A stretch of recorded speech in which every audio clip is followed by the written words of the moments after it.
after reading this book, then I'm going to talk more about John. Because prior to that, I would never talk to people, and I didn't want to, relate, different things.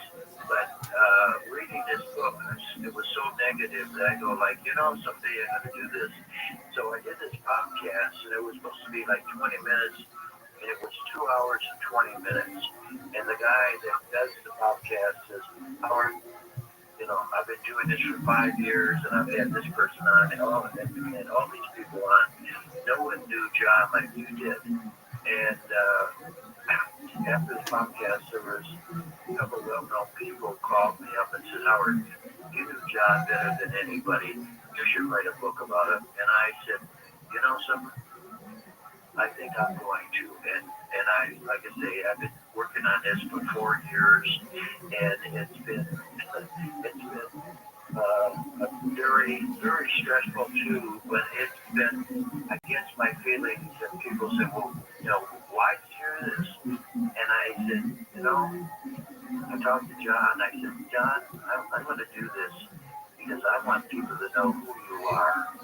And all the books that have come out about you, they were all very negative. And I guess I found out writing books that are negative probably sell more than writing books that are very favorable about people. And but my feelings is that I would feel that if you would appreciate me telling people who the real Johnny Carson is, and I think you would have respect for me doing this. I know you're a shy guy. You didn't want people to know too much about you, but all the stories that I have about John are very favorable, and they're just tell people who the real Johnny Carson is. I used to get a kick out of watching Johnny with animals on his show, Howard. They would do shots of like one jumped on his head, and then kind of went to the bathroom on his head. Well, the thing that I'm finding on this is that people, it's not for the younger. I mean, younger people, they might have watched it with their parents or something like that. But I say the people that are probably 75 years and older can say and they've come up to me and said, thank you for doing this because he was my idol. And there's no one that has been better than him. And that he, that was the most important thing in my life is to watch Johnny Carson. And, and people are very moved by that. I mean, that they can relate to the stories that, like you said there, that when he did this and when he did that. And he was unbelievable. I mean, there's no one even come close to following the things that he did on his show, and he just loved that. And another thing that's kind of interesting too is that talking to him, he was probably 2 months from going back to Nebraska when he had the Today, or not the Today Show, but Trust Your Life or something like that. He had this other show that was not a big show. And if, who was the guy he replaced on the Today Show, the guy that he took over for, Jack Barr, Steve Allen. Yeah, Jack Barr. If Jack Barr didn't retire, John would probably be back in, and he was very close from calling it a day and saying, okay, because all the shows that he had prior to the Tonight Show weren't really that successful. And he wasn't really considered a big star. And that kind of bothered him. And that's where, like I say, he told me when, he said, Howard, I was probably 2 months away from calling it quits and moving back to Nebraska. Well, the NBC executives took a chance on him and they hit it big. Yeah, they sure did. And they wanted him, they didn't want him to retire either. Because like I say, they were very successful because of him. It's made a lot of money. Yes, they did. Howard, thank you for being on the program. Good luck with the book. George, thank you very much. I appreciate it. Howard Smith, my friend Johnny, the last 20 years of a beautiful life with Johnny Carson and friends. Up next, Holiday Open Lines on Coast to Coast AM. Find out more about tonight's guest. Log on to coasttocoastam.com. Shabbat shalom to everybody. Talking wandering from That I could make wandering those from. people dance and maybe they'd be happy for a while. But February made me shiver with every paper I deliver. Bad news on the doorstep. I couldn't take one more step. I can't remember if I cried when I read about his widowed bride. Something touched. Our iHeartRadio Music Festival, presented by Capital One, is back in Vegas. Hall Arena, September 19th and 20th. Streaming live only on Hulu. 15 artists, 2 nights, 1 stage. Get tickets now at AXS.com. Capital One is the proud presenting partner of iHeartRadio Music Festival, bringing great products, rewards, and services to its customers. What's in your wallet? To protect his family from disaster, Steve used his camera phone. By taking pictures of his important documents, Steve can always have them stored online. Learn more simple disaster prep tips at ready.gov. A message from United Headcomes. Tax credits for electric vehicles will expire September 30th under the sweeping spending bill passed this week by Congress. Michael Kastner reports. That includes the $7,500 credit for buying or leasing a new electric vehicle and the $4,000 credit for used EVs. A Harvard University analysis estimated ending the credits will save the government about $170 billion over a decade while reducing electric vehicle market penetration by 6%. Nissan recalling hundreds of thousands of vehicles in the U.S. According to an NHTSA recall report, engine bearings in certain models under its brand and the Infiniti brand might have a manufacturing defect. The company says owners may hear an abnormal noise from the engine compartment, experience rough running, malfunctioning indicator lights, or instrument cluster warning messages if their vehicle is experiencing problems with its bearings. Nissan says a fix is available and letters will be going out soon to vehicle owners. I'm Tammy Trujillo. And the president is expected to sign the newly passed mega spending bill. Mark Wakefield with more. The so-called Big Beautiful Bill is a multi-trillion-dollar package of tax cuts and government spending. Following its passage, Trump said Republicans are united like never before. UPS is offering buyouts to delivery drivers as part of what the company is calling a reconfiguration. A statement out Thursday said full-time drivers can get a generous financial package for leaving the company, along with any earned retirement benefits. For the 4th of July, expect no pickup or delivery from UPS or FedEx, and of course the post office is closed. Independence Day is a federal holiday. All federal buildings and banks are closed. The stock market also will be closed. Costco warehouse is closed, but expect most retailers like grocery stores and restaurant chains to remain open. And many are offering some special 4th of July freebies and deals. Get a free donut at Krispy Kreme, discounts on ice cream treats at Baskin Robbins, some free shakes at Sonic, and buy one, get one free wraps at Jimmy John's. Monica Nelson with your consumer and business news. The Crazy Train is making its final run. Ozzy Osbourne and Black Sabbath will reunite on Saturday for Ozzy's Back to the Beginning farewell concert. The star-studded lineup also includes Metallica, Guns N' Roses, Pantera, Slayer, Alice in Chains, and others. The sold-out show in Birmingham, England will be available on live streaming beginning Saturday morning at 10 a.m. Eastern Time. And the summer blockbuster movie season is here. Jack Crumley has the story. The biggest studio release for the holiday weekend actually hit on Wednesday. This island was the research facility for the original Jurassic Park. Jurassic World Rebirth, starring Scarlett Johansson, is the 7th film of the Jurassic Park franchise. It'll be competing for ticket sales against the Brad Pitt racing movie F1. Why does Sonny Hayes come back to F1? And the sci-fi horror sequel, Mission 2.0. If you want to watch from home, Netflix is now streaming Charlize Theron and Uma Thurman in The Old Guard 2, and Ryan Coogler's hit vampire period piece Sinners, now on HBO Max.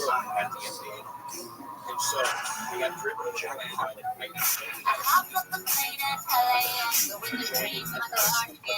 Miley Cyrus is getting a star on the Hollywood Walk of Fame. The musician posted a clip from her 2025 song Walk of Fame to celebrate the occasion. That's entertainment. I'm Jacqueline Carl. Enjoy the long weekend with Casey Kasem and classic American Top 40. Hello again and welcome to American Top 40. My name's Casey Kasem, and here comes our special year-end survey. All weekend, it's every year at Countdown Became Order and commercial free, plus the very first ET40 show from July 4th, 1970. I'm Casey Kasem with the number one song.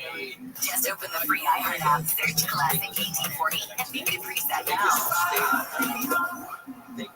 Everyone and every player has The free iHeartRadio app is #1 for music, radio, and podcasts all in one. Discover it from our library. Yo, I'm here.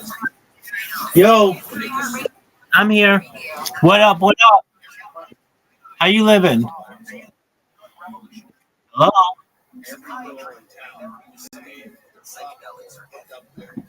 Can you hear me?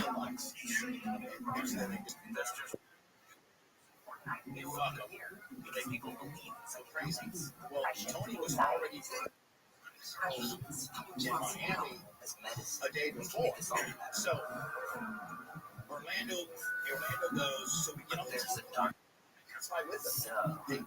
That's how, well, there's only like 15 guys on the team. There's like 30 I just want to travel. They had a charter, they charter like a Lakers playing nice charter like a cover-ups, and I see the possibility that though a lot of people get hurt, and they just get really deeply hurt. I'm Io to live right. Tony was working on the Atlanta girls and the Charlotte girls. And that's how it goes. Every night. And the game was just something they had to get. They had to play the game. The game was fucking. Listen and follow this podcast for free on the iHeartRadio app. #1 for music, radio, and podcasts, all in one app. What is dedication? The thing that drives me every day is that Tony was very out of the Atlanta and the Charlotte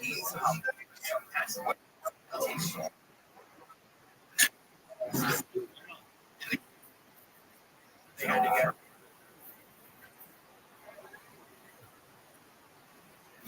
Yeah, you've got to be 18 to be here.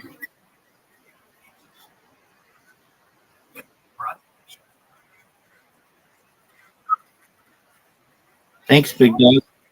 How old are you? All right, well, then he's got to do.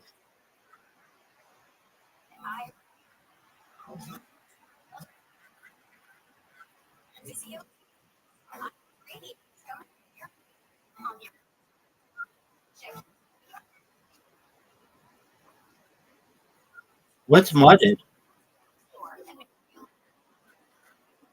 What's modded? What is modded?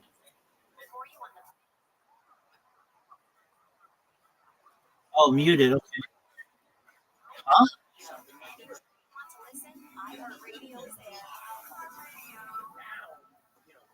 iHeart is America's #1 podcast network.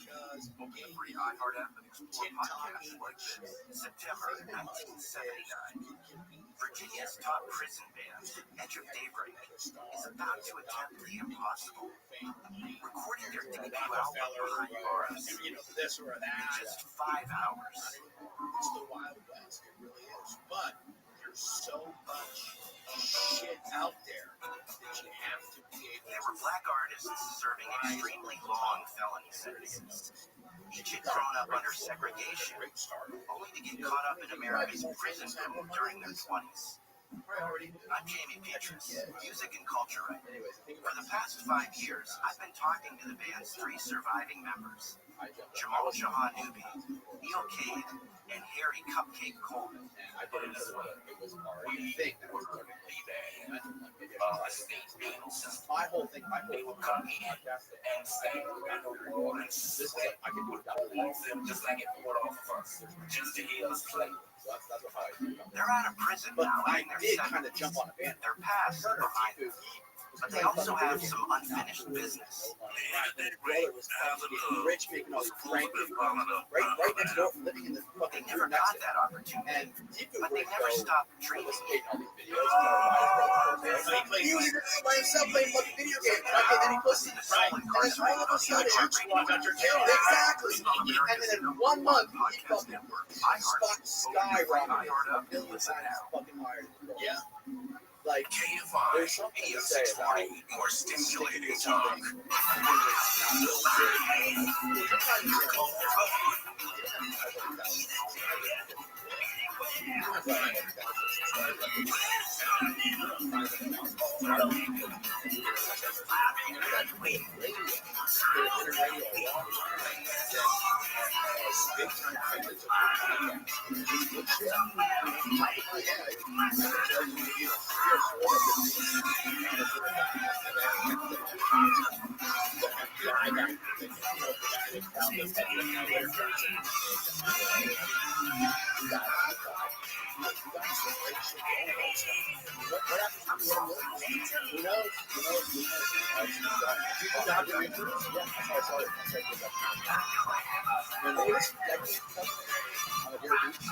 To talk to George Corey, call the Wildcard Book at 818-501-4109. The first time caller line is 818-501-4721. To talk toll free from East of the Rockies, call 800-825-5033. From west of the Rockies, toll free, call 800-618-8255. Send George a text message anytime at 818-298-6521. This is Coast to Coast AM with George Corey. You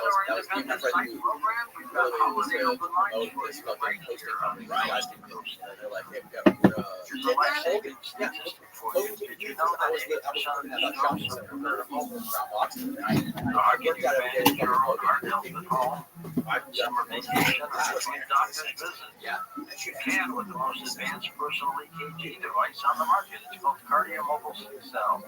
The world's first FDA-cleared 6-lead personal EKG. It can detect up to 6 of the most common arrhythmias, which happens to be a leading cause of stroke. And then you 6 times the data than a smartwatch at a fraction of the cost.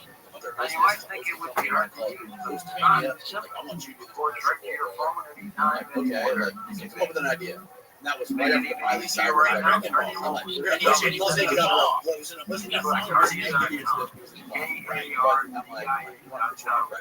Go to Amazon.com. Use code 1060 George. The number 1060. You did that? Little motherfucking Danny Jones in the back of a goddamn used car lot? Fuck Danny Jones. Yep, I did that. Where'd you live? I live right in Jordan. Right there. Aloha! Dreaming of sandy beaches and ocean breezes, JTV's Tropical Treasure Sweepstakes can make that dream come true. Enter for your chance to win a fabulous Hawaiian getaway for two with luxury accommodations, airfare, and spending cash. Plus, just for entering, get $30 off your next qualifying JTV purchase of at least $99. The story that I heard is that he had this very specific strategy, which was he starts bombing Cambodia, which came out of nowhere. It was like, what? And then he led it. But wasn't Cambodia was where they had the Ho Chi Minh Trail, right? I think they knew they could use Cambodia. Like they were using these trails in other countries. Right, but still, it was a country we had no reach. We were not at war with Cambodia. We were bombing Cambodia as if it would be like if people were escaping to Canada and we were like, so fuck it. Or if Canadians were at war and some of them escaped to the States and whatever the other country was just started bombing fucking Wisconsin. Like, dude, you can't just do that. And so many people were getting killed. And Nixon, what he did is he let it be leaked that no one could get in touch with him, like that his aides were trying to tell him to stop bombing, and then he cut off communication. And was that he wanted to keep going to coup. And that's how they got the Vietnamese table and got a peace. It wasn't a good peace, but they left. Oh, he thinks that he was nuts? That's what I heard. That's good. I don't know. Well, that's history. That's how you hear history. Google. I don't know. But it's another thing about Vietnam. I feel like Eisenhower when he left, it's like military-industrial complex. That was Vietnam. Yes. That got us to now. I was like, oh, now we pulled out of Afghanistan. Where are these guys going to get their money? Hey, 33 billion to Ukraine. Like, it's just nonstop. It's not their side. You have your like political left that has more power than they do people, right? Because they're captivating people's like anxiety. But then on the other right, you have all these people that are really they're doing fucked up things that also are untouchables. And there are only a few people with just a little bit of interest, a little bit of money, and so they're making all this crazy stuff happen. I don't know much about it, but anyway. But so Nixon, it seems to me if you speak out against it, you get shot in the head or Watergated. Yes. Which is kind of what's happening. I could be wrong. Yes. That seems to be the underlying theme. Like, he got out of that war, and then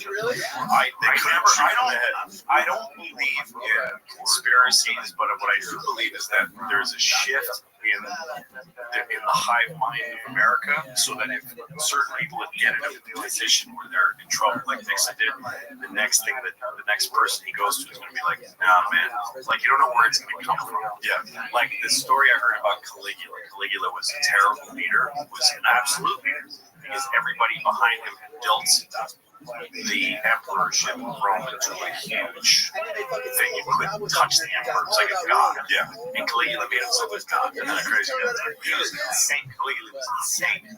And did he have his horses? Or was that he made a horses? That's pretty sad. And so Caligula, one of the emperor's duties each day is to give the watchword to the head of the army, and the watchword is like the code word for the Roman army for the next week or whatever. Yeah. So somebody asks him, "What do you want to be in the code today?" And it was the head of the army. This guy was like his bodyguard, and he thought it was funny, so he'd say, "Give us a kiss." He wanted everybody to have to say, "Give us a kiss," and so that all the Roman guards would have to say, in order to like pass one guard to the next one. And it was that guy that nobody. Yeah, that guard. It was that guard. It was just like a fucking shift of just fucking American meat. It is funny when those guys get killed. Yeah, anytime a dictator gets killed, I mean, it's sad. It's always sad. Like Gaddafi was sad. It was really sad. Gaddafi, he's just blue with the blood. Yeah, Saddam is hanging. Some guys are screaming. He looks at one of them and he goes, "Shit." It's true. You see him come in, he's grumpy. He's like, "This is such bullshit." He's not like, that's what everyone's fantasy is. He's like, "Oh, I wish I had that." But he just comes in and somebody screams, and he goes, "Shut up." Just a rude dude's yelling, kick the bench away. He must have been so pissed on 9/11. Yeah, he probably was watching TV, just like, "Oh, you guys, that's gonna be with me." Okay, so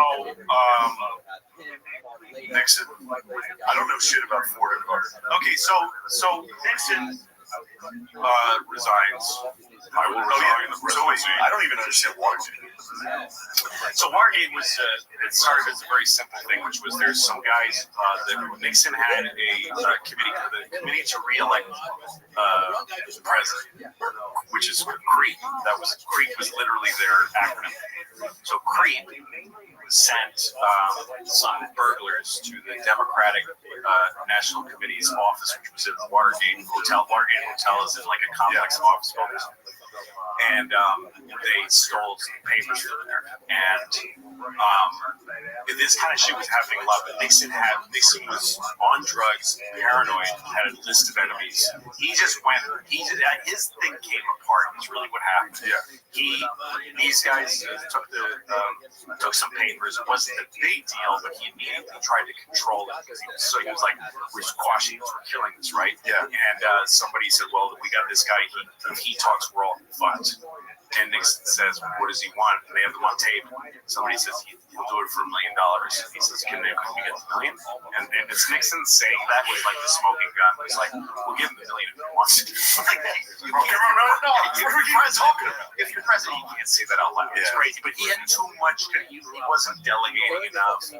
So one by one, the investigative reporters at the time were really diligent. They turned against a lot of pressure.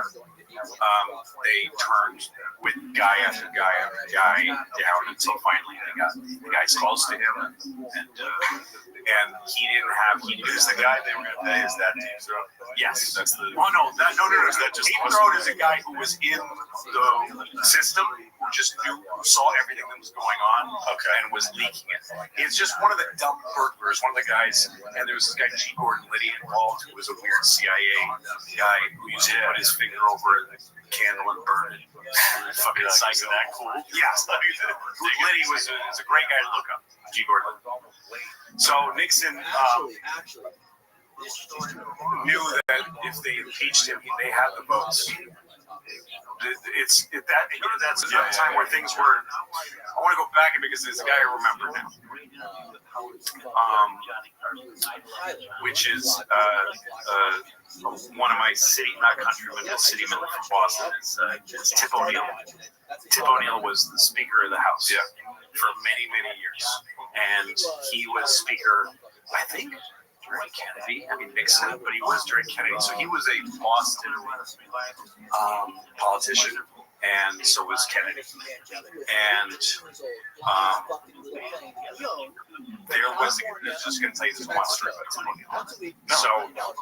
So Tip was worked with Kennedy in Boston for years, and there was some shifty guy like Patio Bryant, some shifty Irish guy who would, every time they had like a big banquet or something, he'd always get in there. He'd be like, hey, you know, Patio Bryant getting everything. And he was at Kennedy's inaugural. He was Speaker of the House, so he was really close to the front.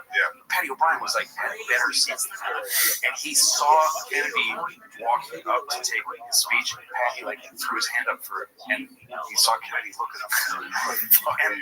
And like a year later, he was watching. It was at some big event for Kennedy, and they were showing footage from him taking the oath of office. And he asked Kennedy, "What were you thinking when you were becoming the president?" And he said, "I got to be honest with you, how the hell did Patty O'Brien get those seats?" That's awesome. Tip O'Neill wrote a book called The Man of the House. That's fucking so entertaining because it covers all of these guys. Okay, Nixon. So he's Gerald Ford is a really weird president. Yeah, because he didn't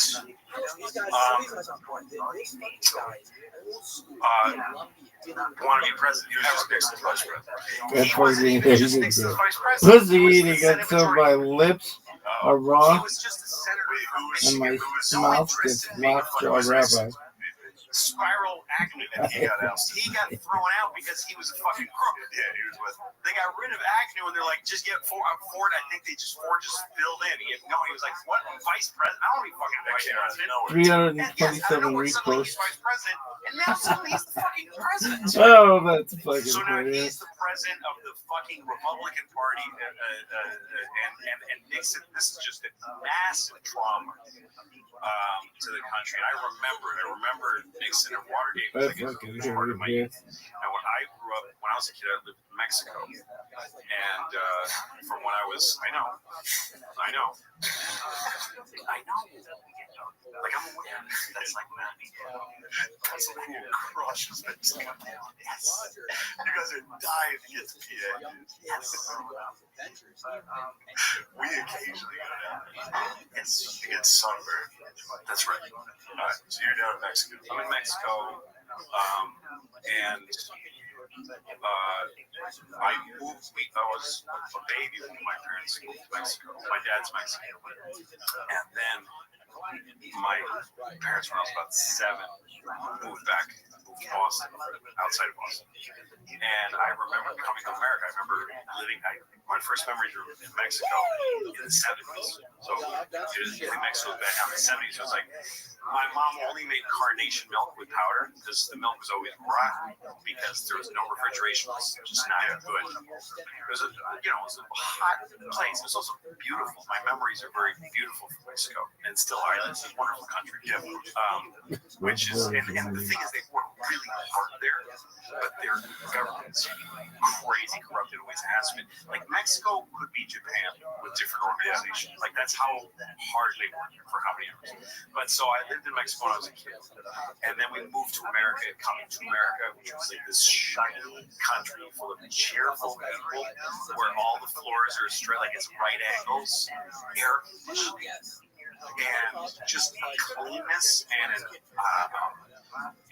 honesty, and the idea that when they told me about like the president, like it's a democracy. Mexico is a democracy, but everybody knew it was corrupt. And I got obsessed with the idea of the president of the United States. It sort of became a thing to me.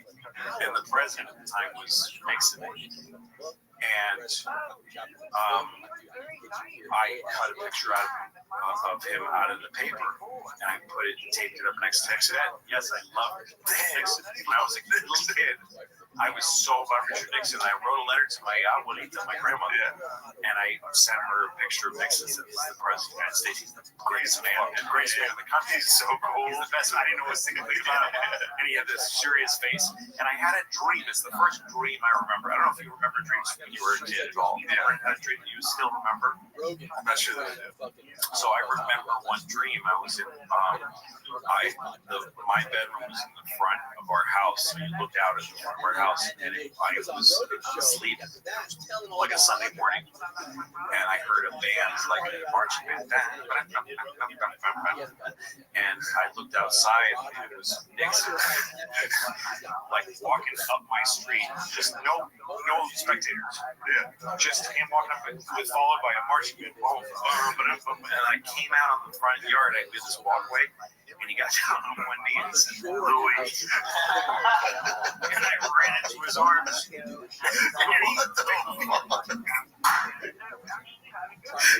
you are so much. Isn't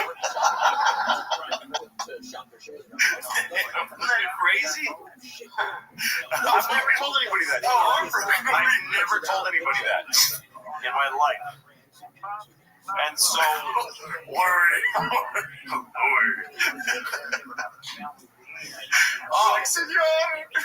And it's funny, the idea of his joy, because Nixon was such a miserable man, that his joyful side was very rare. There's only one time I've ever seen it on film, and it's when he's playing piano. He's in a tuxedo, and I think he's at his daughter's wedding, and he was a concert pianist. He was very good. And he's playing piano, and he plays some big crescendo, and he's got this big dumb grin on his face. And I think maybe I had seen that, because that grin, every time I see it, I'm in that dream. So, but my parents saw that I had these pictures of him next to my bed, and they were like, "He's not a good guy. He's not as smart as an avid." And every night, my parents were sitting in front of the TV, this little fucking color TV, watching Watergate, watching the hearings, and it was like, shh, and you're like, "How's it going?" Yeah, I'm like, "How's my boy going?" Yeah, I'm like, "Fucking Ed Muskie, fuck you." They're like, "He's crying. He's on TV crying." Yeah, like, shh. Yeah, and then I remember watching live. So two things I remember that were like national events. I remember Walter Cronkite saying that America and Russia had just done something called Apollo Soyuz. We had Apollo spacecrafts going around, and they had Soyuz capsules. And one night they met, like they saw each other. It was an accident, and they thought, "What if we could dock?" So they went home and they started this project. Let's dock. This is back in the 70s, Cold War. So they built a dock, and they had to do it together. The Russian American space program.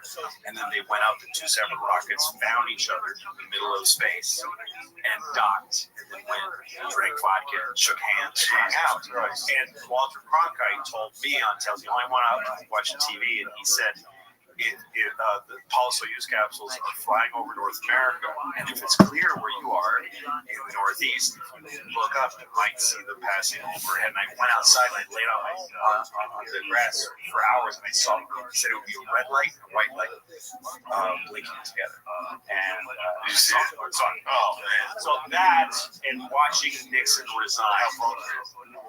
The Apollo Soyuz thing still, it lives for him. And Nixon's resignation was just like a depressing, destroying, sad, fucked up thing. It was just like, what now?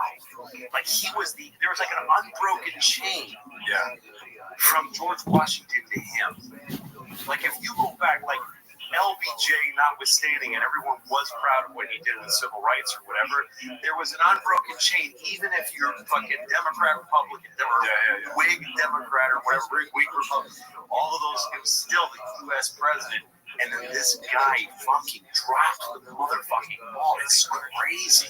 In disgrace, he left the office and left a mess of just like, this is all bullshit now. This is just all fucking crooked bullshit. What is the point? And the economy was tanking. And then here's Gerald Ford, who's just kind of like oval-headed, simple dude. He made little moves. He handled it perfectly. I mean, he did one thing that was extremely unpopular and fucked up, which is he pardoned Richard Nixon. It was the first thing he did, and everyone wanted to go after Nixon and keep investigating and catch him, send him to jail, put him to prison for what he did. And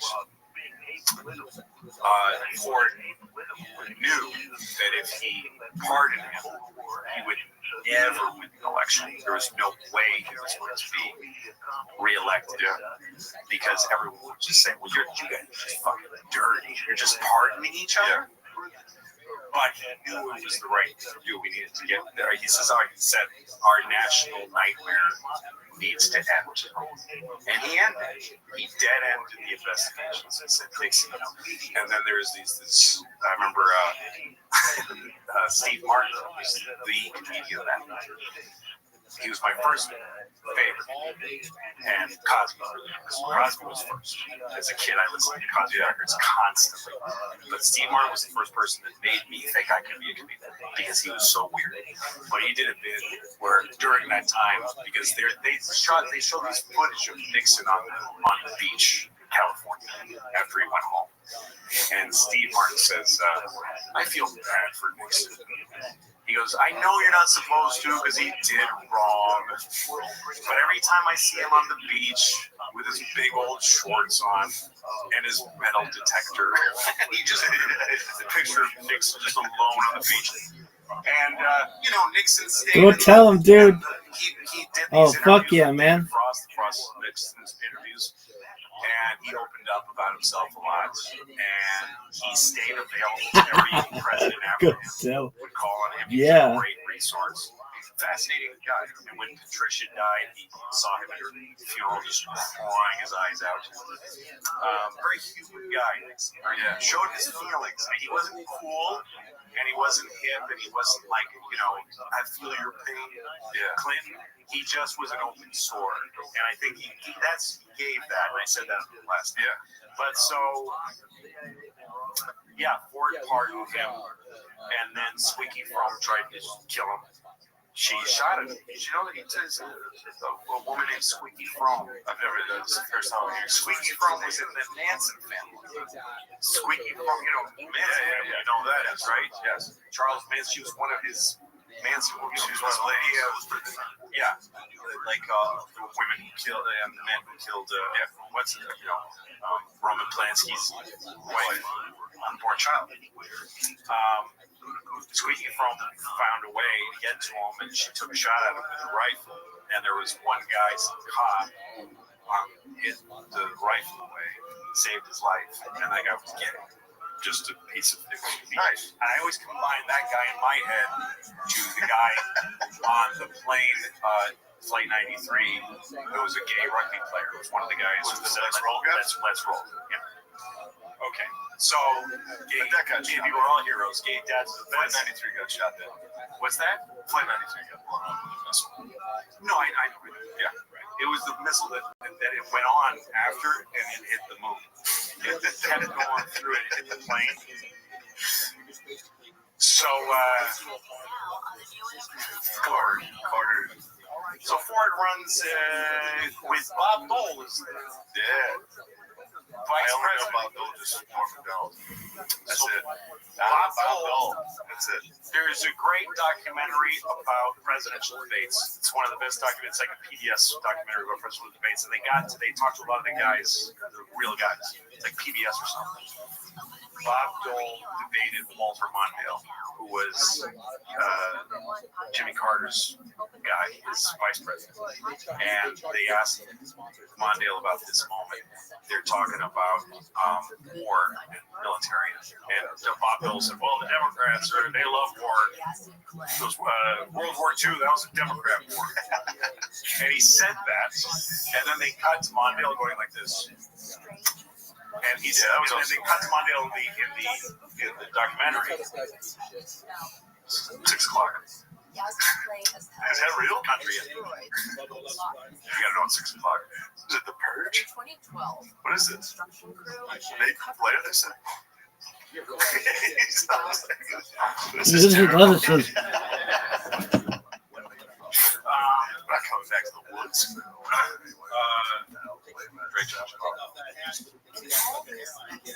You tell him, dude. Walter Mondale, Norm McDonald. So he's debating that Norm McDonald. Oh, for sure. And Dole says it's a Democrat. World War II was a Democrat. And Mondale said in the documentary, I knew we were going to win the election. That was it. That was the moment that won the election. So that's it. Used to be like that. It used to be one gaffe. Well, that was it. Welcome. How are you? Couldn't spell something. Yes. Okay. Yo, what's going on? Yo, you don't speak English. I speak Chinese. Ching chong. Does that mean anything? I don't know. If it's offensive, apologies. What does ching chong mean in Chinese? What does ching chong mean in Chinese? I learned Chinese from Chappelle's show. Meaning of ching chong. And Bob Dole, by the way, was a war hero. Yeah. He was just some horrible deal. Robert uses derogatory or mocking terms to intimidate Chinese language sounds. I think it's got a name. What does ching mean? What does ching mean in Chinese? And then they sent Bob Dole home. Ching means To Kansas. it doesn't have a name. For example, ching, please. His father owned a drugstore. And what does chong mean? And they would just take him to the drugstore and he was just like this, and they just beat him against he just like sit in the corner. Chong. And nobody thought he could hear. It's a rush. The search, a please surge. Ching chong means please surge. Ching chong means to please surge, baby. Ice cream counter. The store pointed at Dole and said to his friend, "Out." Oh no! And Dole heard this, and it was the most pitiful moment in his life. And it was the moment that turned on him. Because he realized I gotta start working out. I can't. I'm so close. Somebody just Ching chang chong. That's what I wanted to say. Ching chang chong. He felt so sorry for himself. But the next thought was, it's time for me to start. And he became fucking almost Detroit. I met Dole. I didn't mean it in a mean way. I met him. I was a writer at Conan. And Dole was a guest. Ching chang chong. He's the one guy I want to learn it. you know, like you fantasize. I would be nice to that guy. Rabbit power. Standing in Chinese power, outside the studio. yellow power, red power, green power, blue power, He was at the time, rabbit he was power, like fucking Senate black Majority power. Leader. He came out alone. He held a pen in his right hand always. Because his right hand was crimping. That's why he was shaking his left. Yeah, because he didn't want you to reach for his right hand. He didn't want you to be embarrassed. So he held a pen there so that you'd see Go it. tell him, dude. So Quit you'd ask eating him, until my yes, lips is that the worst when you are shake raw someone's and hand? mouth And gets they go, lockjaw. "Sorry, World War Rabbit. II." So you go, well, now I feel yeah. So he walks out of the elevator, and I'm standing there, and he just walks right up to me, and he goes, "Hey, I'm Bob Dole," and I go, "Yeah, there's some pretty. I'll get a I'm not. Don't stop it." I hope they find these Tom, kids. Just keep walking. He goes, "Well, what's your name?" My name's Louis. What are you doing? I'm a writer. I'm a comedy writer. That's hard. Boy, that's hard. That's a hard job trying to be funny. That's a damn hard job. How'd you come to that? How'd you come to that thing? Stand-up comedy. Oh, that's even harder. Yeah, comedy. I gotta really respect it. He just stood there and talked to me. And I said, "Where are you coming from?" He goes, "Well, I just had to give a speech at this thing." And luckily, I got to go early because I'm in the D's because my name is Bill. You know what I mean? Just made a few cheap jokes, and he let the fucking conversation have an arc, and then he went like, "Will you tell me who I should speak to?" Like he did the whole, and I introduced the producer, and I was like, "I love Bob Dole. I love Bob Dole. He's my favorite guy in the world." All right. Carter wins. Carter was the first truly liberal president, like such a literally minded president. Jack Kennedy had a little politics, but he was also about the first first Irish Catholic president of the United States. He was about his dad wanting the election, just wanted it. Funny. And he was a powerful fucking guy from legacy of the smugglers. And but Jack Jimmy Carter was a farmer from Georgia who rose to be governor of Georgia because he was a conscientious guy and he got involved in local politics and he made his way up. He was like John Adams. He was just a guy who saw problems, saw ways to solve them, and he was really about helping people. He was really about that was his apartment, I'm saying, right? And his brother Billy. So the saddest thing in the world is Billy Carter, because Billy was chosen in America when I was a kid. So just a fun day. Billy Beer they had a brand of beer named after him, and he died alcohol. Jesus, he was just a known drunk beer. Yes, just a known drunk idiot that everybody made fun of. And I saw one interview with Jimmy where he talked about Billy. He was very bitter about it. He said Billy was a very wise, smart, gentle soul who never drank his whole life. He just wasn't a drinker. And when I became president, it killed him because people went down. They got interested in who's the president. Yeah, started interviewing him, and he was white. He had country wisdom. People liked him, so they started creating this thing. And then he started going on speaking tours, and he started getting used by people. I can use it with Carter. He's doing speeches and he's on the road, and he starts drinking because that's the lifestyle connection helps you get through it. And he became an alcoholic. Jimmy said in this interview, like, "They killed my brother." Yeah, my brother. Can't do it. No, it's hard, but you need to learn how to. You're gonna die. I know. How old was Billy Carter when he died? How old was Billy Carter? Fucking Jakes. Let me know when Jakes warn you. There's a fucking difference. Fucking idiots. Jakes. Jakes. It's like you go to a doctor. He's like, "You're gonna get pancreatic cancer if you don't change your diet." You're like, "What are you jinxing me?" That's a bit of a jinx. That's a jinx. No, it's not. It's a fucking use. I've never even heard of pancreatic cancer. You just brought that in. Bill Hicks died of pancreatic cancer. Okay, how old are you? 34. You got how many years between? We do the math. Look up the math on Google. Google how much is 51 minus 17. You got 17 years left unless you stop drinking. 17 pretty good. Okay, if that's how many you want. I'm 54. You die younger than me. Okay.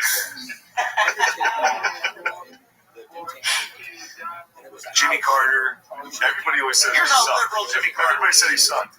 What? Everybody says Jimmy Carter Yeah, that's sucked. the way they talk about folks. It's just a stamp. Yeah.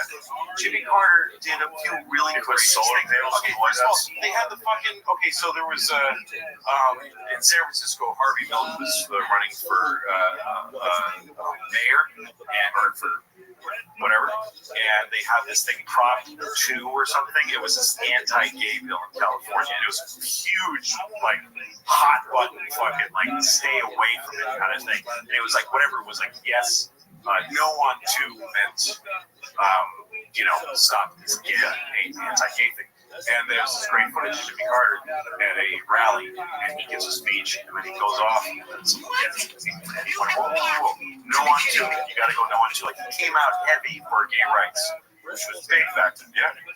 So he's president. I mean, they were like, Hillary was voting against it.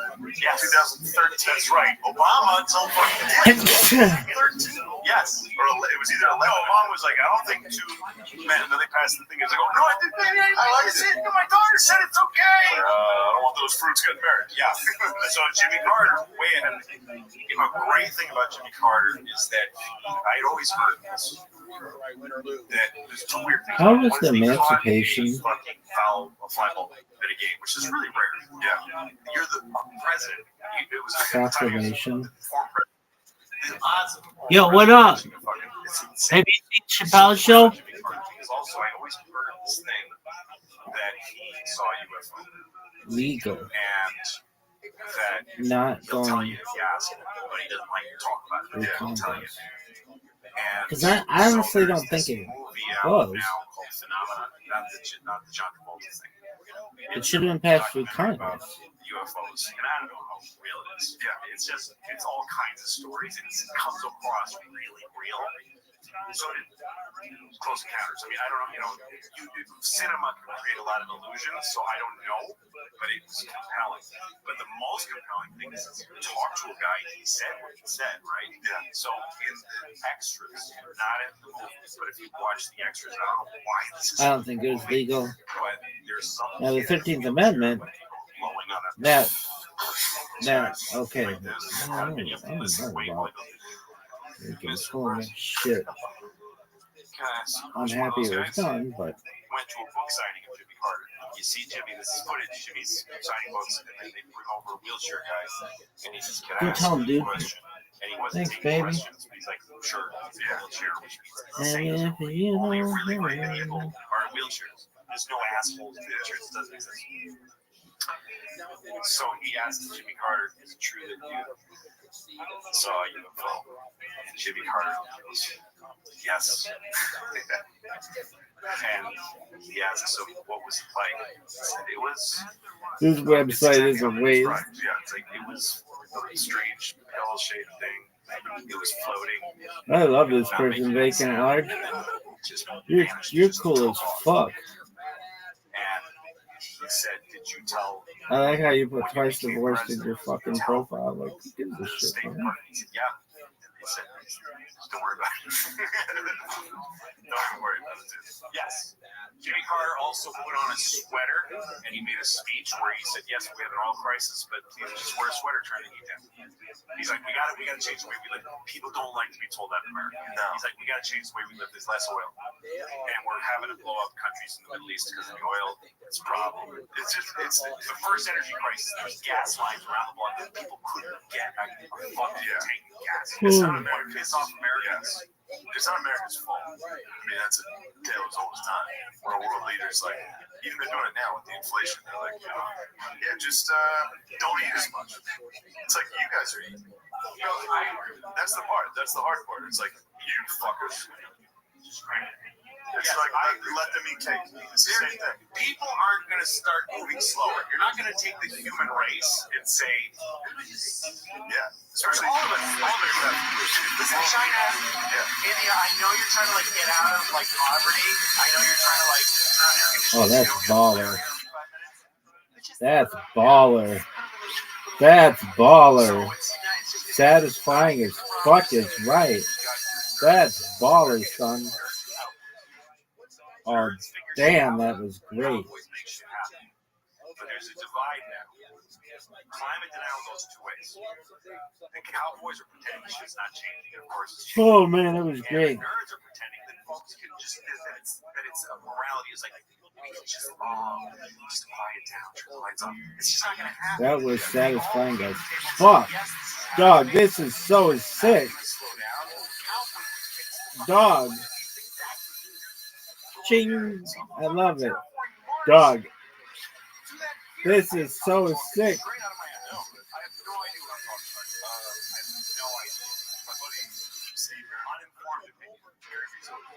Swing. This is so sick, dog. Oh, dog. That makes me happy. Right. It's too late. You need to work. Well, like I read a great interview with the guy in the Wall Street Journal. That up for Derby's my bad. No, this guy in the Wall Street Journal. He's a Pennsylvania guy who is a big natural gas guy. Him and his brother certifying natural gas. They're like the biggest guys. And he's a big proponent for it as an environmentalist. He says it's way cleaner, and it's the road to these next things. Yeah. He says you can't. Dude, this is so sick. Swing.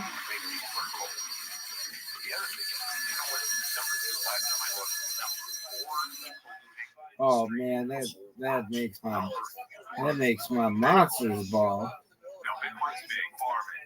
Is it farming number one? No, number 4 is energy, carbon from creating solar panels.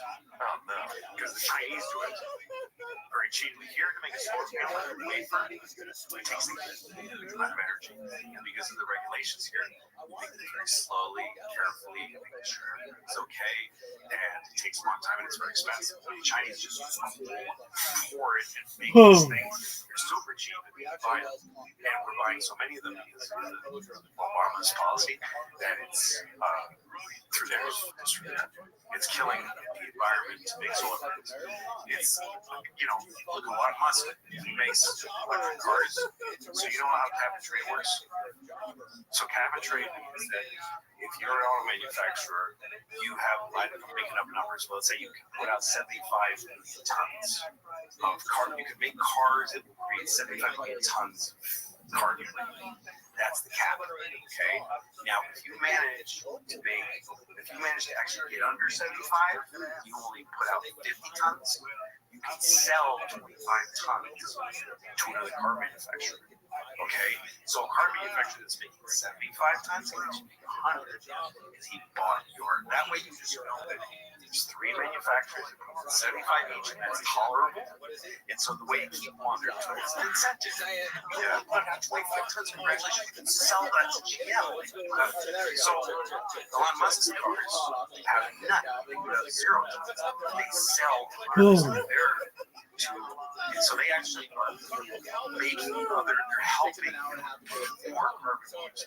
Yeah, and that's how they turn a profit. That's the biggest profit I have no idea what talking about. That's how I have no idea. Fucking it's interesting.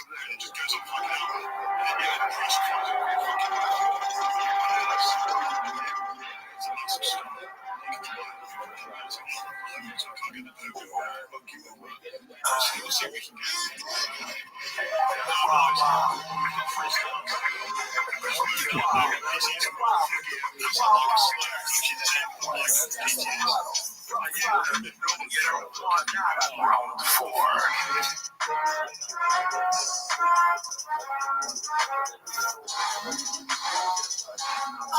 Wild West. And again. What president? We just got done. Well, maybe we're done. Yeah, so that's what Carter did. He put on a sweater. He said, "Get cool, guys. Put on a sweater." And people said, "Go fuck yourself." The Iranian hostages. Yeah, that was how long was that? How many days was that? Was that no idea? was our dates 400. I don't know. Whatever it was, I was told like pretty much day 1 or 2 in the Reagan. They were like, no. So Reagan got to take credit for the Carter more than anything wanted to free the hostages before he left office, and he actually did that. He was up all night for several nights. He was haggard. It was a great story about the day of Reagan's inauguration that Carter went to get him. That's the tradition. Is the sitting president goes to the new president, takes him, and escorts him. So the story was that he went to Reagan's hotel room where he was staying, and him and Nancy were.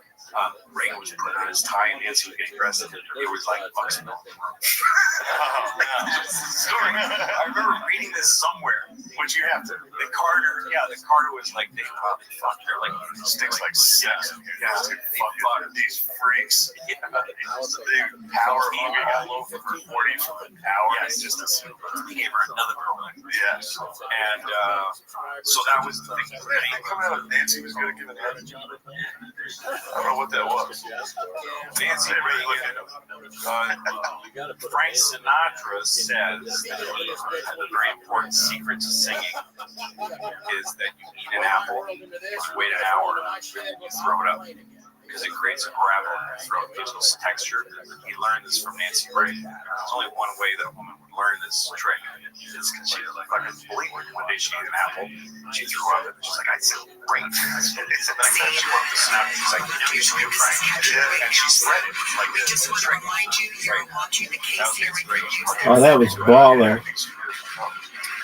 These people are all dead. Yeah, but so Nancy and Ron, Jimmy Carter had this, his unsleep. Oh, this is sick. We just want to remind you, you're watching the case here. YOLO. YOLO is going to be huge. YOLO County. Bunch of people just going for it. So I can tell you what, that pussy Carter's going to be on day 1 of Reagan. That's right. Well, that's also true. This is catching right now. So Reagan, and I heard you're watching the case here. But Reagan was YOLO County is dope. 2 terms. There was I got one. Did Nixon start the war on drugs? I think it was Nixon. I know Reagan was huge on it. Yes, Nancy Reagan said just say no, which was hated because people were addicted to drugs. Yeah. Also, AIDS started with Reagan, and Reagan, he was the first AIDS. He fucked Bonzo. He fucked Bonzo. Yeah, there's a bunch of movies about him. Yeah, fucked Bonzo. Bedtime with Bonzo. He fucked Bonzo. That's where Bonzo is. Nancy, I think I got AIDS from. So Reagan, he was. Oh, great. Rabbi is diversifying now. Pussy eating until my lips are raw and mouth gets loose. Oh, you're welcome, Dave Baker System. Oh, great. Rabbi is diversifying now. Push grab. Conservatives who don't like whatever they have. It just keeps going back and forth. And Mark Twain doesn't quote. Mark Twain said, I knew when I created how to get in trouble his whole damn life. Like, he knew this was going to happen. Okay, so there's a character in Popularity Fan. This girl. Wow. Now this won't be on YouTube. Just get, yes. Her brown bikini becomes a thing. There's footage of Reagan doing some tribute to Mark Twain, and like whatever he's doing, he's opening a center or something, and he says, he goes, and who can forget the wonderful stories of Huckleberry Finn and his friend. Damn, this girl got a body on her. And you know that there's guys going like this. You don't say that's it. That's not books. That's Jane fellas. You can't say, oh, well, maybe that makes no sense. It's in the goddamn book. And so that you can see, don't say that his friend, Jim, fuck this country, goddamn it. Don't say that, but then go ahead. Yeah, war on drugs. Yeah, don't say that word. Yeah. But so Reagan was, you know, he was president of SAG, and then he was governor of California. Hated hippies, just fucking hated them so much. I gotta be honest, I think I would have too. I think I probably would have hated. I think George Harrison hated hippies. Yeah, George Harrison. There's an interview with him where he went to Haight-Ashbury. He's like, I heard they're all, and he was like, they were just disgusting drug addicts. So yes, hippies are gross. They always were. So Reagan, I mean, there's so much about Reagan. 2 terms. George Bush was his vice president. Cold War. You know, Mr. Gorbachev, take down this wall. Yes. And he called the Soviet Union the evil empire. Yeah. And then there was that crazy when they went to Reykjavik, like they got really close. He did have an obsession with bringing down the proliferation of nuclear weapons. It was something that he cared about. Yeah, bro. And so they had a treaty. They had a shot at a treaty. And they went to Reykjavik, Iceland, to it, and it was this exciting time where there might be this treaty signed. And then there was this awful midnight footage that you can also see of the two of them meeting at the same time. And Reagan's going, we worked for cars that leads. It was like shit. Yeah, it was scary. And it looked like something worse might happen. But Gorbachev was an interesting dude, you know? Something interesting was going on there because of the other guys. Yeah. But so Reagan, with regards to the cost that's involved, do you think now more people will be downloading online? Well, he was shot. Yeah, that's the one I wanted to talk about. So I went to that guy's out. What's that? He just got out. Hinckley's out. There's pictures. There's like TMZ's taking pictures. Like he might sell it. Only if it's for good. Somebody's around. Somebody's got to fuck to it. Somebody. I mean, the way the music industry is progressing now, people want to go onto the website and download music. Exactly. Which she says my favorite actually was I've heard somebody else. I heard that she taught him like to get somebody to make fun, and she said that it's like nobody ever shot the president for you or something. And there's a pretty good story about Judy Foster, you know, all my names. And then I think she called her and like leave voicemail. I don't know anything about this. Just college. I don't think we had voices. You know, Nancy. Tapes. Please don't watch. Make sure you watch it. I went to my film. My mom hated him since the 70s, and she saw him. Do you think there was a thing about Reagan that was like Trump for Democrats, which was. It was like, it's a nightmare scenario. Reagan is a nightmare scenario. It's the end of all things. He is the worst guy in the world. And they had connections between him and white supremacy, like a bunch of them. Like the place he gave his first speech. Athleticism. Is a famous Look at this move. It's where the students were killed. Yeah, he was like in that. He was like he's standing on their fucking car that they took out of the mud.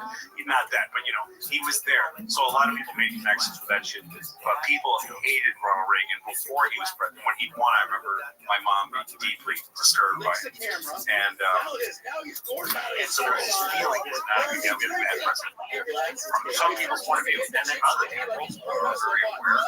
Yeah, fucking loving the guy. I mean, so much. And the mask, the rubber mask of him, what became a thing.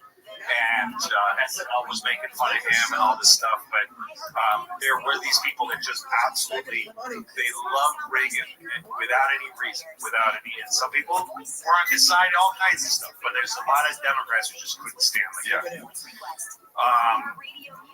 But, you know, life went on. And then when he got shot, I went to my friend Jeff Drew's house, and he said, the president's got shot. And these 2 things I remember watching on my TV again now later. One was that, and one was Anwar Sadat being assassinated, whatever president. Sorry, I don't remember if it's fucking Egypt or Israel, but it was Sadat was killed, and I was watching it on the news live. I don't remember. Well, there was later somebody was fucking up all the names. Yeah, that was one of the presidents. So Anwar Sadat was on a military. They were having a parade. There was troops marching in front of him, and they turned. That's gotta be Egypt. That sounds about. I mean, it was nuts. It was his guys, and they turned around and just riddled. There was a bunch of guys on the dais, like a whole bunch of dignitaries. And I was watching this. I was watching the live news, and it broke in and said, someone watched the special report. That used to be a big thing.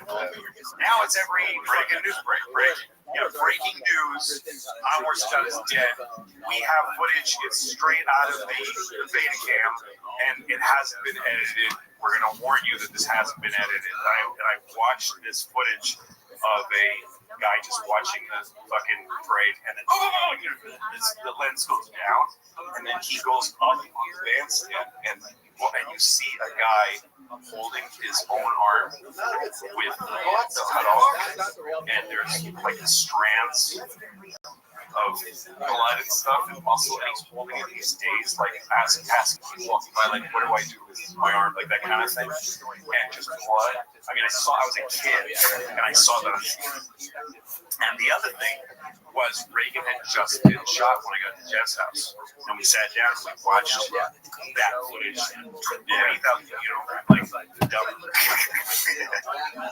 And he got thrown into the limousine, and his own guy jumped on it. Did he kill one of the guys? He killed a cop. James Brady who was the press secretary, took one to the head and was like this for the rest of his life. And the Brady bill was this big gun. His whole life became about gun control. The Brady bill was started by his family, by James Brady, who was Reagan, Republican, conservative Reagan's press secretary. He was his spokesman. Very, very brilliant guy who was suddenly talk like that. He would make speeches and write for help. The Brady bill was like, of course we're going to pass this, because it was in a lot of Republicans who were in favor of it. But the NRA was just a motherfucker. There was no way to pass it. You looking up James Brady? No, I'm just looking at how funny Hinckley is now. Okay. He's just leaving us somewhere. He looks exactly like me. He's doing pretty good. He has a lawyer. Playing guitar. See that boy, man who shot Reagan is now posting love songs online. He's like, I gotta get chicks the old-fashioned way. Sing him a song, just leave it somewhere. I used to shoot presidents, press girls now, and just sing him a song. No way, this is the same guy as all the other rabbis. Yeah. Oh fuck yeah, it is. Oh fuck yeah. Sage, therapy art. Oh, this is that. It's definitely the same motherfucker. So fucking funny. No way this is the same guy. Oh, for sure. These are the legends. He had dinner at George Bush's house, apparently like a couple of weeks before he shot. What? Oh, great. Really? Diversifying now. Oh, for sure. Lockjaw. Money to the Bushes or something like that, but apparently Hinckley was a guest in a Bush house in a short amount of time before he shot President Reagan. What is Lockjaw? A very interesting thing about it is that George Bush that tetanus? Was where when Reagan was shot. Where George Bush was when Reagan was shot? Texas. It was Texas. The thing about Texas, Dallas, that's what folks say. And he was in like Texas, this place to like it feels like how'd you get Lockjaw, kid? Oh yeah, Stone Hall, pretty big. Your George mom. Bush, and we'll get to him, but George Bush was a power nerd, and he was a guy who really hated Reagan. The shooter's father, John Hinckley Sr., was friends with George H.W. Bush. Yes. So he's like regular contributors to the Bush campaign. Yes. How's your son? How's your boy John? Oh, I gotta tell you, he's trouble. Troubled is he? Yeah, I don't know what's going on. Maybe I should have a talk with him. He's like, hey, you want to fuck Jodie Foster? Oh, he's like, so tell me what's going on. Just really into Jodie. Just really in love with Jodie Foster. I was really in love with Jodie Foster. Well, you know, son, you can't just sit on your keister. You got to do something. What could you do to get her? You know. Well, how much I wrote her letters. I wrote some hundreds of letters. A girl like that, she's famous. You got to do something for everyone to see. Yeah, I'll tell you who she hates. Do something that's going to make everybody see you. I just talked to Jodie. You know who she really hates? I mean, if you were to do something to something, you know what they say?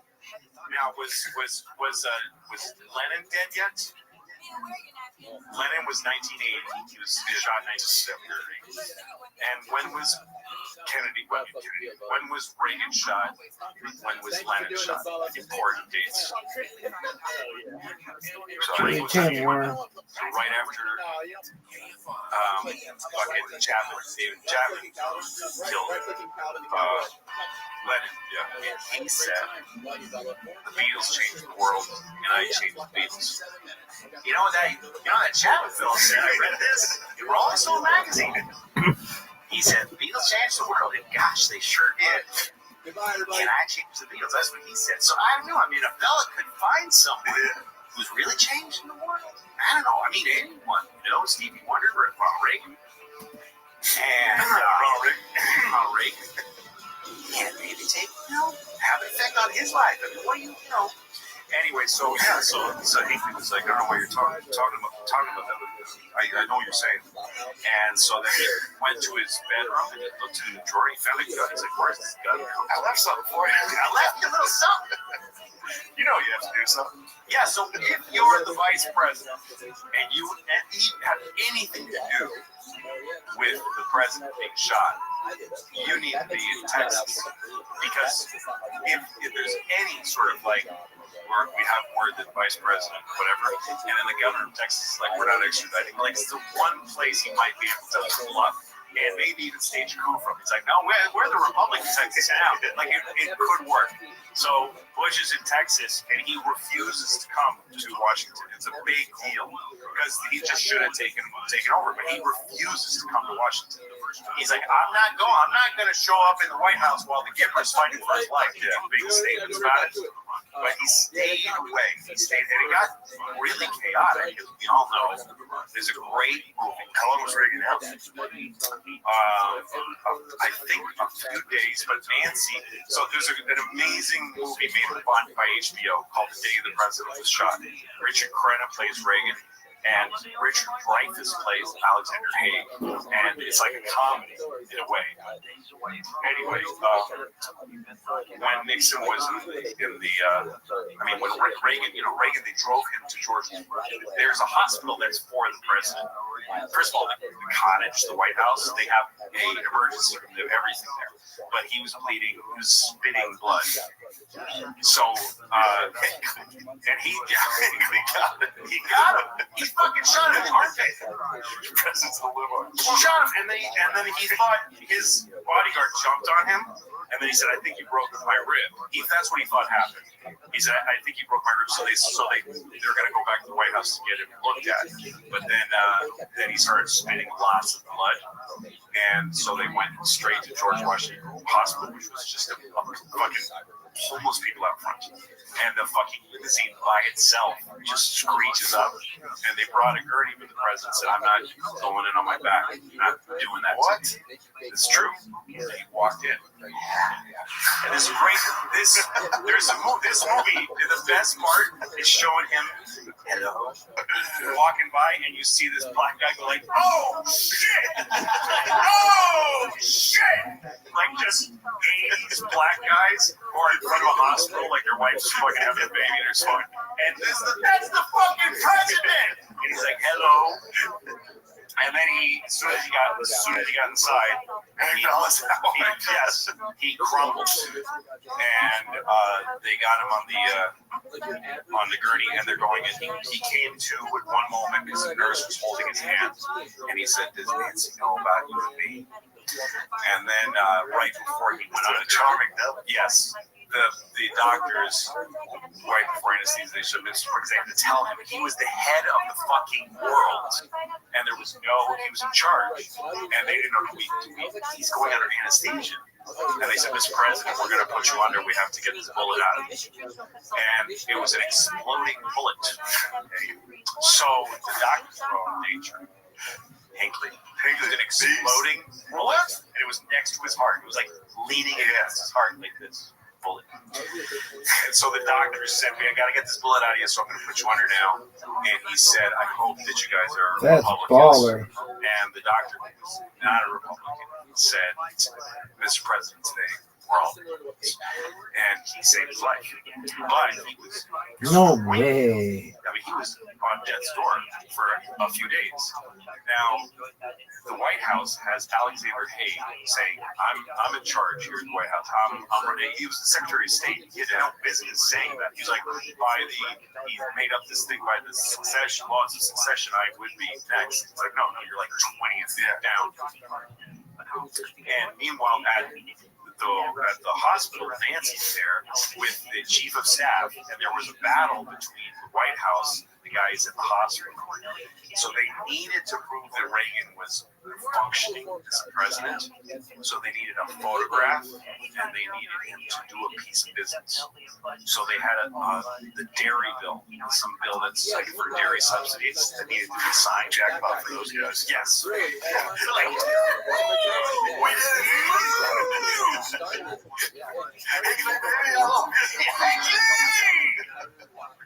That's what it was. The milk people did the whole thing for another 15 cents on a fucking carton of milk.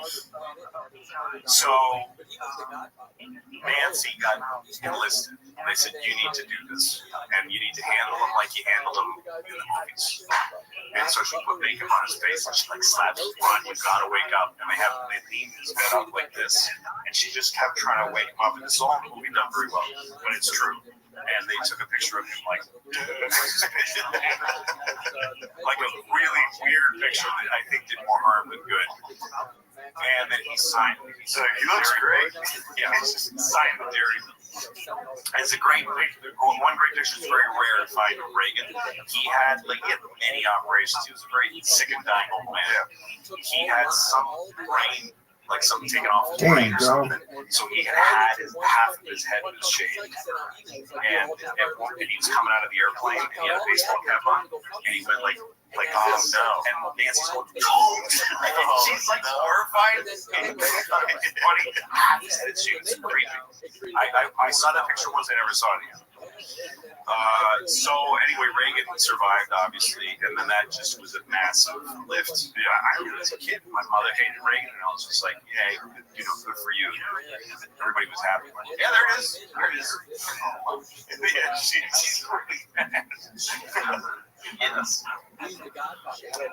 So Reagan, Iran's a god. Iran Contra happens. They were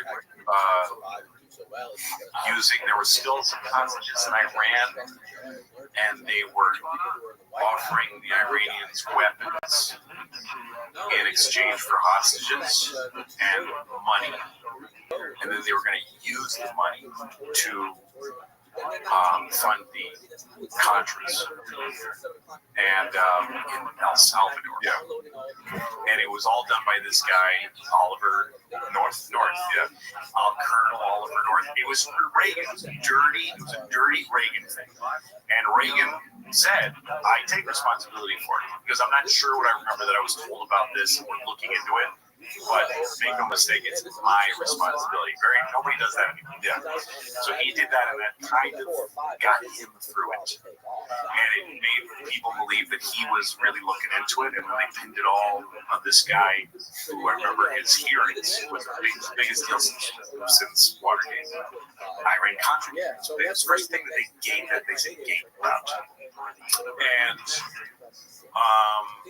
Oliver North he said, I don't think that. He said somebody pitched this idea to me of the missiles, and he said I thought it was a neat idea. And when everybody heard us say that, it became plausible that this fucking dummy did. He just was stupid and crazy. Did it. He later ran for governor of Virginia, was a Republican. Might be West Virginia, sorry, but Chuck Todd was that lieutenant that sent the tape to. Yeah. Lyndon Johnson, his son-in-law, who was thought to be the next great. He was supposed to be the next Kennedy, but he had a bad program. But he was cool enough to be the senator from, I think, West Virginia for years, and he just didn't care anymore. So there's another great documentary called The Perfect Candidate, and it's a really great. It's a documentary about him running against Oliver North. Decided after all this shit had happened, he's going to run, and it teaches you something about presidential politics. So I bring it up. So Chuck Todd was a Democrat. He's like one of these guys you have now, just a machine Democrat. Like there's a scene in the documentary where a reporter asks him, "What do you think of furlough programs in prisons?" And he goes, "What? I didn't know. I didn't say anything about it. I haven't said anything about that." And he goes, "Well, what do you think about it?" He goes, I haven't changed my position on. I have a good. Should be a very jazz good record of crime. bitch. I'm just asking your opinion. Yeah. And he goes, "Well, I probably appreciate the work that everybody has done." And he walks away. Where should it be? And the guy's Do like, all Leon, Yes, who's running, right? baby. He's a tool. Yeah. And he's the What if anybody? Hey George, I just wanted to say I really enjoyed that Johnny Carson interview. All black ladies, and he's this notorious guy. And he says, I've made terrible mistakes in my life. And you hear the black women, don't forgive me. And he goes, and I'm a bad man. I've been a bad man. But there's one thing I love, and that's the people of West Virginia. He starts crying. Oh my God.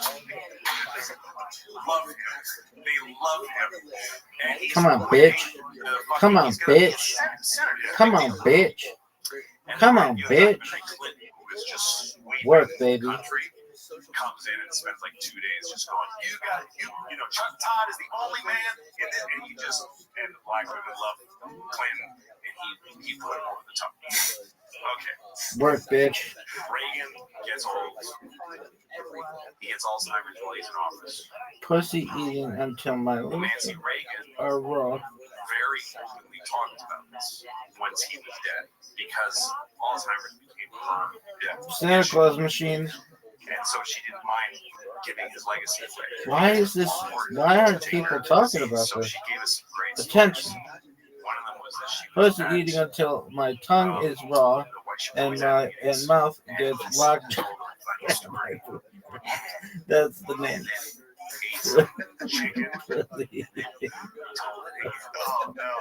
My tongue is raw and my gets locked. She said,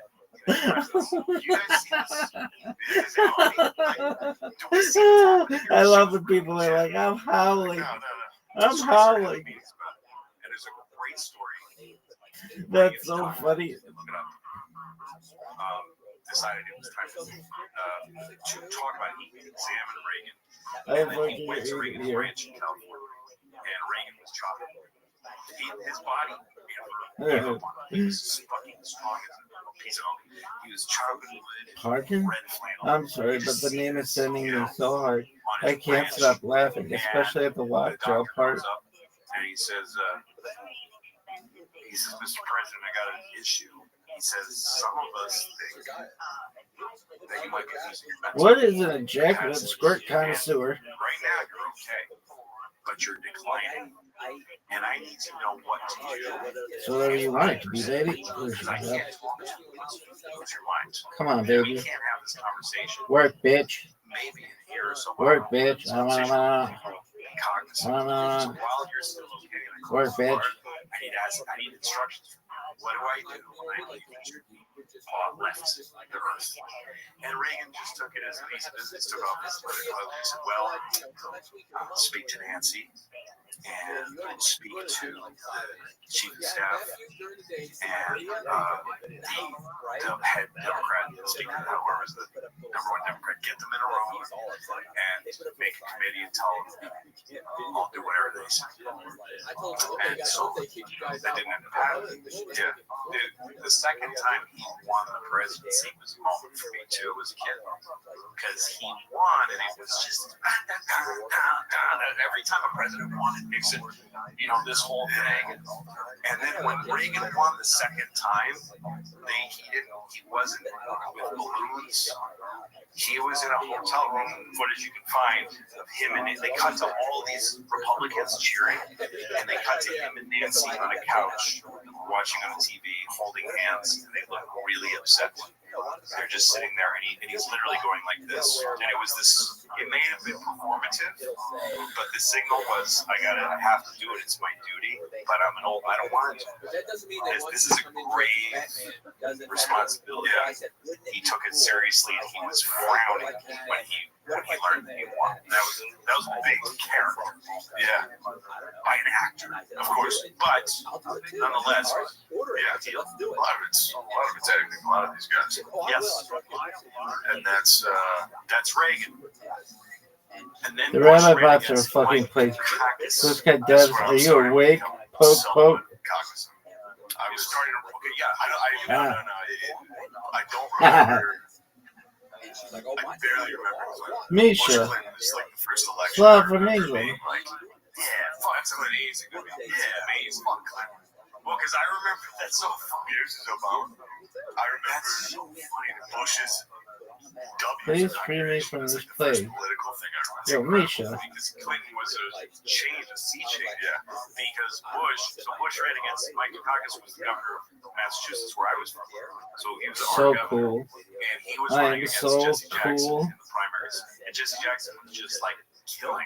He was out there making these speeches. People loved Jesse Jackson. Was that Hamilton? Jesse Jackson. He called New York Hamilton. Was he in like the garden? Damn, this girl is hot as fuck. He called New York City Hamilton. She's better looking than these bitches. Sure did. Yo, you always get mixed responses. Not that you're not hot as fuck. Off topic, but your face card is insane. Yeah, dog. You are gorgeous, girl. You are so hot. It's a really funny scene where he's a black guy saying, I want to fuck your face. Jesse Jackson said he never should have said that. She's you don't touch this woman with your humor, and he yelled at and etc. He was a religious guy, and he was upset. And I was pissed off because I just did once in a while I do this really dumb thing. I called fucking the Rainbow Coalition. That's his office in Chicago. And this woman answers the phone. Hello. And I go, I have a complaint about Jesse Jackson. She goes, who are you? I said, I'm just a citizen, and I don't remember what she said. He said, you don't care what you think, young man. She thought, yeah. That's good. Yeah, because, I've called the White House like 4 times in my life and said, hey, and they say yes, tell me the thing. They politely take it down. I called Trump when Trump was like not conceding the election. I called the White House, and it was deep into it. And usually it's like, hello, White House is a switchboard operator. And you say, I want to make a complaint. She says, yes, I'll put you through. They give you a voicemail, or they put somebody who just writes down, thank you very much. They take your comment, and you just figure it's one of a trillion. But when I called Trump's White House, some guy, you could hear a loosened tie and no unshaven. Somebody goes, hello, White House. And I go, hi, I want to make a complaint. He goes, what? I want to make a complaint. He goes, look, please just go to the website. Can you just go to the website? And I said, are you okay? And he goes, not great. I swear to God, I had this conversation. He goes, not great. I said, okay, well, I hope you have a better day. He said, thank you. I do appreciate that. So it was, at that point, the White House is in a place where it's like, Trump's like, somebody get the fucking phone. The fucking phone is ringing. It's like nobody's left. It was the end of Wolf of Wall Street. Yeah, everybody just falling apart. It was nuts. But so Jesse Jackson was running in a great comedian named Barry Crimmins. Wait, I can't believe you're calling the White House. I call the White House occasionally. I call radio talk shows sometimes. I called the radio talk show and spoke to John McCain on the phone once on the radio. Yeah, he was in New York campaigning for Bloomberg. He was campaigning for Bloomberg to be mayor. Bloomberg was running against Mark Green, who was a firebrand, like anti-establishment guy. And I called McCain and I said, first of all, you should be supporting Mark Green just like you. And he said, I love Mark Green. Like I got to say, Mark Green's a great guy, but Mike's got it. Mike Bloomberg's got it. And I said, also, you should run for president. He's like, no, stop. Get him off. Like, get him off. So that was my, and then later I met McCain at the Tonight Show. I was the lead guest, and his daughter was the second guest. And I went, and his daughter said, my dad wants to do it. And I went to her dressing room, and he was there. And I said, hey, I just love John McCain. I fucking love him. And I just saying, hey, man, just, you're really something. Yeah. And he said, Louis, you're the best. Louis, you're the best. And then he said, I heard you did USO shows. I said, yeah, I did, right? Yes. And so then when she was being interviewed, she brought out her dad. And he sat down. And he said, before, and Jay goes, and McCain goes, before I say anything, I want to pay tribute to Louis C.K. He went to the Middle East, put his life in danger to entertain our troops. How about that? Wow. First thing out of his mouth. That's fucking cool. And he said that he wanted to exchange numbers because we both read a lot of magazine books. He's a great guy. Never got to talk to him. Okay, do you remember when Trump smashed it? What's that? When Trump talked shit on? Oh God, it was genius. It's so funny. Genius moment. It was such a funny. The thing about when you get to the schoolyard, you look for the biggest kid and you punch him in the nose. You might get your ass kicked, but no one else will fuck with you. So in the politics at that time, the Trump was like, who's the most loved? Who's the most loved man in America in politics? John McCain. I'm going to call him loser. I like the guys who don't get shot down. Yeah. The guys who don't get shot down are the guys who don't do their jobs. Piece of shit. No, it's brilliant. Great joke. Brilliant. I mean, great level of shit talk. So calling somebody warrior. He got captured. I mean, that was one of the fucking. Trump had so many moments where I was just like, oh my God. That was one. And again, from the backstory of every detail I remember about all these guys. But anyway, let's go over here. We got George. I mean, we got Herbert Walker. Yeah, we got to see. Let's skip H. Oh, this is too. Damn. Skip H. Herbert Walker Bush, CIA, evil. If you looked at everything they've done. He engineered his whole life to become president. He had Reagan shot, and his father, Prescott Bush, was a senator. And he traded with the Nazis. Like, he got censured by the Senate for selling goods to the Nazis back when they were. There's a lot of Americans making money selling shit to Hitler. Yeah. If you ever go to 30 Rock, where I was almost there. You were almost there. But then you said something terrible. Just terrible. Shane, how dare you? I just remembered. Get out of my house. Oh. Shame on you, Shane Gillis. I like my SNL. Shame on you. Didn't get caught. I worked at Conan, which is in the same building, and the producer, Jeff Ross, not Jeffrey Ross, the comedian, the producer, and he was really interested in history, and he said, "You want to see something cool?" And he took me into there was a stairwell in 30 Rock. And he took me in there and pushed my head down. And there's these big red pipes in the stairwells that are feeding the sprinklers. I don't know what they're. Big iron red pipes. They've been there since 30 Rock was built back in the late 30s by Rockefeller. And there's a big spigot coming off the side of one of them with a big, wheel. It's some release valve. And on the side of it is a fucking Nazi, like an embossed Nazi, and it's raised. It's not painted. Oh, it's a Nazi swastika on it. And he said these are all of the steel that's coming is Nazi steel. It's all German. And that was the flag. It wasn't a political flag, like it was a political flag. It was also just the flag of Germany. Yeah. So if you bought German steel, it was like made in USA. Yeah, you're not gonna it had a swastika on it, and they bought it. He said all of the steel in 30 Rock had swastikas on it, but at one point they turned them into the corners that they can't turn. This big. So every time I used to go to 30 Rock, like when I hosted SNL, I would take anybody who didn't know about it and show it to them. Last time I went there, they had shaved it. Somebody got out there with a thing and shaved it down. Holy shit. But so that's how fucked up. So that Prescott Bush was one of the guys making money on Nazis. And then his cell phone. Yeah. George Bush. Skull and Bones. But he was a kind of a Nixon-y thing where I think he went too far. You got Reagan shaking his head. It's pretty fucked up thing. You see that? Yes, he was supposed to run. He was supposed to win. I said, this is when I started to believe in this country was when Clinton ran for president. Because, and again, not based on politics, but how dug in Reagan and Bush felt. And Bush just felt like, wait, we gotta beat this guy. No, these guys are there's Dick Cheney there. And Donald Rumsfeld, these fucking guys are like, these are hard ass fucking guys who don't believe, you just don't believe they can. And they got it all worked out. 12 fucking years. Yeah. And here comes Clinton. His mom was a blackjack dealer in Vegas, and whose dad died in a 3-inch pub.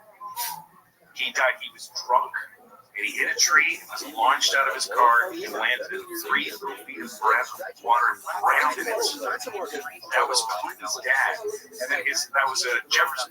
His father, his name was his real dad, or his dad's last name was Jefferson. Yeah. Would have been another Jefferson. That was his real dad. His mom then married a guy named Clinton. Changed his name, had Roger.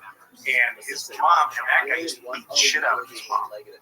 And the second Clinton got big enough, one night his stepdad came home drunk. And he stood up to him and said, "Did my mom get killed?"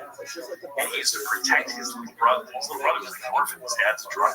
Yeah. So the dad disappears, and David Clinton turned 18. He was already in charge of the family. The day he turned 18, he took his brother to City Hall, and he said, "You know what I'm doing today? I'm changing my last name to Clinton, so they're real brothers." That's why his last name is Clinton. Yeah. That's what Bill Clinton is. Okay? A bunch of 10-year-old girls on a jet. He also fucked those kids. But he did.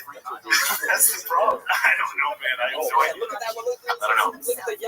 It was not my pussy. It wasn't my pussy. It was mine, but it's not looking good. It's not looking good. I mean, he loved ladies, which I don't really not a guy who likes ladies, but those aren't ladies, those are babies. No, I meant his reputation. I don't know. Outside of banging the kids, his reputation was love the ladies, Lewinsky and the other short. So Clinton was this fucking country good old boy, and they threw. And I mean, we had just lost Gary Hart. That's why. Dukakis ran, because Gary Hart got caught with a chick, and so that was Democrats' problem. Is they're laying too much pussy. And so Clinton shows up, and the first thing that happens in New Hampshire is fucking Jennifer Flowers, and but then there was this feeling that it was kind of a circus. And I remember Howard Stern's guy, Stuttering John. Do you remember him? Yeah, Stuttering John? Stuttering John. Jennifer Flowers' first press conference was like a serious thing. And she's like, "Yes, I did have sex with him." And then you heard Stuttering John say, "Are you planning to have sex with any more Democratic candidates?" And she laughed. Everybody laughed. To me, that was the moment where everybody was like, who gives a fuck who we fucked? Hillary stood by him, did the interview with him and with Barbara Walters. A light fell from the grid and crashed on the floor right next to them, and Clintons hugged, and they were both crying. So it was like they were under a lot of stress, and they almost one of them died. And Barbara Walters saw this and told them the story, and so it's like everybody started to love Bill Clinton, same as all over North. You ever look at the Clinton body count? What's that? How many people they've killed? Oh, Foster, the guy who shot himself. Didn't he shoot himself twice? There's a bunch of guys who shot themselves twice in the head and stuff like that. I don't know. But the Dick Cheney shot a guy in the face. Dick Cheney, yeah, but that was fun. He was having fun. I know, I'll tell you about that. But so Clinton made me feel like, I can't believe this. They just got rid of the Bushes. Yeah. They got rid of Cheney. They really, in my lifetime, that didn't exist, the idea. So I was pretty fucking impressed. Likewise with Obama later. But so that made me think, maybe this is actually something that's going to be, and then later you learned that Clinton and Gore together learned how to go for business and tell big business, we're going to make you a fortune. Don't worry about the social issues. We're going to take care of the poor. We're going to do all kinds of programs. But we're getting rid of welfare. And he was also a death penalty governor. Yeah. He put a retarded guy in the retarded guy in the electric chute when he was governor. He literally just he was drunk and he said, come here. And he's like, what are you doing? And he just took him and he put him in it. And he said, never mind, just fucking shut up. Killed the retarded guy single-handedly. Clinton, I loved Clinton when I was a kid. Loved her. Just loved her. And I remember when Coretta Scott King died, her funeral, he closed it. I think Jesse Jackson was there. Every president was there. Everybody, past president, all the greats came to make speeches. And then Clinton was, George W. Bush was president. So Bush went forward, but he let Clinton close. They all made speeches about how far we've come and the importance of Martin Luther King, and then they'd make a comment about her. It was really about Martin Luther King, and then she was a great woman. And Clinton just fucking talked. He went up there and he leaned on the podium and he said, we're all talking about a lot of stuff here, but there's a woman in that box. He literally pointed at the dead body. There's a woman in that box. Fine, beautiful. A woman he said she had dreams, she had passions. She was, and he said one word that sounded a little sexy. Yeah. And look at her kids. They're already dealing with daddy's legacy. That's a burden on them. And it was a burden on her, and now it passes to them. My God. What is it like to be them now? And you see people going, that's what Clinton just had that ability. And he fucked so many children. But he did fuck those kids on that island. The island for kid fucking. Where do you go? What else are you gonna do on that island? Are you gonna go to that island and just stand by the Pepsi machine and Trump went there? Look at your phone. Trump only hung out instead. Totally. That's true. And it is funny that the politics I had instilled in me. Yeah, I just remember that I hated Clinton. Just because I just loved him. I was 8, or however. I was like 5, and I was in New Orleans for a film festival. I made a little shitty short film, and it won Best Comedy at the New Orleans Film Festival. And I went down there, and this was back when you had to send a VHS of your movie and then get it on the mail. Letter. I got a letter in the mail saying you wanted an award. So I went down to New Orleans. I was a kid in 1992. So I was a kid. It was 18 plus 7, whatever that is. 25. 25. Sounds good. I went to New Orleans and I'm just walking around a park, and then this fucking bus pulls up, more on this side. And they just get out and started rallying. And there's people just started showing up like at some park. And next thing I know, I'm at a Clinton. And Alan Moore comes out and he says, what does Ching Chong mean? It means, please he talked. This guy, we're going to turn around. He's Russian. So it's boring. And then Hillary came out and said a few things. Nobody cared. Ching, And then ching, chong. Clinton came out. And it was Can't like, understand you. Go back to your country, your house. Standing there, and I watched him make this speech. And then he came down off the podium and he walked. I stood there. Some guy handed me a placard. And so I had this placard in the board, and he found me and there was this lady next to me, and she had a throwaway camera. That's how long ago this was. And she goes, "Can you take a picture?" After took a picture of her with Clinton and some guy took the placard on a regular basis, and he swatted it. He said, "What's wrong with you?" Screamed at this guy. He said, "Take it again!" Oh my God! So I took another picture. Clinton. 8 years, the king of the world, unbeatable, gets Monica Lewinsky, gets impeached. The crime bill, that was great. I don't fucking care what these guys do. Just a super interesting guy. It's funny, it's just funny to speak it. Crime bill, credit, funeral, and then be like, crime bill. Yeah. I don't know. So Clinton and Gore's vice president, and one of the fly on the wall moments, like the thing I wish I was there for, is apparently somewhere Clinton and Gore had to do an event together, and this is when Clinton needed to tell Gore that he fucked Monica Lewinsky. Is Gore back to Monica? Yeah, everybody. Yes, when he was saying like, "Let me tell you, we gotta get in the business." I did not have sex with that woman. I did not have sex with that woman, Miss Lewinsky, and we had like a split payment. So he sat in a limousine with Gore and said, "Fuck, it's coming out." And Gore was like, "Well, gosh darn it, jeez, Bill. I mean, it's like you're doing it to me on purpose. My God." And they just sat in that limo and they dealt with it. Yeah. There's another fly on the wall moment with them later on September 11th. Gore was in Canada. He was flying in Canada. His plane was grounded and he couldn't fly it since nobody could fly. So he got a car. He rented a car because they're all losers now. And he drove. Yes, and he drove to back to Washington. But he stopped at Chappaquiddick and he got there like midnight. Not Chappaquiddick. What's the name of the Chappaqua? Where the Clintons live? They live in upstate New York. Yeah, Chappaqua. He stopped at Clinton's house and they sat in the kitchen apparently until like 3 in the morning, just talking. I wish I could. Yeah, just like man, on 9/11, we could have got it. Yes. So, do you remember that guy? Which guy? No, this is them sitting in the kitchen like, holy shit, was it him? Yeah, exactly. Exactly. So Clinton gone, and then Gore and Bush, and you had the crazy.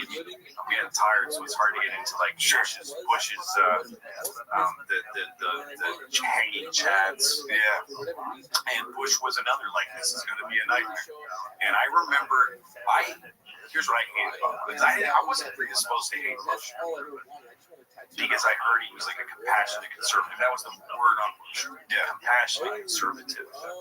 And I could read on him that he was a kid of my generation or just above. That he was a post-Summer of Love guy. Like, Clinton loved saying that he had what's her name, Madeleine Albright, and but Bush had black people and women in his cabinet as a matter of like, he's like, why wouldn't you? Like for Bush, it stopped the bigotry of the Republican Party, and by the way, the Democrats, tons of it also stopped at because Clinton was like, you gotta have a couple of darkness in there, otherwise people get mad, And the gals, it's not a bad thing. It helps you. But Bush was like, Condoleezza Rice is fucking amazing. She's gonna run everything. Colin Powell. So I like Bush in that sense, but I remember he was interviewed about foreign policy, and he just sounded like a fucking idiot. He didn't know anything. Nothing. And then he took a day and crammed and did it again. And then they were like, what about North Korea? Okay, so North Korea, he got Kim Il-jung, and then the South, it was great. And he just answered like that, like real quick, canned answers. And I remember they cut to, like Wolf Blitzer, and he's like, well, that's really impressive. Clearly, he does know about foreign policy. And I was like, are you fucking kidding me? So Bush was president September 11th. You know, that was the first president I remember. All the kids my age hated Bush. So then I get that. All the kids were like, he's evil. He's going to ruin the country. And I was like, dude, he's awesome.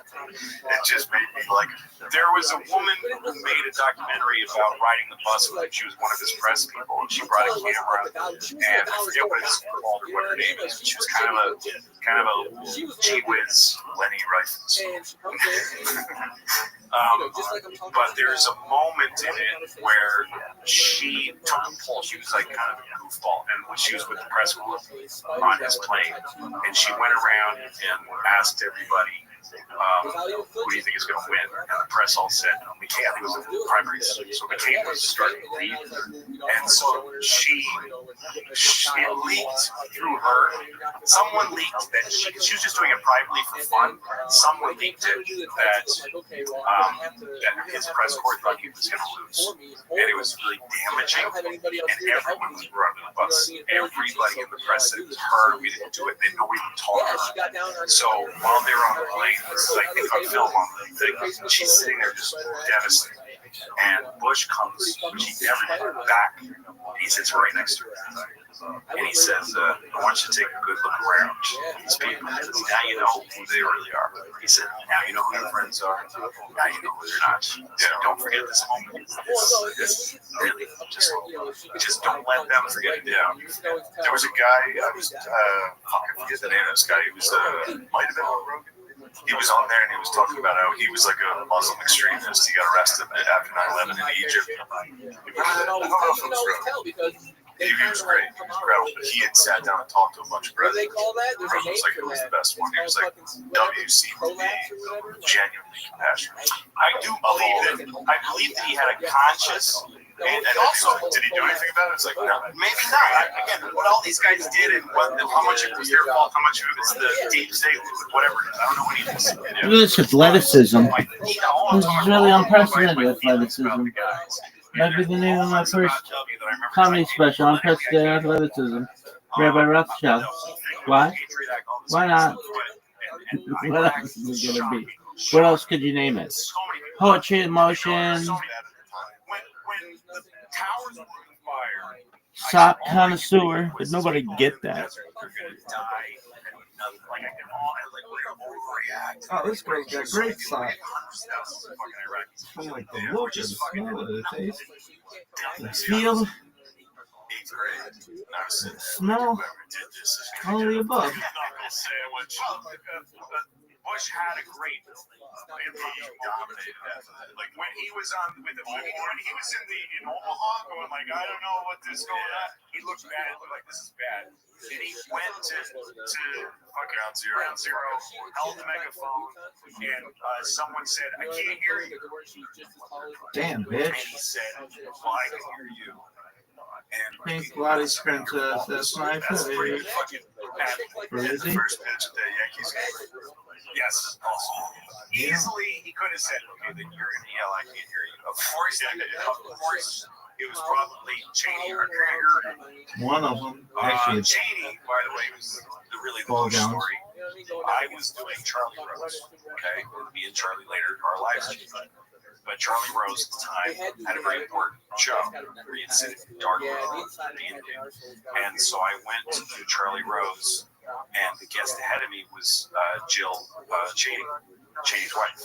She is a historian, and she wrote a book about Madison and framers, and she would just ask her questions. Damn, girl. She's a fascinating woman, fucking brilliant historian, and she talked pretty in a boring way about all the people we did in the first one. Yeah. And I was just riveted. And then they brought me in as they were taking her out, and I was just trying to she's not my world. And somebody said, we just need your microphone because we need to give us the next guest. And she said, who's the next guest? I said, Louis C.K. And she said, Louis B.K. Louis, where is he? Where is he? And she turns around, I'm standing there. Picture 2 looks like a kind of color for something nice, but so hard. playing basketball by myself. Oh my God, my grandchildren love you. We're getting a picture of It Fran. was the championship, and if I made the shot, And she took, you can find this picture of me with Liz Cheney. Jill. Jill. Yeah, the fucking BK. So, so we took a picture, and she tweeted. I wonder if Dick ever watched. I have no idea. This guy's kind of an asshole. But yeah, so that's Cheney and Bush and 9/11. Bush, and then after Bush was president, I told this great Conan, I'm not gonna tell it again. That's fucking boring. But I saw Bush. I was in traffic, and then his motorcade just was next to me, and I looked and I saw him through the window next to me, and I'm just like another like adult like moment, like fuck Bush. But I look at him and he goes like this, and I'm like, of course, you have to, yes. But the thing I liked about Bush was that when the guy threw shoes at him, do you remember the guy threw 2 shoes at him? He got 2 shots. Talk about fucking Lee got him.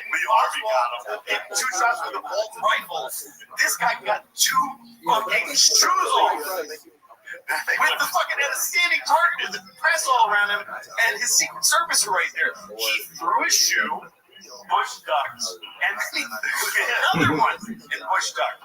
Because came back up smiling. Yes, throwing shoes is the most insulting thing you can do is hit somebody with one of your shoes. In America, you know what the most insulting thing you can do in the Middle East is? What's that? Kill all of them. Kill all of them. I wonder if he was thinking that. Yeah, I killed a lot of your family. Yeah, I'm about to hit your wedding for this. So bad.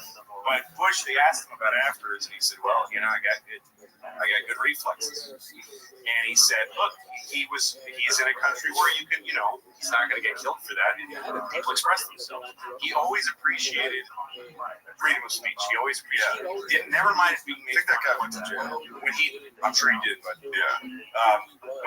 When Bush was made fun of, he took it very well. He was he would go on SNL and read jokes that were just devastating against himself. And he did it with a really good time. And he was funny. He was a funny dude. He was funny. Got why that was important. And I remember he was debating with Gore, and they did a typical thing they do in debates. They tell each other bad things. So he told the moderator, said, Al Gore says this about this, and he reads some shitty things Al Gore said. He goes, "What's your reaction?" And Bush goes like, he's running for president. Of course, he's gonna go for it. He's running for president. I mean, it's the game we're trying to, we have different views. He didn't care. And later, also, they asked him about the press. Yeah, you're hot as fuck, man.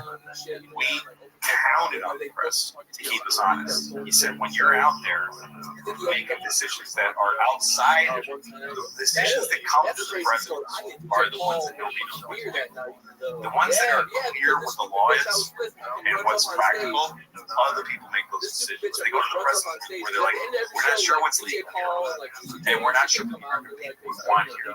And so it's the hardest job in the world. You have to deal with the cutting edge of where the country is going, why it's going there, and what people really want if they don't know what's going on. And once they don't, it's so unclear sometimes.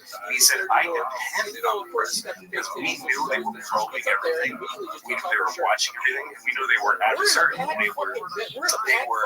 They were ambitious, and that made me comfortable because it made me confident that I'm not going to, in my confusion, make any real mistakes. Like that's what Bush. That's a profound thing for president to say, and it shows the level of confidence he had, which is why he did not like Donald, because he didn't have that. To be made fun of is a place of strength. I can't take you seriously unless you don't take yourself seriously. If you're a person to be taken seriously, then you can be made fun of. If you can't be made fun of, you can't be taken seriously. You're like, do not make that joke about me. It's like, you're a pussy. You have no confidence in yourself. You need to hear good about you all the time. That is a mental and emotional problem. So Bush didn't have that to me. And appreciative of that. He killed mountains of Arabs, just mountains of them, and other people, and who knows what else died. But interesting, yeah. And the way he reacted to Obama was cool. Yeah. I like the way he handled that. And in the middle of that, you got another tissue guy, which is the king. He was a great man. Those clips of him when he's debating Obama, and someone's like, he's a Muslim. And he's like, don't say that. You gotta stop it. And he's like, he took the microphone with us. She goes, he's a terror. And he goes, no. He says, listen, I don't agree with the guy about how to run the country. Is he good? We're starting with the man. Yeah. And then there was a lady who yelled out during Sarah Palin's rally. She said, you need gloves to touch him, which is a weird shit. But it's like, what does that mean? Like, he's very delicate? Or it's the most racist thing I've ever heard. Or, yeah, but also, why do you want to touch him? It's almost like she's like, I want to touch him. Why do I have to wear gloves? But, yes, that was crazy. Look at this athleticism. Oh man, I think this shit is not working. He had a great story about Is it? He met Obama. Maybe. Fuck yeah, it is. Like a bitch. So he said, well, I remember when Obama, his first day in the Senate, came to see me. Good morning or good evening. Look at this athleticism. It's really unprecedented. Unprecedented athleticism. Look at this athleticism. Look at this move. Look at this athleticism. Look at this move. I gotta take a shit. I have to brush my teeth because everything sucks. Allegedly. Maybe I just have to use that fucking rubber toothbrush with Restream or some shit. This shit is the worst stream ever. If you're ever watching this now or in the future, of course you're not watching now. But if you ever watch this in the future, you're wasting your fucking time. This is the worst. My nose itches though, I can tell you that. This is the worst shit ever. Look at this move. Look at this athleticism. This is unprecedented athleticism. The name of my first album. I had to take a shit. I have to piss. Oh man, look at this athleticism. This is unprecedented athleticism. Look at this move. I gotta take a shit. Look at this move. Look at this move. Oh, motherfucker throwing a gang sign. West side. Let's take a really son. Just getting to know him. He said, I got to tell you, this is really surprising. Great guy.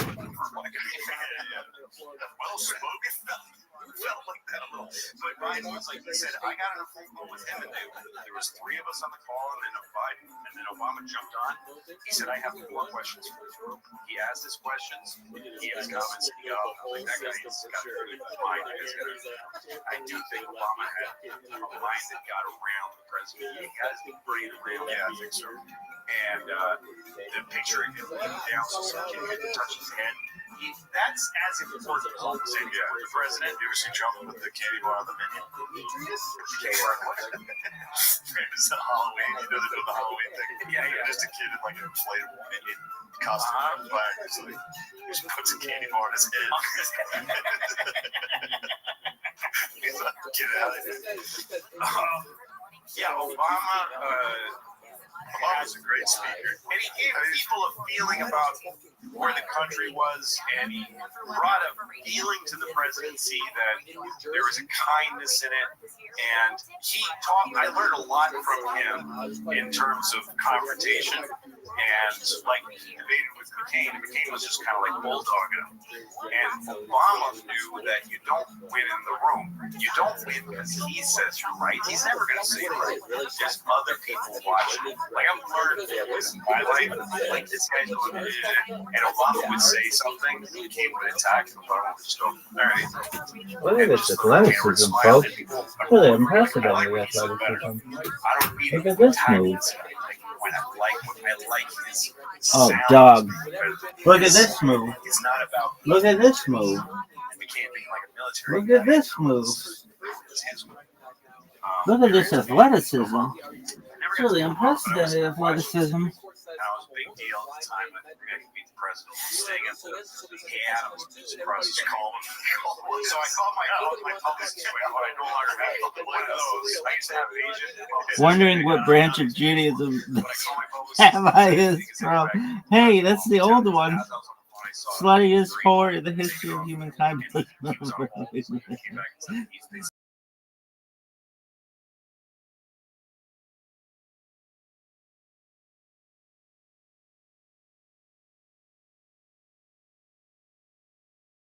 The fuck? Internet goes out. Internet goes out. My whole fucking life is just intermittent connectivity. This shit sucks. The White House, the rooms that are Oval Office are all shit because they keep packing because the government never stops growing. The White House stays the same size. I mean, that's my idea. But I was literally, I had to duck into the room because the ceiling was so low, and it was like his head speech like John Favreau or something. Weird, same name as John Favreau. But anyway, so we sat in his office, and I pitched jokes, and I got one. Look at this move. My joke. Which was because it was his last Rob one. Polk. And That guy. won. So it was his swan song. And Thanks for the free my joke was it's not shit. for my last correspondence dinner, probably the last correspondence dinner. And it turned out to be true. Trump you were close. Yeah, Trump had just did the first one. Yes.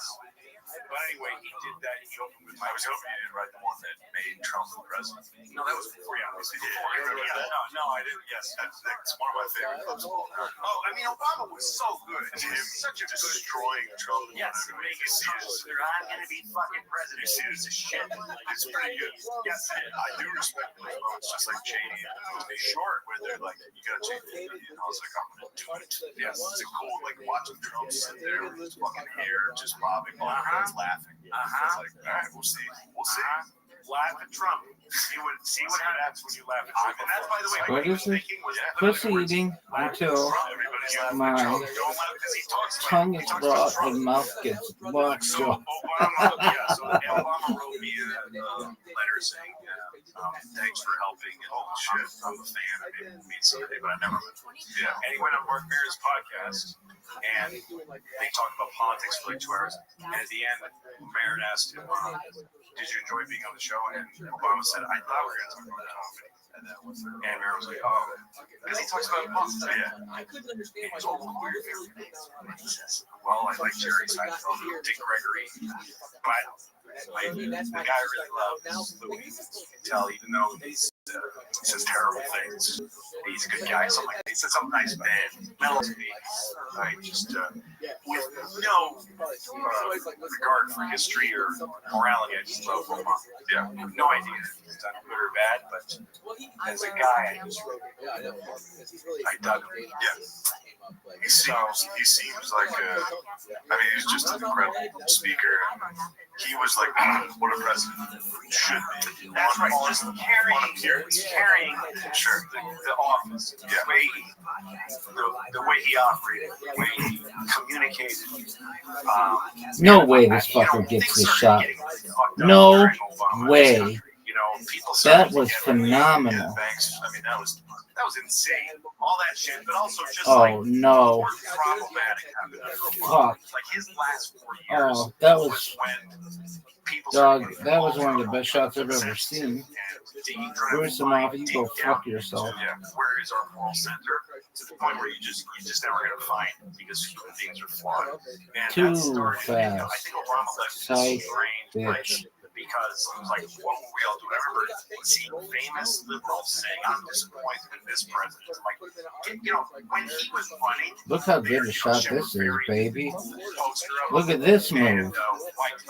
Look at this move. Black and white video. But once he's president, everyone's like, I'm not going to. It's not cool to help the president. Yeah. So they all. No way. And No. he's like, hey guys, I'm the only black guy even here. I'm not just the first black president. I'm the only black guy at this level, and no one's helping me. I mean, that's how I felt. He got kind of abandoned, and he couldn't find, you know, and Congress became weird. But I don't know. Yeah. That's not my business. My thing is, I just really Go, I really bitch. judged the guy as a person, the way he carried the office, and he was another example where I was like, you know, that Don't feels like suck. a democracy. A lot of people be like, well, That shot sucks. you know, that you're deluded. Yeah, that's you know, perfect. Fine, Go. sure, but I've been before. And that's You're how taking it too happened. long. That was the first election that I remember. It seemed to start to get really polarized. Like I remember when he won. Yeah, people I was upset. And that wasn't even close to where we got.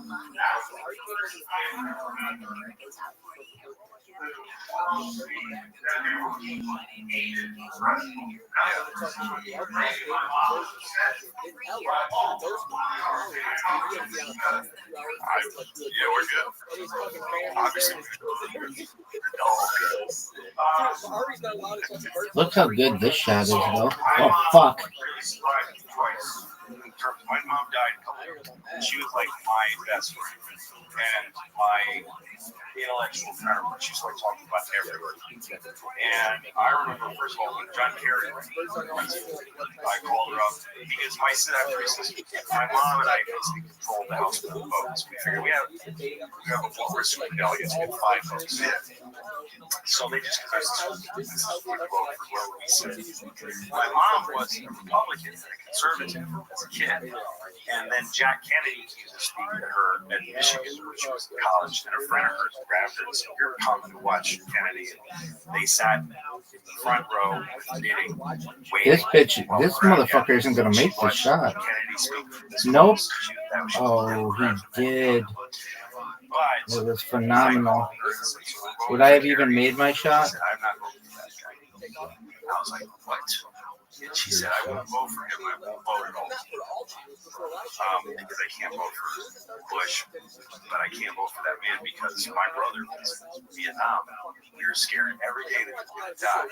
And Kerry came home and spoke against the troops. That's how we felt. She said, I know now, I look at it differently now. And that he was trying to do good, but it just left a bad taste in my mouth. He was a rich kid, and my brother wasn't. And he did one tour, came home and started, grandstanding while there was boys were going to kill everything. And he was pulling support out from there. So I can't do it. And I'm like, Mom, there's more to the story. She's like, I know, but you can't make me vote for the Mom, you have to vote for John Kerry. You have to vote for John Kerry. Who was a fucking, I mean, he's still alive, so I don't want to say, but geez, he had lipstick. He was like, I report for you. And he was a mess. Yeah. And then his fucking wife, Teresa Hines. I am Teresa Hines, and I have something to say. Like, John, he lost. Yeah. Fuck him. And also, by the fucking way, take that part out. Oh, wow. I'm actually, one part I want out. Okay. About I feel bad. Because people make mistakes. But when Bush was running against Kerry, a thing that came up that was big was gay marriage. It was starting to be an issue. And I got really angry at John Kerry then because Bush had a really sound argument.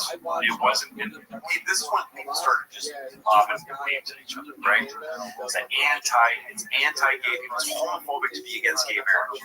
Bush made an argument that was practical. He said, "Listen, marriage is contract in the whole world." And by the way, during that time, they weren't talking about national gay marriage. They were talking about the states that had started. There's like Massachusetts, and California. Yeah. So he said marriage is the simplest contract in the world.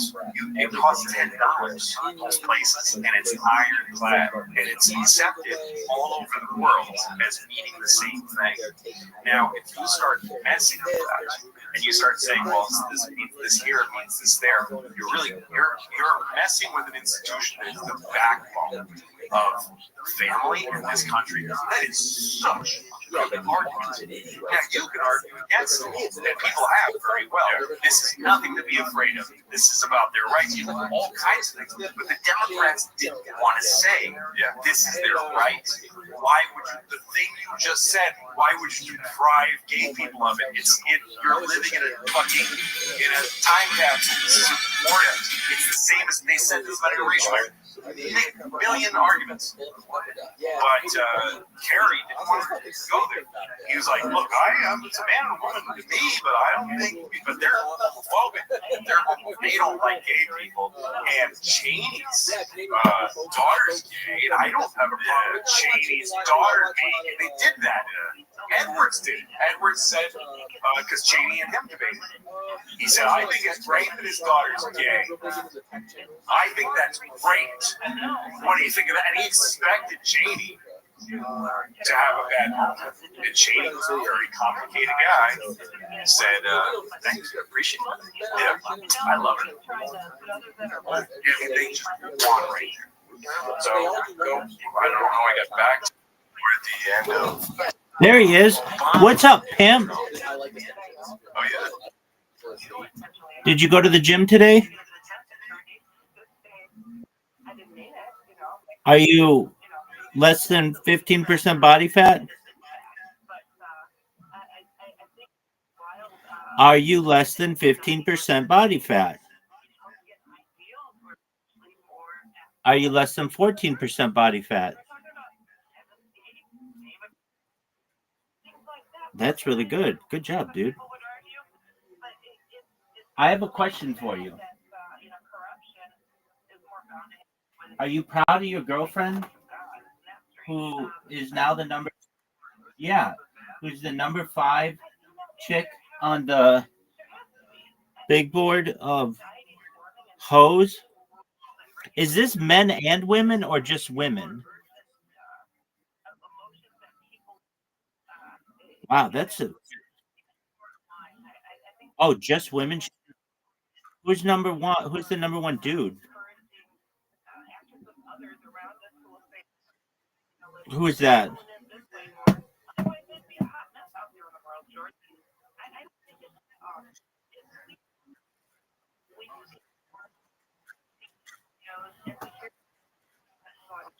Who are the other chicks above Bonnie Blue?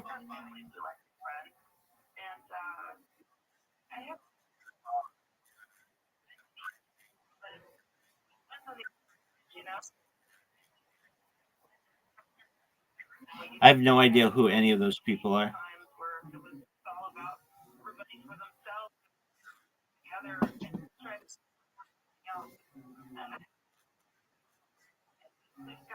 Good for her. Mia Khalifa, she's still.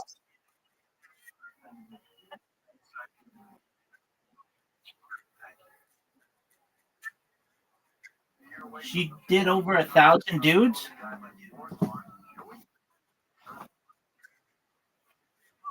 No one gives a fuck at all. She's the Buzz Aldrin to Neil Armstrong.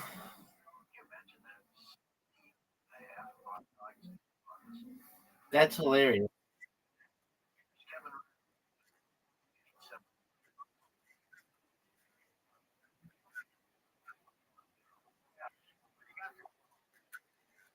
Right. Not even the whole day. She could have just.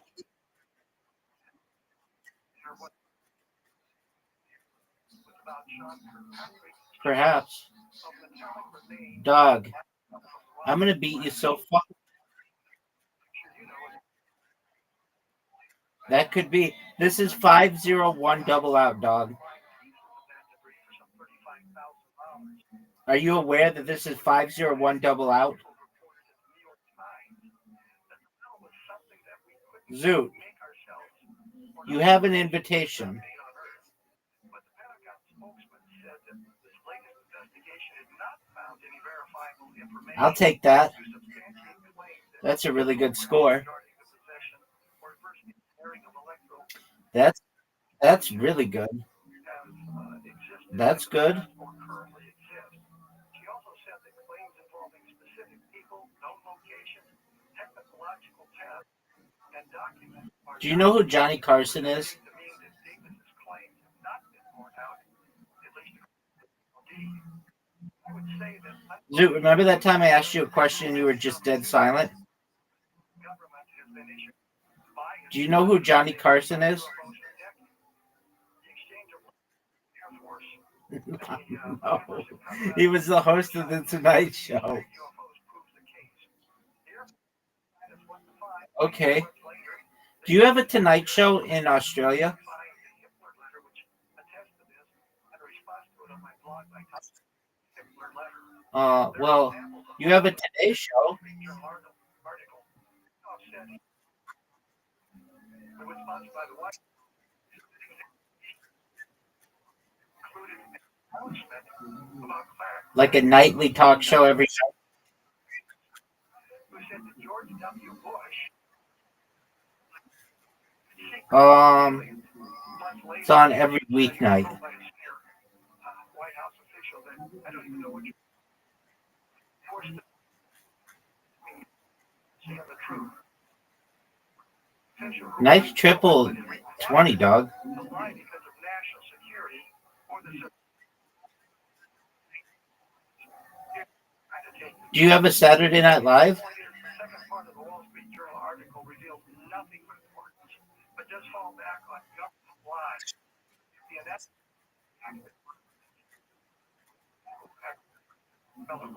Oh, that's cool.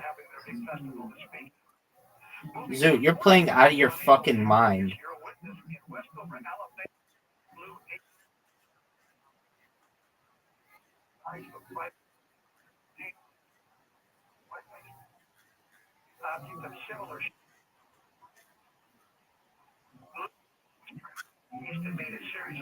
I'm in agreement with you on that. And then you just get everything else from England or the United States.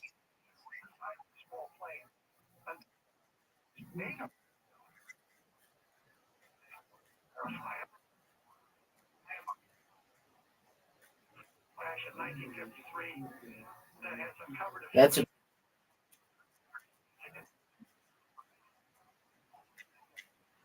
That's what we have for tonight, George. All right, my friend, thank you.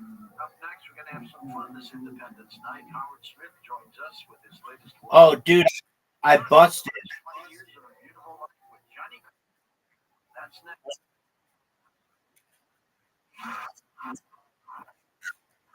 Well, Hollywood is not as big as it once was because it got too expensive to film here. So everything has gone to smaller states like Georgia, or they'll go to Canada, or they'll go to even London. Just anywhere but Hollywood. It's too expensive.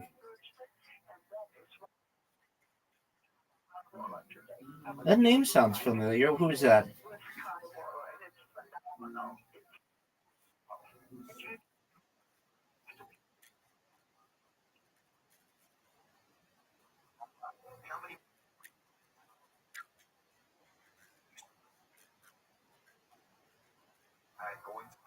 That's tight. Dude, I just sucked so much dick. I mean, I sucked so much dick right there. 19.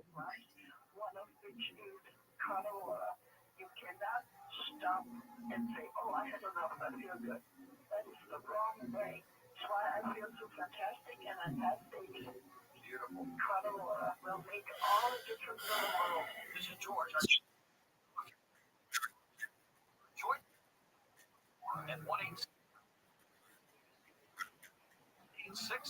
You're incapable of having what kind of conversations? I mean, we do it like almost every night. Dreaming of sandy beaches and ocean breezes? JTV's Tropical Treasure Sweepstakes can make Zoo, what are your thoughts on me just checking out?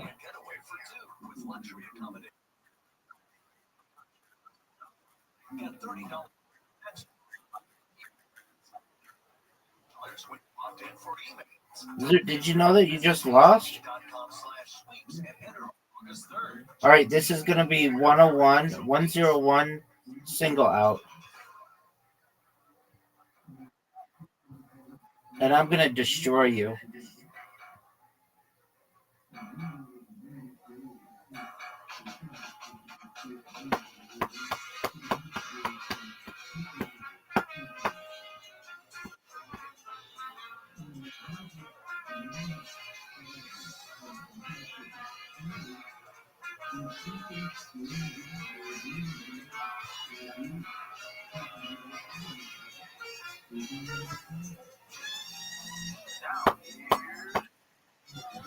Don't say quite like Epic Man, but pretty close.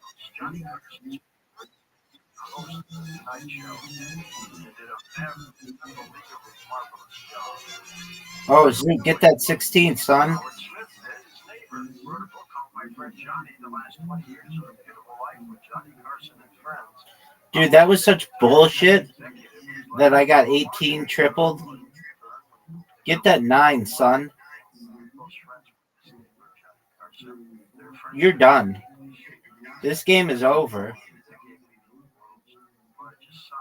Oh, are you serious? Dog. Dog. Dog. Johnny moved next to me, and he sold his beach house to John McEnroe, and then he bought this place 4 doors from me in Malibu. And oh, Zoo, you busted. Zoo, you're not as good at this game as you once were, or maybe I'm getting better.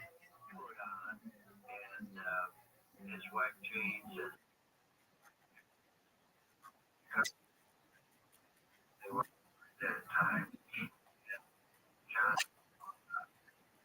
So They're, what are they doing? with John at his table there, and conversation.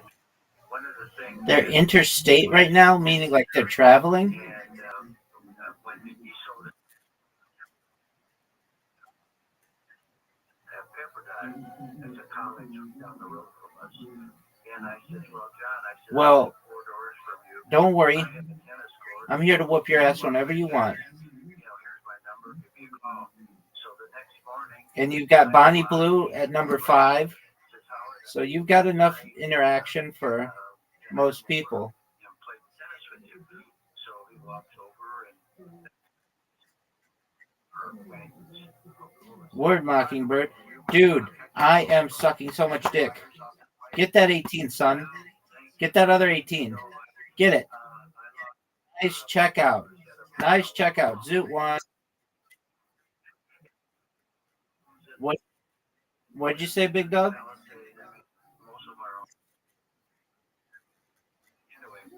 All right, well, you still don't remember if she said that she wanted to drink your piss out of a condom. redoing the house, but we will be done in about a year. What happened to Johnny's old place? Johnny's old place sold for, I can't remember the guy's name now, but he owned the Eagles. The guy that bought John's place. And, How about you just make this 19, son? no, that was not. That was in point due. That was great. Affected by the virus. That was great, Zoot. What did you think of watching the Tonight Show, knowing you knew Johnny Carson? Well, it is kind of interesting. When I met Zoot, John, I've got a good game for you. Actually, the game sucks. Let's see here. I had a software company. We're the largest software company in the world at that time. So I used to go to bed about 10:30 because I used to get up early. So I never watched the show. So it wasn't a matter that, when I met John, that I was What's Dice Party? so eager to meet him and Have you ever played Dice Party? Oh, Zoot. Hold on. Dude, did we ever play table soccer, but active?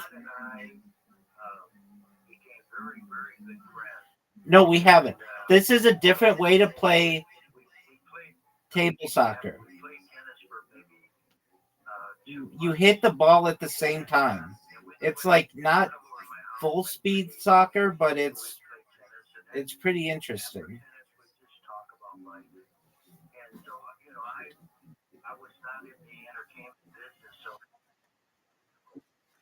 Zoot, take yo dog. Are you gonna take our show? You're gonna keep jerking yourself off raw.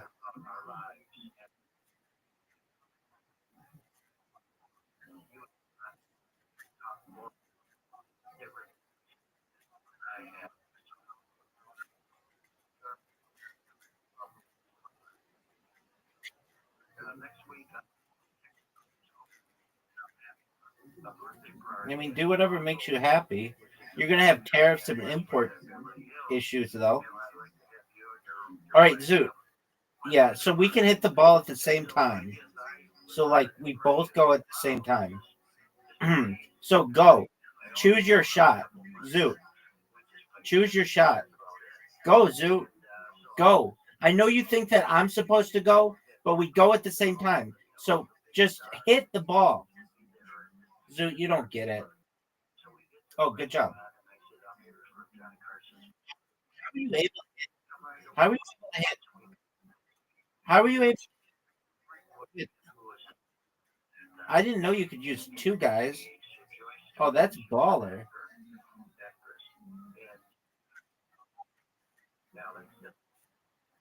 Okay.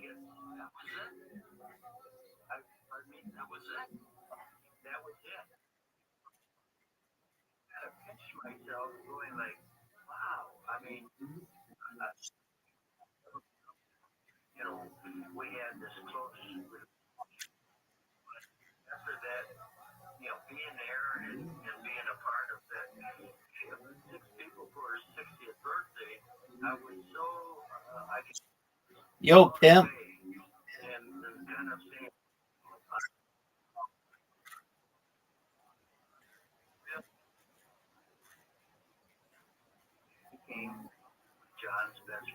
It depends what it is.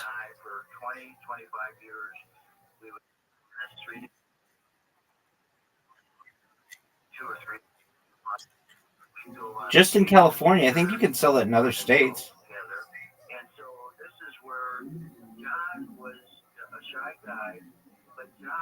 Oh, wow. I was listening to somebody talk about kangaroo meat the other day. I forget who it was, but it was like, oh, Zoot would love this conversation. Oh, Zoot, what are you doing?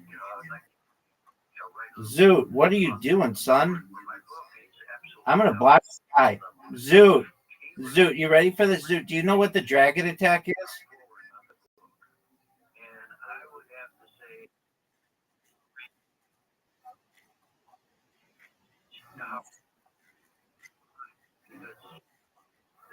Okay.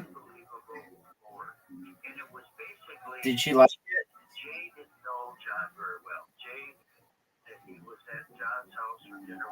Oh, Zoot. Okay.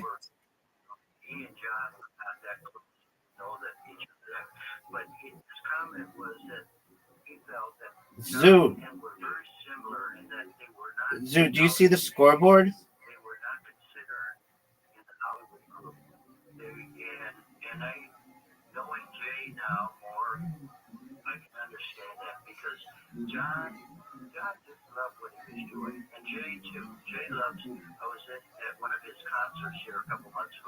Zoot, do you know what the Zoot, do you know what the dragon attack is? Zoot, do you know what the scoreboard is? Do you like playing where it's tactical or active? Do you like playing it like this or the other way?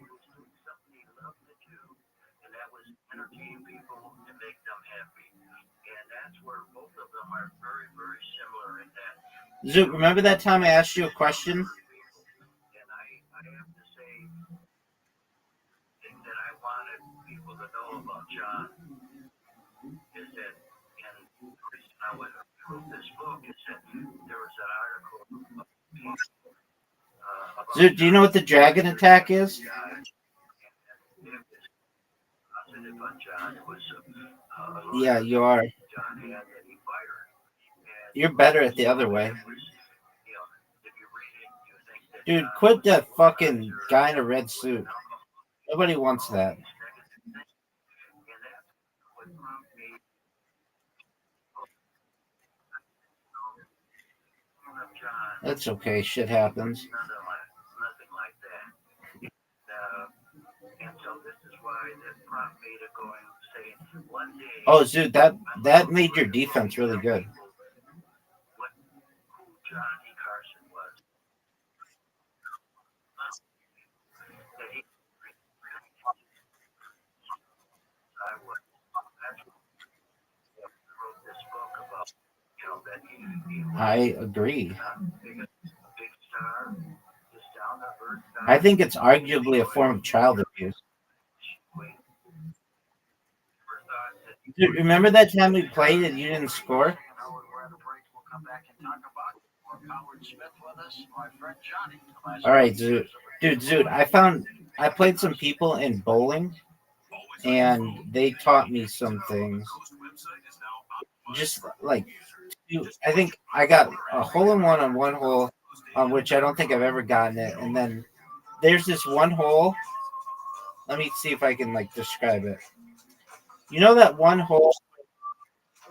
You know that one hole where there's like a really small gap? Like it's the one where we always water bump each other, and there's just like a really small gap, and you can't like make it on the first try. Well, I learned how to make it on the first try. It's like got water in the corner and pink on the left side, and just like a small and sometimes a small strip of pink on the left side. Do you know what hole I'm referencing? That's okay. I know it's not easy for me to describe. But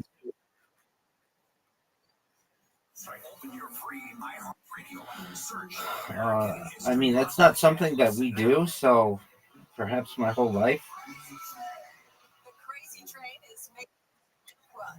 Ozzy Osbourne and Black Sabbath will reunite on Saturday for Ozzy's Back to the Star also includes Metallica, Guns N' Roses, Pantera, Slayer, Alice in Chains, and others. The sold-out show in England will be available on live. Yeah, I mean, I don't know the exact age, but and the summer blockbuster movie season is here. it was just like The biggest studio release for the holiday weekend actually hit on Wednesday.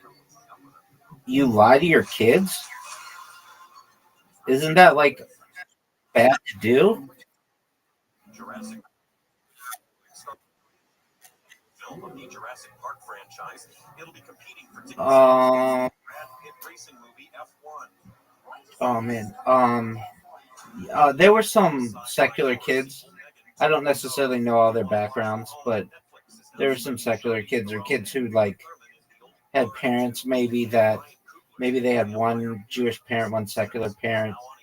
I don't know all the backgrounds of the kids, but I don't recall like kids really talking about that.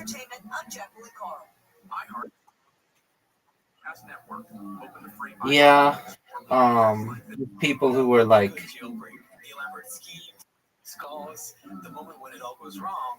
Oh my God! The twist. more like agnostic. I think when it really came down to it, maybe they had like religious parents, but if you really press them on the issue, everybody's agnostic. So So many commercials about that. And now I'm starting a podcast because honestly, look at this shot. Are you gonna make? Yeah, I went to private school. Wildest true escape stories in history. Very few people know this story. Sitting down with some of the most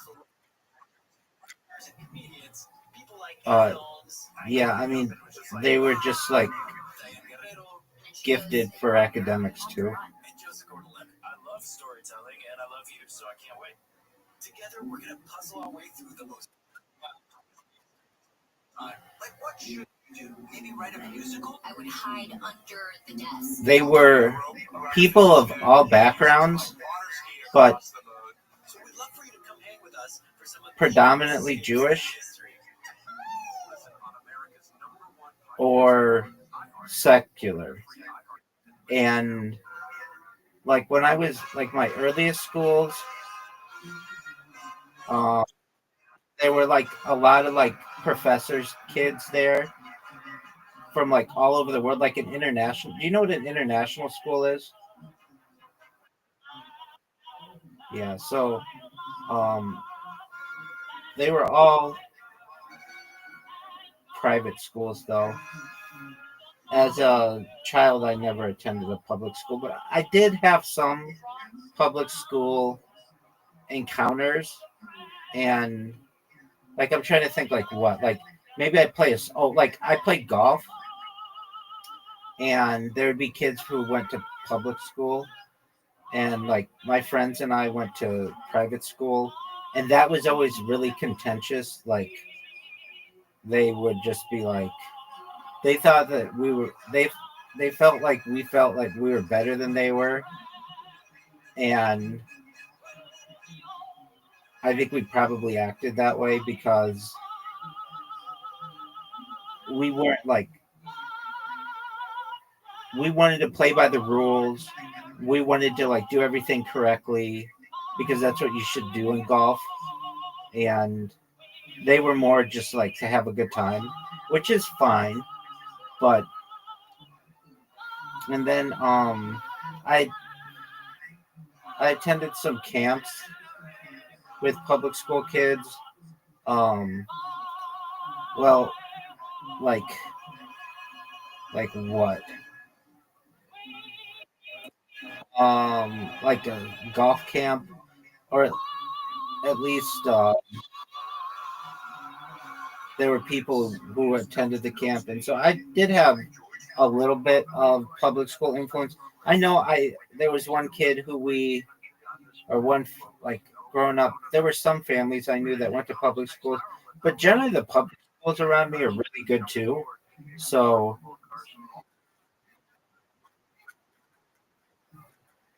Gas network keeps cruising along, getting bigger and bigger and bigger. You have not. Just go to are you sure about that? What did you think of that shot, Zoot? podcast, click that and you're in. The other thing is to get the app, put it on your phone. Thanks, baby. You can listen to podcasts that way. Paranormal podcast. Oh, Zoot, what a great shot. Dr. Alan Millay brings 4 decades of experience in natural products. I'm in agreement with you. You need one of the best shots in your career.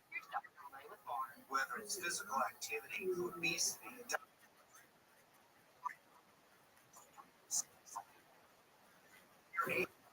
supported by there you go. inflammation and I taught public school though, so I had a little bit of influence there. Zoot, you ready to get 101 darts easy?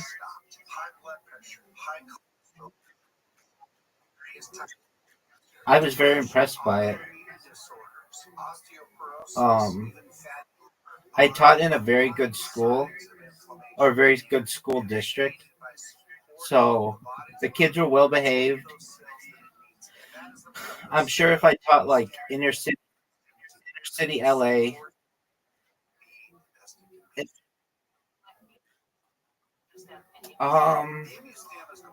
in the state of California,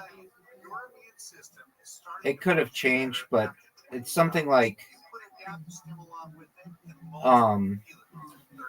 if you are, usually you need your 4-year degree, but if you were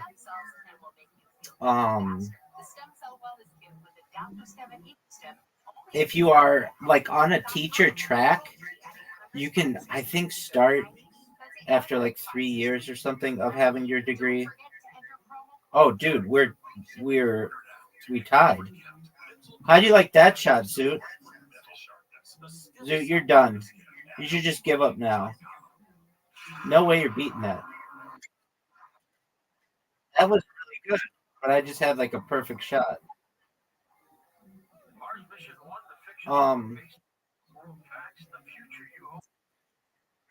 Christopher Lee Jones brings you Mars Mission 1, available on Amazon, bringing you real-world facts of what our world will look like if we allow the Kessler effect to continue to develop and the cliffhanging detective story. But generally, I was very impressed with the public school system, and I think it would have given me some opportunities, like especially in sports, or like they had just like clubs that we didn't have, and I don't know. I just think it really would have been. Oh fuck! Interesting. And I would have liked to go to school with girls. I mean, of course, being a young man, boys and girls were separate. Where when I went to school, but I think that would have been very distracting as well. So I get it both ways. But I taught everything from preschool to high school, and I was very impressed with the students. They,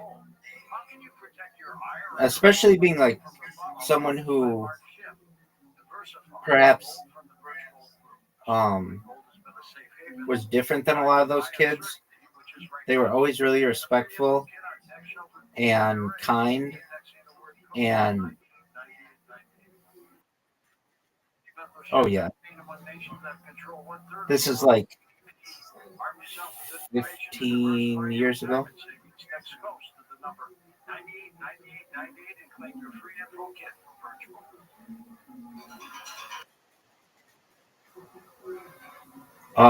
Usually I would just have them, because that's a long name, have them call me by my first initial. So it was easier, especially with little kids. It'll take them all day to get your name down, and it just was easier to just go by a single letter. It was a good experience, though.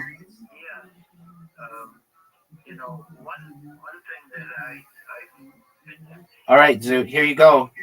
That's for you, baby. That's for you. That's for you, Zoot. That's for you. That.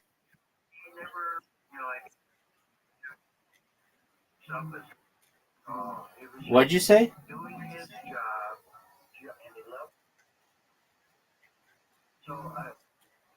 Why is that? The only time that we to dinner, he was different. Always was we happened to run each other. That's unfortunate. And Malibu, and he was there. As teachers, I disagree. I don't think men should. I don't think men should be gynecologists, but I think men should be teachers, just like women should be teachers. You can learn a lot from both. And I know that.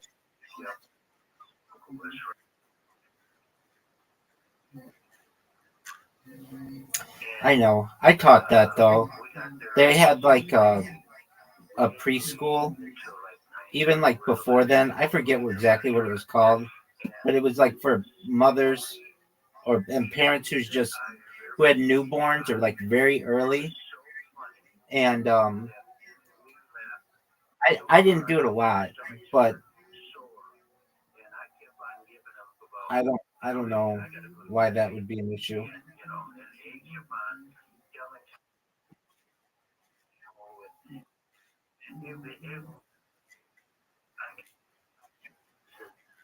Women.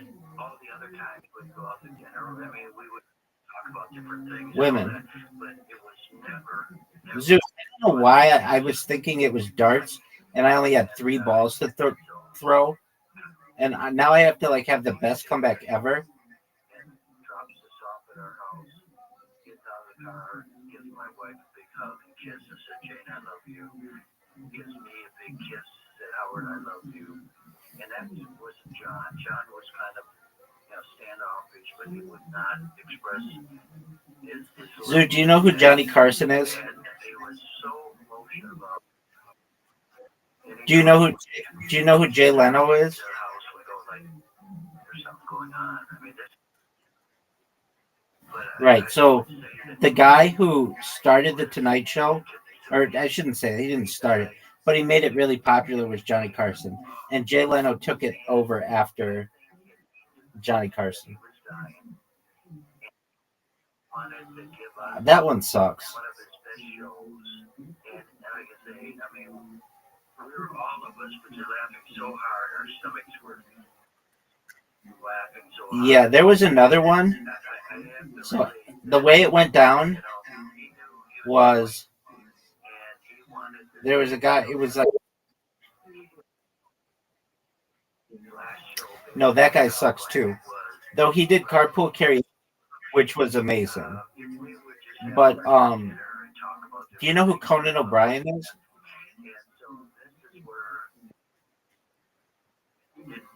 No, you weren't. You were thinking of no Conan O'Brien. He was good, but he's tall and thin. You're thinking of what is that guy's name? He sucks. James Corden. Yeah.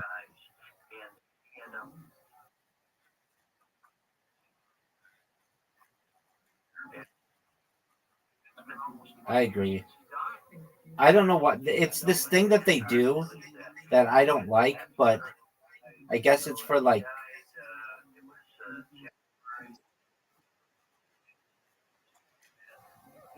it depends what the show is.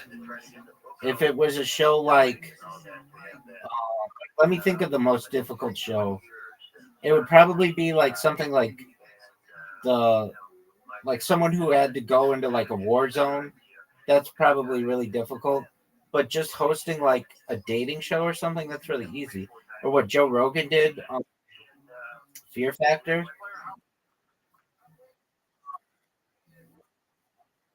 No, no, no, that's really easy. In the United States, they do like 2 of those a day for a month, and then they don't need to tape them anymore. So you work 1 month out of the year, and you get paid millions of dollars.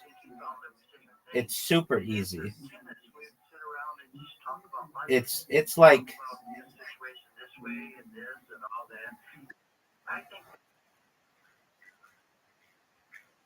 no, you don't. It's all there on cue cards and teleprompters. You don't have to memorize anything. And if you make a mistake, they just don't show it. You just reshoot it. It's really easy. Like what would probably be more difficult is being like a like I knew a lady who was a news anchor, and she did the news. She was the first female news anchor in on Fox in San Diego. So she did it like in the 70s, and she is a member of my synagogue. And I remember asking her like, "What is it like when you're there?" And she's like, "Just sit there in front of the camera, and the red light goes on, and when that red light goes on, you just start reading, and it's as simple as that. And when the red light is off, you're done. You don't have to do it. But if that red light is on, you have to go." And I was like, wow. She's a really pretty lady. She was like 80 years old and looked like she was 35.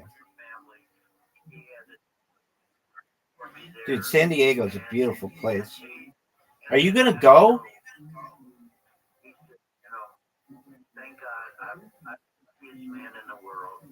San Diego arguably has the nicest weather of any city in the world.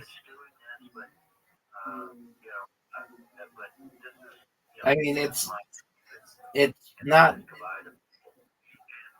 too much nicer than Orange County, but arguably it has slightly better weather. And I don't even think that. I think probably Orange County has the nicest weather, arguably in the world as well. But I think it's a little bit, arguably, it gets a little hotter inland. But it's beautiful, dude. Are you gonna accept? Or are you just gonna sit here and jerk yourself off raw?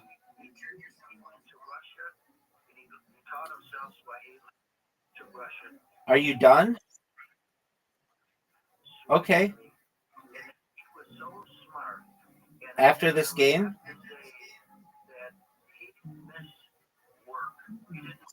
Performing that because this guy had so many things that he loved to do. And like I say, they would talk about this and that, about stuff that, it was amazing, but he just, when he retired, a lot of people, when they retired, okay, well, what are they going to do now?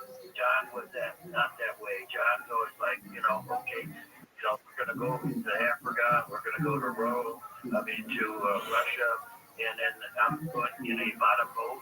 So Cool. he used to go out on the boat a lot, and he loved, just loved being on the boat. And, but the thing I guess I wanted to. Oh, I was saying though, about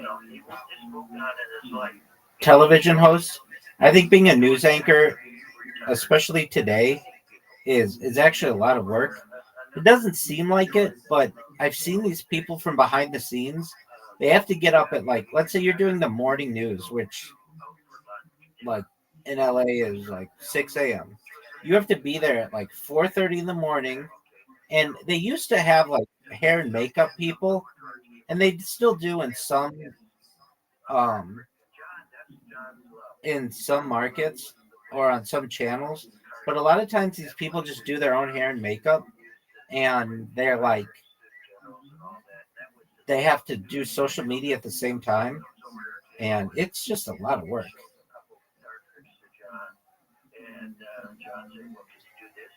And then, well, okay, so all of that is fine. But if you screw up, if you make any mistake, it's on the internet forever. And all these people are trying not to have one of those moments where, they sneeze on camera, or they, do something like out of the ordinary that becomes very memorable for people, and then it goes viral. Like they do everything they can to avoid that. So I would rather not do live television of anything. I think I could do it, but I think if it's tape delayed, it's easier, and something that's completely syndicated is the easiest.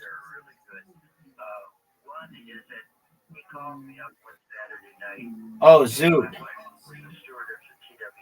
All right, nice job. All right, enjoy your dinner. We'll talk again. Hopefully, Body Blue moves up to number 4. Do what you can to get her there, okay?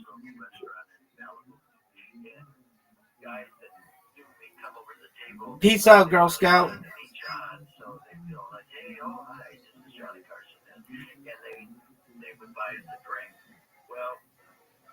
We had probably 4 or 5 drinks there, and then I was involved in investing in a restaurant across the street. So I said, John, let's go over there and have a drink over there. So we go over there, and John walks in, and the major D says, or says to the major D, where's the bathroom? I gotta go to the bathroom, okay? So John goes to the bathroom, and the major D comes up to me and goes, Howard, Mr. Carson's in the bathroom throwing up, he's sick. And I said, oh God. And so wants to drink. Yeah. I mean, this is where the only time, and I have to say, we probably had dinners 500 times, and this is the only time that I would say both of us had too much to drink, okay? So this, probably 30 years ago, there was no Uber driver, stuff like that in Malibu. So I said to the guy, I said, call the sheriff. So the sheriff comes in, goes, what's the matter? What's going on? And I said, well, Mr. Carson and I, we've had too much to drink, and could you drive us home? But he goes, oh, no, I can't do something like that. And he looked at John, he says, okay. So we get in the back seat of the car, and come up to and the lights were on. So my wife just got home from London, and I said, turn the siren on. So she comes running out, and here we are sitting in the back seat, and she thought we got arrested. And I said, no, the sheriff drove us home. So John brings out like $300 to give to the sheriff. I said, no, don't give him any money. I said, Mr. Carson lives 4 doors down the road. Take him home if you would. Thank you. So the next morning, John calls me up.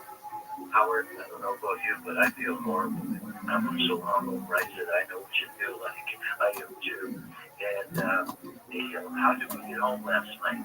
I said, the sheriff drove us home. He said, we got arrested. I said, no. But the sheriff was like, around we got home. I know it anyway. So that's just one story. If you have one more other stories I love is that we're playing tennis one, it was like a Wednesday. And John says, hey, have you ever been to the Santa Fe restaurant in Malibu? And it's up in the hills here, and it's really nice. And I said, yeah, it's really nice. And he said, well, let's go there Sunday for breakfast. And I said, oh, okay. I said, I'll call it make reservation. No, I'll call it make reservation. So he calls me back about 10 minutes later. He says, we got a problem. I called to make reservations, and they said they're all booked up. I said, did you tell them they're Johnny Carson? Yeah. They said we're all booked up. And so he didn't know this, but the owner of the restaurant lives next to me in my beach house I have. And so I said, well, let me call. Well, he said, oh, yeah, okay, you call. You can make reservations. I can't make reservations. So I called the owner at his house, and I said, George, I said, John and I'd like to come over and have breakfast with our wives on Sunday morning. Is that possible to get in? He said, yeah, Howard, what time do you want? I said, let's say 11:30. Okay. So I called John back. I said, okay, John, we're all set 11:30 for breakfast. And he goes, how the hell did you do that? I couldn't get a reservation. I said, I'm Howard Smith. So, anyway, he loved that story there. But we had some really, really great times together. One time, my birthday when I turned 50 years old. How old are you now? How old are you now? 84. Yeah, thank you. And I would have to say during that. Yeah, this is like I was saying, I remember when Obama beat Bush, or Romney. That was the first time I felt like, oh, this was like totally divided. Because towards the end of Bush, everybody hated Bush. Like that was divided. Half the country, really hated. Like bands were coming out with music against it. Like that's why. Because I was saying people hated Obama so much, and it's when I started feeling things coming apart because I had that moment about Bush. I was against Bush as president, but I could see where he was at. And the other thing was because my mom. So when Obama was ran for Obama, right? Yeah. When Obama, and my mom said, I'm voting for Obama. And I was like, what the fuck are you talking about? She said, I'm not voting for nobody because he picked Joe Biden as vice president. And Hillary Clinton had nearly beat Obama in the primaries, and she had done an incredible campaign. Her campaign was historic today because she was the first woman to run effectively for national office to get that close. It was a big deal. She said she won, and she also remembers when she was younger that typically the president, the guy running the presidency, maybe his rival, pick your rival, because it's your way of saying, I'm not afraid of my rival, I can work with people. It's how you unite the party. It's what Reagan did with Bush. It's what Kennedy did with Johnson. Johnson bitterly hated Kennedy, and Kennedy subjugated by saying, you're going to run with me, we're going to do this together, and I'm not afraid of your rival because I'm strong, right? And he said he didn't pick Hillary and she earned it, and he gave it to Joe. And she hated the name Joe drove her crazy. She didn't care about Biden was fine. She said Joe Biden's a regular guy. And my mother worked her whole life She was a single mother. She says, I worked my whole life, and me and women I've worked with would earn the spot and give it to Joe. Just some Joe who smiled and knew how to work it. Yeah. And the woman who earned it gets fucked. And the reason I hate him for it is because it means he has no balls. My mother said, Obama has no balls. Because he picked a guy, he didn't want to pick her. He's afraid of women. He's afraid of a strong woman. And she said, I'll never vote for him. He was afraid of women. She did not use the N-word. I think he was afraid of women. So, no, I don't think that's what happened. But here's what's cool about it. McCain picks Palin. And then my mother said, I'm going to vote for Obama now for the opposite reason, which is McCain picked Palin as an idiot, douchebag, a retard, who I personally love now. I'll get to that later, but you know, I met her. I met all this. It's crazy. I don't know people I met. She said he picked McCain to get the woman's vote, and you're not going to get a smart woman's vote by picking somebody like that. So I'm voting for Obama. And then later, I checked in with my mom when Obama became president and made Hillary Clinton Secretary of State, which is a far more important position. But I called my mom and I said, you got to give that to him. And he didn't run on it. He didn't say to the women of the world, I'm going to give it. He didn't tell anybody. He gave her the job because he thought she had earned that job to actually do. Not just the bullshit political thing. She said, yes, I'm with you. And she ended up loving Obama. But Sarah Palin, amazing person. Amazing person. I mean, when McCain announced her, she spoke her first national speech and did the joke about, you know, the difference between a bulldog and a hockey mom? Lipstick. Place to shit. Yeah. So this woman is incredible. She's an incredible force in American history. And I was on an airplane one day flying home from LA, and I got drunk on rum and coke.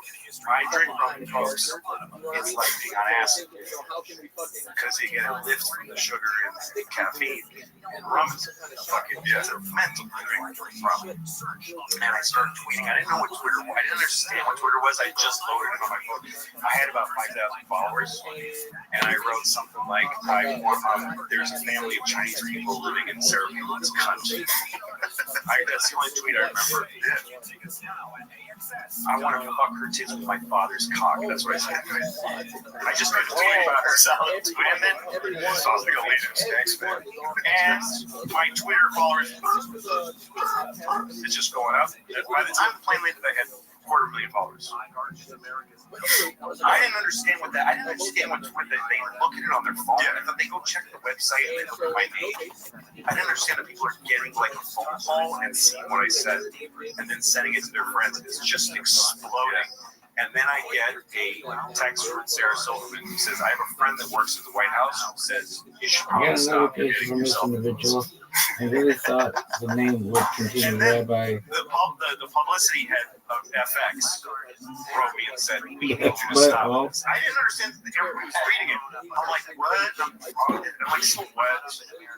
Anyway, I was hired to post. What up, Dr. Florence Scott? Congressional correspondence dinner. It's the one. It's right you want to get it, girl? And Greta Van Susteren said on CNN, I'm boycotting that dinner because that pig, Louis C.K., said these things about Sarah Palin. Also, the woman testified before Congress to say that college students should have their abortions paid for, Sarah something, Rush Limbaugh called her a slut. He said, we're not going to pay for you to have an abortion because you're a college slut. And so everyone, all the Democrats were like, that's terrible that he called her that. But then Bill Maher called Sarah Palin a cunt and gave $1 million to Obama with a giant check. And then I said that she has Chinese people living in her country. They call her. It's different. And I was going to post the dinner. So I found out, I called my mom. I said, I'm being boycotted. She said, get out. Call them now and say you're not doing it. So I got out. No, I didn't do it. And I dodged the thing it got weird and ugly. So I'm at SNL 40th anniversary, and Sarah Palin is there. And I see her. I'm in the audience with all famous people, like the Rolling Stones, Jack Nicholson, all of the SNL that ever was, but all the most famous people in the world. I was there presenting something, so I was there.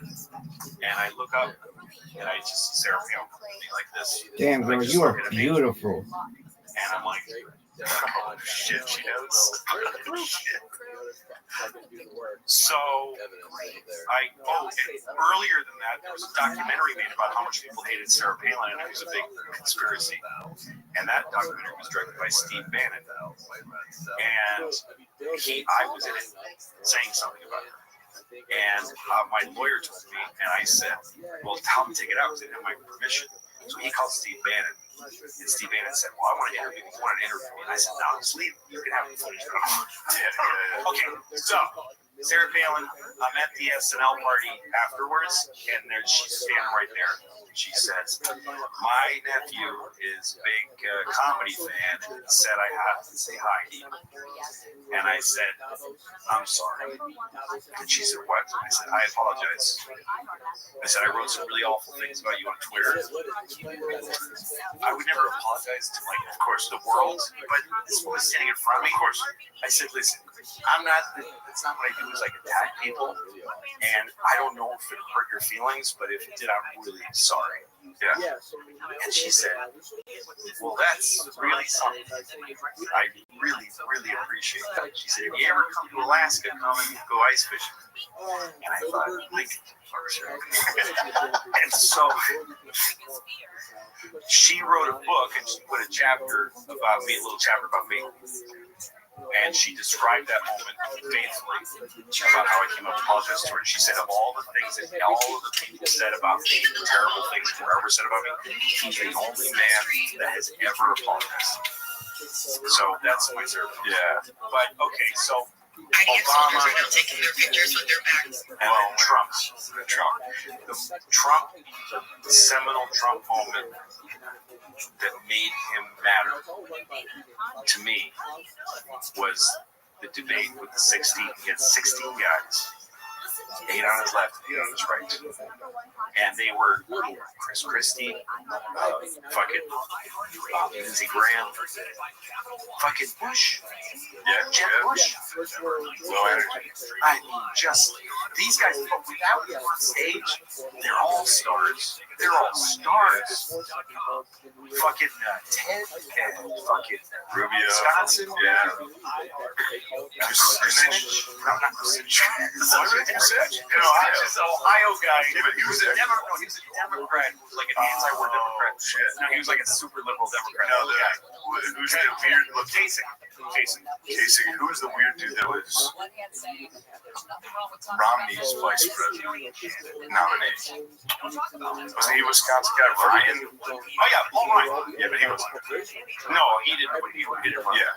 By the way, just to get Romney for 1 second, because I didn't like Romney. Yeah. Because he was a venture capitalist with what do you call the funds? Those funds, hedge fund.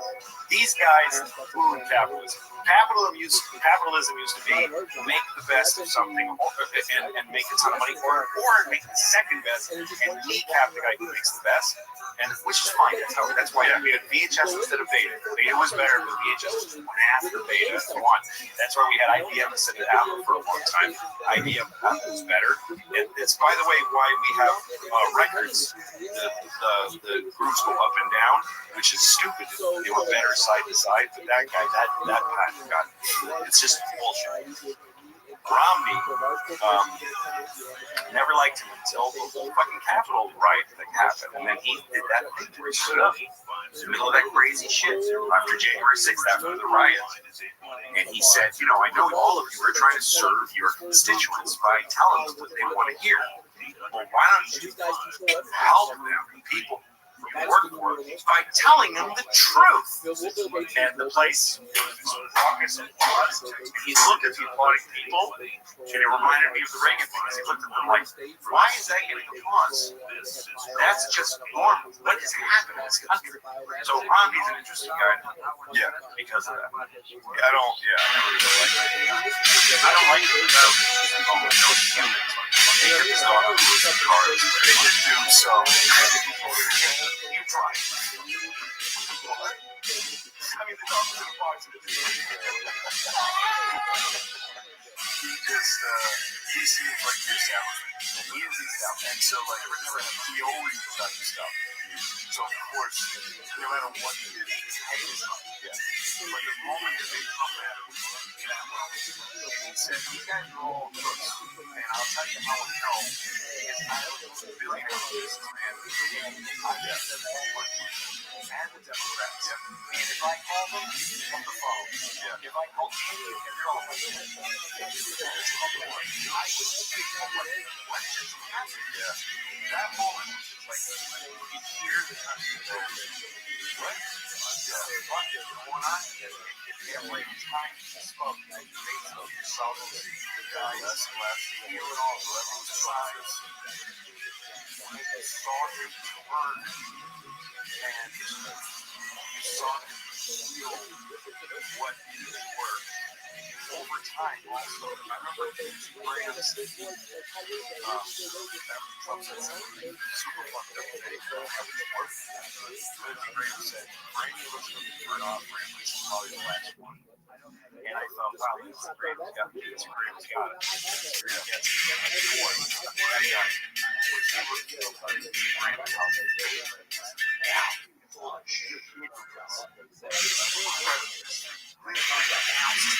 This guy is everything he's for, everyone. He was up there destroying Chris Christie. Chris Christie was supposed to be that guy didn't find him. And then I think Chris Christie has had a journey that's makes it with his post. He had to give a speech on TV saying, I'm keeping the dog that I shouldn't have given. The general speech from the president twice. Didn't end well. The Chris Christie had a fucked up life. He also had real life, drug addiction in his family. He once did like all the stuff. It's like one of the best moments. He was passionate. He's another guy. I was walking to the airport after he washed out of the election. I was at the airport. There was Chris Christie alone with his big suit and his hot seat with airport bag. Snacks, soda. Just walking, and he saw me, and I think the recognition was just like, we're both on pictures on Twitter. Like this. Just looks sad on the airport. But then I saw him on Bill Maher recently, and he took some tough questions, and it sounds like he's got some, he's got some grit to him. And he's got some complexity and some dimension. And I think he's taking his skill to because there was one, I think it was right after him and Trump obviously Trump killed him. And then he's standing on stage with Trump at another rally. And Trump's like, you need to go. Act like right. Introduced him, standing there. And he's like, you get all the he was being as brutal as Trump was. Yeah. To the people around him, including Giuliani, who used to say, shut the fuck up to Giuliani, curses him in front of everybody. Yeah. He shits on all these guys. Now, that is an incredibly fast and powerful pitch. To beat Trump, you just shoot at the top. But it's unstable. It's like Caligula. It's the same fucking thing. Everybody around him needs a little more energetic. Yes, also, no goals. No real goals for the country. Just a win-win-win, which yes, you can win to a certain degree, but there's a limit. I'm not talking about form. I'm talking about what works. Yeah. And I think that he's I'm critical. Like I don't know if they'll win again. I don't think they'll win. I think just right. But I don't know. You know, but when he was playing, I'm sitting here like, you know what? I've got my eye on. The governor of Florida, I don't know fucking thing. I don't know. I think that his winning with Jay America and everything has both sides. Yeah. Every single thing comes to you like both sides of the back. And you resist hate, you're not going to feel it. And you also you try to please the moment of happiness is sad. Otherwise, you're not living in the world. But the thing I would have said, just talking about Trump, the thing about it, this is why I think about it. He's got 19%. That's what it is. And that's what like I just want to I'm on any show I watch you I don't I watch you because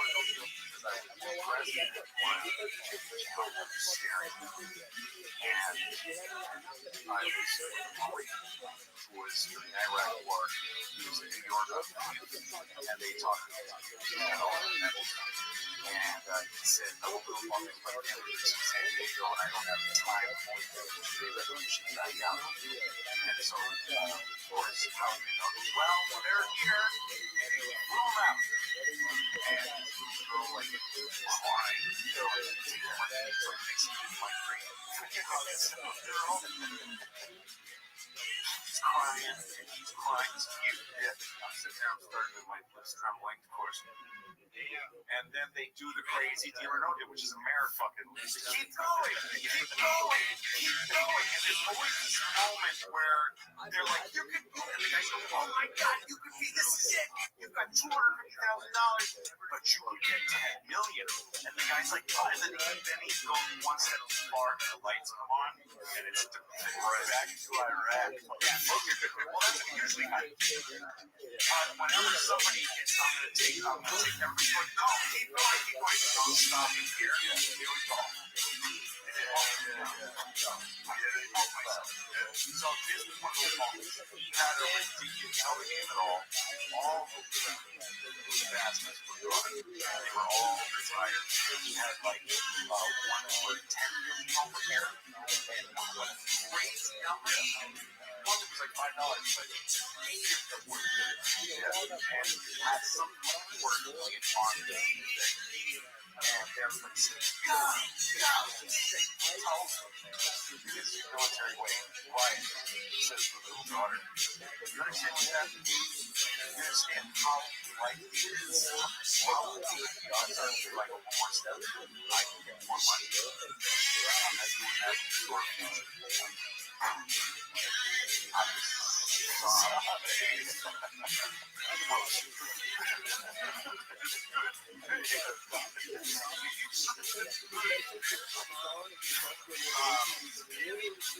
talking about something else.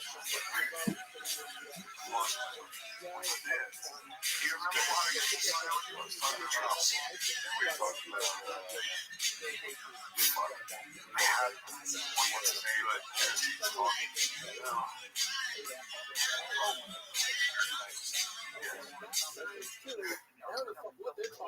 Whenever they sing a song, I know. And Simon and them are asking. We fast forwarded those fucking first 10 presidents, and now it's just like American Idol. It's one time. Whenever they sing a song, and Simon says you're a little pitchy, whatever. The thing I always wanted to ask is, you know what that song's about?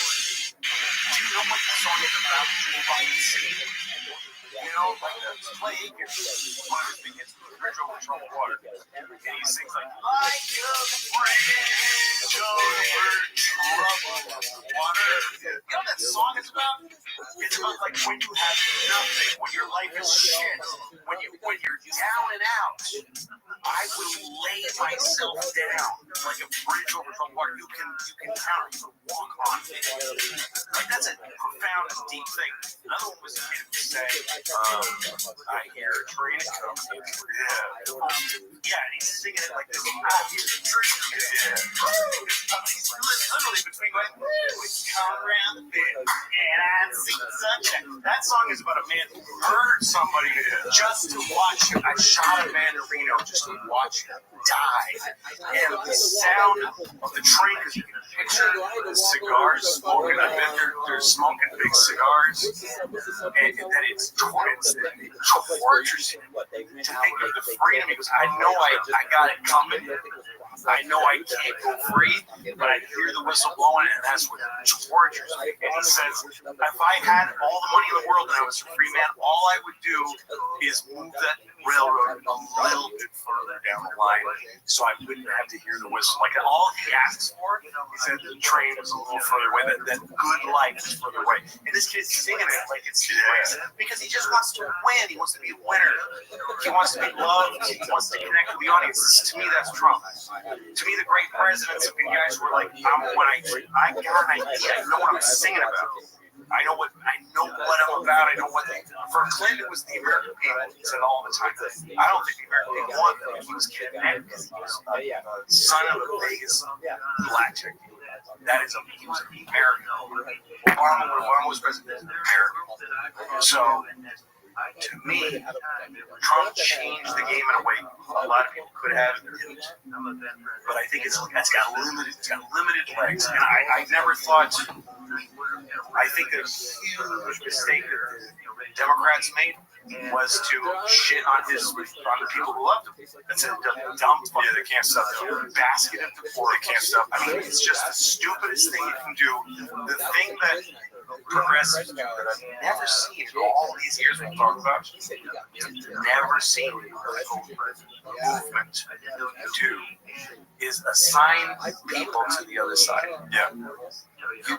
What Clinton did, what anybody running for president, Nixon did it. You could see examples of all of them when they talked, like, especially when they started doing town halls, which was a great addition. Yeah.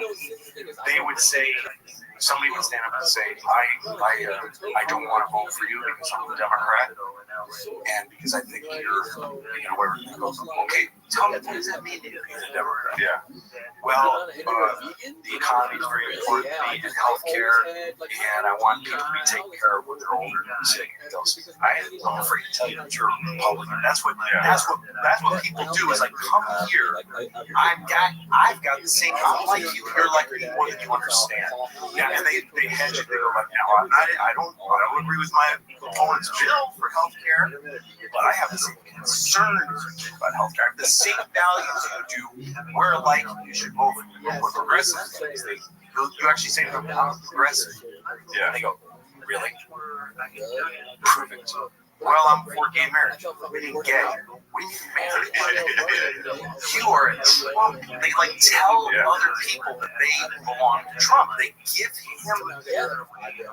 push people away because the goal is not actually to win, to change the country. Look at this athleticism, folks. It's really unprecedented. It's a gray, difficult, boring, bureaucratic, unsatisfying, slow business, and people want to be able to make it happen like this. I can just, and they're not trying to make something happen. They're just trying to feel. They're trying to show what they think and perform what they are, and just get it. And they're addicted. It's a sickness. I feel sorry for them. I don't hate people like this. It's just that they're sick. They can't stop this thing. If this doesn't bark, they start feeling sick inside. So if it's not barking, they bark at it, so they'll bark back. And that's on both sides. Yeah, that's everybody on the Trump side. That's everybody on the progressive side. Yeah. It's sick, but I feel that's I'm skipping over Trump because I think the whole country is in a fever nightmare for all the time he was president. Look at this athleticism, folks. Look at this move. For the time he was all really ate him apart. And they picked him. CNN and MSNBC refused to talk about other Republicans. Like, I wrote a dumb thing that I never should have written about Trump, and the point of it was pick a real concern. Like, I'm not Eating pussy generally. I am about some things. I mean, look, if I go to a smoothie place, I don't pick one of the like cool blue my or the tongue I like to make my own. That's why I am politically. is raw I like bananas with and some spinach and some, my mouth has lockjaw. Okay, so that's why I am politically. But I think I wanted to say, if you're going to pick a conservative person who's going to really talk about conservative politics, there's a lot of value in that. Let's take a real debate. Trump wasn't that. Yeah, psycho, weirdo, fucking salesman, and he was extremely effective, fascinating, had his finger on the pulse of the people, knew how to run a rally, and then would get in his helicopter, by the way, and buzz them because he thought it was funny to watch them run in fear. He's a screwed up dude.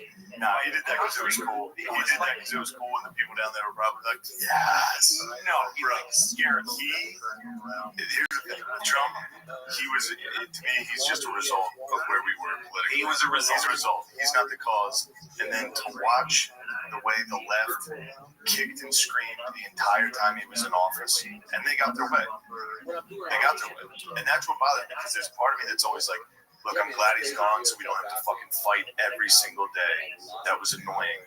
But then it's like, do I want to reward the side that fucking cried every day when they lost? Do we want to reward them with an actual result, which is they got their guy who happens to be dead? Well, I guess what I think is the only way you get out of nightmare moments in history, which happen all the time. Yeah. They come and they go, and they come and they go, and they come and they go. It's just constant. And every time you think this is all over, like I used to tell my kids and people, around me that were really upset when Trump won, hey, that's how we felt when Reagan won. And, we got a lot of good evidence, and even some good at it. And like when people are afraid of terrorism, I mean, that was all anybody cared about after 9/11. And I remember telling people, everybody was like, we're all going to get blown up. It's going to be another many more 9/11s. That's what we thought about nuclear war. That's what we thought about. So these kind of things do happen cyclically, and I think that the only way you get out of it is by giving up on our side, your side. And I see people doing that. I see everybody doing that. I see it in the way what you do on stage. I see it in the way when you first. I remember this is the way I tell myself the story. You would go to the Comedy Cellar and you want to tell some jokes about your dad, and you'd say, "My dad is a Fox News guy," and they all go, "Boo!" because it's their place, it's New York City, and they have no shame. Just booing your dad. Boo my dad. Boo! Boo! This is definitely the right move.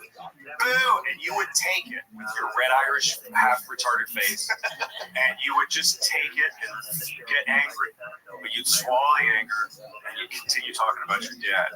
It was hard. And you kept going.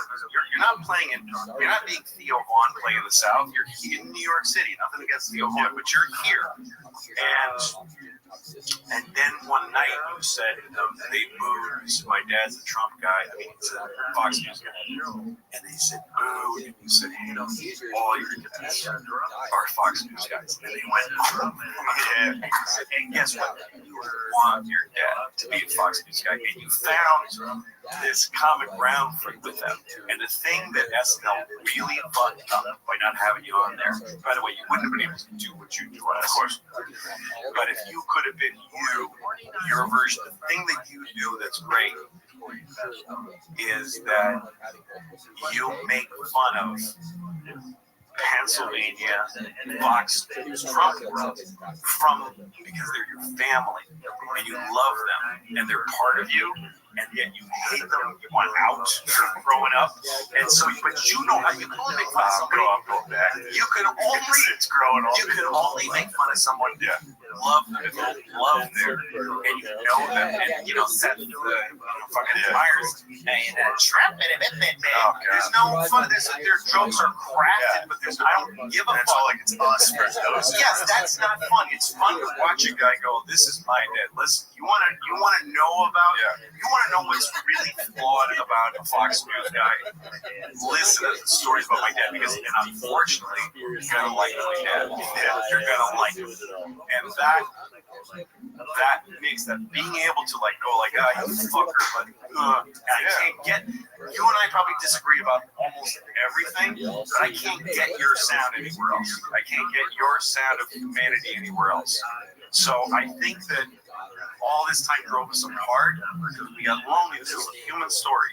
You want to get away from people who think are hurting you, and then you miss them so much, and then you come back together, and we'll do it again. But I do believe, and again, I do think that, I mean, Trump could have, he ran for president every election. People like, where this, he could have the country decided it's time for Trump because we lost our minds. But he ran, I remember he ran one year and he got a shot. He did a town hall, just one-on-one with some big Chris Matthews. And he said, well, what do you think of the Republican National whatever? And Trump said, they're just retarded. And Chris Matthews was like, and I was like, did he say retarded? He's just so retarded. And no, wait till it's serious. He ran every 4 years. It would just be like, stop it. There's Trump's. Give me the fucking right Bannon. This, what, yes, Bannon. There's a YouTube video of Bannon doing an interview about Trump and like finding Trump. And like, he's taking a lot of credit, but the populace, which is Jackson, like, just being like, there's something here. We can do this.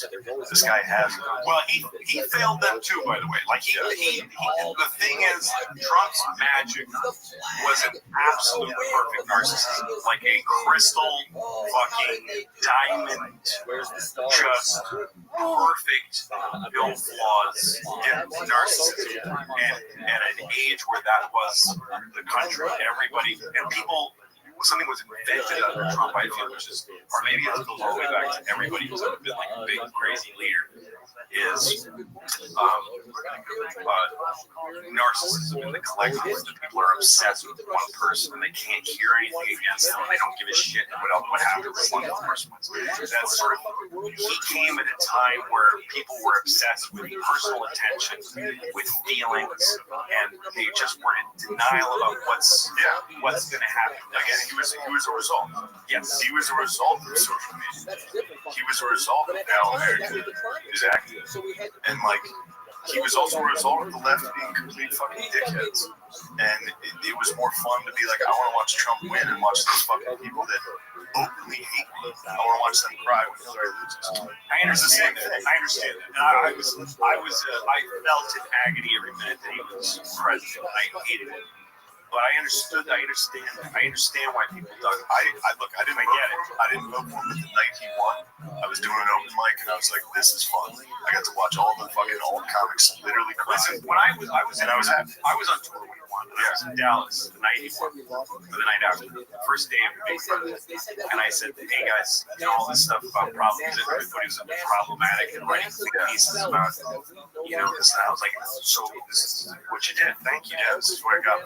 That was my feeling back then. It was like, this is what's happened, is that there's no conversation going on anymore. Nobody's really defending liberal politics, and there isn't a real conservative running. It's just a shit show and a piece of shit. One, the right shit show just put out a guy that goes, aren't they fucking crazy? And didn't do well because of how crazy the left is. I think the next thing that would restore the country is a fucking normal conservative, a normal Chris Christie, just a normal fucking dude. Because there's no Democrat, first of all, they're all behind Biden. There's nobody there's not, but at this point, it's 2022, the presidential election is 2024, and not one Democrat is talking about running. So it's going to be Biden. It can't. It feels. It literally can't. I think it literally can't be two. So I don't really know and it's such a mess over on the Democrat Democrat side, but it can't be these guys who are just pushing whatever button that day. I'm going to go against the liberals on this because that's what they're mad about today. It's got to be somebody who goes back to just regular. And I don't want a conservative president, but I believe I live in a democracy and that the president should only sometimes reflect my values because I'm a part of the country, not the whole country. So if I lived in a country where I love the president my whole lifetime, that would be fucked up because I only agree with about 38% of the people. So that's, to me, what is the test of what a president should be. Is it he should be compassionate, strong, all this. To me, what he should be is a representative of the people's will. Remember this thing that I said, he is a president. He presides. Like when they talk about, like real intellectuals talk about it and real press guys, they say you are president. They don't say you're the president. They say you're president. And Obama used to say, when it comes to president, he didn't say being, but he said president because it's a verb. It's you're presiding. Like I said, it's a simple job. Trump always talks about leader. When you're a leader, you're not a leader. You're not a ruler.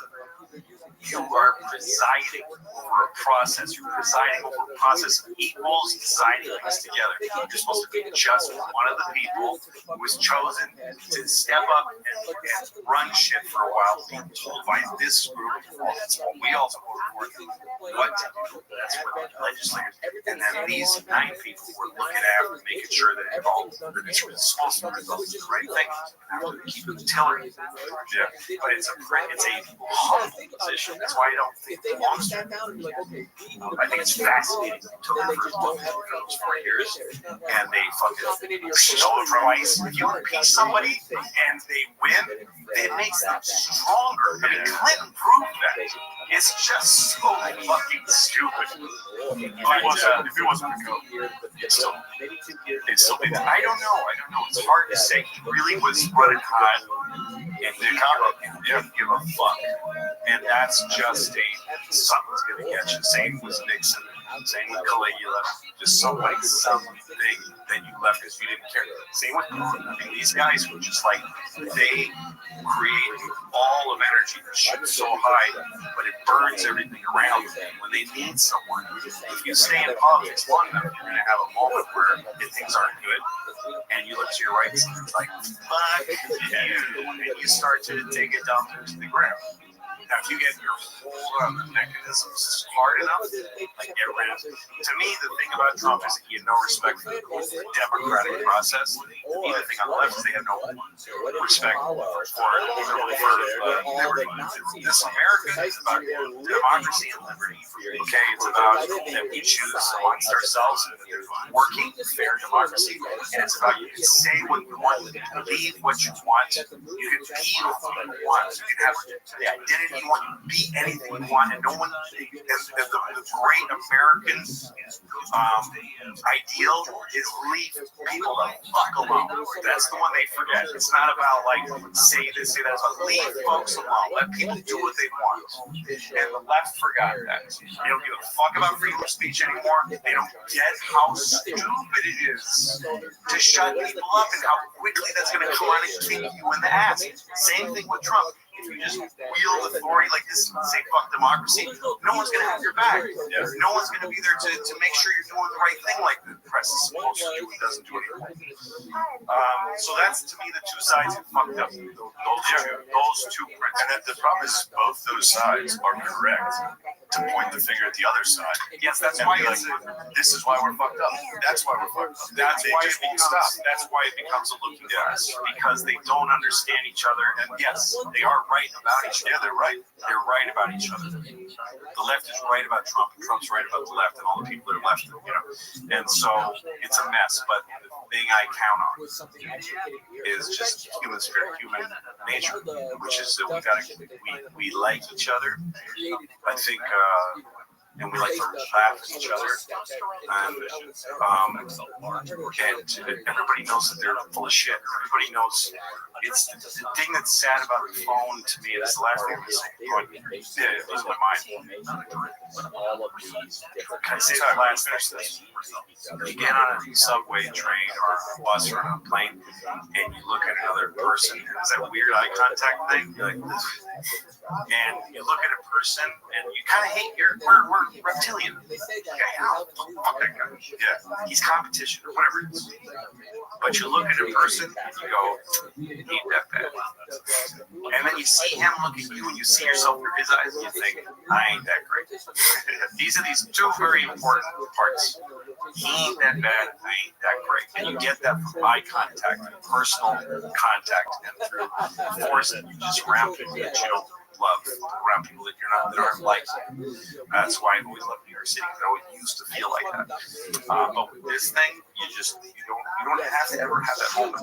You're just looking into this thing, and it keeps this magical algorithm keeps telling you more and more of what you want to feel. It doesn't give you any. It keeps you from any resistance. You know, kids get out of college and they just feel like idiots because they go in the world and nobody cares what they think. But they start to get stronger every day. They meet with resistance, and also they start to hear shit they don't believe in and believe some of it. You know what I mean? The world expands, but this thing makes you so small every day, smaller, further away from other people. And everybody, instead of learning and growing, everybody's retarded. That's where Trump came from. I don't know what they're going to do. I really don't. I don't know what they're going to do. That's all I got. Hell yeah. Please don't post this. Delete it.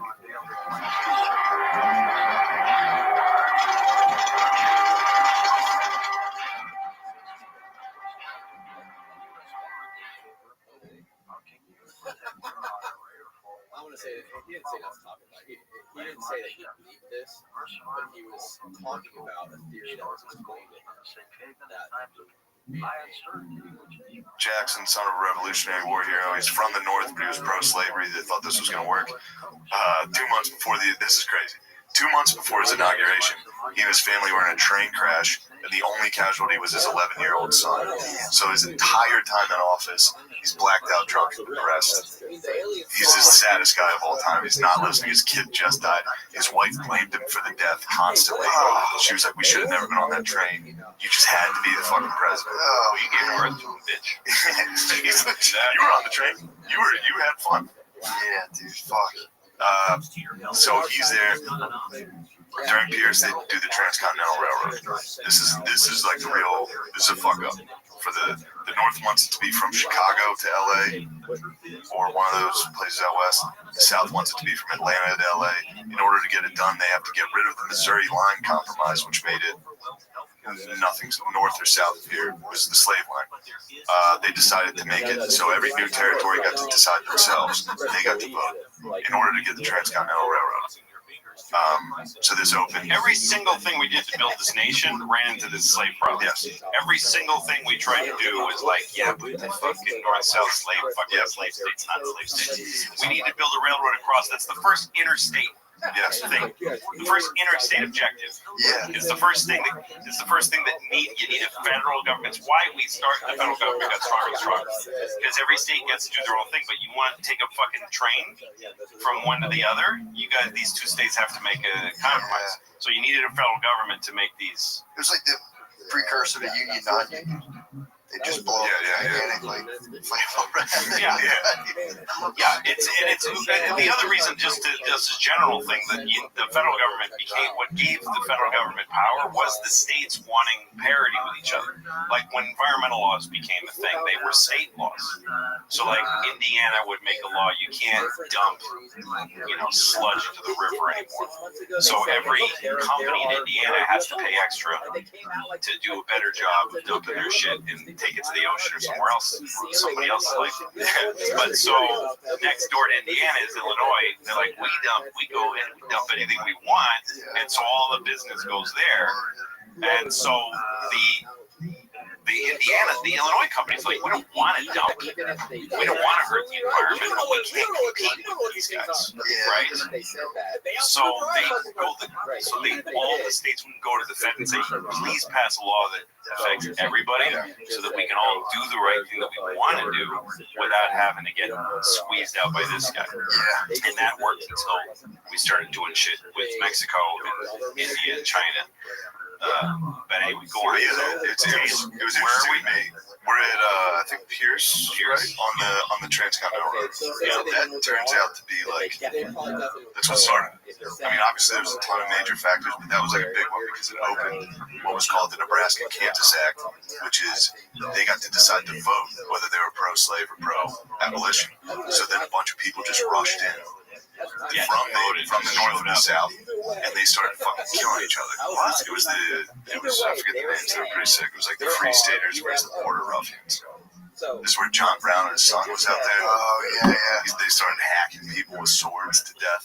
Like that was it. And Franklin Pierce was like, he did nothing. He didn't get involved. Yeah, it must have been crazy when you had a bunch of slaves. Like, this is wrong. You had to be like, nah. You know, it'd just been crazy to be like, no, I don't think it is. Well, you just would pretend not to, or you just wouldn't. I mean, you'd see it on the newspaper was faded, and it was like, I don't know that much about it. Just not being able to go down I'm okay with my slaves. I treat them. Yeah, they're great. Right? Tell him. Oh yeah, he's great. He's all right. No, it's fine. No, and meanwhile, the North was starting to get. I mean, it's getting after Pierce. So Buchanan is the guy who Lincoln, right before Lincoln, right? Because the other thing that was going on is the North is industrializing, and the North is starting to build sweat houses and factories. And so part of the argument that people were having that is like the kind of argument we would have now. It would be interesting to take this culture with Twitter and everything and supplant it to slavery days, how we would have handled that debate back then. Because there were people that were saying, you know, the North had free workers and a ton of them immigrants that had started, and they're treated like garbage. They're living like shit, and they're dying in large numbers and getting sick, uneducated, and being not allowed to be educated. Kids are working heavy toll shifts. Southern political cartoons that are like that. That are about how bad they were. Like our slaves are like members of the family. Yeah. We give them their own house with their plot of land. They get to do this and that. Most slave owners were better. That this is the argument, and that the North was just like wholesale destroying lives. Yeah. And read what's his name, fucking Upton Sinclair. What shit was going on in Chicago in the slaughterhouses. What's it called? It's not the meat packing shit, right? Yeah. Jungle. What's it called? The jungle. Yeah. So another important thing about that point of the industrialization of the North, it just flooded with immigrants. So now their population is so big that they get more votes, they get more electoral, like all that. So now the South's like, we need to get power. So now we need more states. Because otherwise they're going to abolish slavery and we're going to be poor. But they're also hanging on to a way of life in the South. Yeah. And in the North, they're not. They're trying to do anything that's new and anything that's next and anything that's large amounts of money and large amounts of industry. And they're manufacturing in huge amounts. In the South, they're just trying to play fiddle and whip a guy and grow a little tough to die for one shirt every 6 months. It's important. Yeah, that was the fight. It was insanely different. Yeah, we still wanted to be one country. So it was this weird conflict that never went away. So does it continue to morph till now? It's just like something. It does. Chill. We are. It's like, no, we need to talk about. Yeah. But so what's his name? Now we're at James Buchanan, who's probably the worst. I think he's frozen by two. He had so much pressure. He was a lawyer from Pennsylvania that was just about the law. Yeah. Which was the last thing he needed to be as the president. Which was like, well, that's the rule. But he had all of Lincoln's problems with none of his charisma and guts. Yeah. And blood. That was James Buchanan had the Dred Scott. Dred Scott was under James Buchanan, which was where, if you don't know about that, that was about a slave living in free territory, and he was suing to get his freedom. It went all the way up to the Supreme Court where they ruled he was an object, so he had no He was not a citizen. Therefore, that ruling made sure every black person in America was an object, and not a citizen. And Buchanan responded by saying, "That's the law, and that settles it." Instead of standing up, he just had to follow the law. Yeah. So he was just like an extension of the court. Yeah. It wasn't his job. Yeah. And that brought us to Lincoln. And as soon as Lincoln gets elected, the South secedes. Yeah, every state starts to say we're not American anymore. Like immediately before he takes office. It's also crazy checking in on the headlines. You know, like, they said you're in a chair, basically. Like, fuck. Yeah, dude. You got Lincoln, though. You know Lincoln. Well, we could maybe skip this. Will be the whole. Yeah. We could stop. We could stop with Lincoln. Let's stop here. And then you go on to some guys you're interested in after that. All right. Yeah, we're good. They were like, Let's go as long as we want. An hour. Well, you're not enjoying this? You're not having the time of your life? I'm having a great time. I knew you would. This is nice, right? You're not having a great time. No, I'm not. I hate it. Decent time? Really? No, I'm having a good time. How much fun? You decide which one. I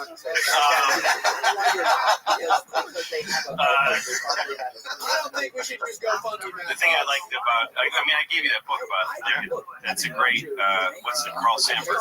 It's a weird kind of stream of consciousness telling of Lincoln's story in 4 volumes. It's crazy. Just the Warriors, just from when he took office. And when he was coming here, there was everything. Hell was breaking loose. There was supposed to be a January 6th. There was supposed to be one. There was a plan to stop the certifying of the vote. And so they went to General. He's the only American general, because we didn't fight wars anymore. Yeah. So the army was kind of like not, I think he was the commander. It's a name you just know when you hear it, like Scott and something. Oh, yeah, Winfield Scott. Yes. So they went to Winfield Scott, the guys running the government, and then they said, we think there's going to be this thing where they're going to try to stop the, so he said, if anyone, he made a declaration, publicly, he said, if anyone tries to stop the counting of votes and the democratic process from happening, either by force or by infiltration, I will stuff them into my cannon and fertilize my lawn with them. That's what he said. Lincoln said that? That's what he said. What? No, Winfield Scott said that? Yeah, and what he did in real fact, because he was a really smart guy, he gave all of the Capitol Police and all those guys that they had the day off. They said go home, and he went and got policemen from Baltimore, from New York City, all kinds of like badass cops, and he had them in plain clothes all over the Capitol, heavily armed, but in plain clothes. So if somebody started something, the guy would just go like this or elbow him or whatever. But the appearance was that it was peaceful and that there was no military presence. But nothing happened. That's what it took to get Lincoln. Everybody, up to the minute that happened, everyone was like, I don't know if he's ever going to take office. People believed he would never be president. Dude, he wasn't even on the ballot in the southern states. Not even on the ballot. Yeah. What? He didn't win one southern state. A lot of people, big people, who would be like whoever now, wrote long things saying, "Don't take office. Your presidency, your victory is hollow. It's not real." Not even just people from the South, but people from the North. Everyone was afraid that Lincoln was going to just immediately free the slaves and start war with the South. And his first inauguration, he says, first thing out of his mouth is, "I have no intention of freeing the Southern slaves or changing their slave laws, and yes, we will chase down and bring you back your slaves when they come up here within reason." He puts like a tiny thing in like, "We're not going to like make it our obsession, but we will do it." Like, so the first thing out of his mouth. That's what bothers me about people that are critics of him hang on to that. They're like, Lincoln didn't want to do it. It's like, dude, the whole time that's what he wanted. Of course he did. That's what, again, it goes all the way back to the framers. They all wanted this to be a better country than it was. So they knew they couldn't create a nation without slavery. So they said, let's create a nation where people can change, they can leadership, but the laws that create a situation where figure it out for themselves. Instead of like a constitution could have been a very solid permanent thing, but they actually made it elastic on purpose. And that's, we'll do it. We need some boy, what it cost. Yeah, it's crazy. And a lot of people want slavery and really angry for how hard he pushed that war, and then he didn't just settle it. Just let the South do whatever they want. We have our free blacks here. Let them take their chances down there. You're killing millions or however many fucking, I don't know how many it was, like 250,000 people died in the Civil War. Something like about how many we kill in Iraq a day. Yeah, true. Yeah, for doing nothing. Less than the Middle Eastern civilians. Yeah. Measure it like Persian weddings. Yeah, exactly. But yeah, it was. Yeah, Lincoln's the best. It was really something. I mean, it just took a lot of political guts, a lot of fuck. Yeah. Jesus. Trying to talk to these fucking cunts from the South. And it's just like, clearly this is for money. You know it's wrong. Yeah. You know it's wrong. It's 1860. Well, it was the ultimate time. They know it's wrong. One, folks not wanting to say that shit's wrong. Yeah. And him, like, not making them say it, but getting them to just one guy at a time. He would just go around, get support here, get support there, put muscle in where he had it, and he fought a brutal war, fucking incessant war. And he had to wait until he got a victory to fucking announce the Emancipation Proclamation. He was trying so hard to get it out, but his generals kept fucking up and losing. And he would just be writing to these dudes like, go. Yeah, please do it. Get one, like, I think he wrote it after Antietam, which was like a draw. That's pretty good. Yeah. That's close enough. Here we go. We're doing a shot. Yeah, he got his fucking head blown off. By next to his wife. Yeah. And they put a little napkin. That was what they did for him. They put a little napkin back there. Hoped it was not good. It was not a very. He was alive for a while after. Yeah, that's what I'm saying. Just die right away. He didn't have to die at all. Yeah. He didn't die right away. Really? Yeah. He was like alive in the hotel for like a day. We don't know how to do anything. Yeah. What play was he seeing? Does anyone know? Fuck, I do know. What was the play? It was at the Ford's Theater. I don't remember It was something good. He was fixated. He didn't notice the assassin. Weird thing was Hamilton. He was sitting there like, what was it? Nice.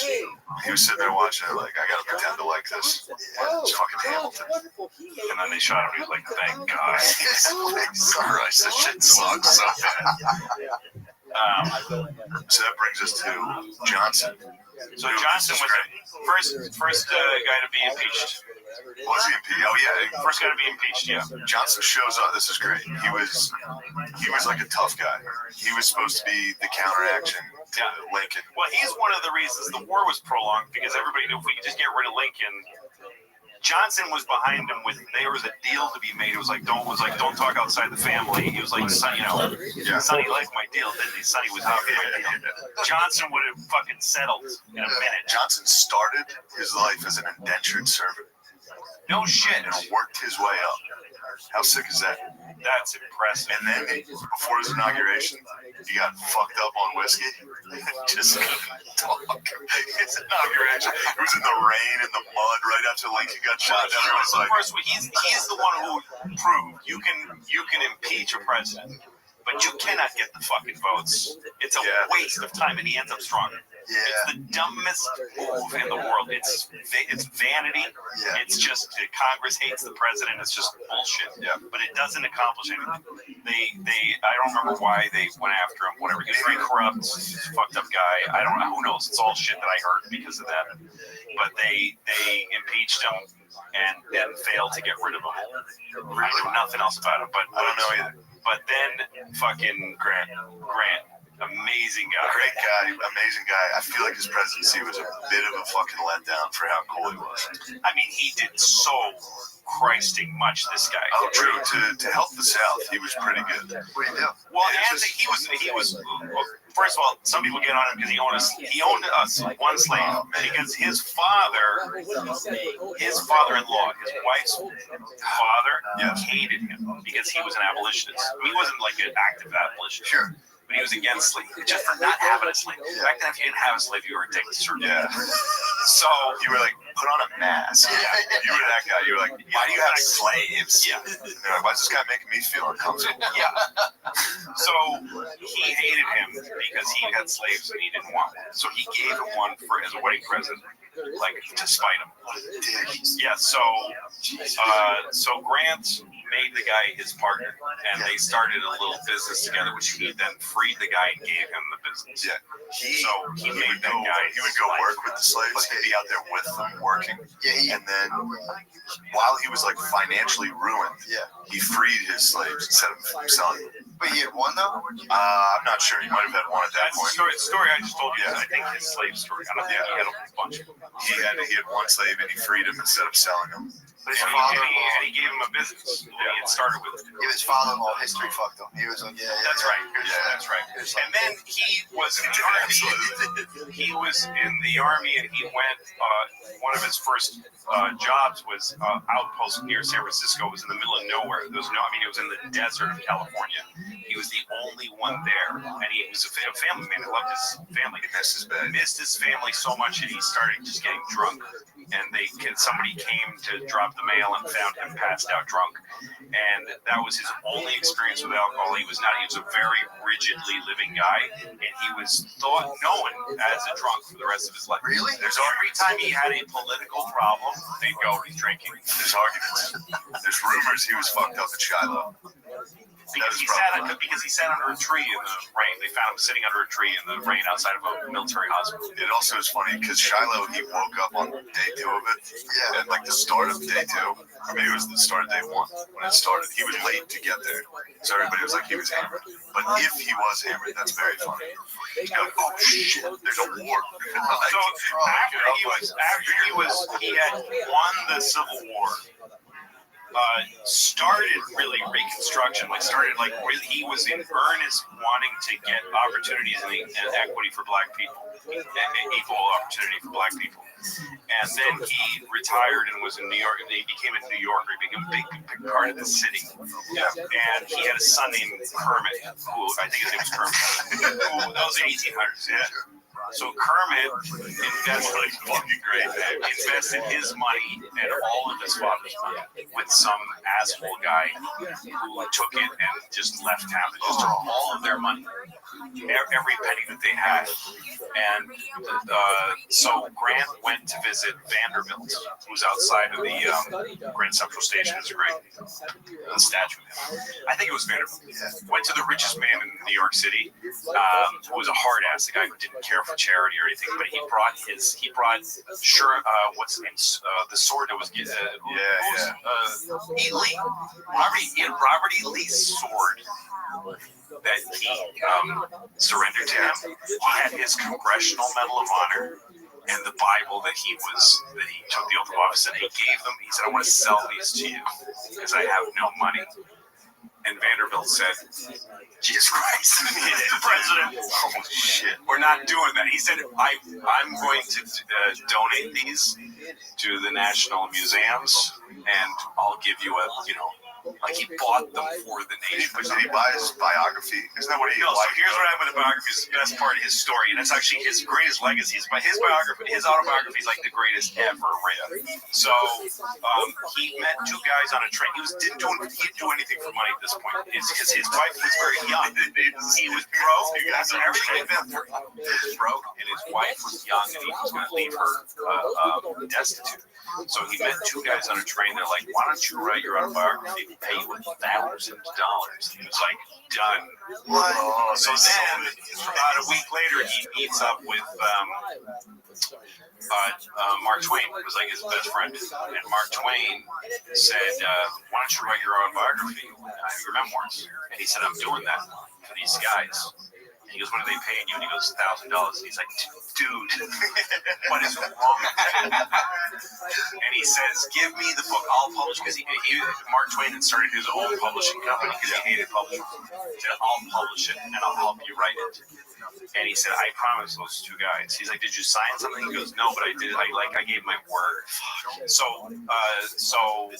Twain, or his real name, Clemens, goes travels to, I think he went to see Sherman. He went to see, he's like, I need to see somebody who trusts, who listen to us. So he went to visit Sherman and said, please get him to do this. So Sherman wrote a telegram to Grant saying, for the love of God, give the book to Grant. That's what the thing. That's awesome. So he wrote his autobiography, and the remarkable thing about it that I read was that there's like no adjectives in it. It's like all verbs and nouns. The entire book is verbs and nouns. He just says what happened. It's a very well written book. And so Clemens turned it into this special edition that you had to order one. You could get any color you wanted. And it was the first blockbuster book in American history. It made like $500,000 in the first month. Meanwhile, he had a goiter that was growing and growing. Stogies. You want to see what the Stogies? Died of throat cancer, like right as he finished the book. And then his wife was made for life. Her first check from Twain was like $400,000. Whoa. Yeah, I think wasn't he buried here? And yes, monument. And he's buried in Grant's tomb in Harlem. And when he died, there was this huge funeral, and it was Northern and Southern soldiers. Southern soldiers were allowed to put back on their Southern uniforms because it was a big thing that his casket was carried by North and South. It's too bad you can never get away with wearing a Confederate uniform in Harlem these days. Because that would get a treat. Yeah, but he was fucking awesome at when Lee surrendered. He was very it was unconditional surrender. So he was like, you guys are gonna fucking give up, but he was like, keep your guns, go home, start rebuilding. Like he could have fucking destroyed the South, and he was very chill. I think Custer stole the fucking sword. He hated Custer. I think Custer stole Lee's sword. Maybe he got it back, but I think the story was Grant wouldn't accept it, or something along those lines. And Custer was bloodthirsty. And then on the parade back into Washington, Grant was obviously up front. Custer fucking rode ahead. And Grant was like, this motherfucker. Custer was the man. Blonde hair. If you look into Custer, he was pretty fucking. I don't know much about him. He fucked up Jeb's story at Gettysburg, which was pretty cool. Because Jeb was the man. He rode in. He was with the Michigan Cavalry, and he was like, come on, you Wolverines. Fucking led him into a charge. That's why they're the Michigan Wolverines, all that shit. So then you got Hayes, who undid all of this cool stuff for black people. It's all very. He didn't want to deal with it, so he just did away with it. And then you got fucking who else? Then it goes Garfield. Then I get Bleary. Yeah, this is like the Gilded Age, is what it's called. It's all shit. Yeah.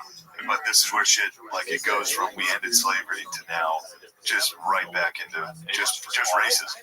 Not slavery, but just every law against them. Subjugation, everything. It became the same obsession as before. Yeah. But without slavery, it just became all about not letting them vote, keep them off. And that goes all the way up until now. Yeah. We're just yesterday. 28. Figured it out yesterday. Thank God. Finally, Arkansas. We got a nice little nation. Yeah. Louisiana cleaned up their act a little. True. Alabama. My favorite president, just jumping way the fuck ahead, is Nixon. Is my favorite. Dude, he's awesome. He is the best. And again, as a character, yes. Nixon gave the country one great gift that I wish was I wish it was taught, like the speech that Lincoln has on his monument and the ask not what your country and all that shit. The greatest thing that he did, because it speaks more to what Americans live, is that when Nixon was shamed and destroyed and had to leave office, he had to fucking resign. He had to give, after a couple of I'm not a crook and this is all bullshit, he had to go and say, well, all right, I'm going to go. Still not crook, but I'm going to get out of here. Gerald Ford would take the oath of office at this time in this office. And he left. But before he left, he gave a speech to his staff, to the White House staff. That was impromptu. It was just on his way to the helicopter, and he's copiously crying in the speech. There's video of it that you can see. You have to try to find the whole thing because there's clips that you can find on YouTube. But I actually ordered from C-SPAN a DVD of the whole speech, and they're all bawling, the whole staff and his family standing behind him, and he just tells them, "Look, don't."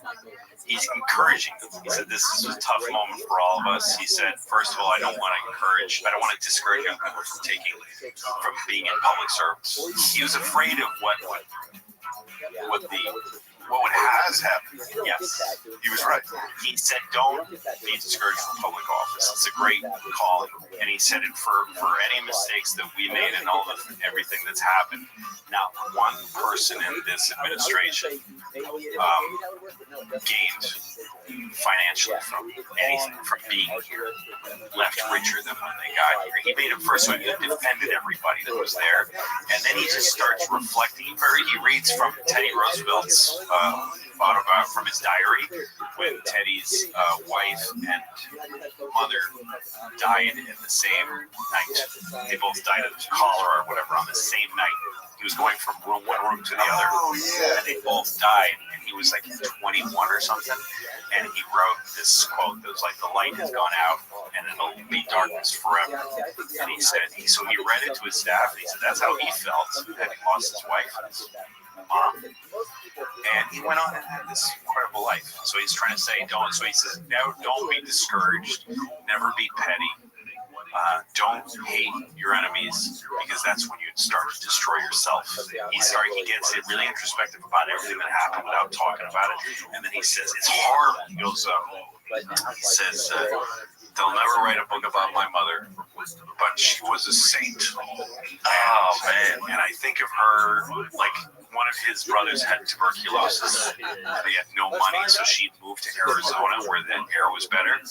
And she was a nurse, wet nurse. She nursed other people's babies for money in order that her son could live in Arizona.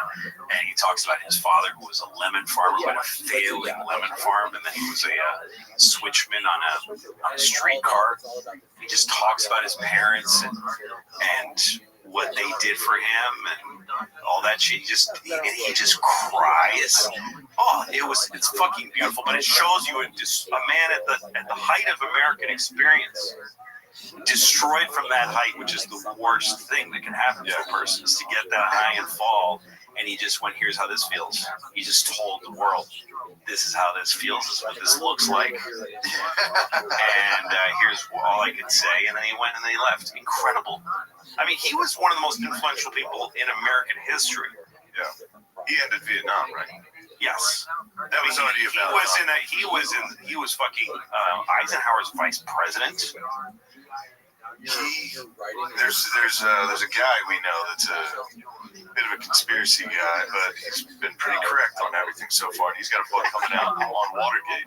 Yeah. Okay. And about how that was a little darker than it seemed. So I know a guy back when I was first living in the city as a comedian. There was a guy named Frank Gannon. Frank Gannon wrote speeches for Nixon and was a very close friend of his. And weirdly, he became the guy who books the comedians on Letterman. And when I moved to New York back in 1990 or so, being on Letterman was all anybody wanted. So Gannon was the most important person in comedy at the time. He was a strange guy who was very serious, and he would just come in to watch you. And if he liked you, he'd get more you to come. Maybe you'd be on the show. So he liked me. He never got me on the show, but he liked me. So I went to Letterman's office and met him, and I asked him about Nixon, because he wrote, Nixon has one big biography called RN that Gannon co-wrote. And he told me that when you get a few drinks in Nixon, he says the same people that got the Kennedys got me. The same people that got. Yeah, he says the same machine that took out John and Robert came after him. He said they just couldn't use bullets anymore because it was getting too They were That's on. exactly what we said. We said that without That Watergate was. He said Watergate was something that happened all the time. It was just like, and still does. I mean, it's not like, oh my goodness. It's how things are done. And it's a safe for the $1 million. And what president doesn't have a safe for the $1 million? It was. So that's Nixon's story. That was Nixon's story. He didn't say it in public because the same as he conceded the presidency to Kennedy, which Kennedy stole. I mean, everyone knows that his father took suitcases of money to delegations and stole the presidency, and Nixon knew it, and he was like, "I'm not gonna. This is not good for the country to get it." And that's why he resigned instead of standing trial, and that's why he doesn't talk about it. That's the story. Yeah. Yes, that's a good most interesting president. Most interesting, I think, to me. Yeah, I mean, Johnson was also fascinating. Yeah. Johnson was, and Reagan was kind of an empty-headed genius, incredible, knows how to just be. As long as somebody else is in the room, Reagan was brilliant. But I'm not sure he had any thoughts. You know what I mean? There were people like that. Yeah, he was like an actor that was like, I guess I'll be a Republican while he was there. And then, which was pretty admirable at the time, because he was, actually no, it wasn't, because it was in the middle of the Red Scare. He was like one of the guys being like, you're a communist. He just became the man. My favorite film of Reagan is Larry King interviewing him after he was shot and saying, "So how do you feel about this guy?" And he said, "Well, I just pray for him. He's sick man. He's just, I found out later that he's sick. He's mentally ill. So we add him to our prayers, and we hope the best for him." And he says with his big, we're fucking that guy up. I hope he's doing good. Yeah. He's doing great. I think that should be it, right? Yeah. I think that's about enough. You had fun. Yeah, why do you accuse me of having? That was fun. Thanks for doing it, man. Sure. Thanks for asking. One, I had like a giant helmet on my head. Can we see this? But they were trying to say that's a racist. They were saying it looks like it's your black, but it wasn't. It's a clown head from Rob Zombie movie. Wow, we're fucking up.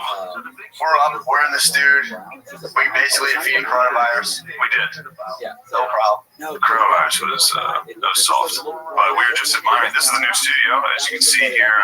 Matt placed a pirate map, treasure map. Yeah, for pirates. It's a treasure map specifically designed for pirates. Yeah, back in the day, pirates, when they would do like treasure maps, they would draw like pirate stuff on them. Pirates' ships. Yeah, they'd be like, which one of ships? And you'll know this is actual pirate. Yeah, I like it. Yeah, throw it up. I mean, dude, you can always customize. I was like, this thing looks, I bought it, this will be hilarious. That's a bad idea. If you're like doing interior design, you've never done interior design, like what's the funny? What looks funny? These gamer chairs are pretty cool. It sounded like a funny bit, but now we have gamer chairs. People are like, why the fuck would you guys do that? It's like, it was funny. We're the interior designers. Like, dude, gamer chairs. I mean, honestly, gamer chairs are the funniest type of Gamer chairs are the funniest chairs, without a doubt. Oh, dude. I can fully. Yeah, you get some head. I mean, dude, I could be gaming and be like, fuck, I gotta get up in 3 hours. Let's go. You like that? That brings us to our producer, Lee in the back, dude. What up? God damn it! I gotta be in AutoZone in 2 hours. Fuck. That's the wrong store to pick. Gamers don't work at AutoZone?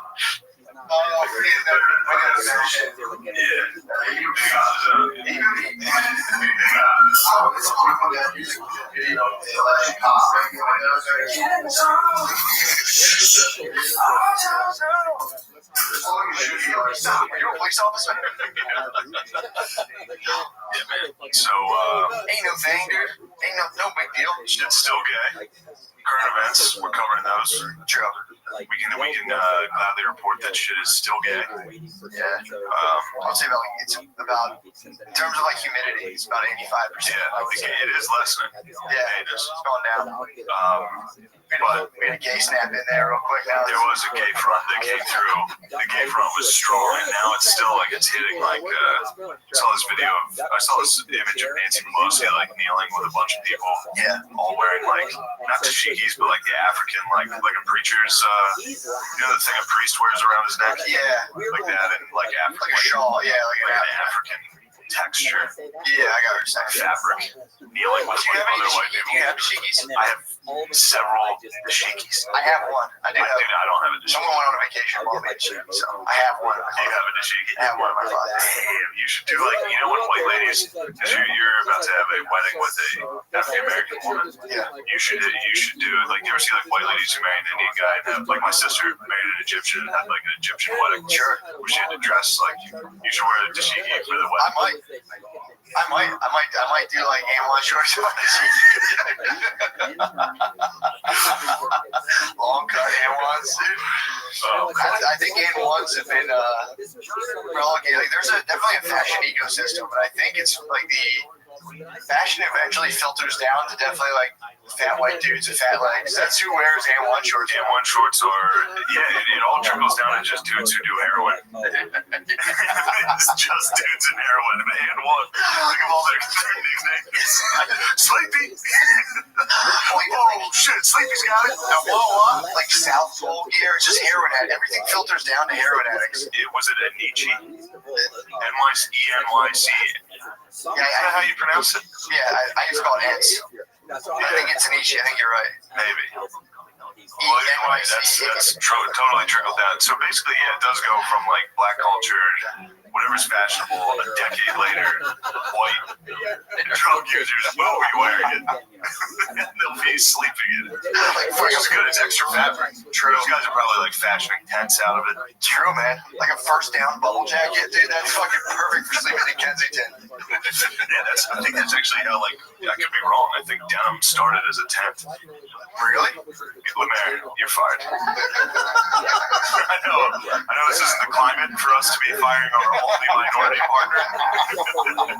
But you're fucking fired, dude. I could be wrong about that, but I think denim started as a tent fabric, and then like miners just started wearing them as pants because they were durable. That's also not a very breathable fabric. You're in a tent. Did you ever wake up in a tent? Yes. It's fucking hot. It sucks. The tarp. It always sucks. I've never not had a shitty experience waking up in a tent. Yeah, man, if you woke up in a tent, you would just have nut sweat on your forehead. In a jean tent? Yeah, just nonstop. Your whole body would be crotch sweat. Yeah, well, their lives did suck. So, I mean, you just wake up all sweated out, and you're just like, all right. I got a shower last night. I worked out last night. I did like a no-soap shower called rinse offs. Yeah. I was like running real quick. Dude, I like just rinse. You ever rinse off? You get real sweaty and rinse off with no soap, and it's like, you're basically gladiator. I like just rinse off with water, and I'm like, this is how I used to do it, dude. You would just go into a river. Like, you had like an important date. You'd be outside just like eating bugs and doing shit, and you just would like put water on you and be like, fresh as fuck. Eating bugs. Yeah, you'd be like, digging in the dirt. Munching bugs. Well, if you're farming back in the day, your crop's not going, you're like digging, you're definitely munching bugs as you're going. But there's been a lot of bug munching that's flown under the radar. Yeah. If you're like a 17th century farmer and you're sitting there and you're digging, your potato crop kind of sucks, I wonder if munching bugs was like, like today, like, I'll toss a booger in there every once in a while. Munching a booger? Munch a booger every once in a while to get rid of it. True. You gotta get rid of it. Sure, toss it in me. Munch it. Yeah. But if it's one of the... I treat boogers like I do if I get a packet like drugs and I'm getting pulled over. I'll consume it. If someone's what are you doing? I'm like, I bet that's how bug eating was back in the day. People, like, everybody kind of did it. Yeah. But it was very shameful to admit that, like, every once in a while you pretended to not have one in your fingernail. Like, So you can bug. You think people out here Hakuna Matata just like, dude, this is what we Breaking up a log. Yeah, no, Dude, I've been strong into that. You're talking a good time period for me. Like, the whole way out here, I was listening to that book again. First off, what's the book? book is, oh yeah, a lot of people were asking. It's called War on the Run. It's about Robert Rogers, and but it's also about like just life pre-revolution in America and like Native Americans and shit. And I have been harsh on the natives the last couple episodes. That's what happens when you report on something before you finish a book. True. Like I read one chapter that was just like, this is what the Indians used to do, and then the next chapter was like, they did have some good things, but I only got the bad part. Welcome to my world. And then immediately reported on it. And I was like, they were called savages for a reason. But no, they had some, dude, this is hilarious. This was making me laugh. I needed like it. These 4 white dudes got caught catching beavers. The beaver pelts were like, that was money back then. That was because in the colonies, they didn't really have that much currency. So, I mean, dudes would counterfeit like crazy. It's really funny, too, when there's like no money, people are like, all right, well, forget about money. What else do we have? Like, oh, beaver pelts. Beavers are everywhere. Like, all right, well, that's money now. All right, everything continue. Oddly enough, the chapter was called, well, it was about how if you counterfeited, back then it was a death penalty, which hasn't changed much. Wow, impersonation. Anyway, excuse me. Well, it's actually policed by the Secret Society still. Or the Secret Society, Secret Service. What's that? Counterfeit? Freudian on my part. Yeah, the counterfeiting's it's policed by the Secret Service. They're the ones following money. The president's bodyguards or something. They protect. They give their life for the bodyguard. They also have to make sure nobody's printing funny money. That's the Secret Service's job. They used to literally on bills say to counterfeit is death. Usually printed on bills. Like, yeah, if you got caught counterfeiting, you were fucked. Like they would brand you or kill you.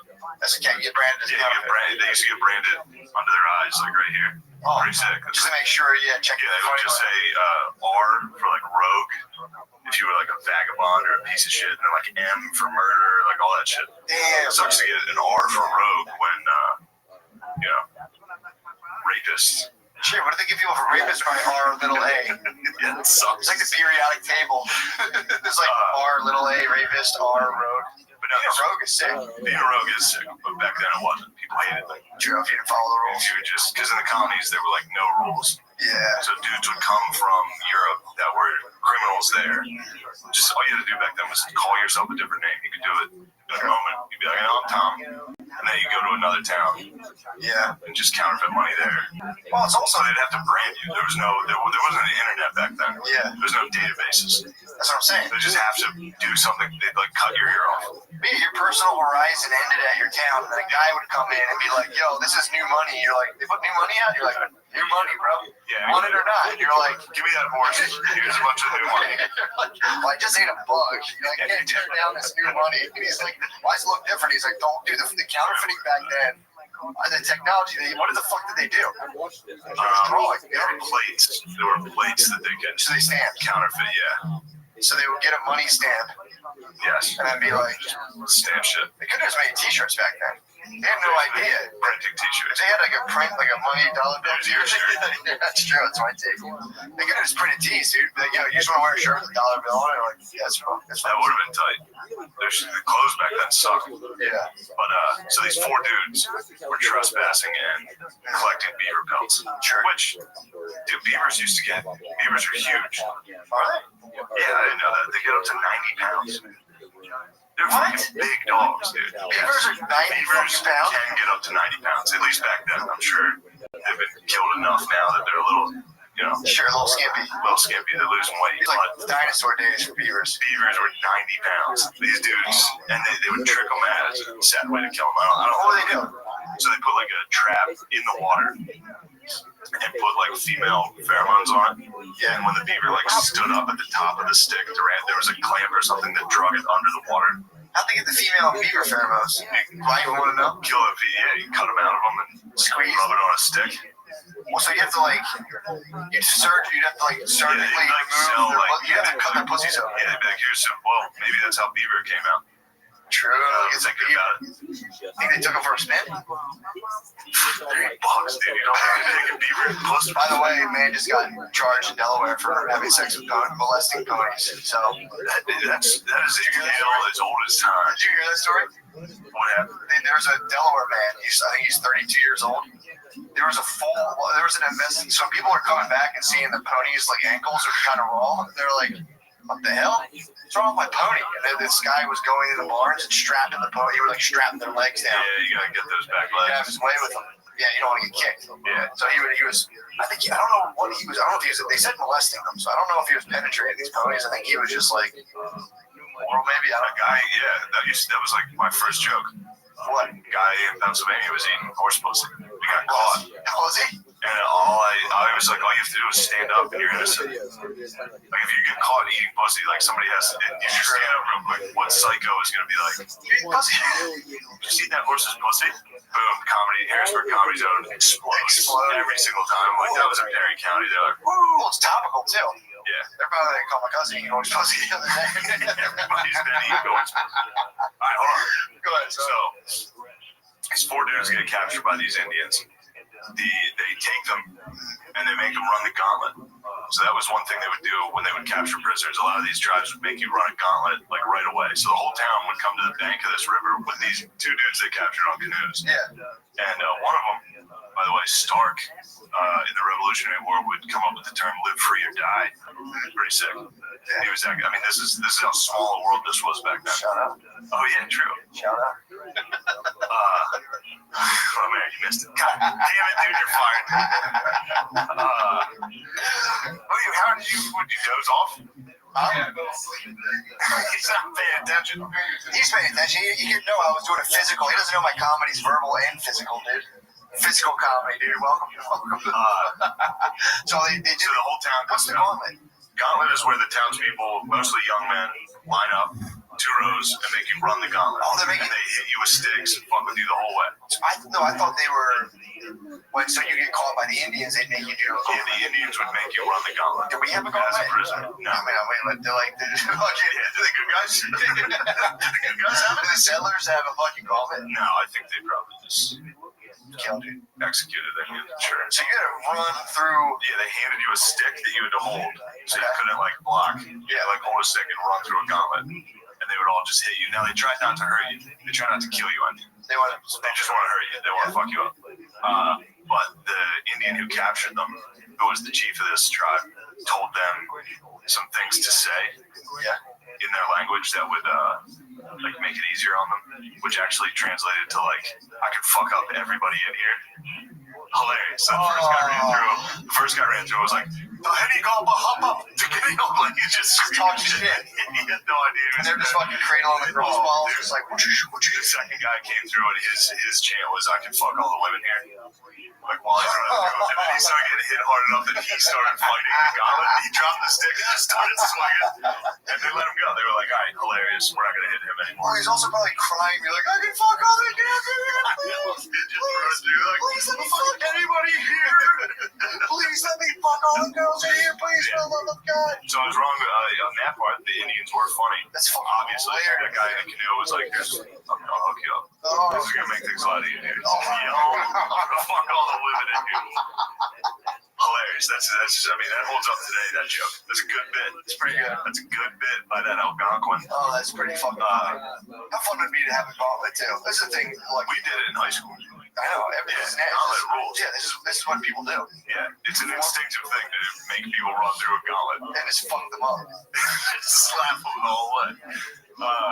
But yeah, then they did get a little mean. Yeah. After that, so some of these tribes would have like you go cabin to cabin when you're getting indoctrinated, basically as tortured, like into being a prisoner. You get hazed into it, which is like you go to this cabin, somebody will pluck a fingernail out. You go to the next cabin, someone will bite your finger off. Someone will just gnaw your finger off. One of the cabins was just one of the women just beat the shit out of you. You couldn't hit back. She just beat you as hard as she could the whole time. Really? Dude, it was. Did they cut your finger off yet? Eventually, yeah. This is usually, and then there's some cabins where it's just little kids and they stab you a little. Just light stabbings. And then eventually, I think a lot of them would scalp you and then pour boiling water one where they just scalp you, which It's hot too. It's fresh off the fire. yeah, and then just make you roll in like thorn bushes. Just doing like really mean shit to people. So you had to go get the aggro crowd. This is a global cut. Oh, you got crushed. You got fucking crushed. But the Indians, a lot of these tribes, so that's another thing that is annoying. Obviously, I've said it 1,000 times. When people talk about Indians in America, they always like the Indians like it's one group. These are just, some northeastern woodland tribes I'm talking about here. Exactly. Obviously, it fluctuates. But read up if you don't know about them. some of the, they also, they all like loved being able to take pain. That was like their big fucking thing. Like if your mom cried while giving birth to you, everybody in the tribe was like, you're a fucking dick. Like, that stayed with you. So even moms had to be like tough as fuck the whole time. Like wild shit. So it's possible. It's possible for a woman to give birth, not even just like naturally, even just kind of like completely complain. Not allowed to complain, dude. So it's possible. The tribes had some good ideas, dude. They had basically a quit you policy to women. Like knock off quit the crying. bitching, dude. Or your kids gay. So it is possible to, maybe, it doesn't, it's fucking hard one it forever. Oh, go on, sorry. Totally unrelated. Also, one that made me laugh was one of these Indians, like, recorded how British people acted when they got hurt, which was wah, wah. Like, that's literally how, like, when we scalp them, they just go wah, wah. We had it. No. So that's where the powdered wigs came from. They'd go to scalp you, the powdered wig would slide off, and you just feel like pop off. I wonder if powdered wigs are treated like black ladies' weaves. Were they gonna fight? You touch them. They would get two guys gonna fight in the Senate. There'd just be like pieces of powdered wig everywhere. Anyway, so that was fun. It's been fun stuff recently.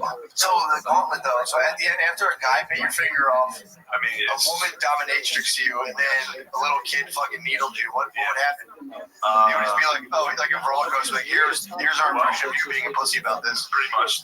But there was also examples of dudes getting tortured, like laughing and making fun of the Indians. At which point, a lot of the Indians would kind of like let them live. Be like, yo, you're tough. Or another thing they would adopt. They adopted a lot because a lot of these tribes are like sustenance farming and shit like that, where they didn't have a lot of manpower, especially at this point with the colonists there. So they would just take dudes in. Yeah, you're one of us now. Bite your finger off first. Bite your finger off and be like, all right, you can stay. There was one guy got adopted and was like literally from that. Oh, dude, he got adopted by a dude slowly just because he obviously couldn't speak the fucking language. So he sat down and the old dude in the cabin started plucking his hair out. Like he likened it to like a bird. Like a turkey, like just ripping the feathers out. This dude started ripping all his hair out and left a patch in the front. And he didn't realize it at the time, but he was giving him their haircut. That's how they cut hair. Barbershop in the tribe was rough, dude. They gave that number 4 on the wall. Just ripping it straight out. Just an old dude ripping your hair out. And then the chief came in and was like, you're one of us now. And he was like, literally from that day, no one in that tribe treated me remotely different. Like, all it took was the chief be like, he's one of us. And everyone was like, what's up, bro? That was it. Dude, also, too, it's like, I was trying to be like, well, could I be friends with people who bit my finger off and had their wife beat me up and yelled at me? It's like, imagine the output, it's like, all right, we're going to let you loose. Now my other options live in the woods. Yeah. First, just doing that alone without people who are going to bite my finger off and imprison me. Yeah. Just if there's anybody that can be so mean to me and they go, but you're still part of the thing, I think thank you. Just thanks for if I just starve to death next to a one guy got adopted and he was like a slave and he was doing like farm work and eventually he like threw his hoe into the river and was like, this is for women. And all the Indians were like, sick, this guy's awesome. Let him free. So the Indians did have cool fucking codes. He risked his life to be like, this is chick work. They were like, you're right, that's chick work, dude. Go. It's fucking hot. It sucks. The tarp. It always sucks. I've never not had a shitty experience waking up in a tent. Yeah, man, if you woke up in a tent, you would just have nut sweat on your forehead. In a jean tent. Yeah, just nonstop. Your whole body would be crotch sweat. Yeah, well, their lives did suck. So, I mean, you just wake up all sweated out, and you're just like, all right, I got a shower last night. I worked out last night and did like a no-soap shower. I call them rinse-offs. Yeah. I was like running real quick. Just do it. Dude, I like just rinse. You ever rinse off? You get real sweaty and rinse off with no soap, and it's like you're basically gladiator. I like just rinse off with water, and I'm like, this is how I used to do it, dude. You would just go into a river. Like, you had like an important date. You'd be outside just like eating bugs and doing shit, and you just would like put water on you and be like, fresh as fuck. Yeah, you'd be like, digging in the dirt. Munching bugs. Well, if you're farming back in the day, your crop's not going, you're like digging. You're definitely munching bugs as you go. But there's been a lot of bug munching that's flown under the radar. Yeah. If you're like a 17th century farmer and you're sitting there and you're digging, your potato crop kind of sucks. I wonder if a bunch of bugs was like, like today, like, I'll toss a booger in there every once in a while. A bunch of bugs. Bunch of booger every once in a while, get rid of it. True. You gotta get rid of it. Toss it in, maybe watch it. Yeah. But if it's one of the... I treat boogers like I do if I get a packet, I get drugs and I'm getting pulled over. I'll consume it. If someone, what are you doing? I'm like, help it. I bet that's how bug eating was back in the day. People, like, everybody kind of did it. Yeah. But it was very shameful to admit that, like, every once in a while you pretended to not have one in your fingernail. Like, so you eat a bug. You think people out here at Canada Matata just like, dude, this is what we're breaking up my log. Yeah, like over here. Dude, I've been strong into that. You're talking a good time period for it. Like, the whole way out here, I was listening to that book again. First off, What's the book? The book is, a lot of people were asking. It's called War on the Run. It's about Robert Rogers. And, but it's also about, like, just life pre-revolution in America and, like, Native Americans and shit. And have been harsh on the natives the last couple episodes. That's what happens when you report on something before you finish a book. True. Like, I read one chapter that was just like, this is what the Indians used to do. And then the next chapter was like, they did have some good things, but I only got the bad part. Welcome to my world. And then immediately reported on it. And I was like, they were called savages for a reason. But no, they had some, dude, this is hilarious. This was making me laugh. I knew you'd like it. These 4 white dudes got caught catching beavers. The beaver pelts were like, that was money back then. That was because in the colonies, they didn't really have that much currency.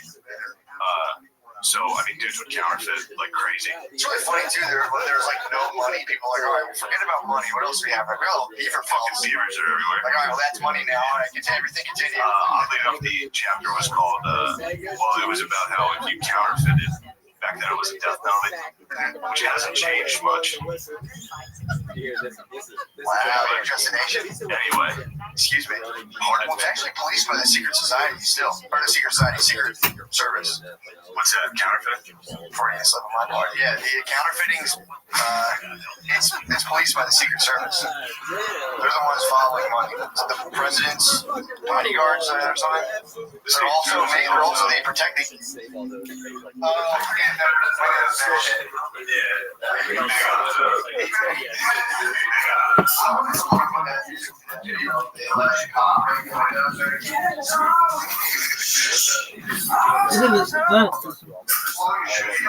Were you a police officer? Yeah, man. So, ain't no thing, dude. Ain't no big deal. Shit's still gay. Current events, we're covering those. True. We can gladly report that shit is still gay. Yeah. I'll say about in terms of like humidity, it's about 85%. Yeah, it is less than. Yeah, it's going down. But we had a gay snap in there real quick now. There was a gay front that came through. The gay front was strong, and now it's still like it's hitting like. I saw this image of Nancy Pelosi like kneeling with a bunch of people. Yeah, all wearing like not tashikis, but like the African like a preacher's. The thing a priest wears around his neck. Yeah, like that, and like African. Like a shawl. Yeah, like an African texture. Yeah, I got what you're saying. Fabric. Kneeling with other white people. Do you have dashikis? I have several dashikis. I have one. I don't have a dashiki. Someone went on vacation for me a dashiki, so I have one. You have a dashiki? I have one of my fathers. Damn, you should do like, when white ladies, because you're about to have a wedding with a African American woman. Yeah. You should do like, you ever see like white ladies who marry an Indian guy and have, like my sister married an Egyptian and had like an Egyptian wedding. Sure. Where she had to dress like, you should wear a dashiki for the wedding. I might do like A1 shorts on this. Long cut A1s. I think A1s have been relegated. Like, there's definitely a fashion ecosystem, but I think it's like fashion eventually filters down to definitely like fat white dudes with fat legs. That's who wears A1 shorts. A1 shorts are, it all trickles down to just dudes who do heroin. It's just dudes in heroin. And what? Think of all their nicknames. Sleepy. Oh shit, Sleepy's got it. At Wawa. Like South Pole gear. It's just heroin addicts. Everything filters down to heroin addicts. Was it a Nietzsche? NYC. Yeah, is that how you pronounce it? Yeah, I just call it Ents. I think it's an Nietzsche. I think you're right. Maybe. Well, anyway, that's totally trickled down. So basically, it does go from like black culture, whatever's fashionable, a decade later, white drug users will be wearing it. And they'll be sleeping in it. Which is good. It's extra fabric. True. Those guys are probably like fashioning tents out of it. It's true, man. Like a first down bubble jacket, dude. That's fucking perfect for sleeping in Kensington. Yeah, I think that's actually how, like, I could be wrong. I think denim started as a tent. Really? Lemaire, you're fired. I know this isn't the climate for us to be firing our only minority partner. But you're fucking fired, dude. I could be wrong about that, but I think denim started as a tent fabric, and then like miners just started wearing them as pants because they were durable. That's also not a very breathable fabric. You're in a tent. Did you ever wake up in a tent? Yes. It's fucking hot. It sucks. The tarp. It always sucks. I've never not had a shitty experience waking up in a tent. Yeah, man, if you woke up in a tent, you would just have nut sweat on your forehead. In a jean tent? Yeah, just nonstop. Your whole body would be crushed sweat. Yeah, well, their lives did suck. So, I mean, you just wake up all sweated out, and you're just like, all right, I got a shower last night. I worked out last night and did like a no-soap shower. I call them rinse-offs. Yeah. I was like running real quick. Dude, I like just rinse. You ever rinse off? You get real sweaty and rinse off with no soap, and it's like you're basically gladiator. I like just rinse off with water, and I'm like, this is how I used to do it, dude. You would just go into a river. You had like an important date. You'd be outside just like eating bugs and doing shit, and you just would like put water on you and be like, fresh as fuck right now. Yeah, you'd be like, digging in the dirt. Munching bugs. Well, if you're farming back in the day, your crop's not going, you're like digging. You're definitely munching bugs as you're going. But there's been a lot of bug munching that's flown under the radar. Yeah. If you're like a 17th century farmer and you're sitting there and you're digging, your potato crop kind of sucks. I wonder if a bunch of bugs was like, like today, like I'll toss a booger in there every once in a while. But munching a booger? Munch a booger every once in a while, get rid of it. True. You gotta get rid of it. Toss it in, maybe watch it. Yeah. But if it's one of the... I treat boogers like I do if I get a packet of drugs and I'm getting pulled over. I'll consume it. If someone said, what are you doing? I'm like, I bet that's how bug eating was back in the day. People, like, everybody kind of did it. Yeah. It was very shameful to admit that, like, every once in a while you pretended to not have one in your fingernail. So eating a bug. You think people out here Hakuna Matata just like, dude, this won't breaking up a law? Yeah, they go be. Dude, I've been strong into that. You're talking a good time period for me. Yeah. The whole way out here, I was listening to that book again. First off, what's the book? Book is, a lot of people were asking. It's called War on the Run. It's about Robert Rogers, and but it's also about like just life pre-revolution in America and like Native Americans and shit. And I have been harsh on the natives the last couple episodes. That's what happens when you report on something before you finish a book. True. Like I read one chapter that was just like, this is what the Indians used to do, and then the next chapter was like, they did have some good things, but I only got the bad part. Welcome to my world. And immediately reported on it. And I was like, they were called savages for a reason. But no, they had some, dude, it's hilarious. This was making me laugh. I needed like it. These 4 white dudes got caught catching beavers. Beaver pelts were like, that was money back then. Yeah. That was because in the colonies, they didn't really have that much currency. So, I mean, dudes would counterfeit like crazy. It's really funny, too, when there's like no money, people are like, all right, well, forget about money. What else do we have? Like, beaver pelts. Fucking beavers are everywhere. Like, all right, well, that's money now. All right, everything continue. Oddly enough, the chapter was called, it was about how if you counterfeited, back then it was a death penalty, which hasn't changed much. Wow, you're just a nation? Anyway. Excuse me. Well, it's actually policed by the Secret Society still. Or the Secret Society, Secret Service. What's that? Counterfeiting? Some of my part. Yeah, the counterfeiting's, it's policed by the Secret Service. They're the ones following money. It's the president's bodyguards or something. They give their life for the bodyguard. They also have to make sure nobody's printing funny money. That's the Secret Service's job. They used to literally on bills say to counterfeit is death. Used to be printed on bills. Like, if you got caught counterfeiting, you were fucked. Like, they would brand you or kill you. That's okay. You get branded. Yeah, you get branded. They used to get branded under their eyes, like right here. Pretty sick. Just to make sure, check. Yeah, they would just say R for like rogue. If you were like a vagabond or a piece of shit, and then like M for murder, like all that shit. Damn. It sucks to get an R for rogue when, rapists. Shit, what do they give people for rapists by R little a? Yeah, it sucks. It's like the periodic table. There's like R little a rapist, R rogue. But no, rogue is sick. Being a rogue is sick, but back then it wasn't. People hated them. True, if you didn't follow the rules. You were just, because in the colonies there were like no rules. Yeah. So dudes would come from Europe that were criminals there. Just all you had to do back then was call yourself a different name. You could do it in a moment. You'd be like, I'm Tom. And then you go to another town. Yeah. And just counterfeit money there. Well, it's also they'd have to brand you. There wasn't an internet back then. Yeah. There was no databases. That's what I'm saying. They just have to do something. They'd like cut your ear off. Yeah, your personal horizon ended at your town, and that guy would come in and be like, "Yo, this is new money." You're like, "They put new money out?" You're like, "New money, bro. Yeah. Want it or not?" And you're like, "Give me that horse. Here's a bunch of new money." You're like, "Well, I just ate a bug. I can't turn down this new money." And he's like, "Why does it look different?" He's like, "Don't do the counterfeiting back then. The technology. What the fuck did they do?" Drawing. There were plates. There were plates that they could. So they stamped. Counterfeit, yeah. So they would get a money stamp. Yes. And then be like, just stamp shit. They couldn't have made T-shirts back then. They had no idea. Printing T-shirts. They had like a print, like a money dollar bill.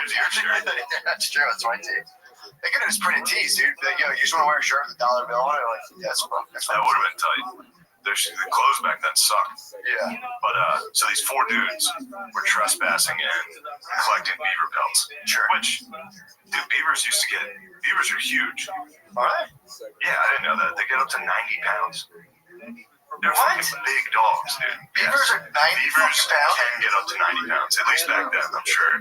They've been killed enough now that they're a little, Sure, a little skimpy. They're losing weight. It's like dinosaur days for beavers. Beavers were 90 pounds. These dudes, and they would trick them as a sad way to kill them. I don't know. What would they do? So they put like a trap in the water and put like female pheromones on it. Yeah, and when the beaver like stood up at the top of the stick, there was a clamp or something that drug it under the water. How'd they get the female beaver pheromones? Do I even want to know? Kill the beaver, yeah, you cut them out of them and squeeze, rub it on a stick. Well, so you have to like, you'd have to like surgically you'd have to cut their pussies over. Yeah, they'd be like, well, maybe that's how beaver came out. True. Think about it. Think they took them for a spin?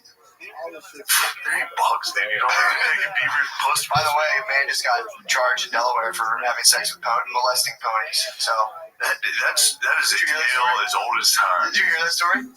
What happened? There was a Delaware man. I think he's 32 years old. There was an invest. So people are coming back and seeing the ponies like ankles are kind of raw. They're like, "What the hell? What's wrong with my pony?" And then this guy was going in the barns and strapping the pony. He would like strap their legs down. Yeah, you gotta get those back You legs. have his way with him. Yeah, you don't want to get kicked. Yeah. So he was.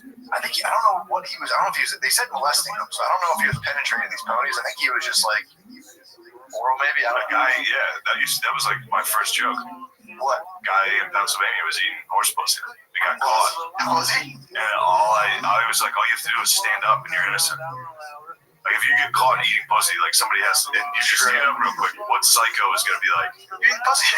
You see that horse's pussy?" Boom, Harrisburg Comedy Zone explodes every single time. Like that was in Perry County. They're like, "Woo!" Well, it's topical too. Yeah. They're probably like, "Call my cousin eating horse pussy the other day." Everybody's been eating horse pussy. All right, hold on. Go ahead. So these 4 dudes get captured by these Indians. They take them and they make them run the gauntlet. So that was one thing they would do when they would capture prisoners. A lot of these tribes would make you run a gauntlet like right away. So the whole town would come to the bank of this river with these 2 dudes they captured on canoes. Yeah. And one of them, by the way, Stark, in the Revolutionary War would come up with the term "live free or die." Pretty sick. Yeah. He was that guy. I mean, this is how small a world this was back then. Shout out. Oh yeah, true. Shout out. Oh man, you missed it. God damn it, dude, you're fired. How did you doze off? Huh? Yeah, I fell asleep. He's not paying attention. He's paying attention. He could know I was doing a physical. He doesn't know my comedy's verbal and physical, dude. Physical comedy, dude. Welcome. So they did. So the whole town. What's the gauntlet? Gauntlet is where the townspeople, mostly young men, line up 2 rows and make you run the gauntlet. Oh, they're making. And they hit you with sticks and fuck with you the whole way. I thought they were. So you get caught by the Indians, they make you do a Yeah, gauntlet. the Indians would make you run the gauntlet. Do we have a As a gauntlet? prisoner. No. I mean, wait, but they're like, Yeah, they're the good guys. The good guys have do the settlers have a fucking gauntlet? No, I think they probably just Killed you. executed them. Sure. So you had to run through. Yeah, they handed you a stick that you had to hold, so you couldn't like block. You had to like hold a stick and run through a gauntlet, and they would all just hit you. Now they tried not to hurt you. They try not to kill you. I mean, They just want to hurt you. They want to fuck you up. But the Indian who captured them, who was the chief of this tribe, told them some things to say in their language that would like make it easier on them, which actually translated to like, I can fuck up everybody in here. Hilarious. So the first guy ran through was like, the helicopter hop up to get it up, like it just talk shit. He had no idea. And they're just fucking cradling the crossbow. Just like, The second guy came through and his chant was, I can fuck all the women here. Like while he's running through, and then he started getting hit hard enough that he started fighting the gauntlet. He dropped the stick and just started swinging, and they let him go. They were like, "All right, hilarious. We're not gonna hit him anymore." Well, he's also probably crying, be like, I can fuck all the kids here, please. Please let me fuck anybody here. Please let me fuck all the girls in here, please, for the love of God. So I was wrong on that part. The Indians were funny. That's fucking obviously. hilarious. That guy in the canoe was like, "Here's, I'll hook you up. Oh. This is gonna make things a lot easier." Fuck all the women in here. Hilarious. That's. I mean, that holds up today. That joke. That's a good bit. It's pretty good. That's a good bit by that Algonquin. Oh, that's pretty fucking funny. How fun would it be to have a gauntlet too? This is the thing. Like We did it in high school. I know. Gauntlet rules. Yeah, this is what people do. Yeah, it's an instinctive thing to make people run through a gauntlet. And just fuck them up. Just slap them the whole way. But yeah, then they did get a little mean. Yeah. After that, so some of these tribes would have like you go cabin to cabin when you're getting indoctrinated, basically as tortured, like into being a prisoner. You get get hazed into it, which is like you go to this cabin, somebody will pluck a fingernail out. You go to the next cabin, someone will bite your finger off. Someone will just gnaw your finger off. One of the cabins was just one of the women just beat the shit out of you. You couldn't hit back. She just beat you as hard as she could the whole time. Really? Dude, it was. Did they cut your finger off yet? Eventually, yeah. This is usually, and then there's some cabins where it's just little kids and they stab you a little. Just light stabbings. Man. And then eventually, I think a lot of them would scalp you and then pour boiling water on where they just scalped you, which it's hot too. It's fresh off the fire. Yeah, and then just make you roll in like thorn bushes. Just doing like really mean shit to people. So you had to go get the aggro crap. This is global guys. Oh, you got crushed. You got fucking crushed. But the Indians, a lot of these tribes.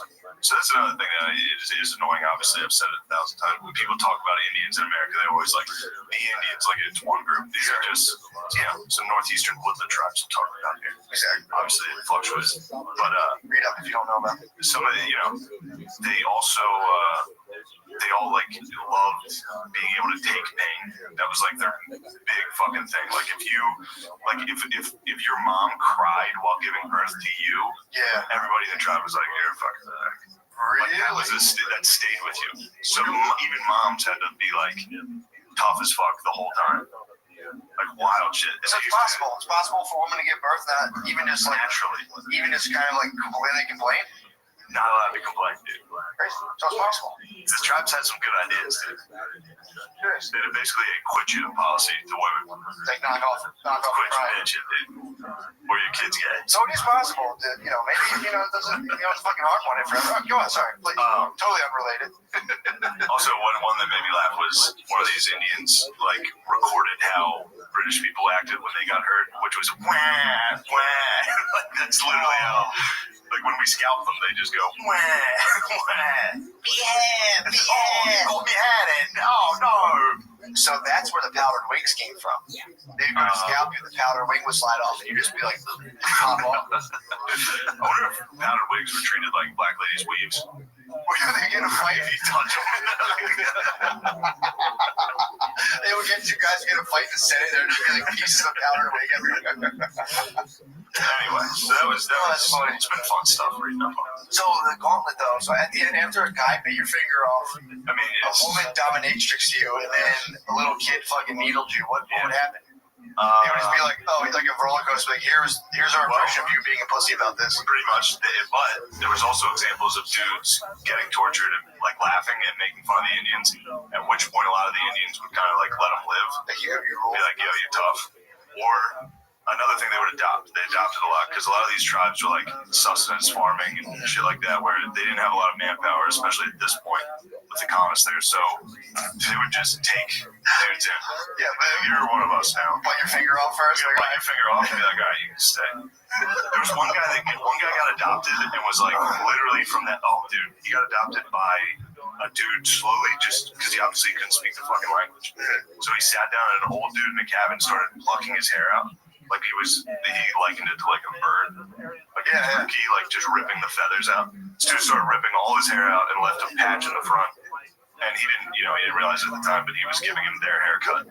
That's how they cut hair. Barbershop in the tribe was rough, dude. So he gave him the number 4 on the wall. Yeah, he just ripped it straight out. Just an old dude ripping your hair out. And then the chief came in and was like, you're one of us now. And he was like, literally from that day, no one in that tribe treated me remotely different. Like, all it took was the chief being like, he's one of us, and everyone was like, what's up? What's up, bro? That was it. Dude, also, too, it's like, I was trying to be like, well, could I be friends with people who bit my finger off and had their wife beat me up and yelled at me? It's like, imagine the output. It's like, all right, dude, we're going to let you loose. Now my other option is to live in the woods. Yeah. First, just doing that alone without people who are going to bite my finger off and imprison me. Yeah. Just if there's anybody, they can be so mean to me and think, no, but you're still part of the thing. I think, thank you. Just thanks for letting me starve to death next to a creek. One guy got adopted and he was like a slave and he was doing like farm work and eventually he like threw his hoe into the river and was like, this is for women. And all the Indians were like, sick, this guy's awesome. Let him free. So the Indians did have cool fucking codes. He risked his life to be like, this is chick work. They were like, you're right, that's chick work, dude. Go home. You passed the test. Yeah, and also that would be sick of the Last Samurai, the final test. They'd be like, this is fucking gay. And they're like, congratulations, this is gay. You're free already. But they, too many minds. He's like, everything's fucking gay. Everything's fucking gay. Like, yes, he's learning. Yes, he's learning our ways. That's fucking sick. And Indians colored girls. Yeah, he threw his hoe into the river, and they were all like, this is good. Respect. Very good. Hilarious. There had to be white guys out there that bit other white guys' fingers eventually. You came home and started biting fingers. No, I'm saying like it's how you become tribe. Biting fingers off that's like the 3rd or 4th reference they've made to it. So Sebastian Younger left that out. Safe to say that some of the natives were munching fingers hard. For sure. Gnawing your finger off. Just an old gotcha. Just let me see your finger. Close your eyes. Bite your finger off. Like, Gotcha. Oh man. No, I'm saying I wonder if any settlers enjoyed because a lot of those dudes stayed with the tribe. People who ran away from settlements, they stayed with the tribe. I wonder if there had to have been someone who bit someone like John Smith's third cousin definitely probably bit someone's finger off. Yeah, I'm sure. If you hang around that culture long enough, you get nibble a finger. Well, it's also funny too. Like if they've adopted like European dudes, so you're just like running. You're in the gauntlet. All of a sudden, you come to the next tent with a white dude in it, and you're like, dude, this shit's fucked up. He's like, He's like, I know it's fucked up. He holds up. He's like, me too. But yeah, then they also. Robert Rogers, who the book's about, wrote down that he was like, there's also literally zero wealth disparity. Like everybody is the exact, like you're not allowed to do anything if your neighbor's poor. Can't feel the help them. Yeah. Which, good quality. I think it's easy to be that when you guys are all living in fucking tents, though. Sure. You know? Yeah. It's pretty easy to be spreading the wealth when there's zero wealth. Yeah, or it was also really physical back then, too. Like, you would be like, it wasn't like, like Bitcoins and fiat currency. It was like, you have 6 goats, some guy has 2, and you're like, here, dude, have 2 fucking goats, or whatever. It's like, here, bro, have a fucking pellet. Yeah, so they did have good shit. Well, I think they used to also do a thing where whoever had the most stuff would burn all their shit. Well, it was they had one, I forget who it was, but they'd have a thing where like the dude at the top was ceremonially would just like get rid of all of his shit. It's like Bill Gates giving to charity. True. It's pretty much all we do. Yeah, they would back then. The Native Americans would give away like a large proceeding of all the stuff they had, and then secretly develop a little shot based on their genetics. Dude, nobody wants that shot, by the way. Really? A lot of people I talk to are like, I'm not fucking.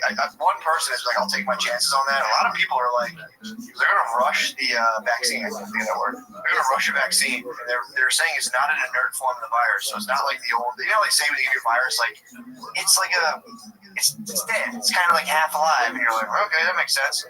It's not that. They're like, no, it's just like it's just like a genetic sequence that goes in your genome. I don't think I've ever once, until obviously recently, I don't think I've ever once like even asked what a vaccine was. Yeah. I think I've always just like I don't even think I've ever gotten a flu shot. It's good stuff. Like, here's the good stuff. You want to get sick? I'm Here's just the like, good stuff. here we have to give you 3 shots today. I'm like, fuck. All right. Fuck. I've never asked what it is. Yeah. Yeah, man. Well, that's the Bill Gates was saying, like, hey, man, look, this is just genetic stuff.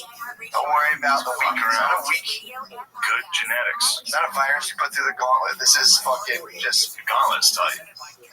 We need to bring the gauntlet back big time, dude. Well, dude, how about we might have the gauntlet. There's Minnesota's going. They're defunding their police entirely. That fucking governor, or the mayor of Minneapolis, bigger fucking dork. For defunding the whole police. No, just him in general. I didn't see him. Oh, I saw the guy. He was, I don't know. Maybe he's a good person. I haven't seen too much about him, but I did see him in front of in front of a protest. They were like, "Yes or no? Are you going to defund the police?" And he was like, "No." They booed him, and he had to walk out. Well, he did it now. And then now he's like, "Oh, I thought about it. You guys were right, so I'm actually doing it." It's also funny too because it's like he's the mayor, so he's there to represent everyone. They're like, what are you guys going for? Like, we want to defund the police. And he's like, fuck. Yeah. But dude, apparently, so I thought that's the thing too. A lot of these issues get filtered through which news channel do you watch? At first, I read it and I was like, we can't get rid of the police. We need the police. Every time I get pulled over, I'm like, fuck, get these guys the fuck out of here. So I'm all the way filtering it through I'm doing my thing of like, God, the people I hated at my school are winning somehow. And I was like, wait a second. So I read the whole thing and I'm like, it might not be a bad idea to have what they're saying is try to do it where you would have a local. Everything's dealt with locally, so of course there's ways that can go off track so fucking hard. It's like, if you need an example, look at the rest of the world.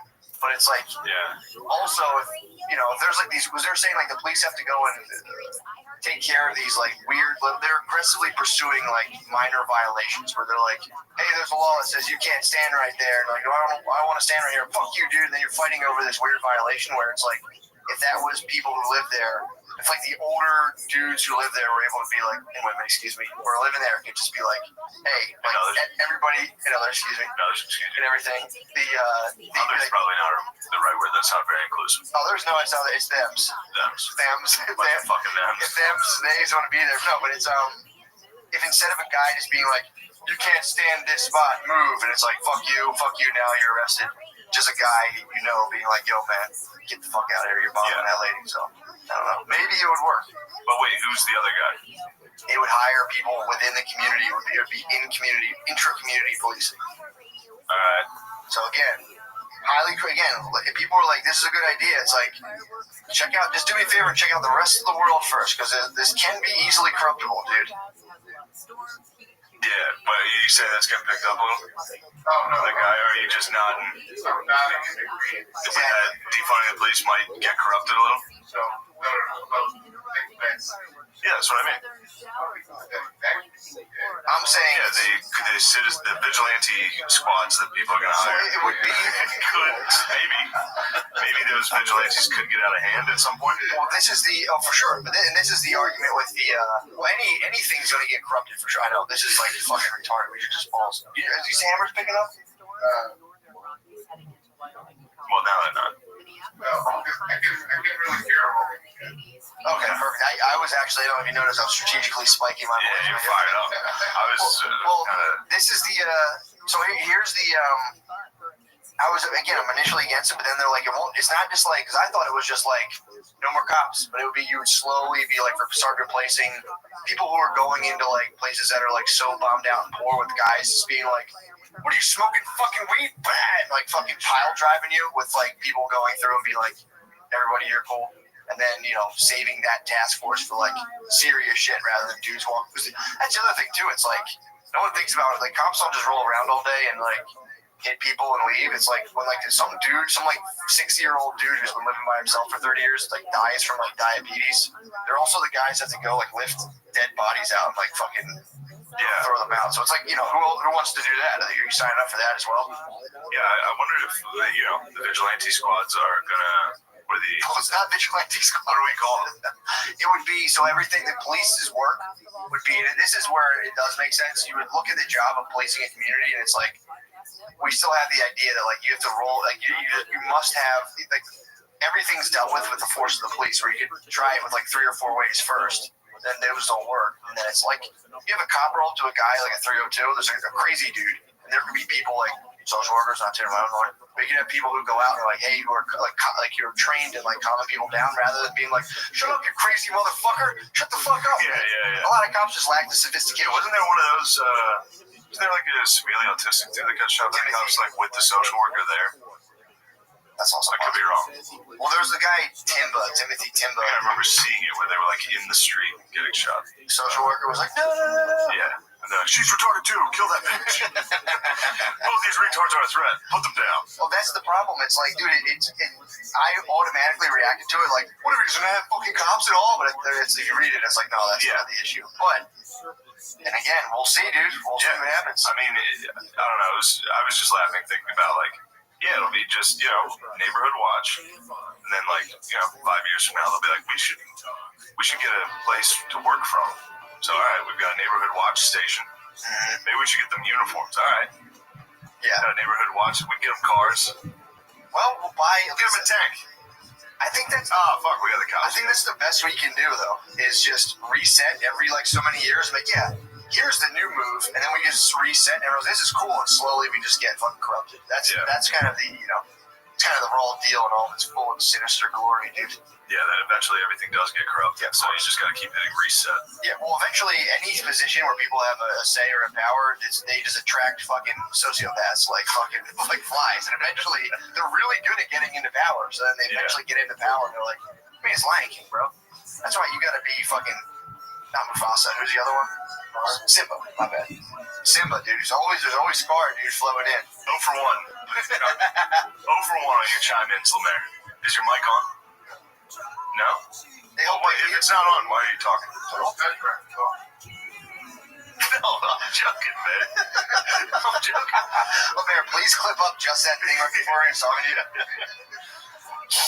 But yeah, that'll be interesting, because again, I was like thinking about it. I'm like, that might be pretty fucking, because then it boils down to like, so, I think weed should be legal. The reason weed's not illegal is because there's these dudes who drive around in golf shirts or Pacific Blue bicycles, and they'll be like, you're smoking fucking weed. It's happened to me countless fucking times. Yeah. They're like, you're smoking fucking, they get all jacked up on you, and you're like, what the fuck, man? Like, 70% of the country agrees it should be legal. Get your fucking Huffy and your fucking mailman shorts out of here. What? Did you see the herd of bike cops? I saw one clip. It was pretty great. It's crazy. The line of bike cops versus the riders, the protesters, and the bike cops were like, "Whoa!" They were like Spartans with their fucking Huffies. Like they pushed it against all the dorks. It was great. Get out of here! They started spraying and hitting people with bikes. Well, that's the thing. Bike cops work constantly because they're like anything. When anything pops off, they mobilize. Bike cops. So not every cop gets to be Pacific Blue. That's like it's also, by the way, one of our friends fucking got like bike thieves. but it was bike thieves while a guy on a bike, like an old horse thief, dude, biked up next to him, cut him off, and was like, "Give me your." He's like, "Let me see that bike." He's like, "Let me ride your bike." And our friend was like, "Nah, man." He's like, "Give me your basically, he's like, "Give me your fucking bike." And I guess like an old horse thief rode. Or no, he actually, it's funny. He had the rental like city bike. He rode on the side of it. No, he fucking in the midst of all the chaos, he went. I guess jacked our buddy up his bike. Yeah. But he rented a bike, like one of the blue city bikes. This was a Rogue. He ditched, he had a Rogue. Rogue got him. He ditched the fucking city bike, hopped on his nicer bike, but it's like you had to rent the city bike through a credit card.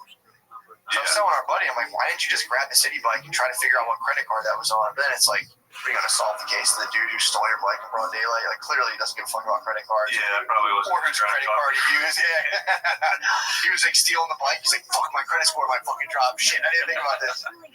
It's a good maneuver, though. An old Going up and stealing bikes. Old bike thief, dude. Broad daylight. Yeah, dude. There was a case of that when I was in Key West. The bike thieves come through. Everybody down there has cool bikes. Sure. It's like something the culture in Key West does. Yeah. Where they get like tricycles, like those. Yeah. What are those called? Baby boy. I call them baby boys. They're low riders. It's something. Excuse me. Anyway. Like with the high handles on them. Yeah. But bike thieves come through. They come down from Miami and steal all the poor folks' bikes. Do they chop them off the lock, or do they like actively pirate their bike? Pirate the bike straight on is fucking nice, but no, they don't. This the only thing that I mean in terms of my critique on this guy's maneuver. The best thing would be to ride a bike parallel to somebody and jump off your bike onto theirs. Yeah. If you can break that thing, if you can break that in, it's yours, dude. Right on. That is pretty tight. That should be a new bike law. When we have new police, that like if you see a bike better than yours, if you can jump off yours onto theirs, you can board it like a turtle shell, like a hermit crab. Just fucking hop off yours, and if you get on there, if you can fight them while on their bicycle and remove them, that should be your bike at that point. Yeah.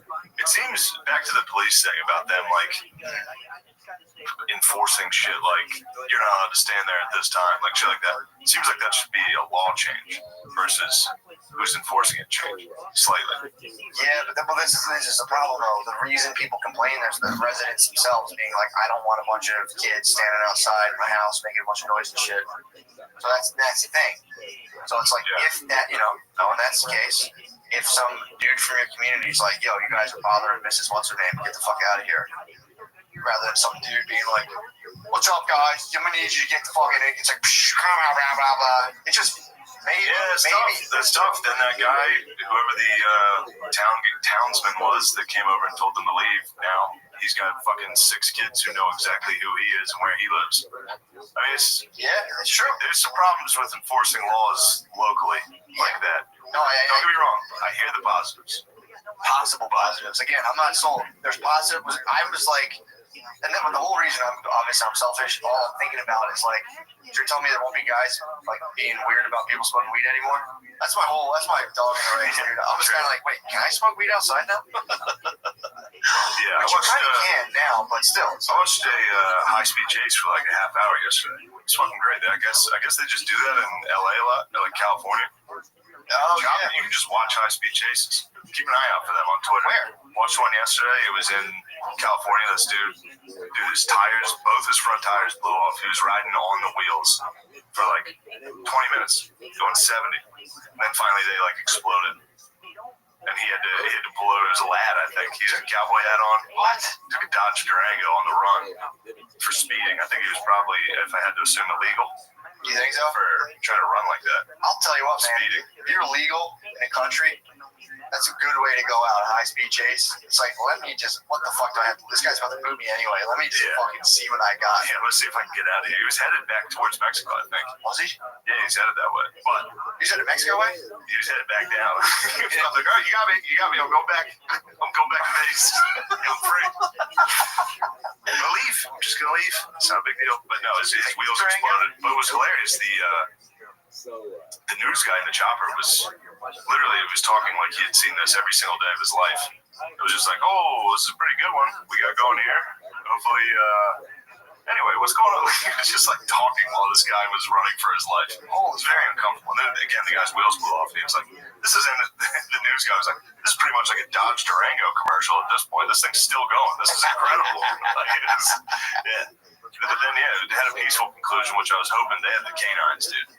Part of me wanted to see that canine jump in that passenger side window, get nuts. But now I assume lad, based on the cowboy hat, True. could have been a honk. But the lad got out perfectly, complied with everything, hands on the head, walked backwards. I think he was having trouble with the language at first, with the hands up or behind the head. Yeah. So that could have, he almost got probably shot for that. True, especially with the big cowboy hat. Yeah, cowboy hat. You're expecting a quick draw. Right out of the hat. If someone's wearing a cowboy hat, you know they have fast hands. Probably he might have the fastest hands in the area at the time, dude.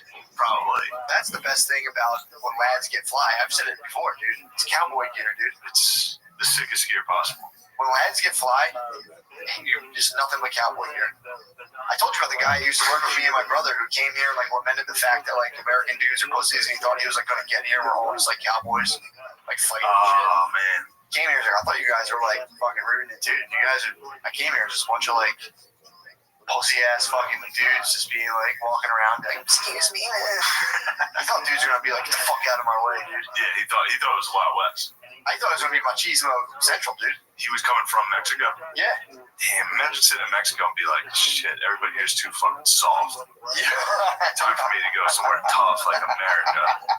Then you get up here, it's just a dude like, excuse me, you pronounced my fucking girlfriend's name wrong? Yeah. Try to show someone like a hot picture on your Metro PCS of a chick, and they're like, "Oh, stop objectifying me, please." Excuse me? Yeah, I'll be like nonstop. You'd be working, I'd feel my shoulder, and you'd be like, just be a hot chick on a cell phone. They love them. Yeah, man, it's a hot chick. It was unbelievable. That was I think the biggest culture shock being in Spain was them just getting memes and pictures on their phones. Just every night at the bar, these dudes would be like, "What do you think of that?" That was the time the guy showed me him and his friend doing a Nazi salute in front of a swastika. I was like, you guys got some fascists in the bar? And the bartender was like, no fascists. I was like, that guy just showed me a picture of him in front of a flaming swastika. I was like, yo, you want to see something cool? I was like, dude, that's not that cool. That's wild. Damn, dude, he took a chance. He opened up. Yeah. He's like, oh, I kind of like this guy, and maybe we can Maybe he can be a Nazi. Maybe he's a Nazi. That's risky. That's like, maybe someday society would be, more accepting of fascists like that. But for now, that's like being a gay dude back in the day where you were like, true, you want to hook up and then just tapped your fucking shot, beat up. He tapped your foot under the stall. Yeah. Also, was there like a lot more people with him, or he just like? There was two of them. There were two fascists. This is before Tinder. Yeah. There's like, holy fucking shit, he's in there like. He really was. Strike that from the record, please. Strike that, please. Strike that salute. Can you not even do that? I put the safety on. My elbow was cocked a little bit. You did it with the snake. Yes. That's the yeah. Once you straighten your arm, you're fully committed. That's the strike. True. I was showing him like, it's cocked up. It's ready to go. You're ready to unleash your full salute. Yeah, it does suck. I forget who was. Oh, this was young. My friend O'Leary. I was hanging out with O'Leary at a bar in the camps we were putting out. It's nice. Yeah, nice to be back. He was talking about how he heard it on another podcast, so it's probably one of our friends. I just didn't hear it, but he was like, Trump's never laughed. Like, you've never seen footage of Trump like actually laughing. Like, just like a quick smile laugh. He goes it's like, always like, yeah, it's always because he. And then I was like, dude, this is because Trump's autistic. Think so? I don't think he's ever shown like real emotion or knows how to. Like, think of it. You've definitely seen Obama laughing. You've definitely seen me laughing. Yeah. You've seen all of them like having a human moment of laughing. Trump can't. I could be wrong. I want to see him but laugh. I genuinely don't remember seeing him laugh, which makes me laugh a lot. That's crazy. Yeah, I'm trying to think. He's always like. He's like Kanye with that like smile and then back to straight. Yeah, I've seen Kanye laugh a bunch of times though. Yeah, I wonder because definitely only ever see. He goes like this. He goes like, like do like a quick smile thing. That's literally that face. He goes, it's a quick side smile and that's it. Possibly, dude. Or it's probably just all part of the plan. All part of the plan. Which I know, which does seem something like would be part of his plan. Like, you can't let the tree laugh. Laughing is gay. There's also people who probably haven't laughed in a very long time. I mean, there's people out there. I don't think there's too many billionaires that haven't. Although Trump, don't get me wrong, if I was Trump, I probably wouldn't be having the time of my life right now. Yeah. I probably wouldn't be laughing too much. I don't think you're laugh your way to $1 billion that much, though. You know, once you have it, you probably laugh. I don't know, dude, because, like, you'd think once you had $500 million, you'd laugh. People laugh. Everybody, literally every other president has been seen laughing. I gotta verify. Weird to not see Trump laughing. Van Buren, you give me a good shot of Van Buren cracking up. Van Martin had tons of laughs. They know the show off. I mean, it's a solid theory, but I'm wondering now. There's people I know. People are like, I don't like music. I'm always like, what? You just don't listen to it? And they're like, I don't really like it. Yeah, there's got to be people. I know there's people for a fact who don't laugh. Trump, who are just like Trump, and like a couple other. It's definitely pretty rare just to be like. I knew a guy who would like when something funny happened, he'd be like, hilarious. Never laughed. He just would state that it was hilarious.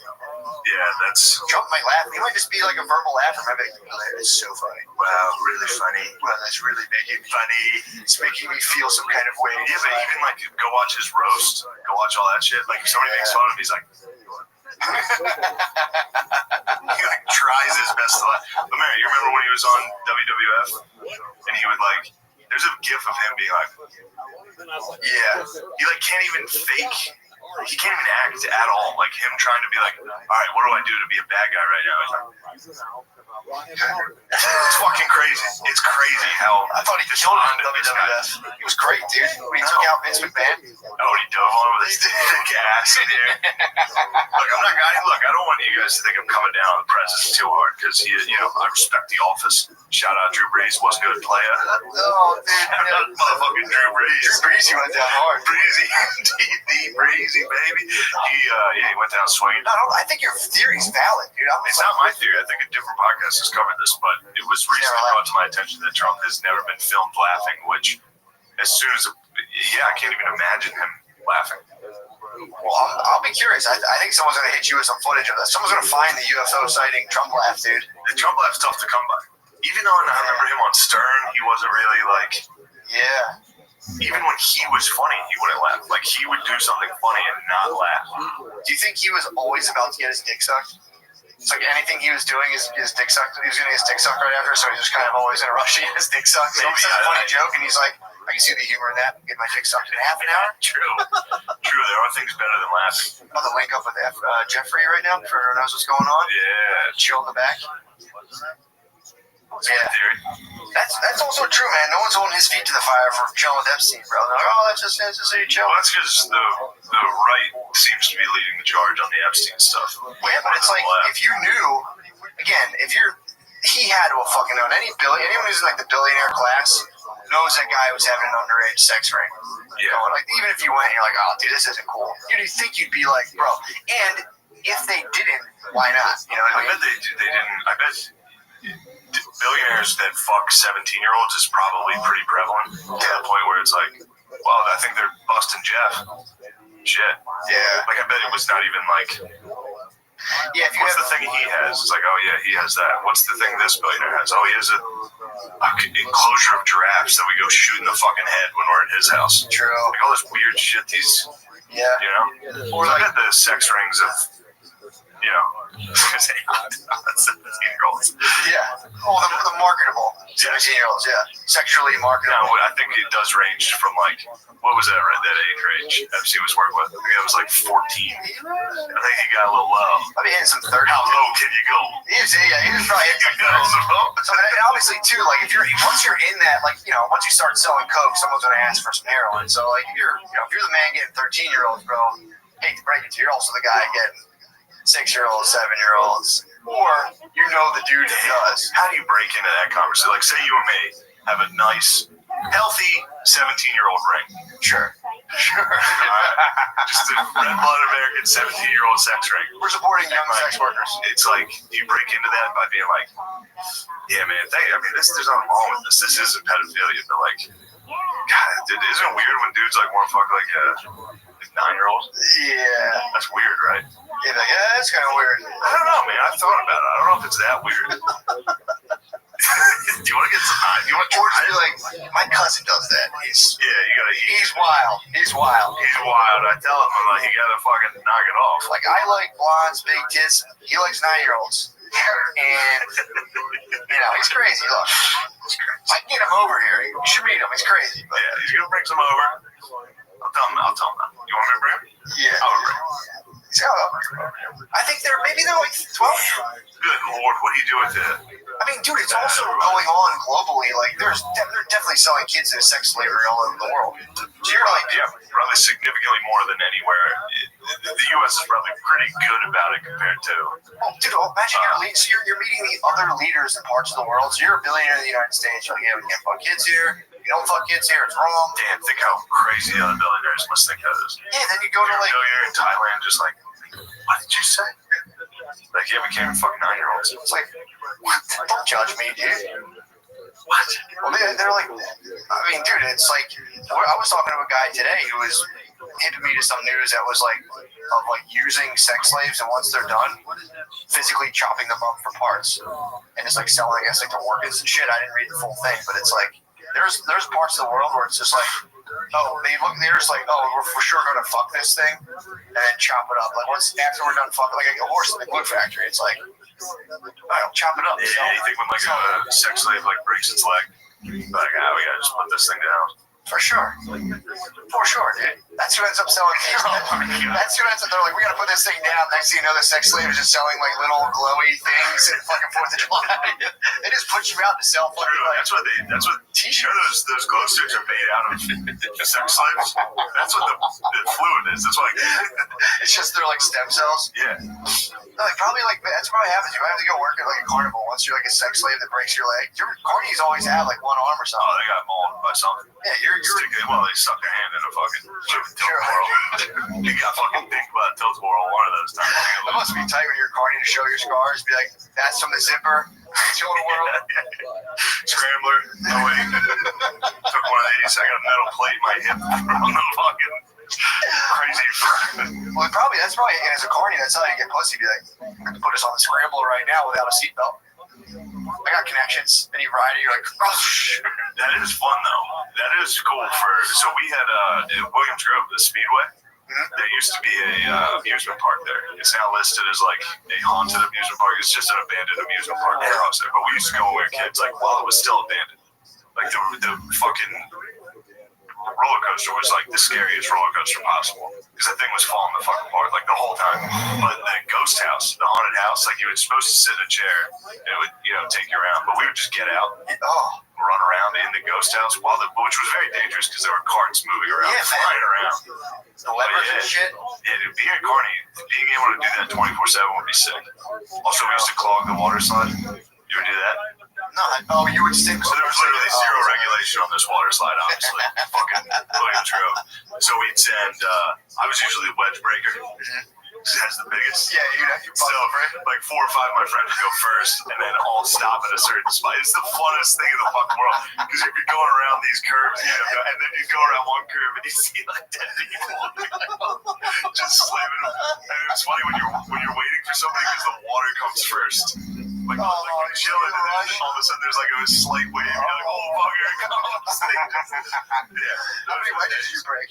I mean, we used to do it every summer. Oh, countless wedges. We do it all day. It was the fun. Imagine working, you're just like, Jesus, because they signal at each other when it's good. Yeah. And then they just probably just signal like, fuck them, send them the fuck down. They're annoying up here. Well, dude, I used to go down a thing, I think I talked about it before, called the Alpine Slide.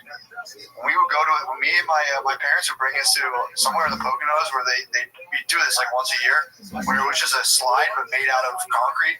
Yeah. And they gave you like a little what are those things called, like a devil scooter, not devil sticks. It was like there used to be these things you could sit on. It was like just a seat. It was a seat with wheels. So they give you a seat with wheels, and you went down. They had like advanced, easy, and then you just sat on a seat with wheels and flew down like a concrete hill. Like everyone, you would fall off and like scrape your fucking. Yeah. The most ridiculous. I can't believe this. It can't still be there. There's no way. Yeah, I think we've had this conversation before because then it brought me to that kid who got his head chopped off on that water slide. Pretty sick. On a water slide? Yeah, he was like it was one of those water slides that's just a straight drop. B-slide? Yeah, like a fucking 200 foot. 200 foot? Like a giant thing. I don't know how. When you're getting a lift? Yeah, but I think he got too much lift and his head got caught on the fencing, and his head ripped off. And then I think his parents were at the bottom. Yeah. So it was just a pool of blood. Anyway. His head? Yeah, and they had to sue, like, it was like the case of the Johnsons versus the death slide. You know what I mean? It had Yeah, like the suicide slide. Are you a pussy 4,000? Yeah. Versus the Meachams of Kansas City. Also, too, it's just like, Your Honor, the guy defending the water slide being like, clearly they signed up saying this was the ultimate extreme experience. And getting your head cut off is pretty extreme, Your Honor, I would say. I'd rest my case. Look at the judge's ass be like, yes. It is the language. Language is accurate. This was extreme. We did say, are you ready? 3, 2. Oh, man, that sucks. Yeah. I didn't tell you this. I've been battling my smoke detectors. That's a tough battle. I woke up. I got woken up. I resolved. For now, I resolved the issue. I got to buy a new one. You probably have a haunted house. Those things pick up ghosts. It must, dude. I woke up the one morning, 5 a.m., just full. This thing in my room is screaming. Full, setting off all the other ones. You got a kid. Yeah, dude. So I'm like, the fucking kid up. Dude, exactly. Oh, dude, there's like my dogs doing. Dude, it fucks my dogs up the most. My dogs came up freaking out. Jackson will have like diarrhea. The whole family fell apart. Dude. Smoke alarm can take down your family unit. I just reacted. Yeah, the family's bugging, dude. I just reacted, dude. I just literally, I'm positive the whole family is crushed by these smoke alarms. Exactly. So I'm like, Brittany, cover her ears. I don't know how loud this shit is. So I run downstairs, and before I even know what I'm doing, I'm upstairs. I have the ladder. I hit myself in the knee with the ladder in the hallway. I'm like running in the dark. I open the ladder. I take the smoke detector down, and I was fucking naked, dude. I was balls naked on this ladder, just disassembling the wire nuts, and then I look down. Brittany has her flashlight flashing on me. On the penis. It's a full emergency penis, dude. Oh. So it's like my penis in the midst of an emergency, and I don't know if you ever put a flashlight to your pubes. They're just like horrible. There's like pube shadows on my shadow is huge, giant shadow. So it accentuates your pubes, but somehow your penis remains it is accentuated. Well, I also had put on my sneakers to ground me, so I didn't have so I wasn't barefoot to metal. You were wearing sneakers. I'm working hot. So you looked like a porn, like you were in a porn. You were wearing sneakers, out exactly on a ladder. Bush. I was like, how's that bush? It's pretty wicked right now. I forgot to trim my bush. Yeah, my bush is fucking heavy right now. Salt and pepper, by the way, too. So I've been salt and pepper. Boy, you have great pubes. I got the George Clooney bush. Yeah, I got the George Clooney emergency penis, and I have my sneakers on, and I'm on a ladder just being like, cover her ears. And I'm sitting there. Obviously, I work hot. Because you go to the panel, usually they don't label the smoke detectors in a house because they don't want you turning off the smoke detectors. So I'm I didn't see which one it was, so I had no other choice. And I have my little tester. I'm working hot, and I'm beeping the thing, and I just have emergency penis on a ladder 5 in the morning before I realized it was in that emergency state. I was purely unaware of the fact that I had my penis going. It's cool, man. You want to hack the fucking whole pirate map? I gotta fucking find it. I'm over here trying to look good too with some of that. I want to look good with this pirate map, dude. We get a little bit of that over here, dude. Salt lands are fucking heavy. They suck. Even the small ones heavy. I was surprised how heavy the small one was as well. Yeah, I'm gonna look cool and look good on camera with my pirate map, dude. You're giving me white pirate map sucks, dude. We're gonna find out we have a U-line table. I'm down here by Pirates Bay. You're up in Coral City. This was made in China by somebody who just figured out pirates. This was Pirates Bay. Yeah, this was actually Mayan ruins are at the bottom of this island. Yeah, man. Remember them? By Buccaneer Bay. Little Bay. Yeah, man. This was sent directly from China in the midst of the coronavirus epidemic. I ordered it, and I was like, can't wait for my pirate map thing. I got a package that had all China sent over a bunch of smallpox blankets to the white man through the form of worthless trinkets. That's how we're gonna be remembered. The same way, when we sold shit to the Indians, they traded Manhattan for beads. Yeah, give me us. We got a couple of drones, flat screen TVs. Tab out the future. What the fuck did they want that? Yeah. Right. Yeah, I'm laughing too about how the internet's going to become the most complex technology. It's really going to span through different planets and shit. Yeah. And it's just we're going to be the cave paintings on there of just a guy be fag. Instead of a buffalo on the wall, it's just gonna be like fag. Why do they do that? It's like, oh, they just like to say fag all the time. It's funny. I wonder if they found gay pigs ever like that. Oh, they must. They just never reported them. It was just like, yeah, fuck. It was just them. It was just them. Called the other tribe gay for a while. No one knew who was doing it. They just kept carving fag into the rocks, running away. I mean, it had to be no better than a fucking like porta potty saw in terms of like the content. Yeah, I mean, the thing is, I think for the most part back then, like nobody could do what those guys were doing really. Yeah. When it came to like painting stuff and like carving shit into the rocks, so it was like I think a select few who could do it. I think, or we only found a few. Maybe there had to be that. I'm thinking about it. There had to be basically every cave was the inside of like a bathroom stall, like a truck stop. Yeah. It's just like suck my dick, pussy, and then the next line's like you have no dick, fag. And then the next line's like what do you like to know? Dude, oh man, the conversations, like the pen written into a poorly painted bathroom stall, like a convo, like a back and forth. Yeah. Rules. It's like, call this number for a good time. Why are you giving your mom's number away? Fuck you, retard. You, that's not my mom. That's like a month later. Another guy, I fucked both your moms. It's like, yeah, it's pretty tight. Yeah, it's good. I mean, it's that's dogs, pissing on something and being like, this is mine now. Yeah. Humans do that, yeah, we just do that with bathroom stalls. Like swastika.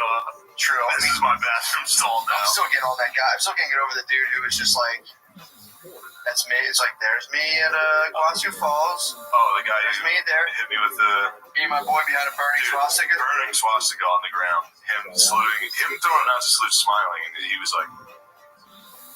he just showed it to me like paused. It was like... Oh, yeah.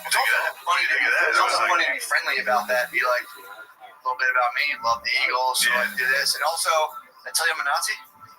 Yeah, dude, there was like want to be friends? There was pretty active fascism in Spain. Which is funny to hear people say it now here, because I've literally never met a single outward Nazi. I'm sure I've met a couple that were inner Nazis, maybe hiding it, but I've never met one that was like, "Yo, check this out." You think it's like almost like trans, or there's guys who are like, "I can't wait to be a Nazi." They get it home and they like slowly put on the fucking all like the stuff and like dress like Hitler and like only the world would accept me. Yeah. Possibly. We used to make fun of my friend and said he had a Confederate flag in his room. Similar thing. Yeah. We'd be like, when you get home, you love that Confederate flag. What do you say? I don't have a fucking Confederate flag. Yeah. Also, too, I mean, sure, it's like someone had seen him hanging up. So his dad was probably like, hey, you gotta get little stars and bars. He's like, Dad, why'd you buy me a Confederate flag? You fucking asshole. We're making progress, though. Society. I got Phil to admit that some Confederate statues should. Let's just put them in a battlefield where they belong. Yeah. He's like, they're tearing down statues. Who decides that? I'm like, well, if you're a black person that lives in like New Orleans and there's a Confederate general on every block, like, just move into a museum or a state park. My chapter ass. He's like, they died. Those men, you're gonna tell me they didn't die for? And I was like, finish that. Yeah. And he's like, all right, it wasn't the best cause, but they were still on. And I was like, all right, so you don't. They stood for something. They don't keep fucking. You think in Germany they still have like, oh, here's Himmler. Here's his statue. I mean, sure, he did some bad things. We're down at Himmler Square. He was up to some not the bad things, but I'll tell you what, he died honorably. True. And at the end of the day, he planned. Fought hard. He was a good general. He had a vision. Yeah. Yeah, that is a. It's like just put him. Look, I'm not. What about like a big statue rescue? Yeah, almost like a tiger. Yeah. Where you have people come check them out. Like, yo, you want to go see like the Nazi statues? And check them out. Yeah. Got them. Now it is a slippery slope where it comes down to just like, hey, fucking Jefferson had slaves, take down all his shit, all that stuff. But it's not a bad start to be like maybe Confederate generals. But yeah, I can't put them on the battlefield. That's it. Well, what if they broke one of their thumbs while they toppled them? I guess you have to go. What if you had to go repair the? What's a bad general? A bad one? A nasty one. Who's one whose statue, if you saw, dude, you would fucking British Bulldog. I'd be like, yeah, that's a rough one. What's his name? He was the fucking Confederate cavalry. I think he started the Klan, kind of. Was he a statue? He have a statue? Lemaire? Jamie? Could you look that up? Obviously, I know you don't fucking know. I didn't ask a fucking Dragon Ball Z character. So there was a guy who was like basically He was a Confederate. I think he was also considered very talented. in what?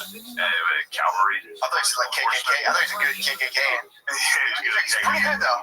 He was actually really good at beating the shit at first. Also, I mean, don't get me wrong, they always really had it out for the black people, but they really fucking hate Catholics too at the time. Just saying, we had it bad too. You don't hear us, small baby. How would they catch you? They would see a dude in like an Under Armour tucked in, like an Under Armour t-shirt tucked in, and they're like, oh, it's a fucking Catholic. They get it Catholics, yeah, something like that. Like drinking. Yeah, well, that's how. Talking about Notre Dame. If somebody brought up Notre Dame football, they'd be like, string them up.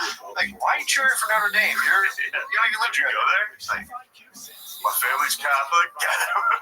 Dude, did you ever get into the cornbread mafia? No. So in Kentucky, there was these guys. They're Catholic. Forrest, Benjamin Buford Forrest. Oh, General Forrest. I think I heard about this. Because Forrest Gump in the movie was named after him. General Forrest. Yeah. We should pay him Forrest Gump. So technically, Forrest Gump. Yeah. I could be wrong on this. Yeah, I gotta continue looking this up. No, there's definitely a ton of Southerners who are like, it was definitely an act of like, defiance and strength. I'm going to name you after one of the best generals in their Civil War. Sure. So, Forrest started. Lemaire, that's what you were named after, right? Lemaire Robert E. Lee. Lemaire E. Lee. What's your middle name? Alan. I thought it was going to start with an A. Were you named after Allen Iverson? Were you named after Allen Iverson? That's a joke. We're just goofing now. You named after Allen. Why'd you walk that back? Were you worried? Were you worried about the current climate? No, I was just kidding. That was actually it was a meta joke. It was a kid about a kid. Josh about Josh. Josh about Josh, and that's what it's all about. That's being a meta comic. Josh about Josh. I show my. Or am I? Well, there's the fucking. Yeah. Meanwhile, when we do it, they don't get it. What? We Josh? We Josh about like Joshing? Yeah, true. Somehow that's lost on everyone. When we're like, I don't like gay people. They're like, are you serious now? It's like, no, we're making fun of it. Anyway. No, I showed my niece. My niece is in the house. So the house is my family's house is. You're sitcom up. It's fucking chaos, dude. Full sitcom. It is absolutely like the best sitcom ever. We've got every race covered. We are a sitcom family, except it's just fucking, dude. I've never when everyone's in the same room, it's just a fight. The whole fucking time. There's never peace. What's the battle? You guys are a melting pot, dude. Of People course. spaz constantly. And also, to be fair, there's a lot of my sister, just had cancer surgery, and she's like recovering from that, and it's just and she's not allowed to smoke, so there's that. She's backdoor dealing, trying to get some jewel pods from people, trying to smuggle some jewel pods for her because I felt bad. Some beaver pelts. She does. Jewel pods have become beaver pelts. Phil found it's. You found the pod? Yeah, it was a disaster. Did you claim vape? You could have claimed vape. I said I'm out. I was. You should have fell in that vape and died on. I was secretly supplying her with some jewels. You were the connect. Did you up a little bit, or how much you made? Did you tax her? I was buying them for free for her. What? She was still giving me that, but I was now granted nothing's for free. I was holding it over her head. Obviously. Like if she gave me lip at all, I'd be like, you want me to tell everybody? And she'd be like, shut up. It's one of those. Like if I'd be like, will you give me a drink? This is my sister who's recovering from cancer. I'd be sitting on a chair and be like, we can use more water. She'd make her get that.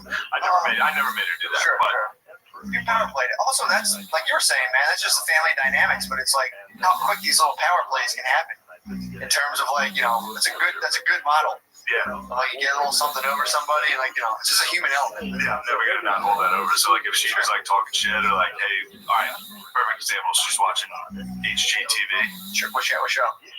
I was watching something, dude. They got me into it slightly. I was watching a show called Mountain Mamas, and there's a blonde chick on there that does it for me. Now a lot of people are gonna look at that and they'll probably get called gay or something. Why? I don't know. What's wrong with Mountain Mama? Yeah, true. Mountain Mama. There's a blonde Mountain Mama I'm into. I'm gonna find her. That's Reddit should be like she could be a lesbian. I could be wrong. Doesn't matter. She might like you. It'd be funny. Reddit is like that. It's a gauntlet. He's running to a million tenths of a guy that grabs your Yeah, you have to just be like, I'll fuck anybody's girlfriend here. Yeah. You just have to be fucking getting hit. Be like, you guys are all actually gay. I'm not. Some dude sucks your finger and like, bang. What the hell's going on? That guy looked his username. He liked me last week. What happened? So you said something I disagree with politically. Yeah, fuck you. Little vultures. But, yeah, so let's say she's watching TV or something, and I come in, I'm like, we're gonna watch this. Yeah. That's something I can hold. I'm not gonna like physically tax her or anything, but just like come up for a little brother, dude. For a little brother to demand the TV. I got that way. How long did it take you? That must have been years. Fifth grade was when it all changed. Saw the Goldberg spear on TV. Immediately brought that into my game around the house. Speared them, dude. This just speared the fart knockers. That's what I've been calling my sisters the fart knockers the last couple of days, and it's no one else thinks it's funny at all. But I say that they're having a home run race. Yeah. To see who can knock as many farts out of the park. This is slamming Sarah Sosa. I call my sister Fart McGuire. And they've been crushing farts? No, they haven't farted at all. What? I just keep calling the fart knocking sisters. Well, that's what they're not laughing because they go, wow. You told me that initially. I thought I just for some reason, damn, Shane Scissors are farting like that. No, nobody's even knocking farts out of the park. But I'm just saying, you know what they're up to. They're having a home run race of fart knock. This is like the summer of Sosa McGuire. Slamming Sarah Sosa, Fart McGuire. Oh my God! So that's going on. And so how'd you capture the TV? Because obviously your dad, in terms of chieftain, like has Phil still has that. Phil still has his chair. Like I'll literally be sitting in his chair. He'll come in and be like, get up. Well, sports. As someone who doesn't really watch sports really ever. Yeah. It's like a pressure cooker. When someone comes down, they're like, "Yo, you don't have the game on." I'm like, "Am I supposed to have the game? What's going on? What's happening?" It's like, you gotta have the game on. I put it on. So like a sports watcher can easily, and they'll go to, if you're at a family party, they'll be like, "Why isn't the game on? What the hell is this?" They'll start building a little resistance. Where you're like, "You guys put on the Phillies, so all my retarded uncles don't have autistic spazzes right now." Yeah, I'll give you that. Especially, I can't even imagine what you were watching. Fucking Ancient Aliens on Thanksgiving. It's like the Vikings are on. I'm watching Ancient Aliens.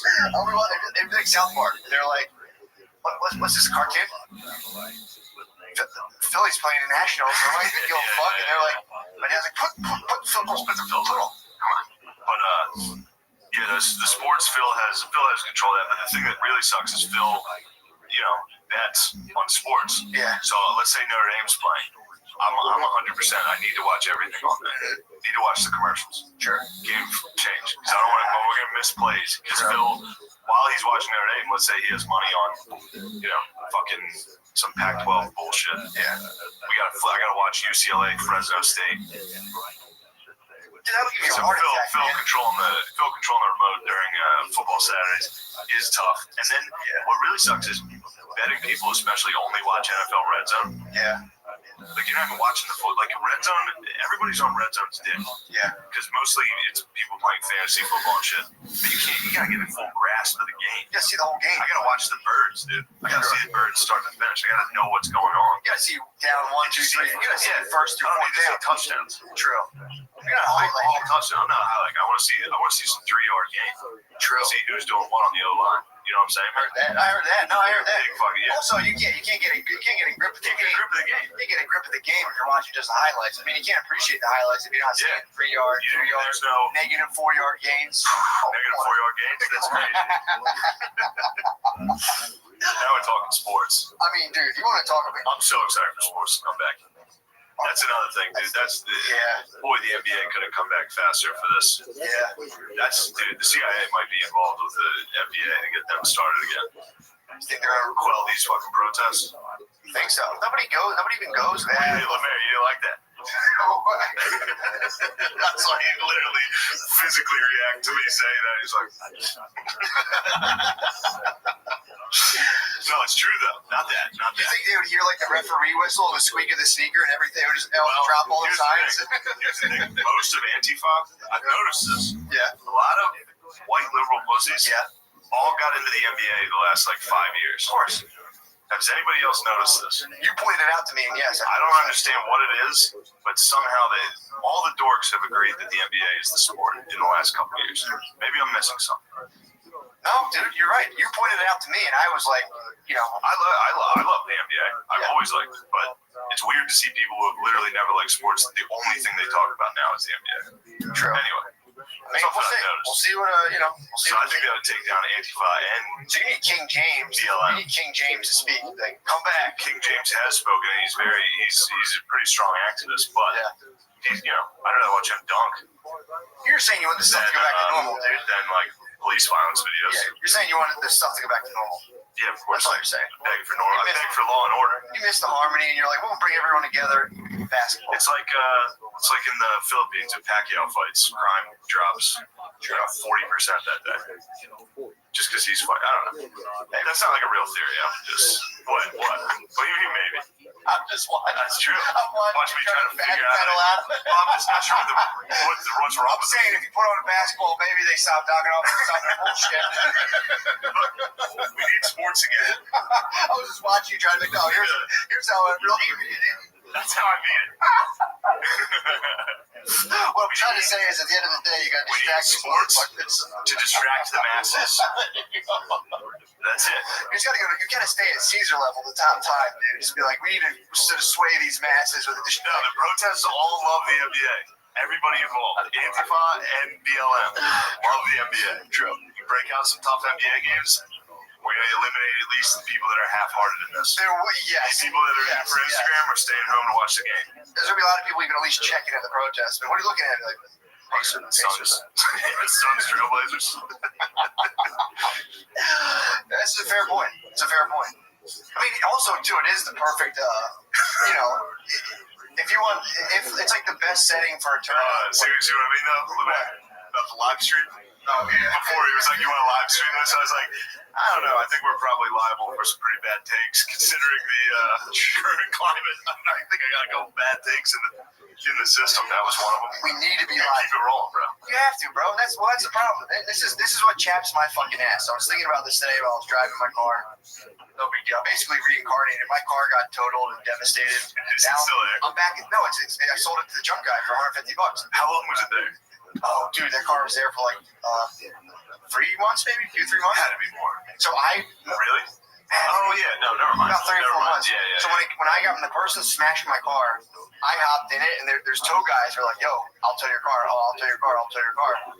I was like, that's how cheap I am, dude. I was like, it's like $175 plus storage for the days, and I was like, I think I can drive this thing. It was total, dude. Airbags were deployed. Yeah, Matt just left a destroyed car on our street. Dude, so I did Terminator Salvation all the way straight up 33rd Street. Nice, It was going, this car could have fucking blown up, and in my head I was like, I'm not giving a Luke $150 fucking bucks. I fucking died before I do that. I beached up in 24-hour parking, so I bought it. But now that was the 08 Civic. Now I'm in the 2010. Me and Brittany had the same exact car. Hers was 2 years younger than mine. Now it's like that car got totaled. We got a new car. Now I'm just back in the same old fucking car. But anyway, sorry. So that's not the point of what this story was. So I know what you're getting at. We were it's Groundhog's Day. But we're driving. No, I'm driving. And dude, I got so hung up on my fucking thing. I totally forgot. So this is the whole thing now. So you're talking. We're here. We're talking bullshit. And the whole idea is now there's an ecosystem of people online trying to find little moments of like things that are said that are like, oh, this could be construed, or like as if like that's like everyone's doing the thing and then they say something and it's like, here's my essence and life force and like this is my genetic code. I really thought about this more than just 1 second before I said it. I'm thinking as I'm talking. Yeah. What? And then it's like, they get people who now do a thing where it's like, oh, what are you worried about? Free speech? And it's like, where do you think feminism came from, you fucking dickhead? Like, feminism wouldn't have been a thing unless people could be like, I got a crazy idea, but check me out, dude. So you're turning me against free speech. Well, that's the thing. It's like, no, it rules. It's awesome. But no, it gave way to just people being like, women they should be on the battlefield too. This girl has a mohawk. Someone should just slap the first. Yeah. No, that's first person like, women should fight. Like, you're out. Well, this is the thing. You have people laughing, being like, no, I like broads. I mean, they haven't got fire. Stats aren't looking good. Stats are up. You continue to take the pirate map. You're a natural exactly blunderer. What it was. this fucking weight isn't touching the tire. You're just shifting the tire, man. No one's since the places has. Actually, as long as I'm closer to the X, I'm fine. I'm close to the X on the map. It's unbelievable that you're worried about the tire maps. But yeah, dude, it is. I thought about that today. It'd be like, sorry, bro, about free speech. You're trying to throw me off my game? No, dude. Worried about free speech? Are you a free speech guy? Yeah. Well, free speech guy? Well, that's the thing, though. Free speech has been pirated. By who? By a lot of like right wing. Yeah, but it's also the reason we're not like seeing a chick driving to Acme in a Zuzu rodeo and fucking beating the shit out of her. The fact that a lady over there could be like, hey guys, just hear me out. They'd be like, all right, I can see that. Rather than you're fucking just do it. You're not allowed to do that. Yeah. You shouldn't be able to get hit for words. You gotta be able to take the good with the bad, dude. Be like, of course. For sure. But if you go to any other country, there has to be the equivalent of something like a neo-Nazi there. Of a dude who's like, no, guys, here's the deal. We're actually the best. I told you about Spain. Exactly. Or even just like Nazis. Even if them dudes that are still fascists. You didn't have Nazis or dudes who even knew what Nazis were. There's gonna be a dude who's like, I figured it out. We're the best. Yeah, we're actually the best ones. It's like the fact that they're like free speech is contributing to this idea of racism. It's like, I don't know, dude. I don't think it does. Yeah, I agree entirely. Yeah, it's like I don't think it does. Nor do I think you want that guy just being like, it's the same, dude. Here's what it is. It's the exact same thing that I'm speaking for myself here. Get held up on because I hate the people that support certain things so much that I'll be like, no, I don't agree with that. Yeah. Just because I don't want them to win. Sure. It's the same way for the left being like, well, free speech sometimes isn't good. It's like, no, you just don't want them to be right. Sure. Because free speech is obviously very important. Sure. It's the same thing. No, it is. People just sit there like, well, it leads to Nazis, though. It's like, yeah, it does. It also leads to, like, aviation. Well, so does also... It leads to good ideas. Also, non-free speech leads to Nazis, too. You can totally non-free speech your way into being a Nazi. You can also non-free speach your way into not being able to not be a Nazi. If that's it.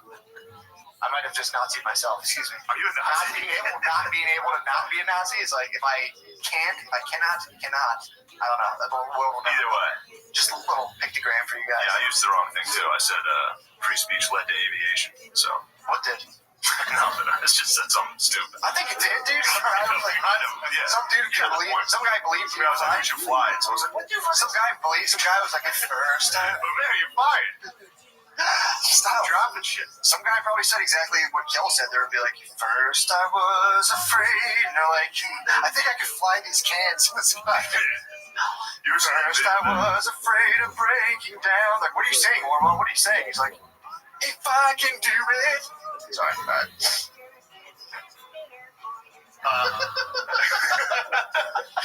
Man, I remember as a kid just fucking loving that song so much. Still do. I mean, it was right when Space Jam came out. I fucking loved that song. Yeah. Anyway.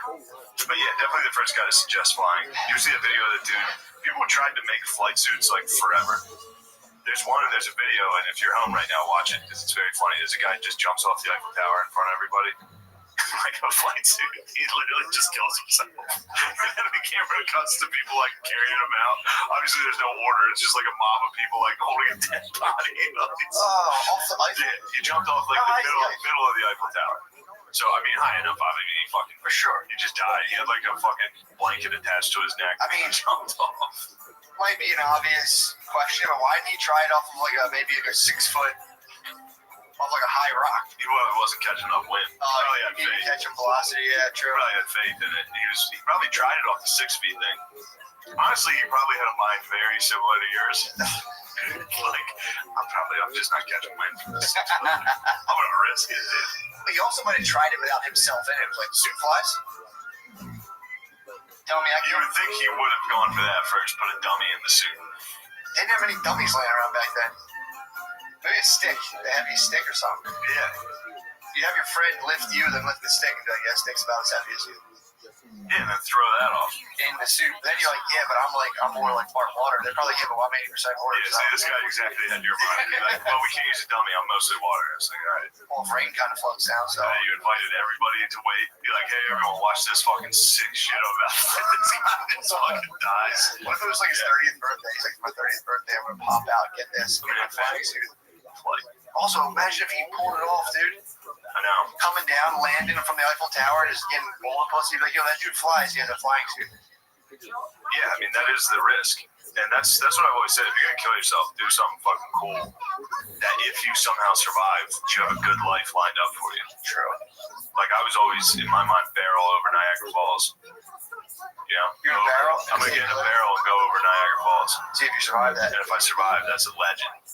True. Like, if you went for suicide case, to fucking legend. Absolute legend. Oh, even if you do die, yeah, exactly. I ain't just fucking die. Still dying cool instead of being a coward because anybody.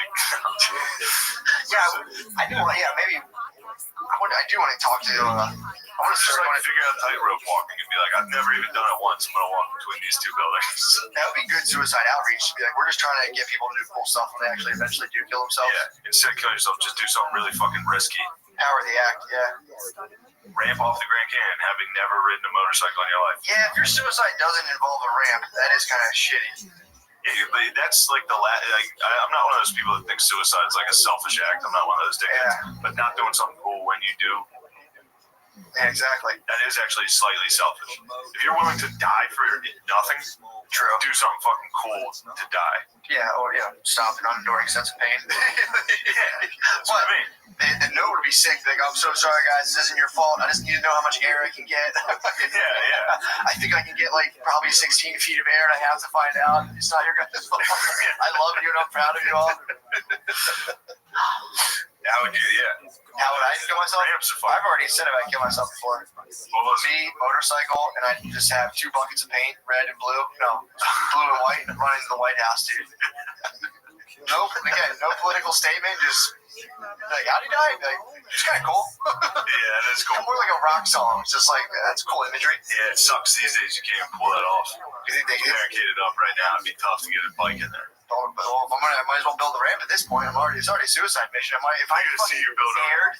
If you went down, did you see the Black Lives Matter mural in front of the White House? It's fucking sick. It's like the whole street. If you rode your motorcycle the whole way, actually with paint, that might be a bad look because you probably spill a little on the mural. I'd be careful. I'd have the lids on. Well, no, I'd have the lids because the impact would set the lids off. Okay. I wouldn't just be open. I wouldn't have live juice, bro. I would have open buckets of paint. That might be cool though, live juice, because it would count the trail. Spray the trail. Pretty sick. It'd be like Rocket League. I'd call them up. Like, whoever's in charge of such murals, I'd be like, look, man, tomorrow I'm gonna fly by this thing on Yamaha. Also, can you build me a quarter pipe near the White House? You do me a solid here. If I build this thing, they obviously know my fucking deal.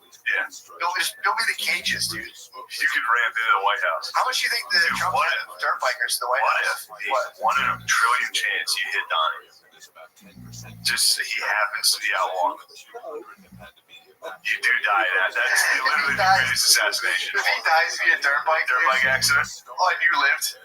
You didn't survive. They'd have to let you go. That would be a case where people would be like, all right, that one's. It's an accident. That's like Cheney's. That's Cheney's hunting accident. It's like, dude, I caught fucking air, ended up into the fucking White House. Got under me. Don got under my tire. Don got under the tires. It's a street bike, dirt bike, so obviously you can do both. That's fucking sick, Semper Tyrannis, dude. Damn, man. Yeah, I wonder. Well, you'd have to first get through Weapons Most Ominous.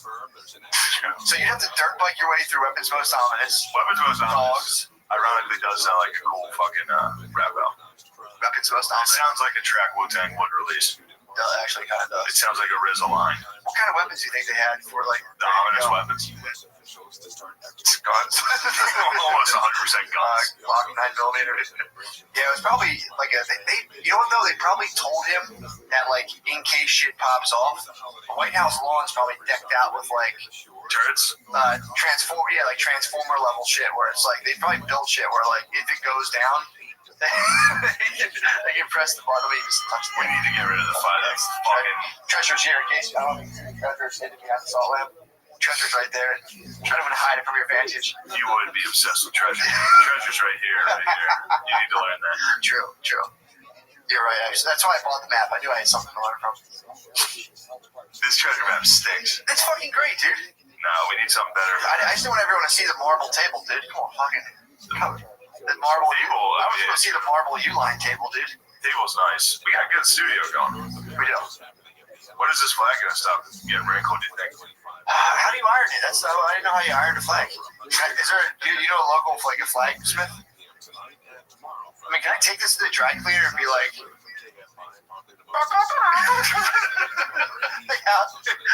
like, oh, you motherfucker, I can't have this thing like this. Because they know how to, does a dry cleaner know how to fold a flag properly? Clearly, somebody didn't fold this properly, which chaps my fucking Someone ass. just crumbled it up in a ball. Oh, that's why you iron flags. Don't know you didn't fold it, so know that you didn't fold it properly. Kind of showing your ass. This is embarrassing. With a ring flag. I'm not gonna say. Whose flag is it? I'm not gonna. I would never. Someone in your family. Someone from your murderous bloodline. Your scoundrel murderous bloodline. And now, you know. I'm not gonna say, dude. Fucking treasonous bloodline. Look, man, your bloodline is disgusting. I'm not gonna say I know who did it. This is Bill. No, it's not. It's not Bill. It's not Bill. I'm not gonna play 21 Sorry, Bill. questions. I apologize. I'm not gonna play 21 questions. Take that back. I shouldn't be on here. Dude. Yeah, man. Somebody crumbled the flag. Also, they should have taught us how. I'm not saying who did it. They also You should. said no when I said Bill. You said I said I'm not playing this game. So it's not your I crumbled the flag. You crumbled the flag. Whoever collected the flag. All right. Remember being a kid and thinking that was like I remember thinking that was like a serious thing. Never once did I I genuinely thought like because people I never did, but people in the morning would go like fold the flag and shit out front of school. You would see it. You would spy it. I'd see them. Well, the students did it. That was a student job, and I remember thinking it was like a law. Like the flag can't touch the ground. Like killing praying mantises? Yeah, killing praying mantis. The laws I followed were definitely killing praying mantis. Just fold the flag? Don't let the flag touch Did you the ever ground. see a weak fold and fucking get nervous? Or be like, this guy's about to get Sorry, sued? cops are gonna come. Just folding that cigarette. Fucking cops will be here any second. Well, have you ever seen a bad fold where you kind of got worried? Alright, hear me out. First of all, you fucking treat this thing like you treat my fire The treasure map is garbage. Look, hear me out on this. There should be a Twilight Zone episode where white people are the victims of a systemic culture of racism. Sure. Where black cops show up to white neighborhoods and enforce crimes, petty crimes that white people commit, like killing a praying mantis. I mean, dude, call it 2055. This is what's going to be in 2055. We're defund the police. You're going to get your house, some black dudes are coming back. Excuse me, you can't do this. We're like, why don't you leave us alone? Why don't you keep us alone? Why don't you leave us alone? There's just like 90 white people left in 60 years. They're like, why don't you guys leave us alone? All we're trying to do is do our culture. Like, what are you guys up to? Be like, Nazis and stuff? Come on, man. That's just gonna make it. I came from kings in Germany. I'm German kings. Yeah, we're gonna be a minority soon. They're gonna be like, come on, guys, made it for white culture. We're gonna be like, showing like Kenny Chesney.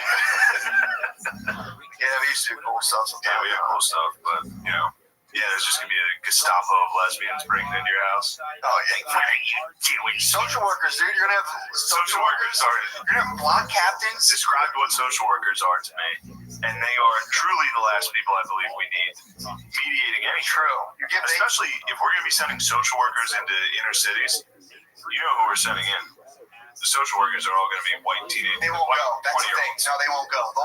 They'll go there and be like, I'm actually just going to work for my dad. How many of the police do you think are going to get raped? I mean, like, college social workers going to go try to bust up with fucking... I mean, that is the value. I start committing crimes just so social workers come over to my house. Yeah, like, well, you're a bad boy. Like, yeah. So? What's up? Yeah, what? What am I? Oh, yeah, man. I mean, the funny thing is, whenever I'd ask a lot of the, let's say, super left far-leaning social work colleagues, like, where are you guys doing your field placement? They're like, I'm at Bryn Mawr School. I'm working with it's like, okay, that's cool. Yeah. So yeah, they wouldn't come, but you'd have like front level not toot my own horn. You have the fucking beast like me pulling up into a drug ring and be like, all right, boys, what we got going? Actually, no, you wouldn't have. I wouldn't be doing that. I'd be going there for like guys who'd be like shitting themselves alone in their house instead of a cop being like, come on, motherfucker, get up. You'd have some guy just being like, I respect you. I just want to know you're so fucking powerful. Have you tried programming? Can we go over your strengths right now? Get high. You should get high as fuck tonight. Some guy who shits his pants. Oh fuck. Yeah. Sorry, I didn't mean to demean your. No, it's a. I mean, you know where social work started from? Was from rich white people being like, let's go down there to Flea Bottom and teach fucking Skid Row. And we're like, these guys are all fucked up. Let's go down there and measure their heads. Flea Bottom. Yeah. Fucking Game of Thrones. It started out with white people being like, look, hear me out on this, but I think you can measure people's heads to see if they're smart or not. Yeah. And we'll go down. You can also tell if they're criminals too by like the way their eyes are.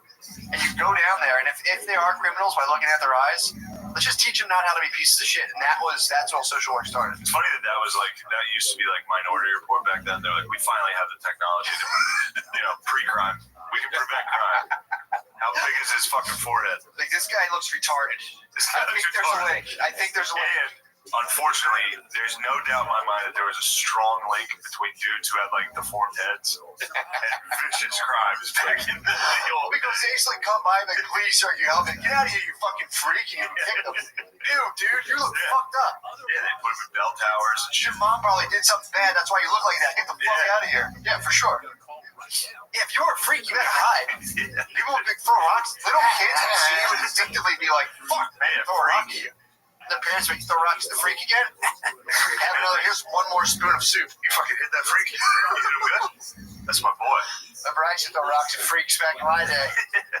Guy finally jumped off of a mountain, but anyway, he raped a bunch of girls that killed themselves, but that's the freak's problem. One time I pegged him right in the nuts. Your uncle, your brother is like, you didn't hit him in the fucking nuts, you hit him in the leg. Fucking freak, you hit a big freak. I saw his nuts. I saw the freak down in the lake taking a bath. He had the biggest fucking nuts. I saw his nuts. They were hit his nuts. He's been telling this story for years. He didn't hit the freak's nuts. I did. It was a fucking arrowhead. I found it fucking hit him. Skipped it right across the water. Jumped out. Hit the freak right in the deck. He was on a date. He was on a date. The freak was on a date. I mean, dude, can you trust the fact that, people did write history. I can't trust the fact that some guy, there's got to be people got to be like, all right, and write down for the official record what happened. It was 4 dudes who like, oh yeah, did you see that time I like jumped over all those dudes and killed those people? They're like, oh yeah, dude, that was right before like I got pussy and like won that other battle. Like, oh yeah, dude, I forgot. Yeah, you did that. It was sick. There's no way you kept people from not lying. No. Was it John Smith lie? Wasn't John Smith like a fucking total liar? I do think, I've been hearing that a little. Been hearing rumblings of that. I thought it was acceptable. You could like come home and spin a yarn and they'd be like, oh yeah, John Smith was like a known he was exaggerating. He was literally in a new world writing history. True. Literally, no one was there to be. I got here, got pussy, and the chief tried to break it up. Yeah, and she thought I was hot. Break it up, but I ended up fucking a 12-year-old. I think Pocahontas was like 9. I could be wrong. I think she peeped his game for like 3 years though. Finally, he was like, no, it was like DMX. Yeah, he was like, yo, chill, you're only 12. I'll let you suck my dick. Yeah, and it was something else. I think it was like John Rolfe or something married her, Sir Walter Raleigh. I forget. There's all these fucking guys. They're literally all the same. Yeah. And the whole team hit. Yeah. The whole spot hit. The whole spot hit. Squad ran deep on him. Nobody talks about Belly. How like, dude, Belly's on the DMX is like, yo, you're only 16. I'll let you give me head though. That was like back then. That was like for sure, dude. Yeah. Document that. Yeah, and that was. I think I'll go on the record in 2020 saying that 16-year-old actress. I'm sure she wasn't 16 because I thought she was very attractive. She must be older. They might have, dude. I think they casted an older lady because, dude, you know she was. It was a girl with like it was in her room in her like pink room on the phone. It's like, yeah, I sucked his dick. I was a kid like. Girlfriend from Friday. Yeah, the whole thing was hot. Oh boy, don't get me started. Oh, girlfriend from. Don't get me started. And to this day, whenever I'm at the bank, like a lady at the bank has fake nails on the keyboard, I'm like, keep it together, man. I'll hear that. No, I hear that. Clack, clack, clack, clack, and I'm like, oh god, Jesus Christ. Really, you like the fake nails? Oh boy, did you ever get your back scratched by him or your head just like yes? Oh yes. Oh god. It's a new experience. It's a good one. I completely lost train of thought. They all get scratched. Think about those long nails. Clacking that keyboard. Yeah. I see my bank account. I would go to TV at the time and I had like $75 in my bank. And they'd be like, I'm like, oh my God, it's like so hot. Pull up $75. Like, count $10. Yeah, bank is dead. Yeah, man. You just have to go to dad. Like $10 to get like snacks. Yeah. I'm also laughing too and thinking like in when they film Belly, they're like, all right, X, you're gonna freestyle. You're talking to your girlfriend. Go. And he's like, I'm gonna let you suck my dick because you're 16. They're like, holy shit, dude. Yeah. What? You're not leaving that in? They're like, fucking give it. But you suck my dick though, but I can't tell anyone. See DMX banging his lady in that? In the shower? Who'd you like better, his lady or T-Boz? T-Boz. In that scene, DMX is lady. DMX is bad. DMX look good. DMX is back, dude. Boomer, dude. And he's a short king too, so that's like he's showing you how you short king it. You get a sick back tat. If your girlfriend catches you cheating on her, you just fuck her really hard. You act quick. Come out of the shower hot. Yeah. Also, you think X was like, is this okay if I eat your pussy? Excuse me, is it okay if I eat your pussy right now? Are you mad? Yeah, that's what he did. He was like, all right, I'm a pedophile, but that doesn't stop me from fucking you right now. She's 16. I wonder if Epstein pulled that off or tried to.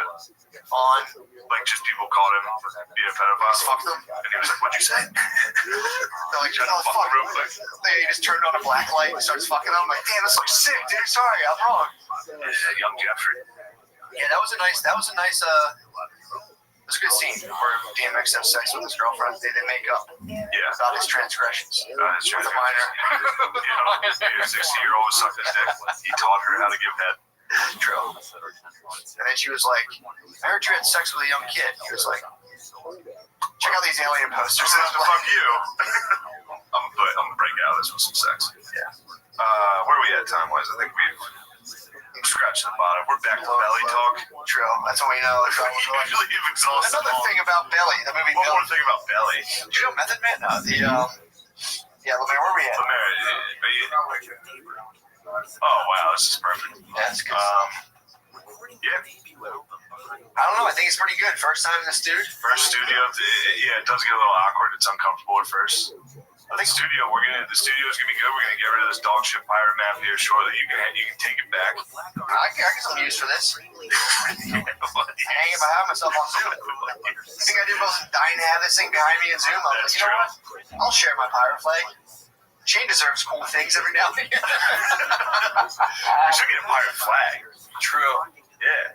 Those are some cool flags. They got some really cool ones. Not just that. I'm talking like actual old pirate flags. You ever look at those? But dude, once we show it Stars and Bars, replaces the pirate flag, it's a statement. Oh, we'll see. We'll see how it goes. We can actually have a pirate flag. We can fold this perfectly and put it in a case.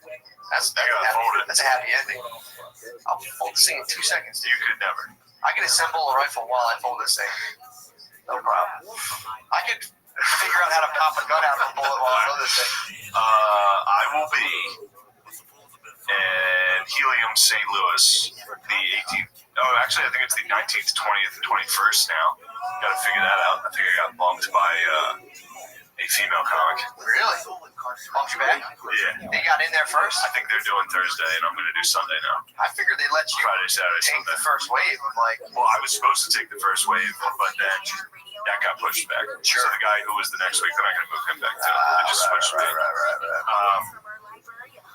So yeah, I think the 19th, 20th, 21st. Just look at the website. Helium Comedy St. Louis. Hell yeah. And this is our studio. We're gonna record here. We're probably maybe the gamer chair bit.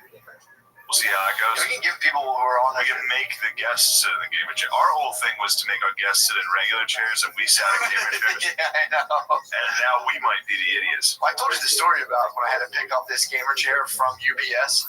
No. Oh my god, dude! I fucking went to UPS. So I got it mailed. It didn't get here, so I had to go to UPS or FedEx, wherever it was, to pick it up. And it was still pre-coronavirus. So UPS has weird hours where it shuts down for like an hour and then opens back up. And it's like at 2:30 or 3 it opens back up. So I'm in the line with like 4 or 5 other people. And while we're waiting to get in there, like, dude, fucking 30 people get in line. So we finally all get in there. And then, so I'm sitting there and I'm like arguing, like, no, it's here. And I'm like kind of like, I need this. I'm acting like I urgently needed our chairs. So I'm like, no, blah, blah, blah. And then like all of a sudden, like, is this in? And it just has like Respawn gamer shit. It has like this. It has like these fire graphics on it, dude. And I'm like, yeah, fuck. It's in the box. Like the picture on the box. I'm like, everyone's kind of looking at me. I'm like, fuck. And then some kid goes to his mom, like, Bob, he's got a gamer chair. Mom, everybody has them. Can I get a gamer chair? And the mom looked at me like, you fucking dork. And I was like, it was heavy, so I was like straightening. I'm like, fuck. I like whipped out on my gamer chair. I was like, kind of looking at the kid like, yeah, dude, fuck you. Yeah, gamer chairs aren't tight. I'm not gonna let anybody criticize our studio. I mean, I think gamer chairs are tight. That is 100% gonna fall back here. Really, it's gonna be great. That's how I'm gonna die. I'm getting impaled by a bull.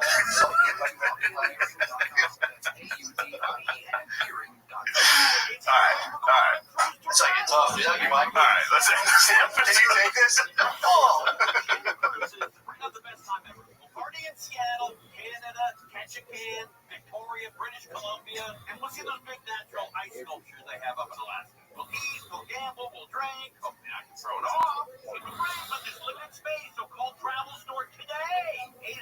800-777-6540 or go to conwaycruise.com. Conwaycruise.com. Take all the biggest cruise. For official rules and more information about contests on this station, go to KFIAM640.com/rules. Hey there, history fans. iHeartRadio brings you a brand new history podcast. It's called American History Hotline, where you ask the question, what is political technology? Did George Washington really cut down a church tree? JK and Marilyn Monroe having an affair? And American History Hotline gets to the bottom of it. I'm so glad you asked me this question. This is such a ridiculous story that we tell ourselves because we don't want to know the real story. Open your free iHeartRadio app, search American History Hotline, and listen now. KFI AM640. More stimulating talk. Coming up on the next bill against shoppers that Trump has signed an order to raise national park fees for foreign visitors, similar to what other countries are already doing. So what's the issue? That's coming up at 11 a.m. on Monday on the next bill show. Sees the black stuff because what do you do?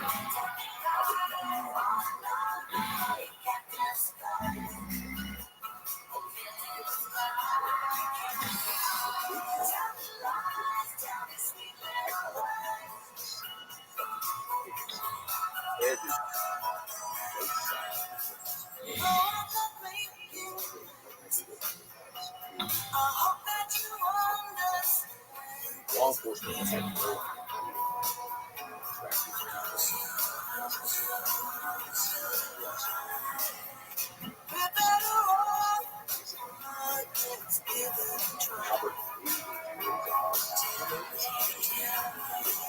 Dean Sharp, the house whisperer. Here to help you take your home to the next level. Yeah. Hey, don't forget to follow us on social media. We're on all the usual suspects: Instagram, TikTok, Facebook, X, Home with Dean. Same handle for them all. We do gentle, encouraging, fascinating, interesting social media. That's the honest stuff. So join us at Home with Dean. Home with Dean. Same handle for them all. We are doing all calls this morning as you. The number to reach me, 833 Ask Dean, 833 Ask Dean. Anything that's got you scratching your head about your home, whether it's design, construction, DIY, whatever the case may be, give me a call. We'll put our heads together. We will figure it out. We got a lot of room on the call board. You know, it's the day after the 4th. I know. Some of you, your heads are pounding. Some of you are not listening at all because you're still asleep. All I'm telling you is if you're up with me right now on this early Saturday morning for our live broadcast, now is your chance.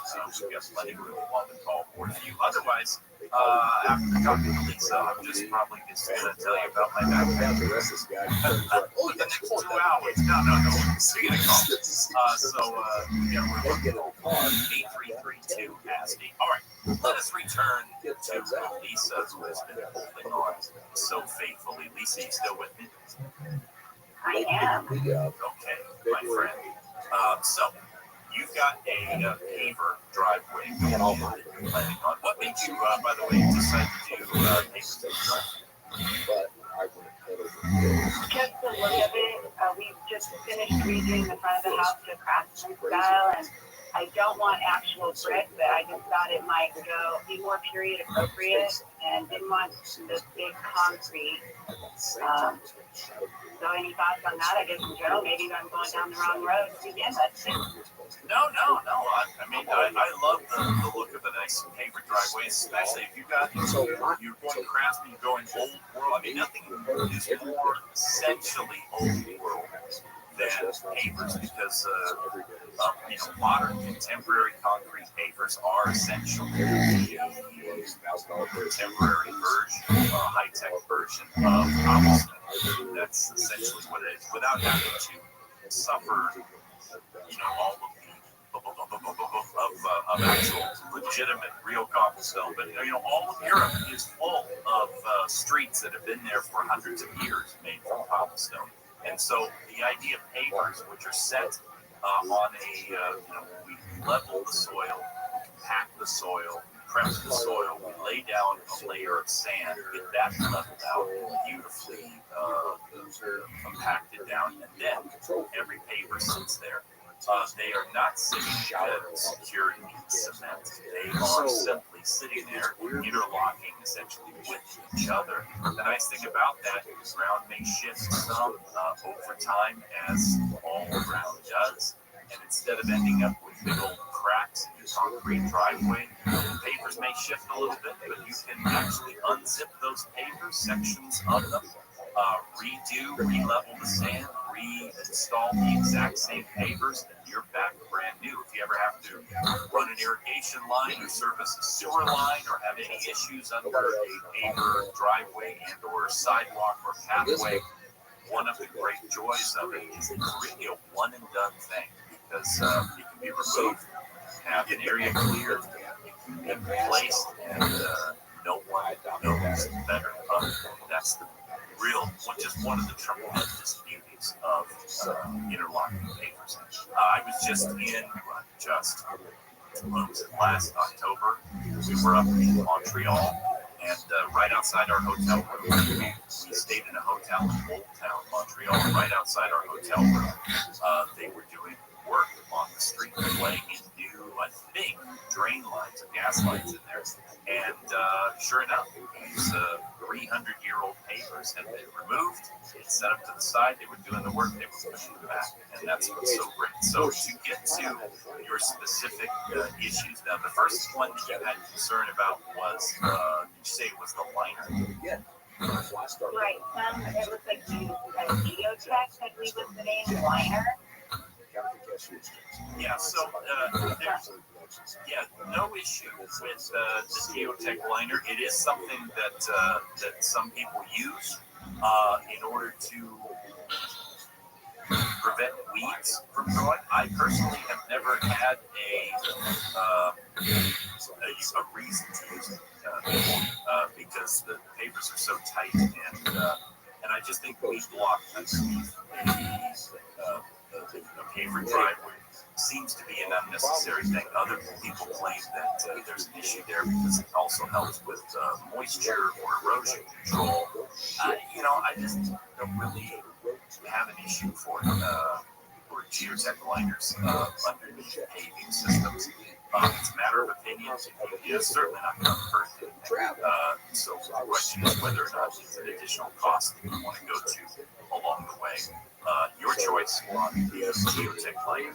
The second issue being sand. Now, all pavers are interlocked with sand, and they're brushed on in between the pavers after all the pavers are laid. The polymeric sand, I think, is a great idea because that's sand that has been mixed with a mild polymer material, and as a result, it makes the sand stickier and it holds together and it tends to stay in grooves longer. And it doesn't structurally improve the paving system at all, other than on regular sand.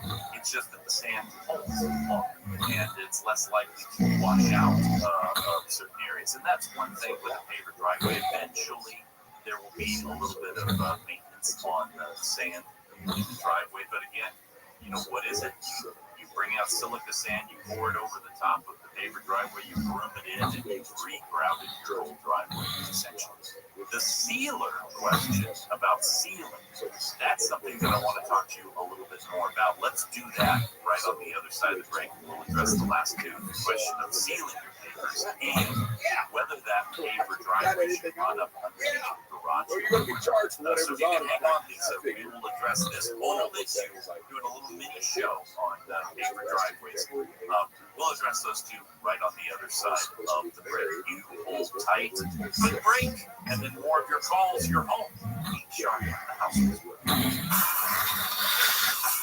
I'm Scott Collins, the King of Mine 24-hour newsroom. Boxer Julio Cesar Chavez Jr. will be deported after his arrest in Studio City. The Department of Homeland Security calls him a criminal illegal alien.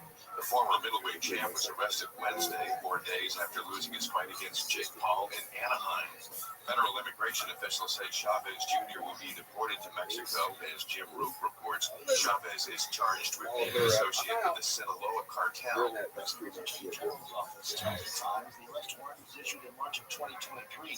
Federal authorities allege Chavez tried to get permanent status based on his marriage to a woman associated with the now dead son of imprisoned Sinaloa cartel boss Joaquin El Chapo Guzman.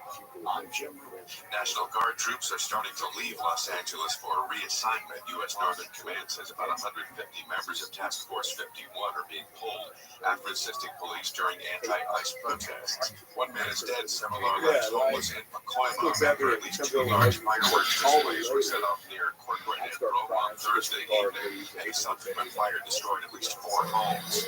Videos captured by neighbors and news helicopters showed fireworks actively detonating while crews from the LA Fire Department fought to contain the blaze from spreading.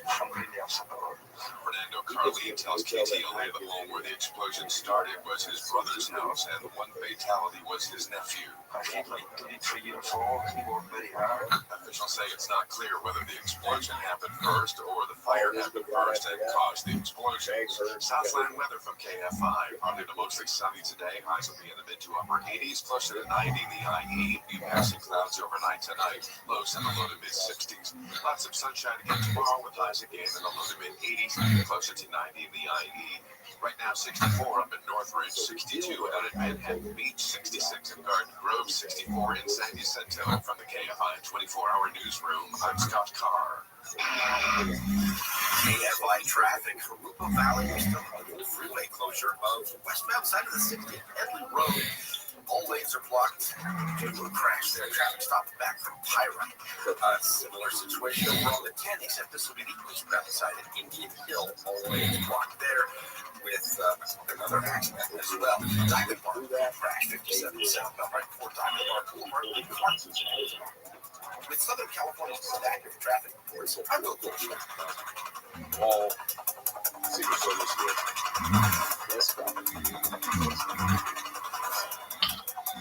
Dear history fans, iHeartRadio brings you a brand new history podcast. It's called American History Hotline, where you ask the question, what is political technology? Did George Washington really cut down a territory? JFK and Marilyn Monroe having an affair? And American History Hotline gets to the bottom of it. I'm so glad you asked me this question. This is such a ridiculous story that we tell ourselves because we don't want to know the real story. Only your free iHeartRadio. Search American History Hotline and listen now. iHeartRadio Earth is here with little tips for a healthier planet. Farming meat accounts for 14% of global greenhouse gas emissions, the same as all modes of transportation combined. Help reduce the impact your meals have on the environment by going meatless 1 day a week. Moving on to our world becomes a better place. Brought to you by iHeartRadio Earth and the National Environmental Education Foundation. To find more tips for smarter, sustainable living, or to take action in your own community, go to iHeartRadio.com/earth.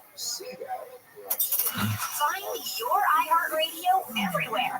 There are hundreds of ways to experience iHeartRadio at home and on the go, beyond the iPhone, Android app, and at iHeartRadio.com. Here's another way to connect to iHeartRadio. If you've got a Roku TV, then you've got iHeartRadio Yeah, not the brightest guy. Radio is available on every Roku TV, Roku Smart Soundbar speaker, or Roku player. And with Roku's voice search, you can easily access your favorite artists or radio stations with simple voice requests. Your iHeartRadio music, radio stations, and podcasts now on your big screen TV. With Roku, check it out for free now. iHeartRadio. Anywhere you want to listen, iHeartRadio is there. iHeart is America's #1 podcast network.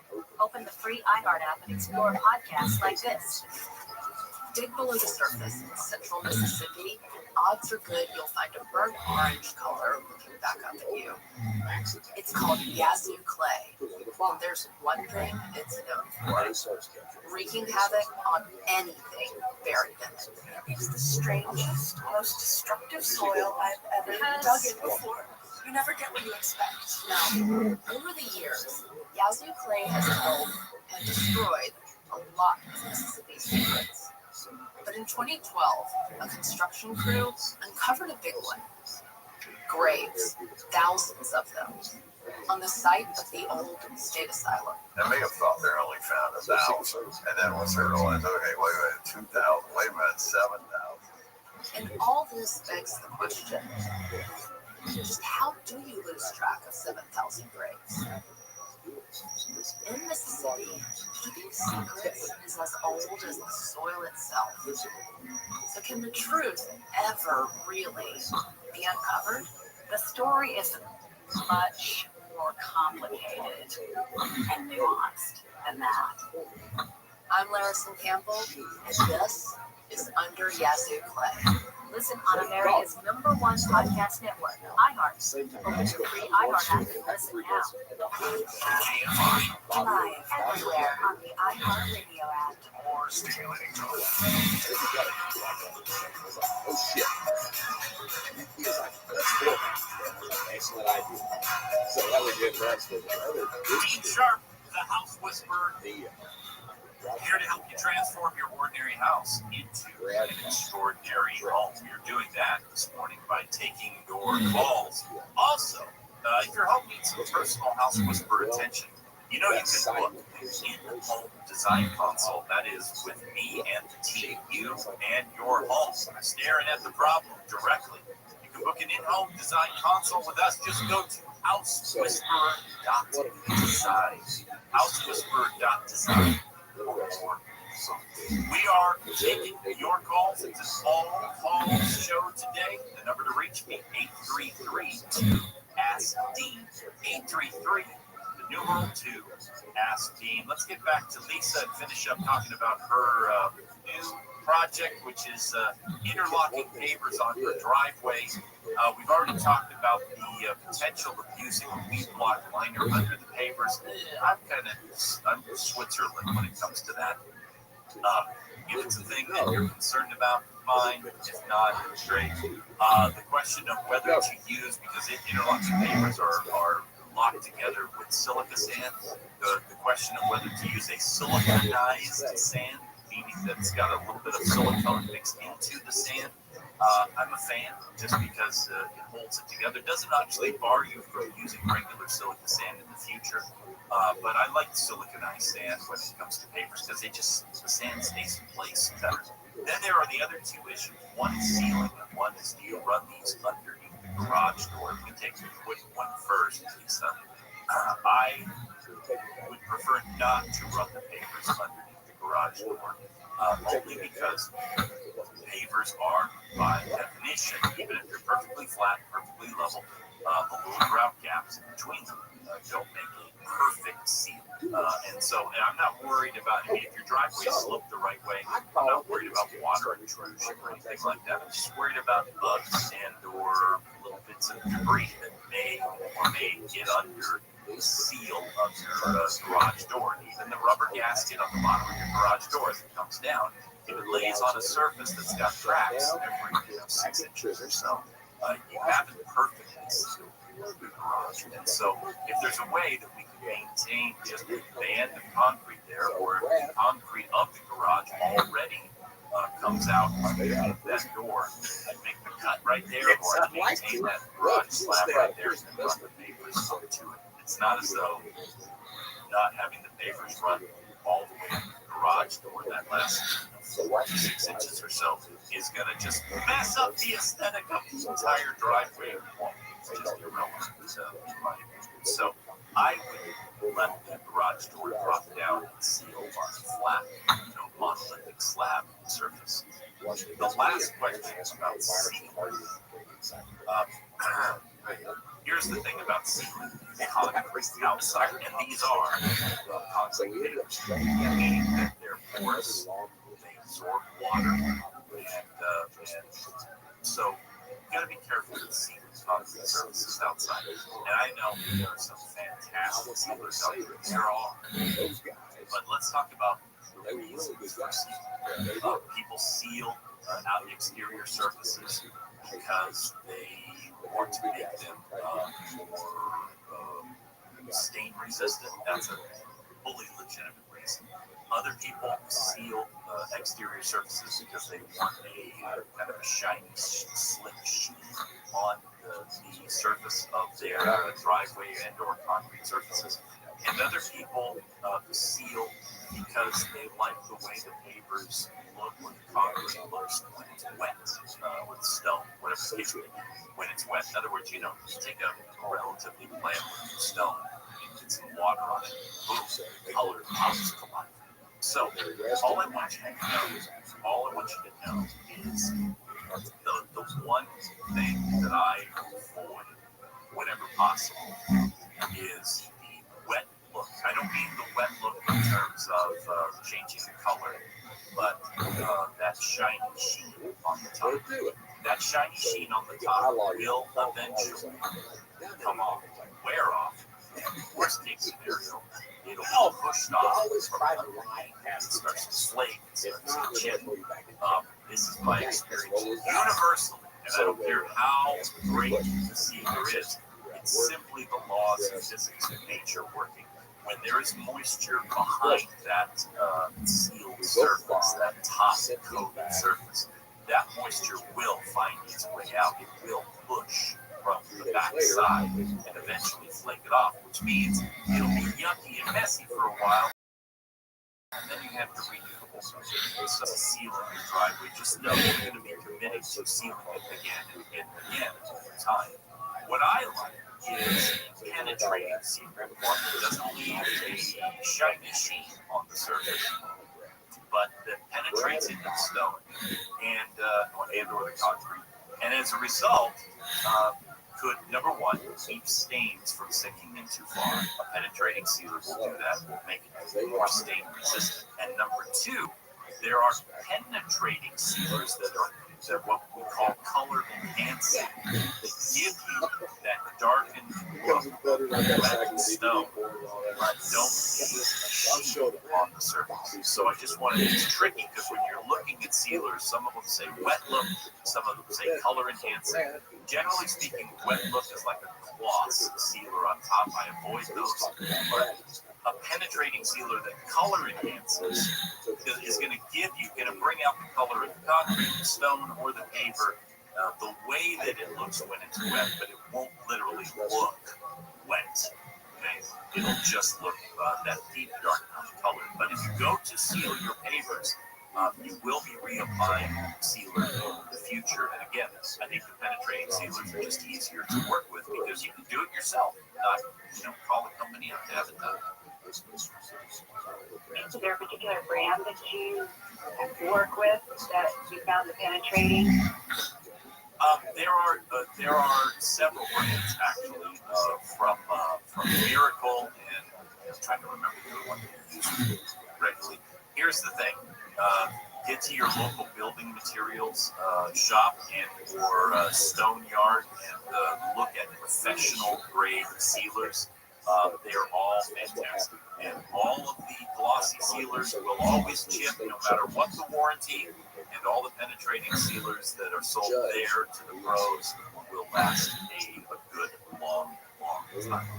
Lisa, thank you so much for your call. I'm glad that we got to take a couple of segments to answer all of those questions. And congratulations on the new driveway. Send us some links when it's all done. All right, let's take A quick break, and then back to the phones. You're listening to Home. Each show, the house was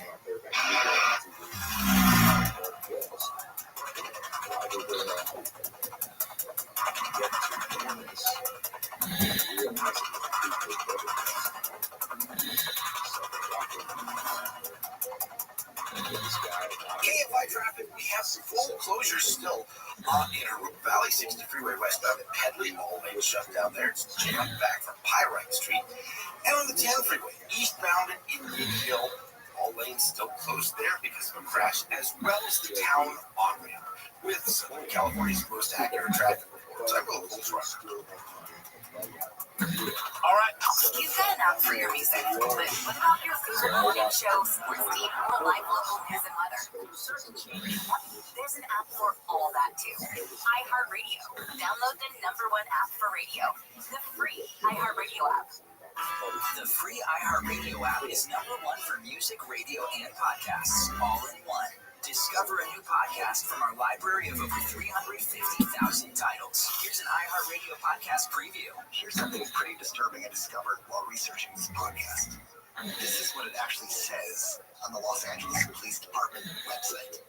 The site states that the Adult Missing Persons Unit investigates 3,200 cases a month, and 70% of those missing people are found or returned voluntarily within 2 or 3 days. It goes on to explain, and I quote here, since being a missing person is not a crime, police are given a very limited role while conducting these types of investigations. At the bottom of the webpage, it gets more disturbing. There's a section titled, What If They Never Return? And here's the official police advice. In such situations, you may want to enlist the services of a private investigator to assist in your search. If you can't afford a PI, the police elaborate, quote, another option would be to contact the Salvation Army, which has a missing persons program. Nowadays, and There's not a single sentence on the LAPD website that would lead a loved one of a missing person to have any faith that the police could properly investigate it. What the LAPD is basically saying is, if someone you love goes missing, don't overreact. They'll probably turn up unless they don't, in which case you should get someone besides the police to look into it. All this is my way of saying, if the police took missing persons cases as seriously as they do, say, bank robberies, I wouldn't have had to do this podcast in the first place and end up chasing a violent criminal. I'm Neil Strauss. You can hear the full story of To Live and Die in LA. Listen and follow this podcast for free on the iHeartRadio app. #1 for music, radio, and podcasts, all in one. You know those arguments you have with your friends in group chat or barbershop about who is the best shooter, best scorer, or who has the best handles of all time? Well, now imagine one of your buddies who's left your bench in the NBA who has not only played these games best, but has a backstory to validate it. I'm Seth Curry, star from the Charlotte Hornets. Our new podcast is called GOAT, GOTE, Greatest of Their Era. I'm Trevon Evans. Join the discussion with me, Seth, and some special guests. We will break down who is the greatest of their era and all the categories that you care about, like clutch shooter, lockdown defender, and one-on-one scorer. Listen to GOAT, GOT, Greatest of Their Era on the iHeartRadio app. We're Caitlin and Tyler Volterra, and we've got a new podcast, Kate and Ty Break It Down. We've been through it all. Marriage, relationships, workplace trauma, to figure out isn't always easy, but it's worth it. And there's just figuring out how to survive being thrown something parents don't lose their minds. So follow, rate, and review Kate and Ty Break It Down wherever you listen to podcasts. Listen on America's #1 podcast network, iHeart. Open your free iHeart app and listen now. Apple has an official Friends account 2 years after the launch of the social media site. Threads, Instagram's answer to X, launched in mid-2023, but Apple had stayed off it until this week. Its new account at Apple picked up 5 million followers almost immediately. Google is rolling out its VO3 video generation model to Gemini users worldwide. It's now available to paying customers, and Google's AI Pro plan in 159 countries is capped at 3 videos per day. Via Free lets users generate videos up to 8 seconds long using text prompts. Google is also working on image-to-video technology. Perplexity is launching a new $200 monthly subscription plan for its power users. Perplexity Max offers unlimited access to Labs, the company's spreadsheet and report generation tool. Perplexity also offers a consumer Pro plan for $20 a month, as well as an enterprise Pro plan for $40 a month. Microsoft is laying off thousands of employees in its latest round of cuts. The move is expected to impact less than 4% of its global workforce across different teams. With the Tech Report, I'm Chris Karachi. Dump trucks worth of plastic will have made it into the ocean. Plastic has become a useful part of our everyday lives, but it's polluting the air, water, and soil that all life needs to survive. This is a human problem that can be solved with human action, but it's going to take all of us, from individuals to businesses to governments and everyone in between. Help create a cleaner future for both people and nature. Visit wwf.earth/plastics. You've got an app for your music, but what about your favorite morning shows, Restream, or live local news and weather? There's an app for all that too. iHeartRadio. Download the #1 app for radio, the free iHeartRadio app. AM 640, more stimulating talk. This guy didn't get it. Coming up on the next Jerry and Jim and show, you remember raves? Well, now there are raves for babies. There was just one in LA. Coming up on Monday at 10:30.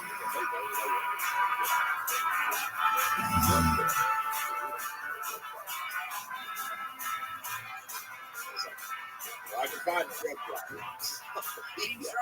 What happens is they go to diesel fuel. Here to remind you that when it comes to your home, design matters most. It truly does. It makes all the difference in the world. And we are working out the details of just that, whether it is designing the steps of putting in a driveway or designing the idea of the driveway itself matters not. Design matters most. What happens in your home that changes everything. We're doing an all calls morning today. The number to reach me 833 to Ask Dean. 833, the numeral 2, Ask Dean. Let's go back to the phones. I want to talk to Monica. Monica, welcome home. You are my inspiration. When I was little, I used to walk in half-built houses because they were developing my area, and I loved looking at the inside. But now you look at the inside, so you make me happy. Oh, thank you so much. Thank you so much. That was such a kind thing to say. All right, well, what can I do to help you today? I come from a tract house in the West Valley of Los Angeles. It was built in 1960 and it cost $18,000. Yeah, it's worth over $1 million today. Maybe. After I blew my mom with it. Okay, all right. We're worried about the foundation. The lower left-hand corner of the garage no longer meets the ground. And there's a V-shaped cracking in cement in front of the garage. And in the family room, there's like a ridge-shaped line for several feet across the family room. And then there's vertical and horizontal cracks in the wall. And the other question is, I looked at does the him, roof have any and I'm like, connection with this? Because there's some shingles falling off the roof. And it's never leaked, but it's got to be rest. I looked at him. I wanted to ask you, what are we in for? Do we have Psychologist to looking replace at him stuff, like, and are we going to go bankrupt? and he's like, God, I hope not. I hope not. No? Probably not right now. He's Probably not, my friend. Okay, so first of all, let me just start with the end. What kind of roofing material are we talking about? Just a composite asphalt shingle? I guess so. None of us can remember when it was put in, so whatever it was a long time ago. Okay, but we're not talking about wood shape. We're not talking about slate or stone or concrete tiles up there. It's just your kind of your typical, granulated so shape that roof, drug right? use goes into my PSR. So they have sentencing. So chances are that is unrelated to foundation stuff. Okay, chances are unrelated. Now, it's not that the roof situation could be part of a foundation issue, But normally, you're not going to see shingles actually detaching and falling off of a roof or coming down because there are cracks down below. It could happen if a significant corner of a house shifted so much that we're way out of level at the top plates and the roof will warp because of it. And it doesn't sound like you're anywhere near that at the moment. So I doubt that the roof is a bit, just maybe time to address the roof in terms of its own needs. Okay. Now, cracks in foundations. I don't want to panic you. I really do not. That's not me saying get ready because I'm about to panic. No. If you've got an area of garage slab that's no longer being connection with soil underneath, then there's some kind of an erosion that's taking place there, and I would like to address that. Also, the house, you've got some cracks. Now, if it's not uplift or significant sag, if you're not noticing the floor out of level or a big chunk of concrete raising above another, again, not a reason to get all worked up. But if it's enough that it has run some cracks up the walls, in other words, when we say cracks up the walls, we're not talking about the walls falling apart. We're simply talking about enough of a shift that a little bit of pressure on drywall or plaster has created a crack in that vertical surface as well. Again, not necessarily anything other than aging shift, but to be safe, I would like you to call up a local structural engineer and just have them come out for a consult and say, hey, this is my situation. I'd like somebody to come out and just look at the house. And you can do that actually by calling a foundation repair company as well that does their own engineering and have them look at it. There are foundation experts out there. There's some really good ones here in Southern California, ones that do not spend their time looking at every single little crack and telling you, aha, we're going to have to replace the whole thing. Foundation repair companies are among, I would say, the most honest and straightforward contractors out there. And that's not a blanket endorsement, because I'm sure as soon as I say that, somebody runs into one that took them for all of their work. But just generally speaking, you work with a reputable foundation repair company, have them come out and give a look, and they will tell you. Because here's the thing about concrete. It cracks. There's a joke that we have in the industry that there's only two kinds of concrete in the world. Concrete that has cracked, and concrete that has not cracked yet. So cracks in concrete, because it is a brittle substance. For as strong as it is compressive, it has very little tensile strength. And so eventually, over the years, especially a house built in the 60s, I'd be shocked to find any house built in the 60s that doesn't have at least what we call spider cracking in some areas of the slab. Spider cracking simply means these jagged cracks that maybe run out at a V shape or randomly across corners at a 45-degree angle in a home. But a spider crack is just that, it's just a crack. If we have uplift, meaning that one side of the crack is significantly higher than the other, in other words, there's been a shift, or if we've got a serious shift from the crack out in which the floor is now out of level, the slab is out of level, or we've got serious separation in the crack. I mean, like more than a quarter of an inch of gap down in that crack. Now, we've got something that should be addressed. And again, it doesn't mean tearing out the whole foundation. Sometimes it just means a little pressure epoxy being put into that crack. Other times, it may be more extensive. So I think you caught it early, and I think you've got nothing to worry about. But what I do want you to do is get eyes on by a professional. And so call up a foundation repair company or a structural engineer and have them take a look at it to give you their insight along the way. How does that sound? I am so relieved. See, you're my inspiration. Now I don't know what to do. Well, there you go, my friend. Good luck with that, and thank you again so much for the kindness and kind words. And keep listening, and I will endeavor to not disappoint you as we go. All right, everybody, up next, more of your calls. Your home, Dean Sharp, the house was KFI and KOST HD2, Los Angeles, Orange County, more stimulating talk. Hundreds of protesters spent their 4th of July towns rallying against the immigration raids that embroiled the region. I'm Scott Carr in the KFI 24-hour newsroom. Protesters also voiced their disapproval of the surge in federal funding approved this week in a Republican-led government tax and spending bill. President Trump's so-called Big Beautiful Bill that'll keep federal ICE raids going. If there's one group who's being persecuted, no one is being persecuted.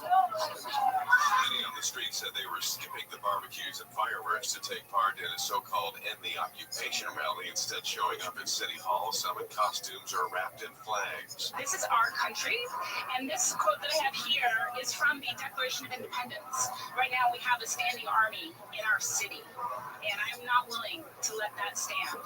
A 15-foot-high balloon of President Trump in a Russian military uniform sat in Grand Park. State fire officials are saying the Madre fire in San Luis Obispo poses an immediate threat to dozens of structures and could lead to more evacuations. More than 200 have already been evacuated from the area. It's destroyed at least one structure and continues to produce smoke that's been affecting millions across the southern part of the state.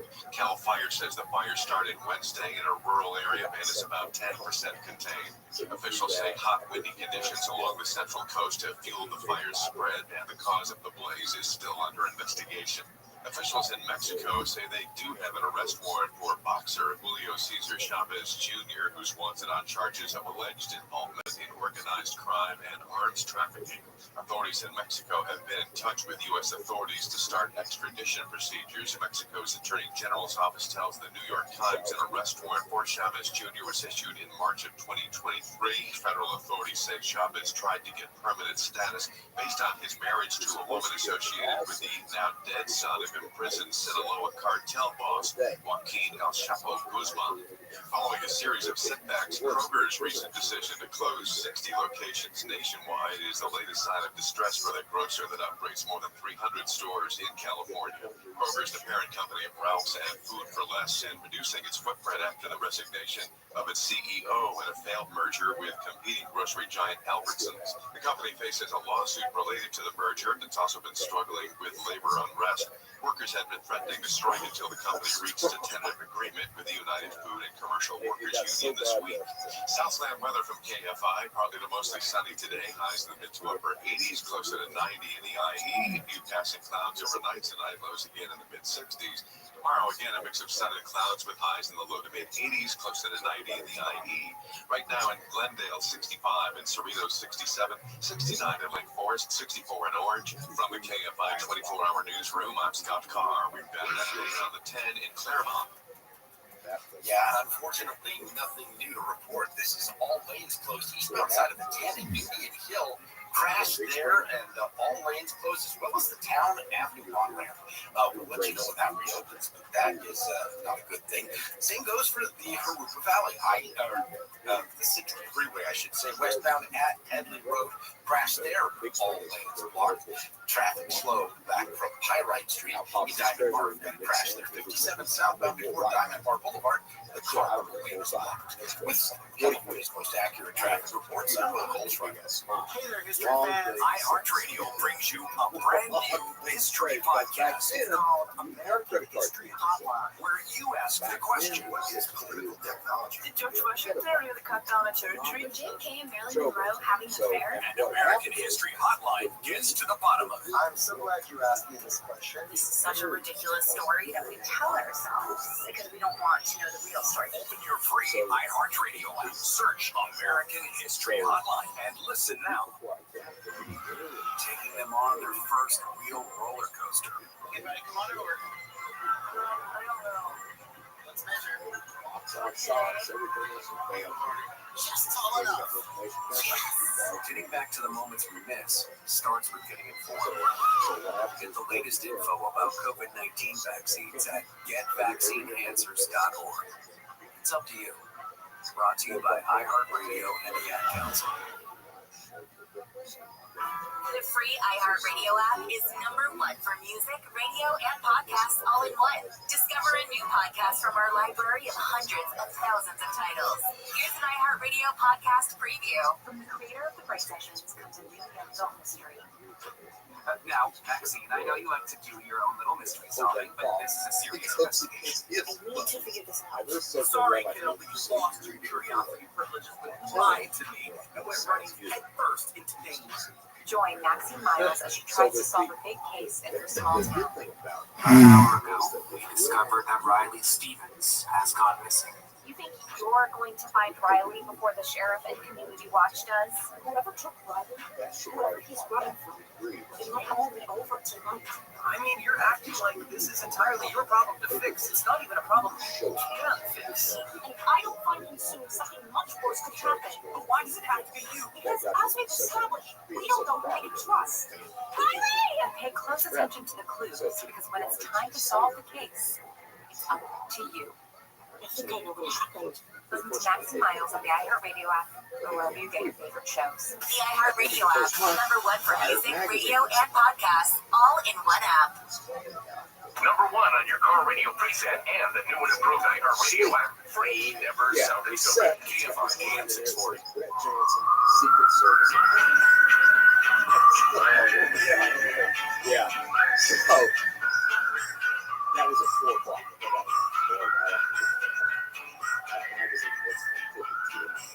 Good.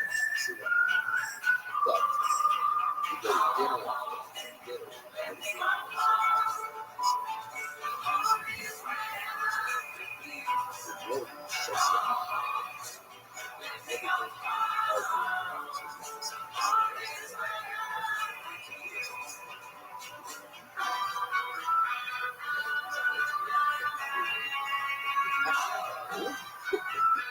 Welcome home.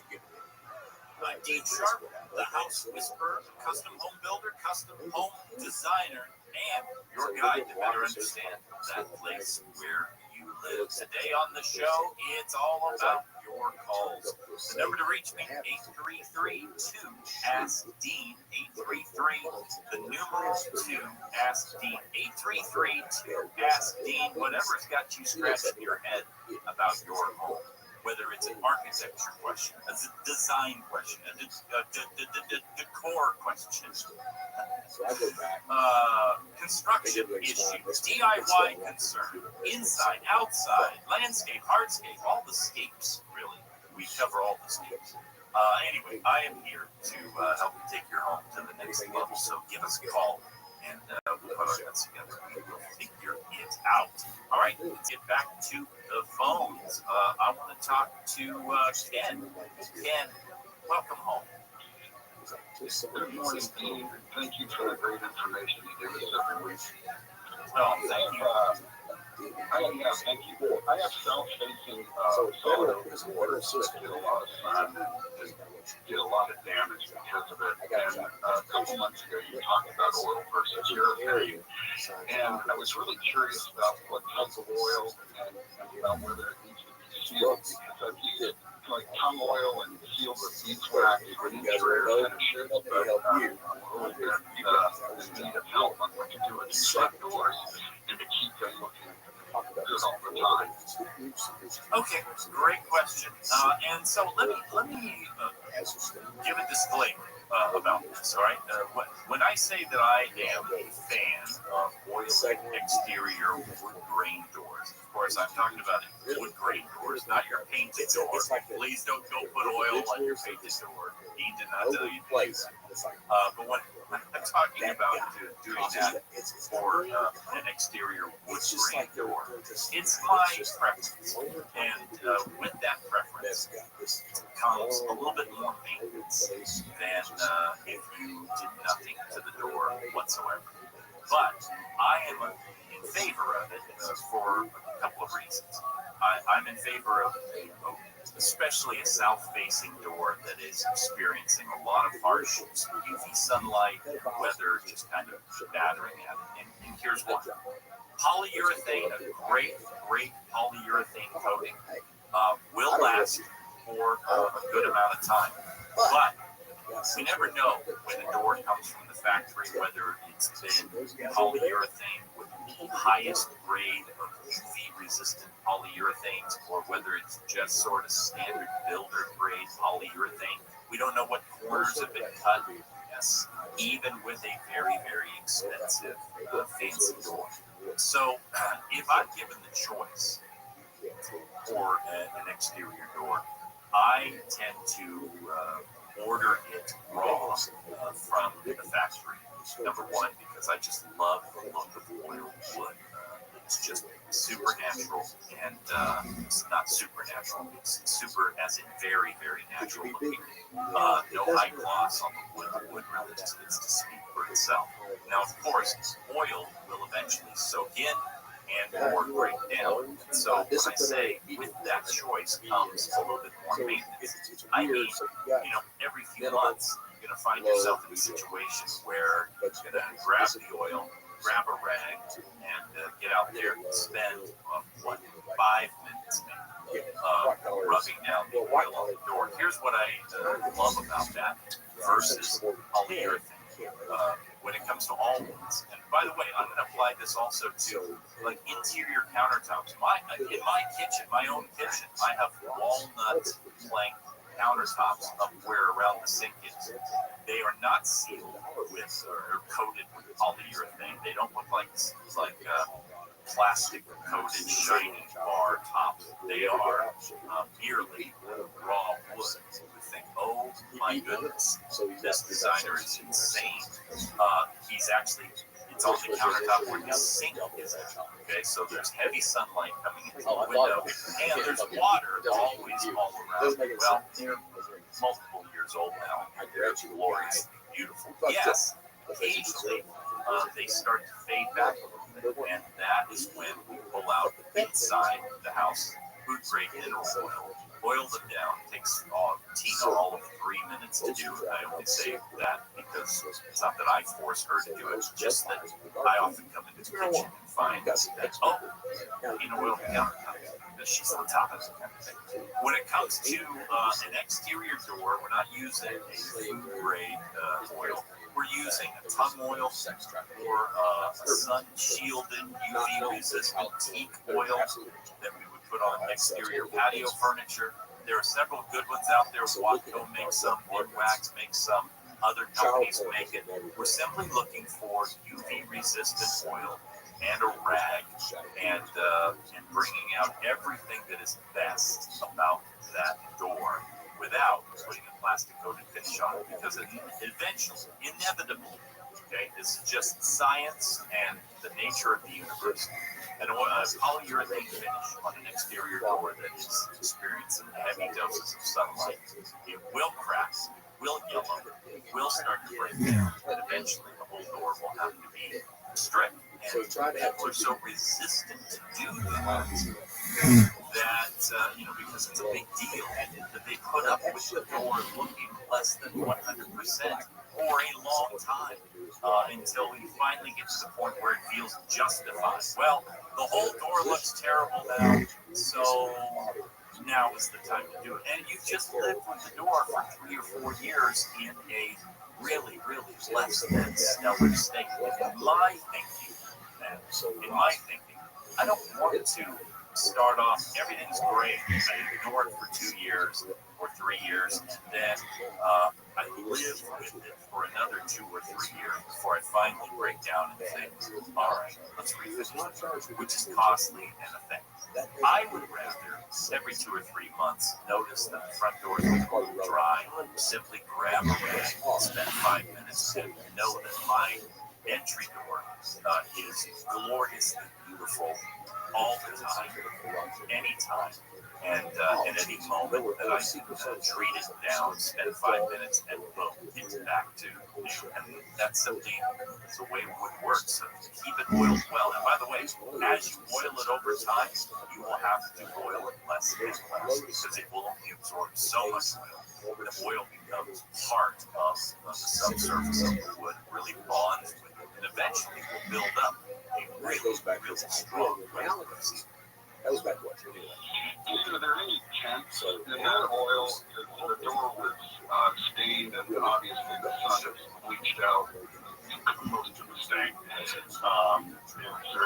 there any kind of way to tempt it, or does it hit first, once it's brought down to unnatural wood? Yeah, so the way to test what oil will do to a door is actually to wipe it with water first, because oil will bring it kind of into that moistened wood state. So you want to do that, and then the water will dry, and then you can address it. Some oils are tinted, but usually I like to treat it separately. So careful restaining job first, and then the oiling on top, because the oil just goes on too uniform. So if there's inequities down below, the oil is only going to present those inequities as far as color deviation is concerned. So I would rather just have you or have somebody carefully address the staining issue to bring the door back to uniformity, and then cover it over with oil, and you should be good to go. It's not the easiest thing in the world to restore a partially faded stained door, but it can be done. Then if you decide to switch to oil from that point forward, I think you'll be very, very happy. All right, Matt, thank you so much for listening and for your question. Take a quick break, and then more of your calls. You're listening to Home Dean Sharp, the House Whisperer. KFI traffic, we still have a major closure, two of them actually. First of all, in Claremont, 10 freeway eastbound at Indian Hill, an earlier fatal crash that has all lanes blocked. All lanes blocked as they continue that investigation. Similar situation in Arupa Valley, all lanes blocked on the 60 westbound at Headley Road. And traffic is jammed all the way back from Pyrene Street. Also got some slowing in Anaheim Hills. Earlier crash there on 91 westbound at the 241 with some California's most accurate traffic. I'm Bill Goldsworth. Hey, history fans, iHeartRadio brings you a brand new history podcast. It's called American History Hotline, where you ask the question, what is political technology? Did George Washington really cut down a cherry tree? Were JFK and Marilyn Monroe having an affair? And American History Hotline gets to the bottom of it. I'm so glad you asked me this question. This is such a ridiculous story that we tell ourselves because we don't want to know the real story. Open your free iHeartRadio app. Search American History Hotline and listen now. I'm so sick of hearing men talk about women's basketball. If only there were a professional WNBA player with their own podcast I could listen to. No. Right? She did 7. Hey, this is Restream, WNBA player, professional never. And this is Mariah Rose. You may know me from spilling the tea on for Hotties on TikTok. And we've got a new podcast, Full Circle. Every Wednesday, we're catching you up on what's going on in women's basketball. And not just in the WNBA, but with Athletes Unlimited, Unrivaled, and college basketball. We've got some analysis, inside stories, and a little bit of tea. I know you guys have seen a lot of former and current basketball players telling their stories. Keep the fudge on that. Yeah. So good. We want to share all of the women's basketball stories that you won't see anywhere else. Listen on America's #1 podcast network, iHeart. Open your free iHeart app and listen now. Hey everybody, it's me, Katie Holman, here to talk to you about my new podcast called Casuals, starting January 21st. It's a sports podcast, but for people who don't necessarily consider themselves as listeners of sports podcasts. It's just regular people laughing about sports, not screaming. I mean, we might scream, but it's going to be about something very silly and not about something as serious. We're just not going to take it seriously. Is this making sense? You guys kind of get the vibe. Tuesdays and Thursdays, if you're feeling froggy, go ahead and click that follow button. Because listen, it's unclickable. You can always unclick it if you feel like that was a bad decision. It's not going to get a notification when you do that. But if you click it now, you'll never miss an episode. And that's ideal because it's going to be good. Oh, it's going to be good. Listen on America's #1 podcast network, iHeart. Open your free iHeart app and listen now. Cordell, divorce is complicated, especially when your small business or professional practice is involved. At Cordell & Cordell, we understand that these assets raise unique valuation and allocation issues. For 35 years, we've helped doctors, lawyers, and small business owners navigate divorce with confidence. Call us at Cordell & Cordell. Let me tell you, I understand on a personal level. Your business is much more than a job. It's your legacy. 1455 Frazee, San Diego. CordellCordell.com. We are the keepers of the wild. For more than 80 years, we've been committed to conserving the natural landscapes that define our nation. Nothing is more important than maintaining wild spaces for adventurers to explore and wildlife to thrive. We are America's hunters and target together with firearm and mission and archery manufacturers, we've supported the conservation of one of the very southern areas of American wildlands. For more information, visit outdoorstewards.org. Our connections make powerful things happen, uniting individuals and communities. We are Rotary. We are people of action. With over 1 million members, we know what people can do when they come together. Around the world, generations of leaders build new friendships and solve problems, turning great ideas into reality. Take action with us. Find out more at Rotary.org/action. Hey there, history fans. iHeartRadio brings you a brand new history podcast. It's called American History Hotline, where you ask the question, what is political technology? Did George Washington really cut down a territory? Did JFK and Marilyn Monroe having an affair? And American History Hotline gets to the bottom of it. I'm so glad you asked me this question. This is such a ridiculous story that we tell ourselves because we don't want to know the real story. Open your free iHeartRadio app. Search American History Hotline and listen now. TFI Game 648. More stimulating talk.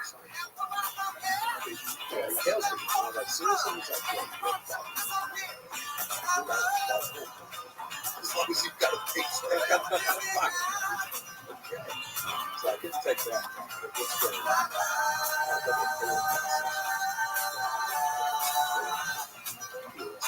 Gene Sharp, the House Whisperer, here to help you take your home to the next level. Hey, follow us on social media. Why don't you? We're on all the usual suspects: Instagram, TikTok, Facebook, X. Home with Dudes, a handle for the most. Over there, take a visit. We'll post crazy amount. We're not going to be bugging you every single day. We're not definitely not going to be spamming you and interrupting your day, but there's good stuff there for you. So go check us out. Just press follow while you're there. All right, it's an all calls morning. Let's get back to the phones. We're talking to Terry. Hey, Terry, welcome home. How you doing, my friend? How can I help you? Most you can hear me, I'm driving. I can hear you driving, but I can hear you just fine. Okay, I have a mid-50s house in South Bay that has a decorative fascia board in front. I need to re-roof someday. My paint's still okay, but the fascia boards just need to be replaced. So I assume the best time to replace them would be when I re-roof, but I tried to build them in, with Spotty Putty or whatever, and they need to be replaced. Is it worth trying to replace them now or waiting until I either repaint?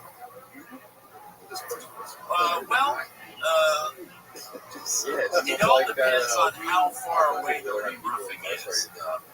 If you're planning on re-roofing and you've got that in the schedule, then I would replace the fascia boards immediately before you re-roof, or maybe right in the re-roofing process, ideally, because re-roofing means pulling off all the existing shingles. We're going to pull off the vapor barrier and the actual layer underneath the shingles that is drawing in the roof, and that also means pulling off the edge metal around and getting brand new edge metal. It's the edge metal that is over there hanging over the edge of your fascia board that's partially includes the top of the fascia board right now.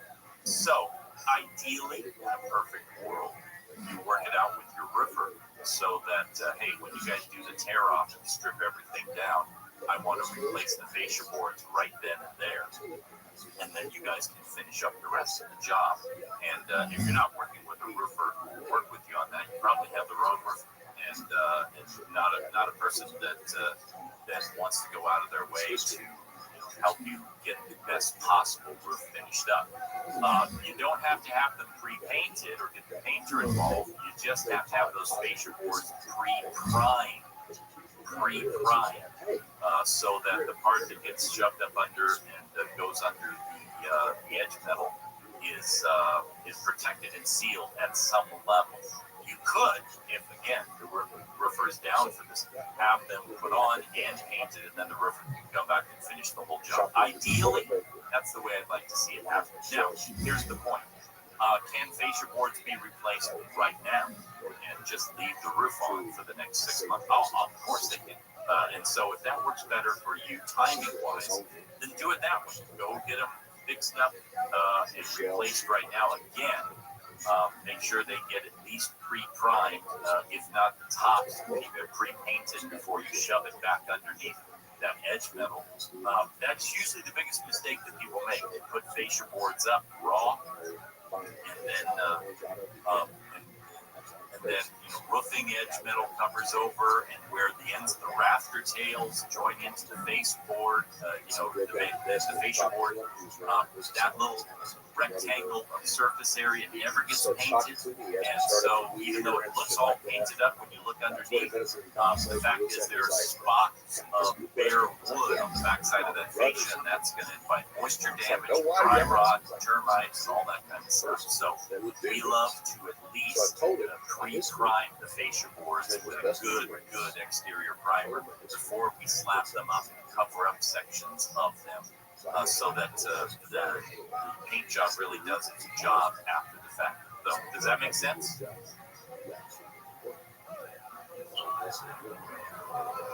You still with me, Terry? Yes. All right, so that's... Okay, Terry, good luck on that, and why don't we get another call started here? Let's talk to Scott. Hey, Scott, welcome home. Hi, Dean. I've got a 1986 house, and I live in Riverside, and it's starting to get a little hot. 2-story, downstairs space, typically cooler than the upstairs. And I guess my question is, when it was built, they put the vents above the entry or the doors for the bedroom. Can I move those vents to like the center, or should I move those? Okay, so your concern is that the vents are too high and they're not getting the job done. Vents low. No, I just like the airflow I feel would be better like in the middle of the room or not. Oh, yeah. Yeah, for sure. Vents over entry doors are really a hilarious thing. Well, it's not hilarious when you're the one suffering with it. It's such a common tractional thing. And you got to understand that they weren't put there scientifically. They were put there economically, because you would think in one house a little bit more ducting is no big deal, right? It isn't.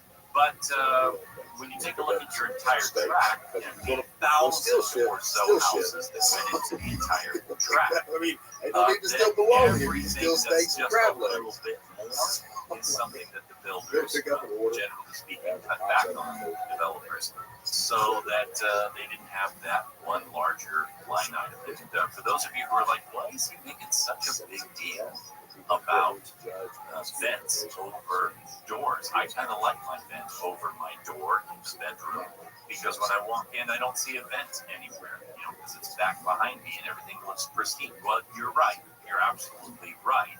That is one way to hide a vent, so that as you walk into the room, there's no view of it anywhere. However, somebody like Scott, who's like, hey, my house is not staying cool the way it needs to, especially if I've got a 2-story home. But let's just talk about just general air circulation. There's a very, very good reason not to have the vent over the entry door. And I'll tell you what, Scott, we're going to go to break. Come back, so I can explain why that is, so that everybody listening who has this situation can say, okay, I get it. And maybe your house is working for you and your situation just fine, but I'm just going to explain the science of air circulation for an HVAC system, and we'll talk about why having the vent right over the entry door, not the best idea. It's not anywhere close to the best idea. All right, we'll do that. Scott, you hang tight, and we'll look into that a little deeper right after the break. break. Back to the phones right after this. Your home heat show. The House Whisperer. That's Car, the KFI 24-hour newsroom. LA fire investigators continue to try and discern whether a large fire that broke out Thursday evening in Pacoima, leaving one man dead and many injured seriously, and at least 4 homes destroyed, was started by fireworks or whether it set them off. Firefighters had to take a defensive posture battling the neighborhood blaze as fireworks continued to go off as they did. Daniel Martindale has more. The incident at about 9 o'clock Thursday night left a woman in critical condition with severe burns. The Los Angeles Fire Department declared the fire a major emergency, which is one of its highest levels of response. A 4th home and a vehicle were damaged as well. There was also a gas leak at one of the homes and downed power lines. At least 5 people are behind bars after a massive fireworks bust in Southgate. Fred Fielding with LA County Fire says crews spent hours removing boxes of fireworks from a home. Really, the main goal is to get them out of the community as quickly as possible. And if they're within the boxes, we don't really consider them too much of a danger. We just want to make sure that a large amount is dispersed. Police seized 25 tons of illegal fireworks Thursday from the home, most of them found in the garage. And several U-Haul trucks on the property were also packed with explosives. So Lieutenant Roman Amador with the Southgate Police Department says the discovery could have helped avoid another fireworks disaster. Every year, illegal fireworks, dangerous fireworks, cause not only injuries to people, but fires. Another 8,000 pounds of fireworks were seized from a home in West Covina Thursday, leading to 1 arrest. Southland weather from KFI, partly to mostly sunny today. Highs will be in the mid to upper 80s, closer to 90 in the IE. Some clouds overnight tonight with lows in the low to mid 60s. Lots of sunshine on tap again for tomorrow with highs again in the low to mid 80s, closer to 90 in the IE. Right now, 65 in Fullerton, 66 in Van Nuys, 67 down at Newport Beach, 66 in El Monte. From the KFI 24-hour newsroom, I'm Scott Carr. Will Colschreiber's got an update on the 68th Rupa Valley. And some good news. This is going to be the 60 freeway westbound at Penley Road. All lanes have been reopened. From that earlier closure, what few vehicles are left in this crash looks like they're on the right shoulder, and traffic is recovered. I wish I had the same good news for Claremont, but we don't. The 10 freeway eastbound at Indian Hill. This was an early morning fatal crash. All lanes are still blocked. The coroner is not expected to arrive until after 8 a.m. So that's going to be the case for a while. The lanes blocked there on the eastbound 10 at Indian Hill until at least the 8 o'clock hour. In Anaheim Hills, where the crash 90 freeway westbound at the 241, the right lane blocked. With some California's most accurate traffic reports, I'm Will Goldschreiber. Our iHeartRadio Music Festival, presented by Capital One, is back in Vegas Hall of Arena, September 19th and 20th, streaming live only on Hulu. 15 artists, 2 nights, 1 stage. Get tickets now at AXS.com. Capital One is the proud presenting partner of iHeartRadio Music Festival, bringing great products, rewards, and services to its customers. What's in your wallet? Tax credits for electric vehicles will expire September 30th under the sweeping spending bill passed this week by Congress. Michael Castro reports. That includes a $7,500 credit for buying or leasing a new electric vehicle and a $4,000 credit for used EVs. A Harvard University analysis estimated the credits will save the government about $170 billion over a decade while reducing electric vehicle market penetration by 6%. Based on recalling hundreds of thousands of vehicles in the U.S., according to an NHTSA recall report, engine bearings in certain models under its brand and the Infinity brand might have a manufacturing defect. The company's owners may hear abnormal noise from the engine compartment, experience rough running, malfunctioning indicator lights, or instrument cluster warning messages if their vehicle is experiencing problems with its bearings. Nissan says a fix is available and letters will be going out soon to vehicle owners. I'm Tammy Trujillo, and the president is expected to sign the newly passed mega spending bill. Mark McMillan. The so-called Legal Beautiful Bill is a multi-trillion-dollar package of tax cuts and government spending. Following its passage, Trump Center Republicans are united like never before. UPS is offering buyouts to delivery drivers as part of what the company is calling a reconfiguration. A statement out Thursday said full-time drivers can get a generous financial package for leaving the company, along with any earned retirement benefits. For the 4th of July, expect no pickup or delivery from UPS or FedEx, and of course the post office is closed. Independence Day is a federal holiday. All federal buildings and banks are closed. The stock market also will be closed. Costco warehouses closed, but expect most retailers like grocery stores and restaurant chains to remain open. And many are offering some special 4th of July freebies and deals. Get a free donut at Krispy Kreme, discounts on ice cream treats at Baskin Robbins, free shakes at Sonic, and buy one, get one free wraps at Jimmy John's. Monica Nelson with your consumer and business news. iHeart is America's #1 podcast network. Open the free iHeart app and explore podcasts like this. From Tenderfoot TV in Atlanta, I'm Dan Lindsay. And I'm Maggie Freeling. This is Up and Vanished Weekly. From the team that brought you Up and Vanished comes an all-new podcast that brings you a weekly dose of true crime cases. Join me as I talk through cases with special guests and true crime experts. There's got to be something at the heart of that evidence that it got. It's got to be DNA. Tune in as Pete Lindsay lays out the crime in true Up and Vanished style. A late night knock at the door, a missing car, and a mysterious shadowy figure caught on camera. Up and Vanished Weekly is available now.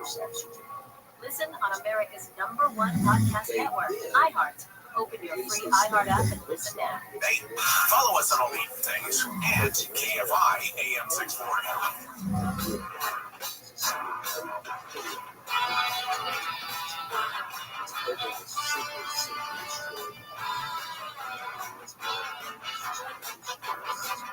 So, got to tap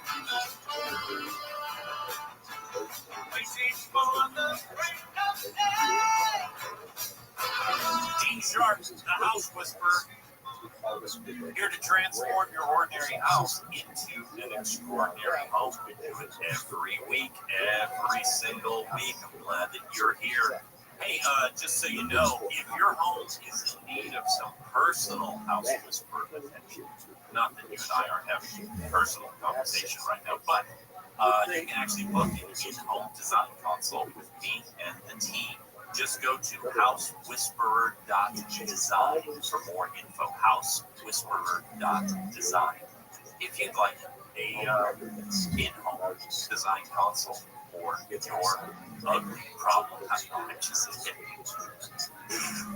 for your wonderful home to take. All right, we're doing calls today as we do. The number to reach me, 833-2-ASK-DEAN, 833, the numeral 2-ASK-DEAN. We got some calls on the board. There's still room for you, and I pick calls randomly, so calling late is never a problem. It's not like there's a line in front of you, so you never know. But right now, we're talking to Scott, who I hopped on the hold. Scott's still there. Scott, still with me, bud? Still with them. All right, my friend. So, Scott's got a 2-story home. There are vents. It's hotter upstairs than it is downstairs. Classic situation. It's called science because heat rises, cold air descends. And these days, brand new HVAC systems, there are ways to resolve that issue. But, and it should be said, and Scott, I'm so grateful that you called me. It reminds me just to let everybody know that our very next episode, tomorrow's show, is all about HVAC. It's the 2025 HVAC update for us here on home. And so I'll be talking about air conditioning system and the new kind of system that alleviate that upstairs, downstairs temperature differential when it comes to homes. Scott's real issue, though, right now is he's staring at the fact that in a typical tract home built in the 80s, you've got vents above the entry doors, right up above the door, and blow it into the room. And it seems at first like that's a kind of a cool place to place a vent because you don't see it when you walk into the room. It's back behind you. It's up over your head. Aesthetically, as a designer, hey, if the science worked, if the physics of it worked, I'd be all in favor of all vents above doors when you walk in. I'm in favor of putting, smoke detectors right up there for the exact same reasons. don't have to see them out on the ceiling or the far wall of the room. So why don't I want to have the vision? Well, it's a very, very simple idea. Guys, I want you to think of your home, your air conditioning system. You got to realize that it's a recirculating system. That means that for all of those small vents that are blowing into rooms, bedrooms, family rooms, living rooms, kitchens, so there is also, depending on the size of the home, maybe more than one, there are some large, much larger vents, which are the return air vents. Okay, the ducts that are blowing into the house, into the room, where you feel air coming out of them, those are supply vents, supplying air into a space. And then there is a return vent. The return vent is literally sucking air out of these vents. Okay? And that's what is creating the current of air flowing in your house. If you were to take a sheet of paper while the AC is running and go over to the return air vents are large vents usually found in the ceilings of hallways, or if your AC unit is located inside the house, like it's a vertical unit inside a closet, like where the furnace closet is, then quite often and very likely the big vent right underneath that closet door is the return air vent. Anyway, they're huge compared to the other vents because they have to take in as much air as all the other vents in their system are putting out. If you were to take a piece of paper while it's running and put it over that vent, you will find out that the paper just sucks right up to it because it is sucking air out of the room. All right, the point being this, all HVAC systems are operating, central HVAC systems with forced air are operating on a recirculation. That means if we were to like put a fog or a gas that's visible in the room, see that coming out of the vents, eventually turning around and heading towards the return air. That would be so illustrative to most homeowners to drive my point home, and it's simply this. In order to cool a room, we need to get that cool air crossing the majority of the space, airspace in the room. So the best place to put a vent to cool and or heat a room is as far away from the exit point of that room as possible. Also, like I said, most tract homes, there's going to be a return air vent out in the hallway. And your HVAC system is not some high pressure system where it's fire hosing air into a space. So what's happening is if that bedroom door is open, which for the system to work off of, like $500,000 air is popping out of basically the vent over the door. It's getting Saudi prince maybe a quarter of the way into the room. So before the suction that the return air vent is creating in the hallway pulls it back out and into the hallway. So this is the case, and people will notice this. Scott, you will notice this. People who have door top vents for their HVAC system have very, very cool hallways. The hallway is getting the benefit of all of that cold air, not the rooms. So if we were to imagine the air flowing into that room, it's only going in maybe best case scenario, 50% of the way in before it turns and is being pulled back out again down the drain, as it were. Okay? So yeah, you're absolutely 100% correct. If you've got attic space, if you've got room, even if you're serious about downstairs rooms, if you want to open up some drywall and run ducting as far into the other side of the room as possible, just a few more feet. It's not that expensive for the homeowner to pay for because it's a one-off. It was expensive for the developer to pay for 1,000 times over. And that's why they hits on the HVAC system. So yes, knowing that the air that's in the room is going to be sucked out by the return air, we want that air on the far side of the room. So as it's being sucked out, it's passing through all the air spaces of the room and doing its damn job.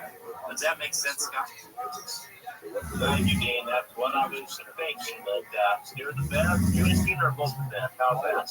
Oh, well, she will very much appreciate hearing that. She actually is the best. I am her sidekick in life and happy to be number two in that woman's life. But thank you very much, Scott, and good luck on that.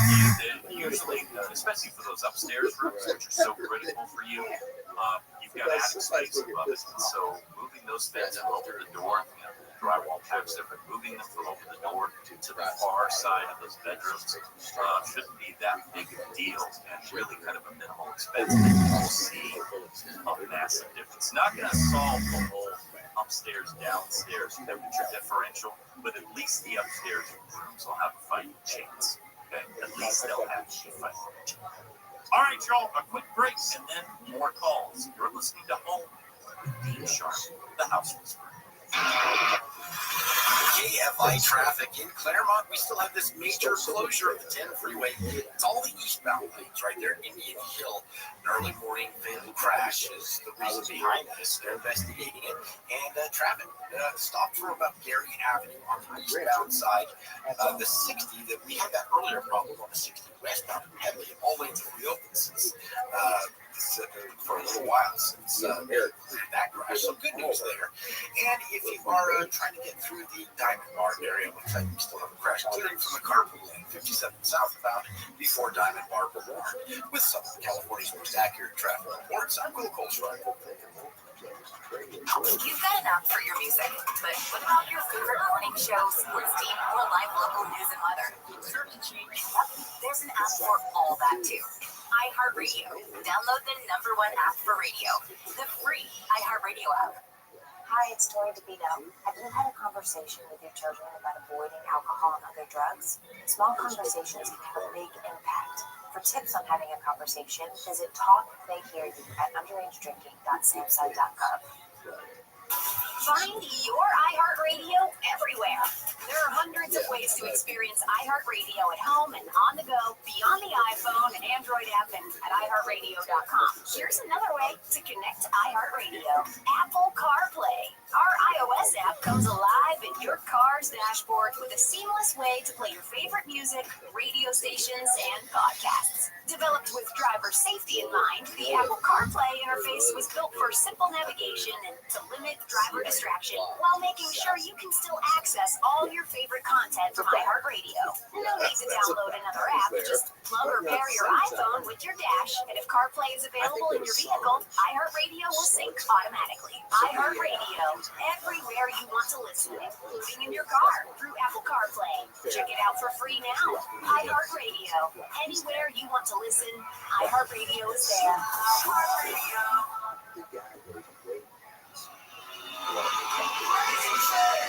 The Crazy Train is making its final run. Ozzy Osbourne and Black Sabbath will reunite on Saturday for Ozzy's Back to the Beginning farewell concert.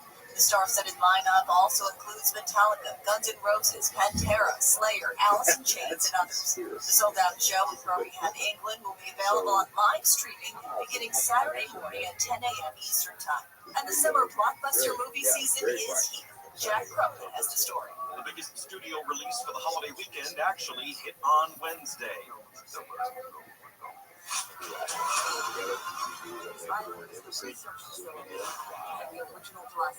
Jurassic World Rebirth, starring Scarlett Johansson, is the 7th film of the Jurassic Park franchise.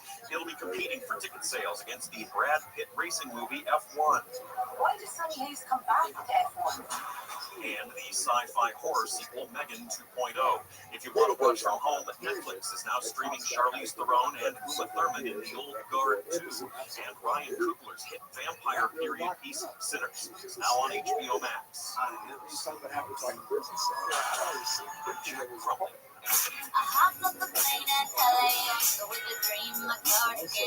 Miley Cyrus is getting a star on the Hollywood Walk of Fame.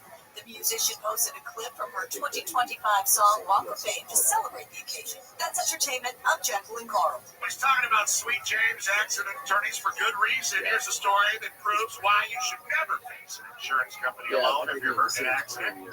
One of our listeners was seriously injured in a trucking accident. Guess what the insurance company offered him for his injuries? Zero.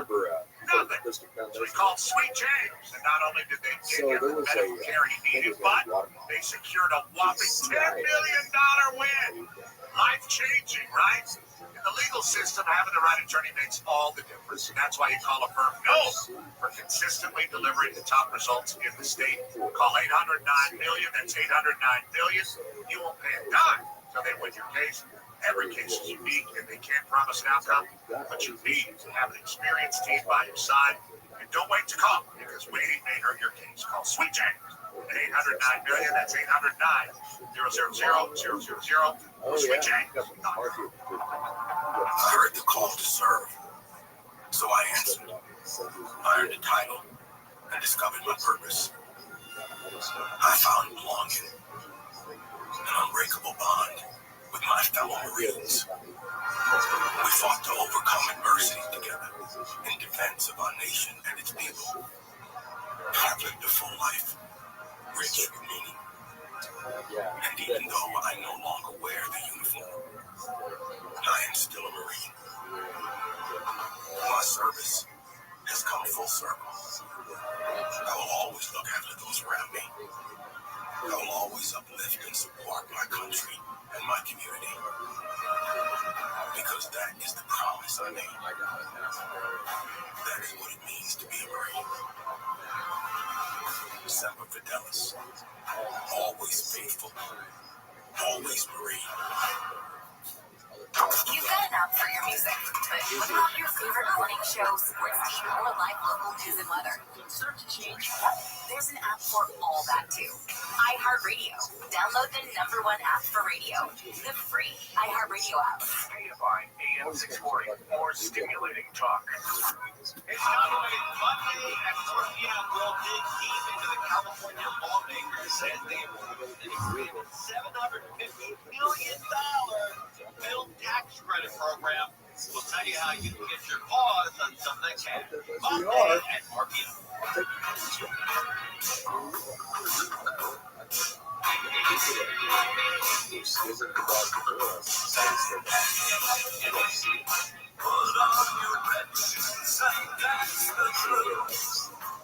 Team Start, the House Whisperer, here to remind you that when it comes to your home, design matters most. And I mean that in every sense of the word, that design matters most.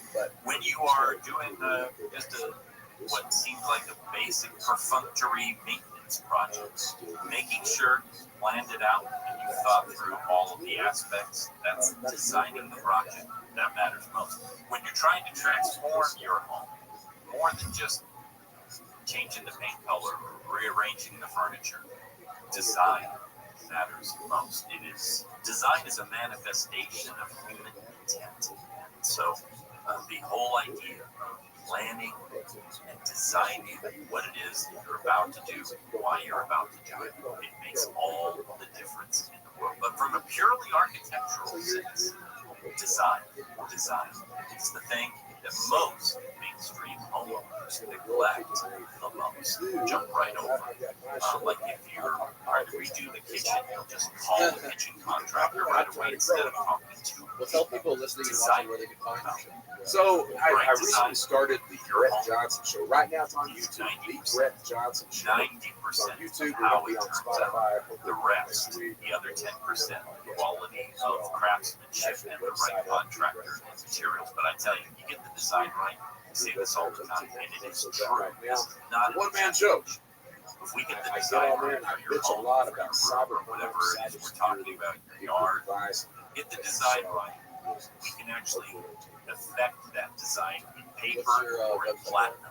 Or Website, anything in I've got two. between. The And website still, is up right now. you got 90% right. It's still going to have a jaw-dropping effect, regardless of the materials. So I'm here every week to help convince you, to remind you about design matters most, so that you understand that investing in design for your project I love is it. Great. the best way to maximize the actual money spent on the project.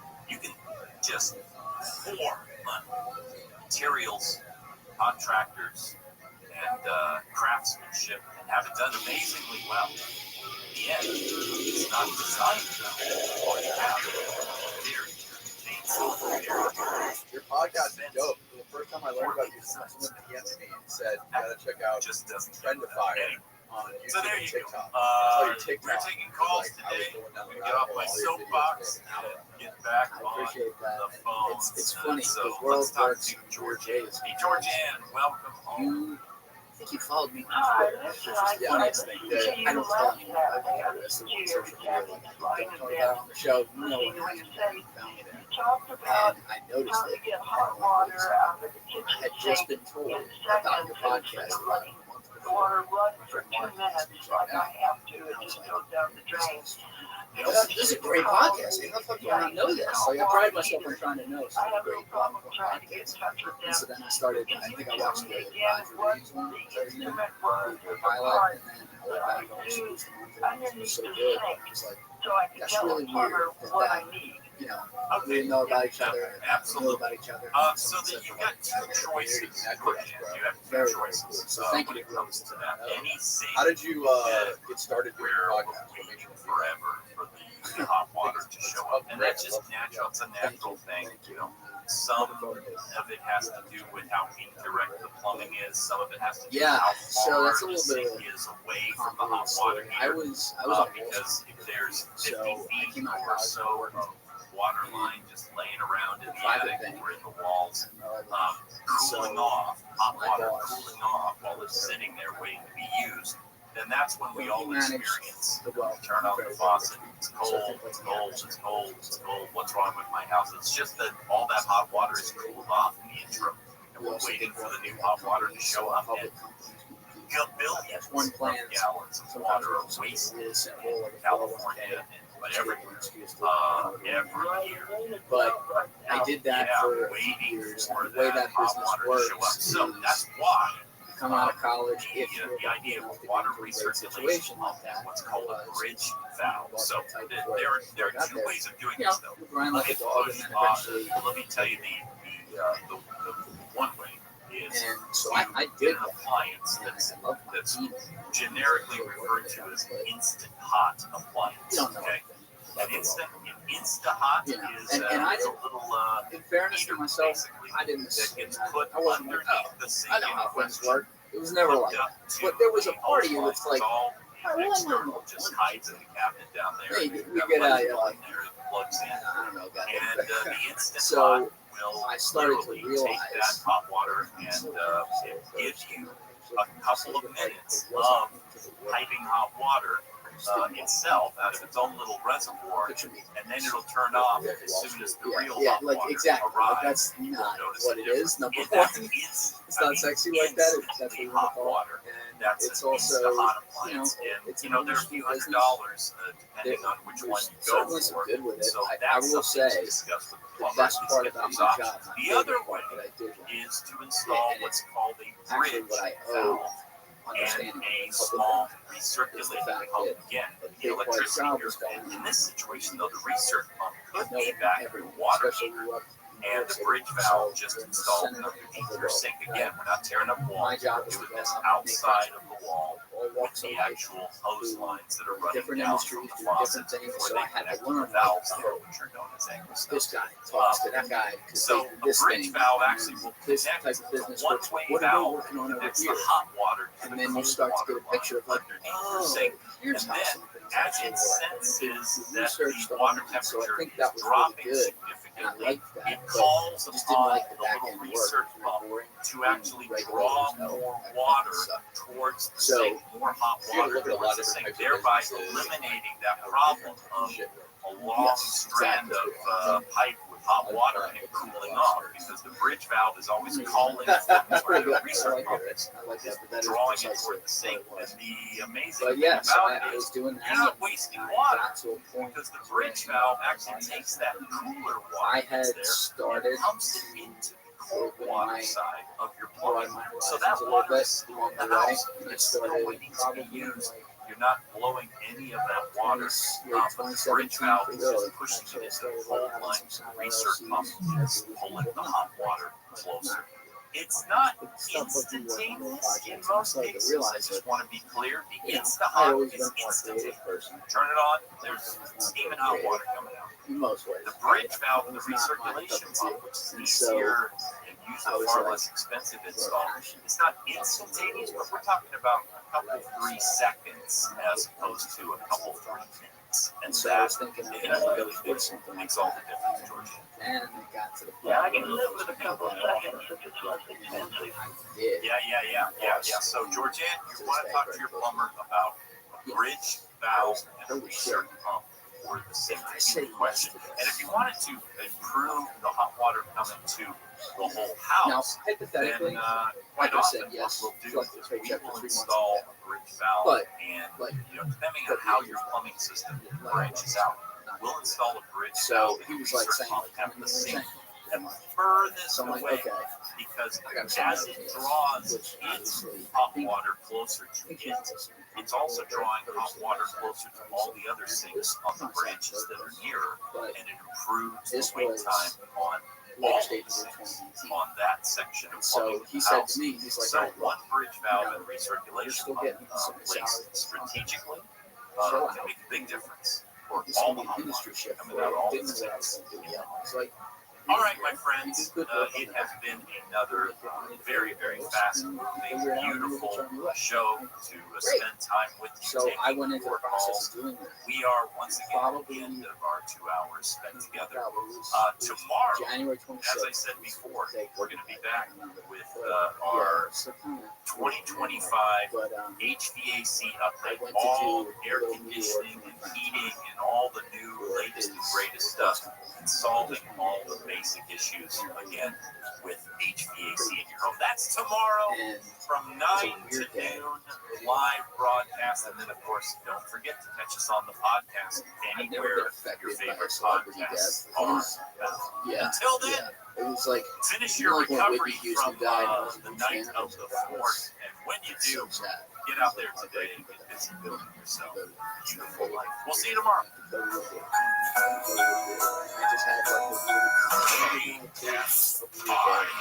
KOST HD2, Los Angeles, Orange County. More stimulating talk. The largest wildfire in the state this year has grown to more than 70,000 acres. I'm Scott Carr in the KFI 24-hour newsroom. State fire officials say the Madre fire in San Luis Obispo County poses an immediate threat to dozens of structures and may lead to more evacuations. It's already destroyed at least one structure and continues to produce smoke that's affected millions of residents across the southern part of the state.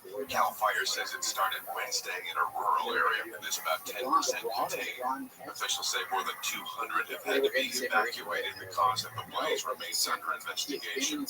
A man on what police say was a stolen moped was arrested after leading officers on a pursuit across LA County for about 20 minutes last night. KTLA Sky 5 reported on it live. The movement continuing here southbound on Canoga, and the problem for the LAPD is how to stop this person. They can't do a spike search, they can't do a pit maneuver.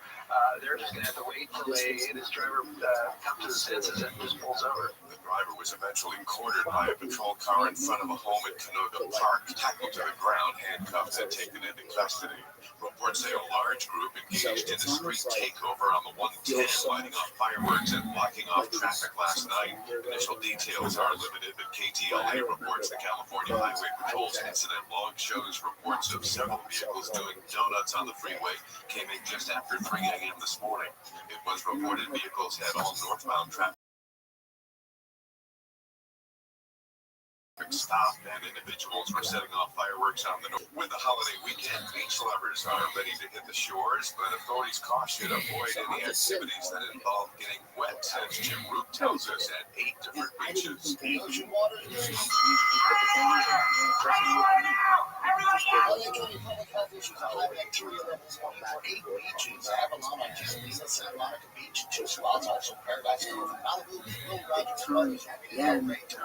Cut. they turned the lights on. I didn't know. Swimming in water with bacteria can make super processes. And immune systems are at higher risk of getting sick or infected. I'm Jim Boring. The largest anime convention in North America is happening at the LA Convention Center this weekend. The 2025 Anime Expo is expected to bring in over 100,000 people. It's being held through 9 p.m. tonight and tomorrow from 9 to 3. Southland weather from KFI, partly to mostly sunny today, highs in the mid to upper 80s, closer to 90 in the IE. Few passing clouds overnight tonight, lows in the low to mid 60s. Lots of sunshine again tomorrow with highs again in the low to mid 80s, closer to 90 in the IE. Right now 67 in Silmar, 68 in Monterey Park, 69 in Riverside, 65 out of Marina Del Rey. From the KFI 24-hour newsroom, I'm Scott Carr. Mike Morris with the update on the accident in Paramount on the 10. And good morning, Scott. Looks like we do have a big problem on the east end before Indiana Boulevard. It's a fatality accident investigation that has all lanes closed except for the carpool and left lanes. This is where a tractor trailer and car crashed this morning around 5:10. Two other vehicles involved in the situation. Can't reduce speeds. We need to get the county starting their carrying evidence. The turn up freeway while went eastbound for Reseda Boulevard, a brush fire reported burning on the right shoulder. A lot of fires erupted last night, obviously, with the fireworks. On to the Culver City area, 90 eastbound transition to the 405 southbound, a total crash, 50 lanes of this connector road. Not very far from there on East 90, right at Culver Boulevard, we have an injured duck being attempted to get over on the right shoulder. Because it's minding his own business, wandering on the freeway when a motorist struck my resume might look decent. They're like I'm applying for a job to do like a creative weekend, but crews will return to work. Some of these recruiters, Southern California. I was going for the volunteer jobs. I was going for jobs that paid $35,000 a year for months. Like I did anything that I wouldn't have completely fooled myself. To protect his family. I think I would look at yours. Something as simple as a content manager, like adding all in connection, and maybe a magic. Are you with them? Learn more at USO.org today. Dr. David Tanton for Viome. Viome's full body intelligence test is the new science in anti-aging and life-extending insights. Viome analyzes your biological age to see if your body is aging too rapidly. You'll learn how making simple, precise changes in certain foods and supplements can, get this, slow your aging, keep you looking young, and help prevent future health issues. Next, Viome doctors design supplements specifically to your body's needs. Their job is to slow down and help reverse how fast your body is aging. And your Viome microbiome test reveals why you have stomach issues, don't sleep well, have low energy, even why you can't lose weight anymore. Viome reboots your body to evolve to live healthier and look younger. Viome has changed your lives. Order your So I had to drive intelligence test online and save $50.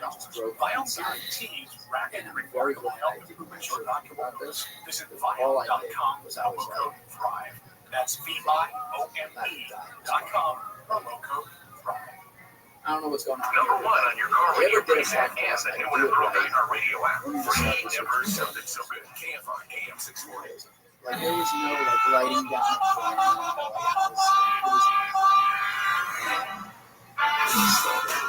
This is tell you absolutely no case. We have had some serious fires here in Southern California. Of course, you heard about Pacific Palisades fire. You heard about the first fire, 6,000. That's extended. Pacific Palisades Indian fire. 6,000 homes have gone up. Throughout February, I made a lot of progress. It's going to be billions and billions of dollars in the story about people who have lost their homes and what's happened in Southern California and rebuilding. That is in and of itself. But moving to the first fire, which happened last January 7th, then that next the authorities have figured out that it was the utility company that was responsible for another fire in the same area. Nearly 6 years ago, they've gone back and figured out it was the utility company. Now, this was a Saddle Ridge fire in 2019. The first fire this year started now every at the high voltage transmission line in Silver. And if you don't know, the San Fernando Valley has don't. The San Fernando Valley had its northernmost point. This is a sick Huge transmission.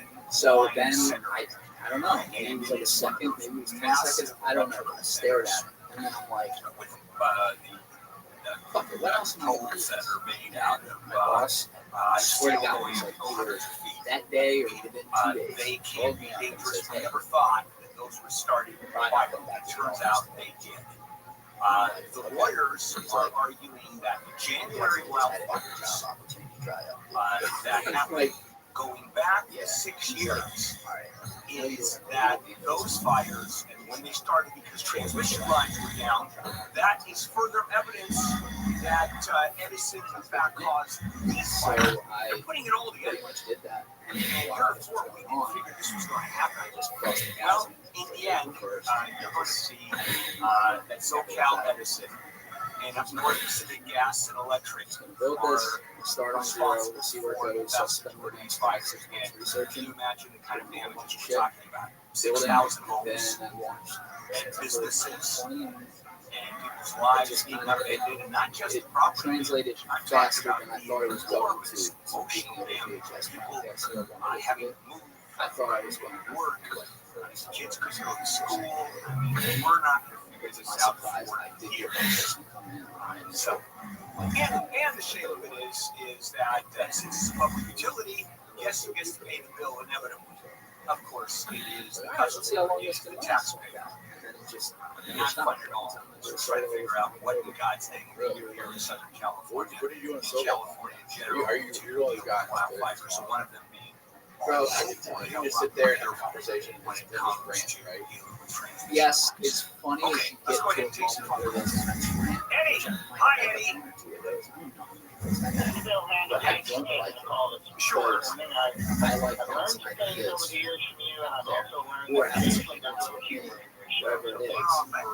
Greatly appreciate sometimes someone goes 100%. I'm trying to find out about That's the most fucking shit I've ever heard in my life.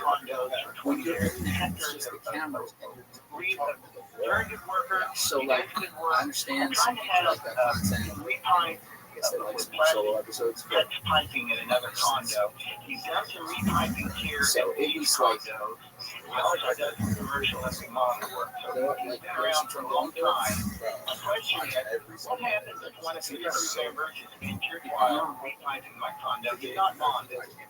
Okay. He does have a thing.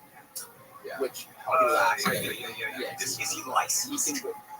People he's just a handyman. I mean, you can find out if he is licensed. I think he is licensed. You sort of have to have a bond. Not licensed. Okay, so here is the easiest one. Okay, what happens? If one of the crew members is injured, you're going to get sued. Are you going to be held liable? I don't know. Probably not, but who needs to agree? What you want to do is check your insurance policy that you have. Does it cover casual labor? Now, this is not casual labor. If you're talking about repiping, that I think you need a permit and you need some license. I don't think a handyman can legally repipe a house. Now, are you liable? Does the insurance company say we will cover it if you have a licensed person do it? If you have an unlicensed person, we're not going to cover it. I don't know the answer to that. Do you have an insurance agent? Okay, call the insurance agent and say, does my insurance policy cover someone who's repiping my house and is not licensed, where I just hire him to do it? Right. And see what happens. Yeah, and if it turns out, the trick is good insurance. That's on top of everything else. I always go for insurance. So, well, no, it still is. You just go pay for it up the yin yang. And when you're talking about insurance, it covers workers, casual labor, or people coming in, or it doesn't. If you are insured and you have a comprehensive policy, it probably covers it. The problem is with fire insurance, and you can't afford it anymore, and that's a whole world. But if you still have insurance, you should be okay. Call your agent and make absolutely sure, because if I'm wrong and you get sued, Hector's going to get his ass sued, and you're going to get your ass sued, and you and Hector are going to be having a drink at a bar and really got just in your cups going, what the hell? Come to you for the one Mike! Hello, Mike! Hi, Bill. I was on your show back in the day. It does make it a harder film. So, like, I look at you, you did really one-sided box play. You're a great film. So, build an audience of people. He's not even allowed to defend himself. And then go on to He has to give you a itemized breakdown, and it has to do it within 30 days. Otherwise, you're entitled to the entire amount. So you sue him small claims court for $2,200, and if he tries to defend me and come in with some kind of breakdown, you say, Your Honor, you didn't do it within 30 days, and he didn't give me a breakdown. And according to law, he's not even allowed to bring it up. So you got a winner there. No question about that one. Hello, Ann. Welcome. I try to take clips from movies, music. It was what? Right? Active. Let's overshoot it and say active. There's 2.5 in this country. Right? Just like every podcast. Okay. Right. Something. Okay, so let's start with the fact that you work from home and nobody cares except you. Sure. But I'm saying, That's like, for starters. let's call it active Second podcast. of all, it's not a question of putting a moratorium on the building. It's the other way. That They means want the buildings that this to is go the up. dumbest possible thing you And could ever do. there has to After be it's a reason for a because you were trying to moratorium, get not attention just, before the hi, pandemic. I'm Ann, I want a moratorium. So the quick answer is no, and the little bit longer answer is no. At the times, that's maybe it's like 125, We 130. enjoy the construction going on. But either way, Fabulous, isn't it? now the All right, let's take our first break. This is handled on the law. Combined traffic starting in Hard to take away on the 91 westbound past the crazy enough to walk in road. day It's a one. two-vehicle crash. It's over on the right-hand shoulder. One of the vehicles ended up going over the side of the roadway. Jeffrey Road on-ramp away from the 5 northbound. Here from the taking that exit. There's a large pothole that opened up the lanes of the off-ramp. And we have another off-ramp problem. Both the Chico Road exit away from the full Also asking people to check out with Southern California's most accurate traffic reports on my board. We're with Bridget. Right? Whose husband So won't be home for months. what I eventually did is I looked across the board and I said, what is something that We're with Mike, is doing? who's leaving home And I couldn't to figure it out, protect his but family. like, no one goes all out in short clips. We're with all Like, service no one members and their makes a families production who need community, with connection, no one makes and it maybe workable. a bit of They all magic. just like take Are you with them? drop it right there. They don't You even are so down. chop it out. And they barely even chop it. President Trump is putting pen to paper today on this big, beautiful bill. Legislation made it through Congress in what was an uphill battle. It saw 2 Republicans vote against it in the House. Following its passage, Trump said Republicans are united like never before. Tennessee Republican Congressman Mark Green is stepping down effective today. Green, who chairs the House Committee on Homeland Security, announced his resignation in a video on social media. He said that he's grateful his last vote was people who actually pulled this off are doing Green says he plans to start up his own company. The video in detail. Tennessee Governor Bill Lee will announce dates for the primary and special election. That's just what I leaned into. California Governor Gavin Newsom is out on the campaign trail. Next week, he'll be heading to South Carolina. Some political analysts say he's dipping his toes into the presidential pool and wants to gauge the type of reaction he'll get in highly conservative states. However, Newsom's office says the governor is focused on helping other Democrats get I elected. knew that there was. I'm Chris I think Garage. about this a lot. Hey everybody, it's me, Katie Nolan, here to talk to you about my new podcast called Casuals, starting January 21st. It's a sports podcast, but for people who don't necessarily consider themselves as listeners of sports podcasts.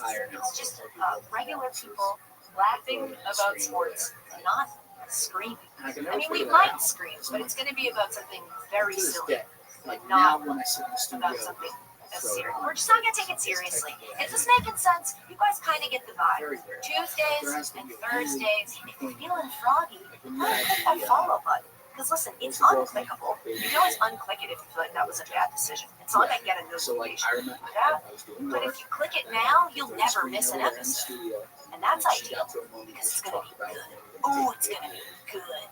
Listen on America's #1 podcast network, iHeart. Open your free iHeart app and listen now. iHeart is America's #1 podcast network. Open the free iHeart app and explore podcasts like this. When was the last time you took a chance? the podcast head, I never did that. So I'm like, well, these people got to be out there, and they're doing it. So I could never figure out how to translate it to YouTube. I'm Francesca TikTok. Street, So what CNN happened travel was, I journalist, wanted people to see and that this was is a Chance legit production. Encounters, So a I put podcast the about the incredible connections we make while traveling. like in the profile or in the actual post. Each week, we'll journey through moving, funny, and heartwarming real-life stories about how travel can lead to lasting love, decade-spanning friendship, and ultimately change your life forever. Join us wherever you get your podcasts. Just search for Chance Encounters with me, Francesca Street. Listen to America's #1 podcast network, iHeart. If you're injured and need a lawyer, go to handleonthelaw.com. KFI, AM640, more stimulating talk. Still with that. KFI presents Revisionist History with Malcolm Gladwell, a journey through the overlooked and the misunderstood. I'm Malcolm Gladwell. Every episode re-examines something from the past. An event the person who ideated It's this fine, song because and we're asks us building whether one we got place it right the to first figure it time. out over here. Because sometimes the past And what ended up happening Revisionist History tonight at 9 on KFI AM640. More stimulating before talk. they started to work.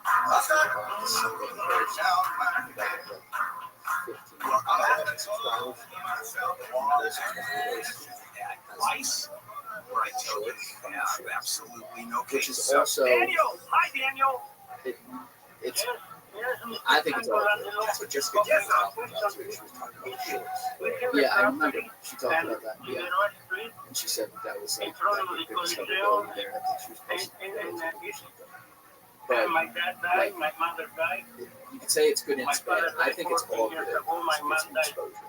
Yeah. 14 And like months I ago. work for these clips. We need to Usually sell about the 28 house. to We 47 are 6 seconds. brothers, 2 sisters and 4 brothers. Some of All them are in order to sell the house now. so like It's already now I've the seen sign is enough already data for like sale on the I house. know what the bar But is to they be are at asking to earn people's time. my brother To is earn the right to interested, number be one. on skip this video. He And is putting it a high works. price. And so the downside is that for now, YouTube, it's like I was in YouTube shorts Is any way to force my brother? Yes. Oh, yes. Yes. So what, a couple things. One, you file something that's called a partition, which an owner of a property with another owner can force the sale of the house. Absolutely force the sale of the house. And one of two things happen. If you can't agree, if one of the parties still says no and the other one says yes, the court will ask you first to buy out the other side. So you've got 4 of you versus 2 that don't want to sell. You come up with some kind of an appraisal, and the 4 of you offer to buy the 2 out and say, here's the money. And then if the answer is no, by the way, listing it at a ridiculously high price is the same as not doing it. It's the same as refusing to sell it. All right, so when he says, oh, I'm trying to sell it, and it's twice market value, he's not trying to sell it. So I'm assuming he is asking for a price that's untenable, so it's not going to be sold. Assuming that's the case, yes, you file this lawsuut for partition, forcing the sale of the house. And then the court will go, why don't you buy each other out? Why don't the 4 of you buy the 2 of you out? And if you cannot come to an agreement, the court orders the sale of the house straight out. And if you can't agree on a realtor, the court will find a realtor for you. And the So what happens is, now I built this subscriber base on YouTube, which has helped on that one spot. It's great. And it's helped on YouTube. Wow. But I would go into a lot of people's feeds, my ultra fans, like the people who are literally refreshing, like wait for the next thing that drops. They all do, because they, you know, have notifications on. How much did the realtor want to lower the price? YouTube goes, oh wait, you posted a 3-hour episode. All right, you got to do an appraisal of that house. Oh, put that one. Yeah. So your You channel's have to do basically an independent appraisal of that house. You have to have a real estate appraiser to find out what the value of the house is. Because if your brother is just asking for a high price within reason, so let's say you have a piece of property that goes that's appraises from $3 to $4 million, and your brother lists it at $4 million, that's legitimate. That is legitimate. And you can argue with less than that because I'm the trustee. So you're making money. That's what I'm going to tell you. You have to be able to exposure. If it's going to be longer hard work, for now, the way I got to do it is I got to get way bigger to get to a point where I explode out there and some people that are channel too. I'm very conscious of that. We have a map on the city that yeah, so I'm like, well, I know I can get exposure with these shorts. So guess what, bitch? You gotta make a couple shorts a week. That's most of the week. Just do it. So okay, so that's now we're back. I think that's a good you trick. have to get a full appraisal, a real estate appraisal, which will deal with comps. Because you don't know what those other properties, maybe they were falling apart. Maybe they needed $500 million worth of work. You were inside them, so you have no idea. So you need an appraisal, and then based on that, you move forward. Yeah, I mean, I was YouTube before podcast, so like all I cared about was Antonio. Hello, Antonio. Get you on YouTube. Hi. Yeah. How are you?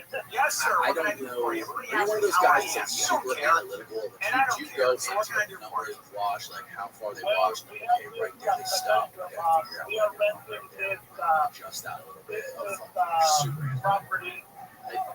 In my life, I'm not good at screenshotting shit, but on YouTube and TikTok, I'm good at screenshotting shit. So I go in, I have a drill. Like, I try to live by this with certain things. I'd rather be looking at it than looking for it. So I remember there were some early shorts videos that started to go that were at a similar time period where they started to go. I hadn't screenshotted some of my analytics data. Comes up with an amendment or original rental agreement in which she will use indefinitely that office.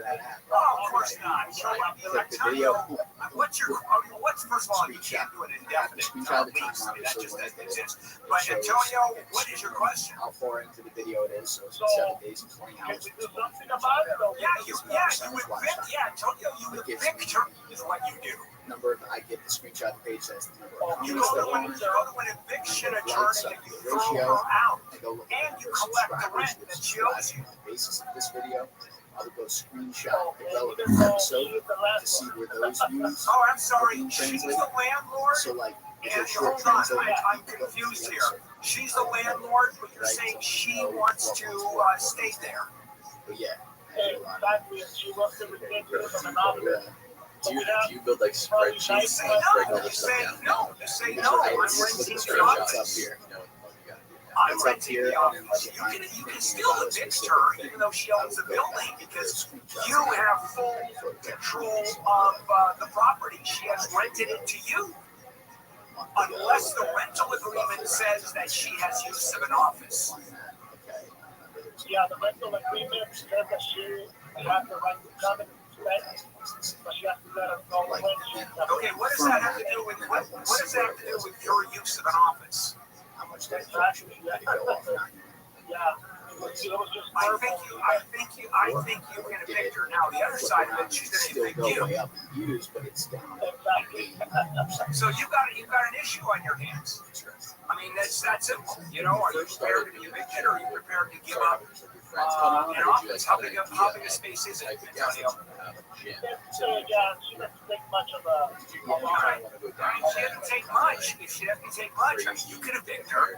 history. But she can always evict you, unless you have a signed lease, and you can't during the lease. So that's your choice. It's a business choice. It's not a legal issue. Politics, history. It's just that. I mean, this is my job. I don't think that's right. Like I sit here, I work on the podcast, and part of my job is knowing what's going on. Just today, the podcast is like natural. Some of it's natural, but it's also like, I don't know what I'm talking about. Like, let me tell you about artificial intelligence, AI. This is for business. And it is everywhere. And if your business is not using AI, I'm willing to bet you're losing money. Number one, You can make a lot more. it's very easy. A competitive edge because your competitors are certainly using AI. NetSuite helps you control costs. It's very easy once you It's have that simple. some sort of It's the number one cloud business management system bringing accounting and financial management and inventory. It's very easy to start putting things together. HR, every business has one out of what you should do that. All in one efficient business suite. And your business just does a whole lot better. You can concentrate on doing business. I'll tell you about this case. I'll tell you about that one. Creating business, maintaining, making money. Let NetSuite do all of the administrative work for you. So download the free CFO's Guide to AI and Machine Learning. Go to netsuite.com/handle. See if it works for you. Willing to bet it does. Obviously, no downside. netsuite.com/handle. That's NetSuite as in hotel suites. netsuite.com/handle. This is I try to stay informed, but I don't know what I don't know, and that's a lot. I just like to have an idea. Boxer Julio Cesar Chavez Jr. will be deported after his arrest in Studio City. The Department of Homeland Security calls him a criminal illegal alien. The former middleweight champ was arrested Wednesday, 4 days after losing his fight against Jake Paul in Anaheim. Federal immigration officials said Chavez Jr. will be deported to Mexico. As Jim Rope reports, Chavez is charged with being associated with the Sinaloa cartel. Maybe, but they shouldn't. You know what I mean? Like, it's almost like you kind of get credit for asking questions.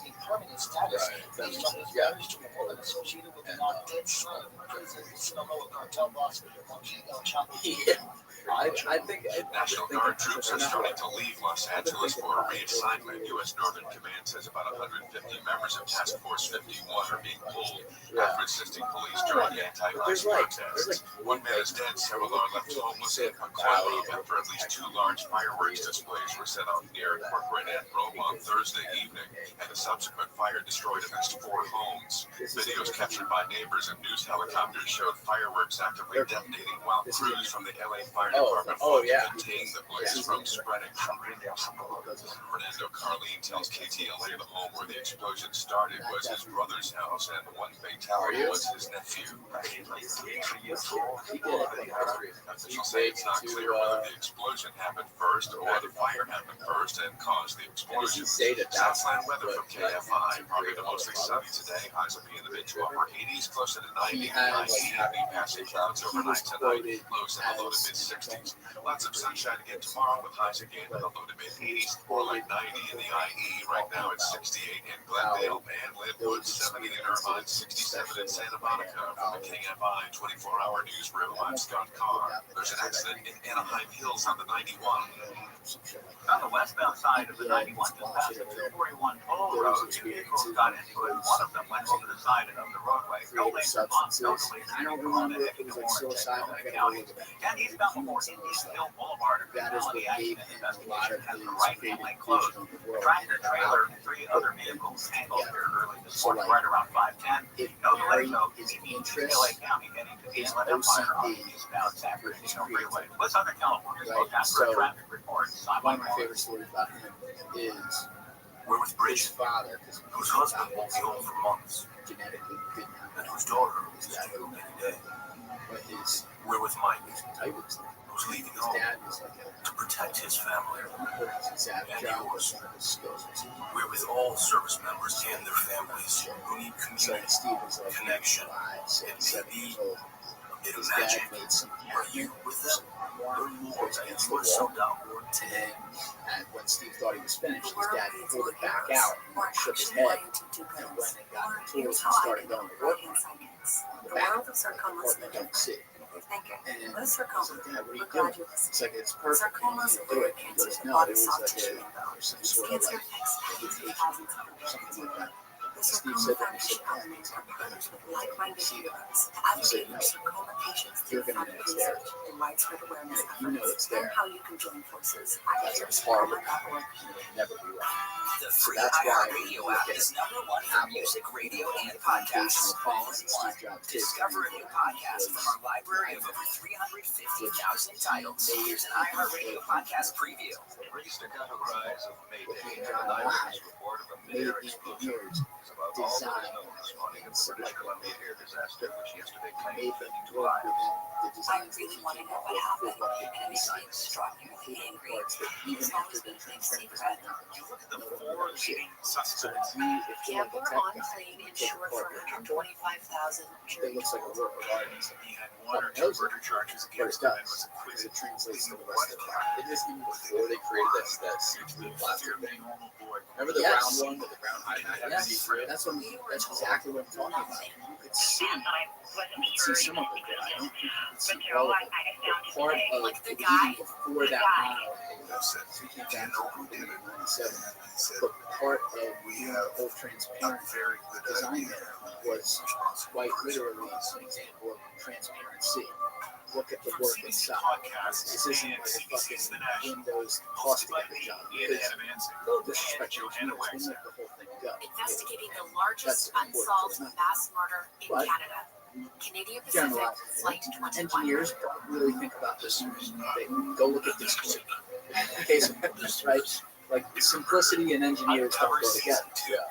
So Listen and follow this podcast for free on the iHeartRadio app. #1 for music, radio, and podcasts, all in one. AM 640, more stimulating talk. So with the simplicity of the Let's keep so on when moving on. This is Handle on the Law. Hey, Joseph, welcome to Handle on the Law. And so that's how I think of it like that. Yes. Gotcha. Yes, sir. What can I do for you? Okay, I was involved in an accident with a police Simplicity officer. is like it's the most important thing. That was what I was saying about your documentaries too. Your style. I was going to see it right when I had to watch he was coming the other way. Very like Not the other way, he was coming it's easy to take in and feel you're doing it where it feels like you're doing a lot and you are. he didn't have a silence on. But the final product is actually it doesn't try too hard. It's not zooming in every 2 seconds on somebody. It's not like trying to get some crazy shot like right. It's like right over the setting, kind of like they did in True Detective. I was not getting the medication out of it. They just take it to the hospital. You take it all in, and now you feel like you're there. You feel like I'm in there beach with all these with all these how badly were you boom, right in front of machine gun. Fuck yeah. It's like you did all that. They don't know why they love that, but that's why they love it. Because it's right there. All right, so you can't. So there's no paperwork. There's no medical report. They didn't write anything up. They just released you. There's no record of you even going in there. All I have is that makes so much sense now.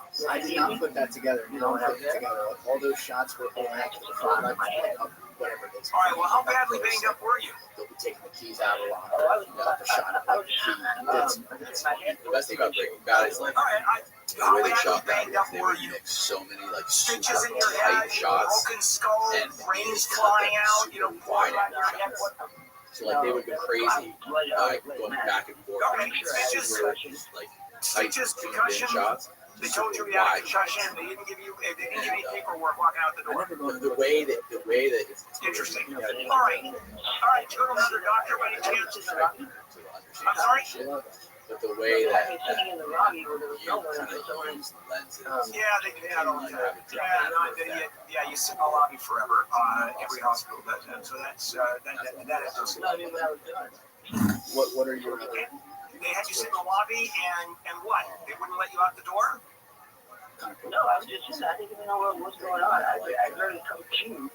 True Detective, first season of True Detective. This is so weird. So you were in the hospital, you're released, and they don't give you any paperwork. I have never gone to have any kind of a medical procedure where you're not handed paperwork on the way out. So already this is very weird. All right. As far as the fault of the cop, you said he turned the light on in the intersection. Do you, other than your opinion or what you saw, is there anything else, any other witnesses that can describe what happened? I don't know. I'm sure there is. I contacted two attorneys. Like they looked at it all, and he said, "Well, yeah, it's not your fault." Going into like something like this, just talking about line of duty. But that's all I know. I don't remember. All right. So what's your question? What's your question? But it's kind of the same thing. It's kind of the same thing because you're saying communication. Well, one thing, this is more. I'll tell you why it's so difficult. First of all, proving your damages. There's no paperwork there, which I don't understand. Second of all, it's your word against the cop's word because there are no witnesses that are there that can say what you did versus what the cop did. Third of all, you're not just suing someone, you're suing the city. Now you're into right. I understand. And I can add it. They have to sue for that. Do you have insurance? Drone footage, whatever. Do you have a lot of insurance? Spice it up. All right, and just turn it over to your insurance company. Have them replace it. Watching those things. Have them deal with it. Just say, here you go. Here's my policy. I'll pay the deductible and just have your card then. Way different. I understand what you're saying. That was but yeah, and like you also, it's a different kind of skill. It's a different kind of.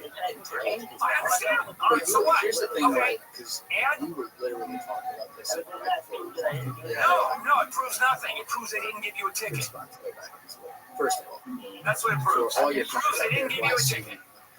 Because you're so complicated. You have no paperwork. You have no proof of medical issues. There's no proof of who was at fault, even though you say, I think his light was turned on. No, there's doesn't work that way. Michelle, hi Michelle, welcome. 15 minutes of storytelling I have ever seen. Go ahead. And it would seriously, a lot of that series, it's sad and funny at the same time. That one, it almost appeared for a second like it was going to be. Just put tons and tons of pine needles into our backyard and our pool. And we're wondering if we can sue the city. The fact that you talk about. Here's what you do. First of all, you make a claim. You also have to, before you were there, you can't control it. And you have to make a claim to the city. Your pine needles running our pool, whatever. And they're going to deny it because they deny everything. While you never turn around and accept liability for anything. And then you turn around and you sue. Got her to open up. It's a question of I don't. Whatever it costs you X number of dollars, it costs you to clean it up, and then you go to small claims there. I went and looked it up after this. I did do it again. But you have to give them notice. You have to say, I'm going to sue you, and then you sue them, and you just keep on going and going and going. You may also want to talk to your city council person and see if they can do something about that.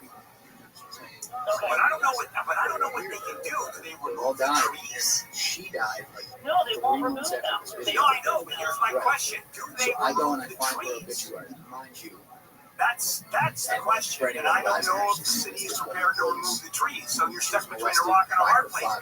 Unless some arrangement is made where the people that clean up the park, that deal with it, maintain the park, and those are city employees, somehow a deal is cut between you and them so they come in and clean up your place as a matter of maintaining it. Nothing easy here. But yes, you can turn around and sue the city. It's really bad. Dan! Hello, Dan. Welcome. Yeah, I just had a question about a truck. Yes. She had a horror technology suit.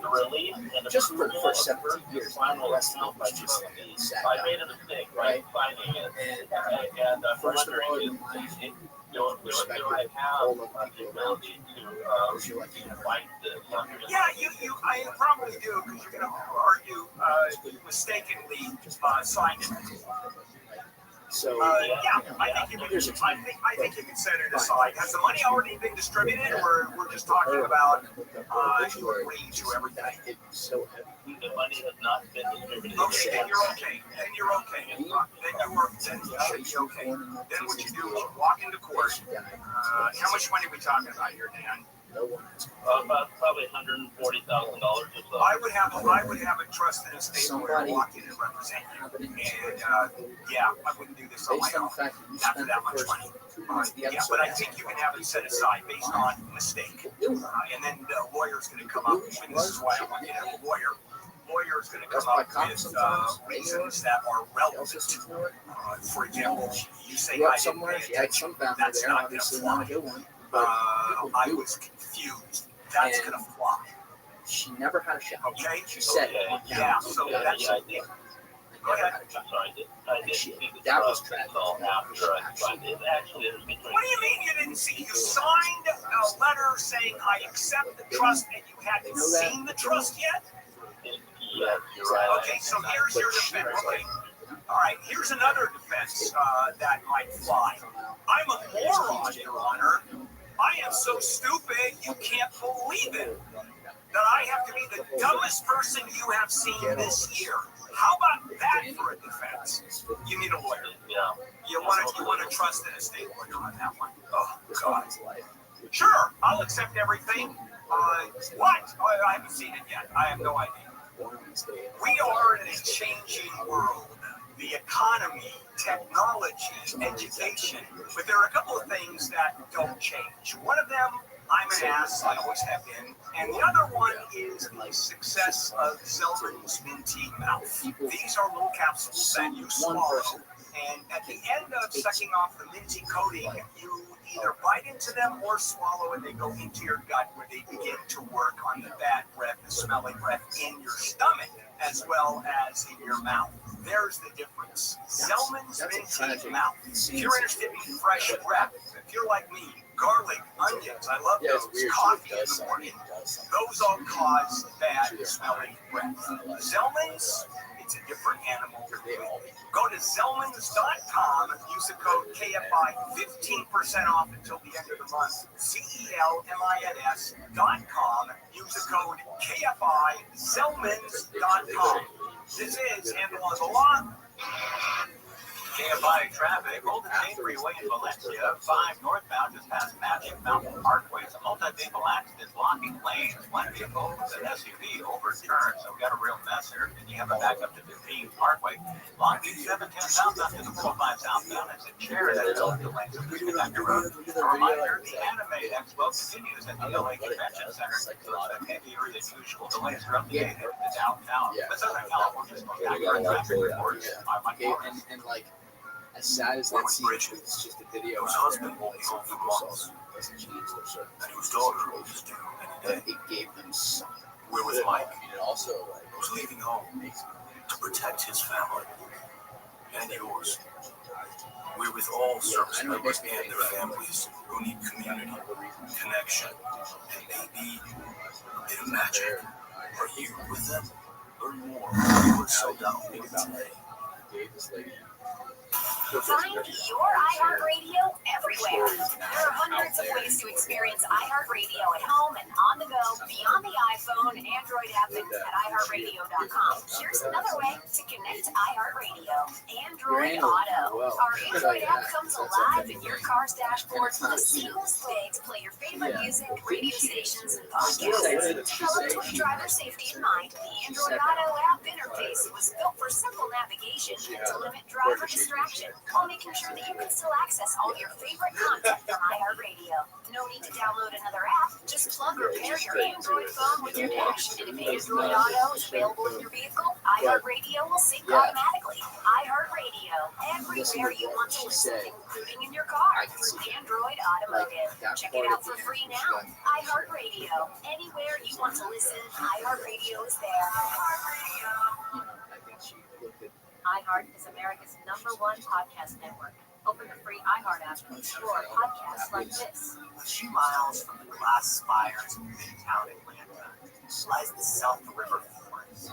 In 2021 and 2022, The woods became a home to activists from carries all some over freaking the country. doctrine. The struggle worth fighting for, who gathered to stop the nearby construction of a massive police training facility. Broken.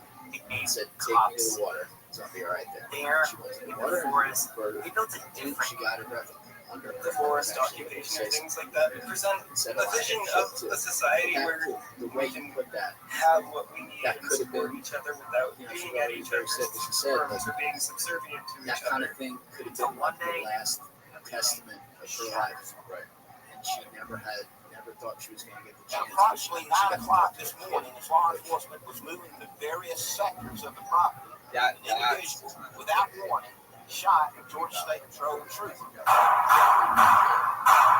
I heard was a full clip unload. It was just like a whole mess of shots, just like blasting off. from wondering inside media Tenderfoot TV. This is when he came to this forest. We got about 150 to 1,000 protesters here working to open this now.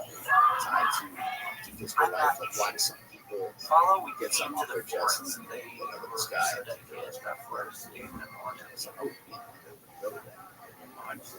About like Listen on America's #1 podcast network, iHeart. Open your free iHeart app and listen now. iHeart is America's #1 podcast network. Open the free iHeart app and explore podcasts like this. Didn't believe the surface in central Mississippi, and odds are good you'll find a burnt orange color looking back up at you. It's called Yazoo clay. And there's one thing it's known for: wreaking havoc on anything buried in it. It's the strangest, most destructive soil I've ever dug in before. You never get what you expect. Now, over the years, Yazoo clay has held and destroyed a lot of Mississippi's secrets. But in 2012, a construction crew uncovered a big one. Graves, thousands of them, on the site of the old state asylum. Look, I don't think they only found 1,000. And then once they're going, okay, wait a minute, 2,000, wait a minute, 7,000. And all this begs the question, just how do you lose track of 7,000 graves? In Mississippi, keeping secrets is as old as the soil itself. But can the truth ever really be uncovered? The story is much more complicated and nuanced than that. I'm Larison Campbell, and this is Under Yazoo Clay. Listen on America's #1 podcast network, iHeart. Open your free iHeart app and listen now. Yes, I know. I have a calming demeanor. You know, when it's your job, basically, to push people beyond their comfort zones, it's good to make them feel as safe as possible. Like an open heart surgeon for your home. You'll do fine. No worries. We got Home with D-Chart, the House Whisperer. Tomorrow morning at 9 on KFI AM 640. More stimulating Like he said that, and that was the first radio. Oh, was it really? So I didn't know that was the last 640. And I was like, and I didn't know where it was going. So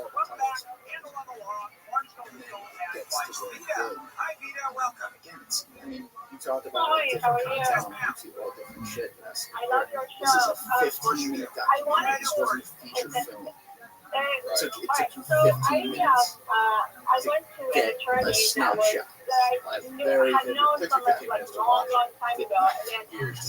Let's be very clear. I asked You're him filming all night and all day. some reason on my truck. I know that. I'm I saying, went like, there with the my final sister product. and I asked him, how much is this going to cost? He said, anywhere from $3,000 to $5,000. I had Jim watch that too. I Did said, you? okay. Yeah, he So called me he up. worked on it, and we went back and forth to review it. The worst And was when this he guy was finished, one of he the said that interrogators it's going to be globally. $10,000. I said, this is not what we agreed on, and I didn't want to do any more than what we had agreed on. And I was charging him twice as much as what he had quoted me. He said, well, I didn't know that it was going to take so much time, and I did the work, and I should be paid. You can pay me any time and make payments, and that's what's going to be. And because I've known you for Yeah, a long and time you're- ago. I mean, If even I like give on you the 10 podcast, I mean $1,000 how discount. with the cameras. So and you see I'm very uncomfortable with it. That's So he still is holding on to the trust, right, Vita? So it's like, He has my trust. I do absolutely, have yeah. But that's when people are coming into it, they're expecting. the changes Right, then so when someone's coming across a podcast, they don't know who you are. Changes in the document, in the trust, correct? Your trust is finished. Screen comes on, you see like production, and there's something. Or you don't have a copy of your original trust. Really wild how you do it. I think I do in my probably in my email. Yeah, By the way, how complicated is your that's how it trust? goes. So it's It's but look, not. man, I think I think it's you marry a very simple trust. Vita, you something got that ripped you off. want to do. Vita, you got ripped off. Badly. What am I going to do with him? First of all, you're going to demand that you demand your trust, you finish trust. How much have you paid him? I haven't paid him anything. Good. Demand your trust immediately. If he doesn't give it to you, you're not to pay him at all until you negotiate. You want to mediate with the local bar association, and I would turn him into the state bar for excessive charges.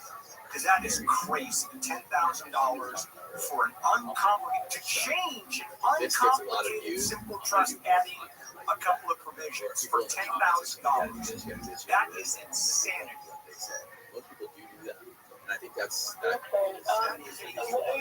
been ripped off. If you pay it, you're ripped off. Call the bar, put in a complaint to the You bar were saying something to association me earlier though. and say he is holding my trust and he wants $10,000 for this change. That's in my opinion. Okay. Now you said that to negotiate through who? Yeah, you can mediate it, but I don't even know if I'd mediate it. Right, like if you're not doing something. Yeah, I wouldn't even mediate. I just go straight to the bar. I would just turn them on. I would just literally just make a complaint to the state bar for excessive Essentially, charging. like your heart's not there. So like the people who just And kind of chase extortion. whatever They the won't trend let you is, have your trust why a unless lot you're of paying them $10,000. versus That like is totally violating every ethical canon you can imagine. Yeah, I'd go to the state Oh, bar. really? That's crazy. That is crazy. Charging $10,000 for a change on a simple trust. no, he's okay. First of all, a simple trust shouldn't cost more than $1,000 but or he maybe definitely leans into $1,500 things that at he the enjoys, outside. right? It's All right, Kenny, welcome to right. Handle So on the Law. there's been he talked about videos in the Morning, past. Bill. Yes. $1 on the videos. I rent Now an it's got it. apartment Yeah, like, at a large you know what I mean? complex, It's not and like one well of we made these it. departments It's analytically appealing. went to It's pretty- it's management like, and claims now this I ain't it. threatened them with And I physical look at that, violence. I'm like, What should I do? this guy's Well, okay, speaking. let's start with have they done anything? That's a little crazy, but he's also making. Find you anything at all? So translating it I as think it was fucking a verbal languages. warning. And you came back and That said was none of that is true. that was like I saw that. Okay, like, anything as a result of that, or they just dropped it at that point. No, that was just yesterday. Okay, well, at this point, first of all, I would call the got like police reassurance. and fill a police report in. Just say, hey, I was threatened with violence, and get a police report going. That's for starters. They claim I threatened the employee. How you have to figure out like Okay, this then, works with like the well, smallest then you things, sit back and you do nothing then, Kenny. stuff like that. I thought it was the other way around. You do nothing. There's nothing for you to do. Myself, I can't. All you do is tell the homeowner association, the HOA, that's not true. And when he does it again, and says that somehow you threatened him, we'll see if the police pick up something on this where they come out and you deny that.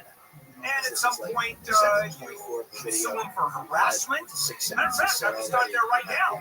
And next time he threatens you, say, hey, this is not happening. Right? I am not threatening you.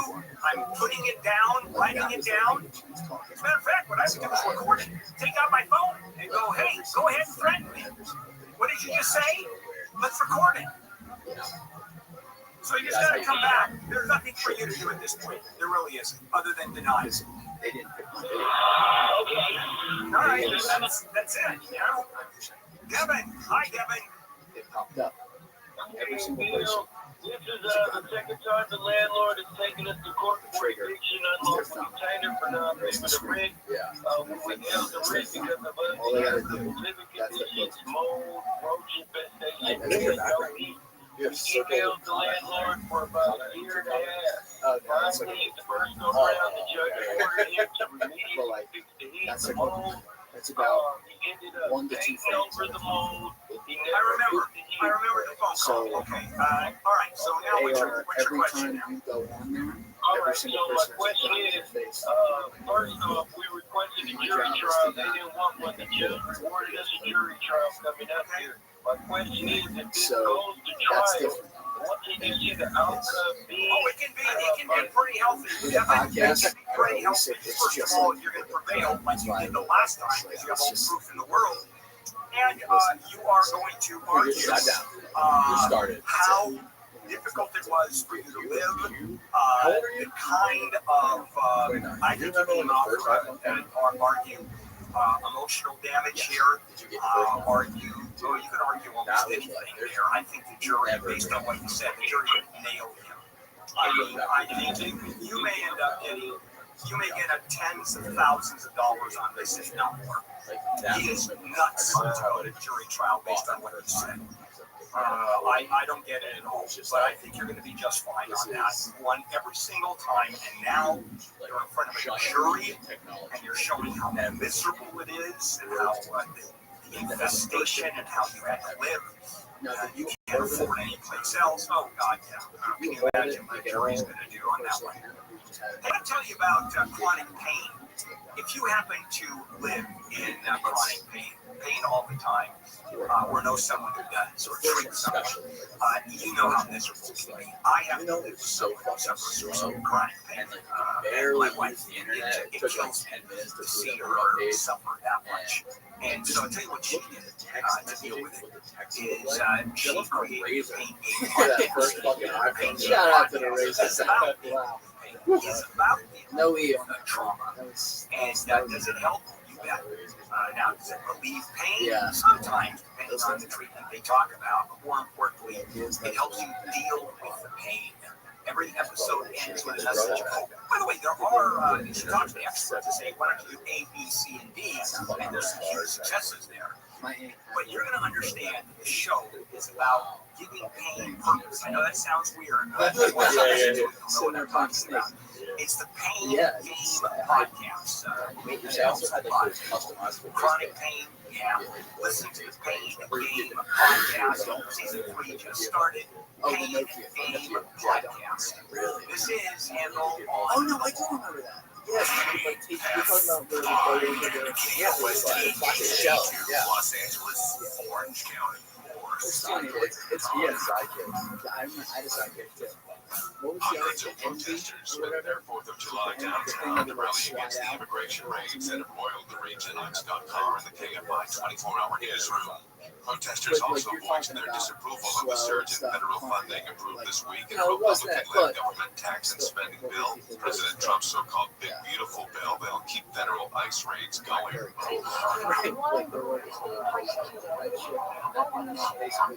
Many on the street said they were skipping the barbecues and fireworks to take part in a so-called End the Occupation rally, instead showing up at City Hall selling costumes or wrapped in flags. This is our country, and this quote that I have here is from the Declaration of Independence. Right now we have a standing army in our city, and I'm not willing to let that stand. A 15-foot-high balloon of President Trump in a Russian military uniform sat in Grand Park. State fire officials are saying the Monterey fire in San Luis Obispo poses an immediate threat to dozens of structures and could lead to more evacuations. More than 200 have already been evacuated from the area. It's destroyed at least one structure and continues to produce smoke that's been affecting millions across the southern part of the state.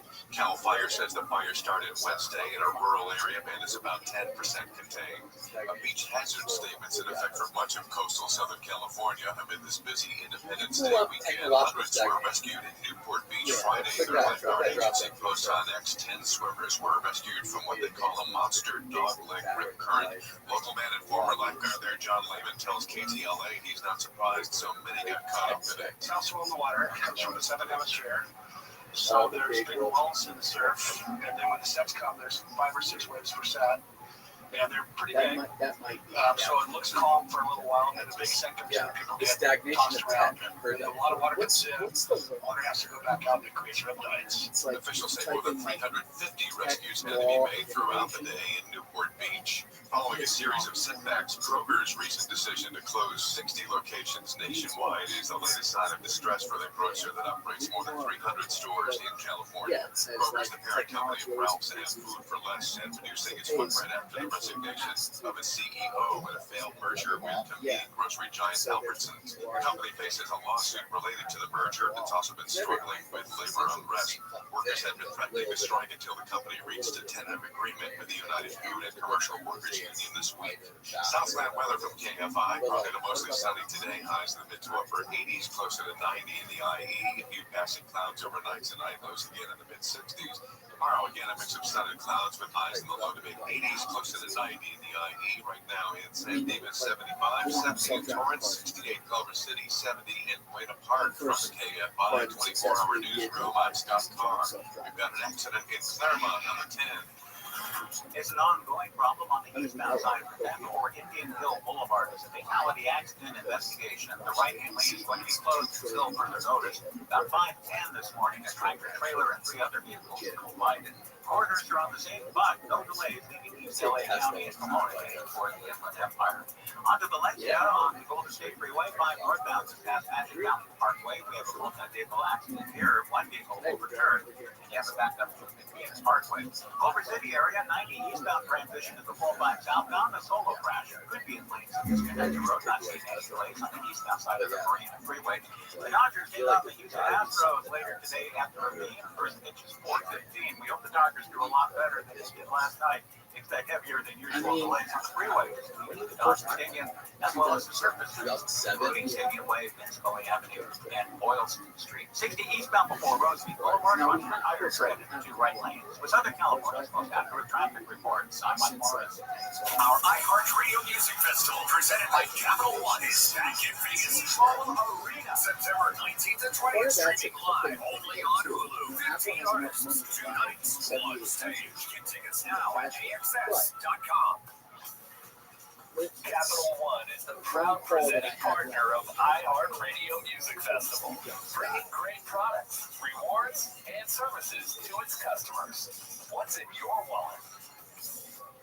This edition of the Marketers Report, Corey Marchesotto, Chief Marketing Officer of Elf Beauty, founding partner of iHeart Women's Sports, talks about finding the right partners for your brand.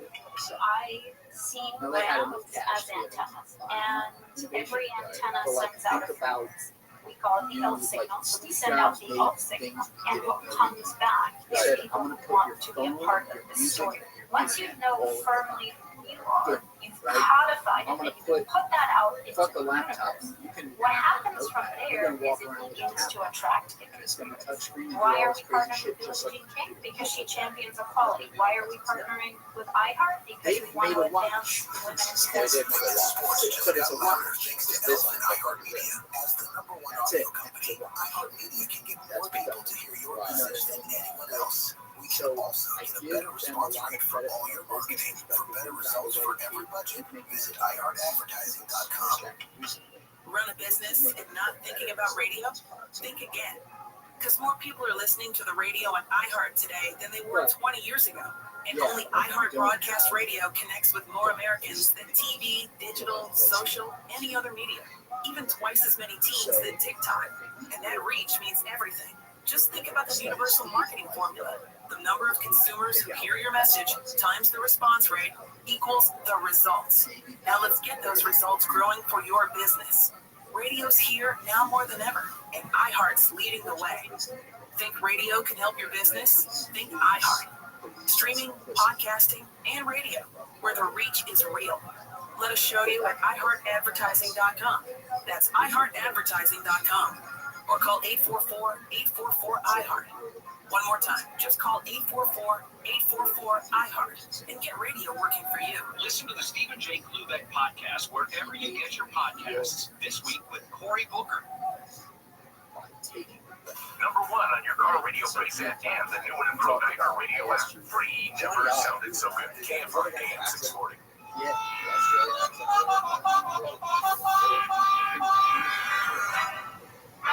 Yeah, that's Marginal legal advice, right? Tell you about absolutely no case. I want to visit again COVID. And as I said, when COVID first became big news, almost 1 million Americans died of COVID. No, it has to reacted and started the testing and coming up with vaccine, just the politics of Biden and but like still, like I try to keep my case one of the dealing with vaccines. In the middle of all they that, sat there like Los Angeles, which is very pro-rent, it has a very strict rent ordinance where rents cannot be raised more than whatever the rent stabilization board allows, 2%, 3% a year. Allows The state of California allows up to 10% a year. Areas that are rent controlled the rents are and can be reduced. Okay, so Los Angeles has rent control. During COVID, the city said that you cannot evict people who are in the COVID areas who are not paying their rent. And therefore, we, the renters, don't have to pay for that time.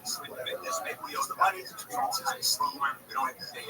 So what ended up happening, a coalition of apartment owners who said they rent over 4,800 units in luxury apartment communities, mainly to high-income tenants, are suing the city now, asking for $20 million in damages from tenants who did not pay their rent. Because here's what happened. You couldn't force them out, and at the same time, you couldn't collect their rent until the COVID epidemic was declared over. And these people just skiffed the landlords, and off they went.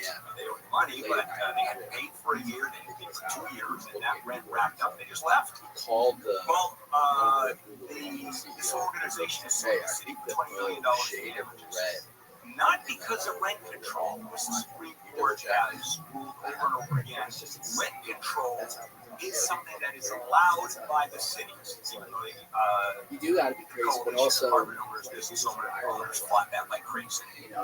What this is they argued it was a taking from the government. But the government did effectively took away their property for that period of time. I never realized how I thought about and they ended up suing. Well, the Supreme Court turned down that claim. With only 2 conservative justices in dissent, and the landlords who say they lost millions of dollars from unpaid rent will not be able to. I never thought about it. It just doesn't work. The landlord said that strict limits on evictions, people not pay their rent, actually took away their private property. It's kind of a stretch. But their argument was it's the same thing as taking away property for that period of time. Just something that makes it not constitutional. So they and the court said, right. So like Apple's text. See this right here? See the A up on the screen? Let's go ahead. Yeah. See the bottom of the A? Hello, as far as the little line. Yeah. Right. Hey, Bill. That's either. I think that's Sarah. Right. And then Sans. Yeah, that was Sans. Go into probate or they get it to my wife. Sans Sarah is like Apple's your existing wife, where it's just the one you're married to now. Yeah, like shit like that. Yeah, I don't have any. He studied that stuff. She'll get it. There's no point. But yeah, like then I'd be like, probate, and she'll get it on Snapchat instead of. Yes. I just wondered, is there anything for sure for me to get it from? It doesn't really matter. You're just gonna get it over with. I have some property. And obviously, you put it into the trust. You want to give her a trust. You want to put it into the trust. You can leave it alone. You can write a will. She's, if you want her to have it, if you want the property to go someplace else, if you want some other people to get part of what you have, Who's very artistic, then you either write a will or you put it in your trust and make those accommodations for your side of it, whatever you own. Because you own it. If all the property you own was during the course of the marriage that you bought, well, how long have you been married? The data says people don't like this kind of music. Okay, so property that I have. So it's like a unit. And you want to leave all the property to your wife, or do you have anybody else? No, just her. Then you're fine. Yeah, just if you want to make it easy for you, write a will. If you want to make it easier for her, then you put it in a trust. But she's going to get it under any circumstances. Very, very good. So yeah. Okay. Goodbye. Frankie, hello, Frankie. Welcome. Hey, Bill. I need a little reasonable legal advice. I'm in a real estate transaction, and the seller had post-closing obligations they didn't do, so I sued them. Their attorney is triple threat. For better or worse, trust me, for sometimes. And he's trying to pierce my LLC, saying either I didn't file my statements of information on time, or I was $20 for personal reasons out of the LLC account. He's trying all this stuff to say my LLC does not apply and provide me any protection. Is any of that true? And what can I do? Piercing the corporate veil is what you're talking about here. For $20, it's not going to happen. No judge is going to go because you're going to defend the LLC, assuming that the LLC is still in place. It is still registered. All the paperwork is there, and he's dancing around saying you didn't file on time. And I don't know if you did or didn't. I mean, it helps him if you didn't, but. It's $20. His style bits and pieces. He's gonna go no place with that. You're gonna be okay. Judges don't buy that because inevitably you're gonna go to court on this. Inevitably you're gonna sue. That's all. And the defense is going to be not that the money isn't owed. The defense is here we go. Corporate veil, $20. Didn't file on time. Where he's so that's what you're gonna have. Where he's trying to get fired by the guy, and the guy's like, fucking $20.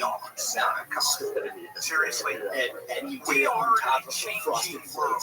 The economy, technology, education, but there are other things that don't change.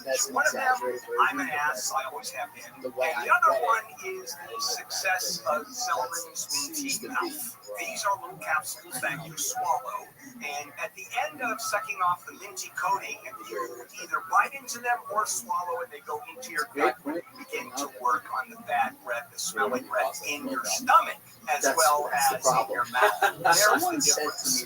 Zellman's Minty Mouth. If you're interested in fresh breath, if you're like me, garlic, onions, I love those. Coffee in the morning. Those all cause bad smelly breath. Zellman's, it's a different animal completely.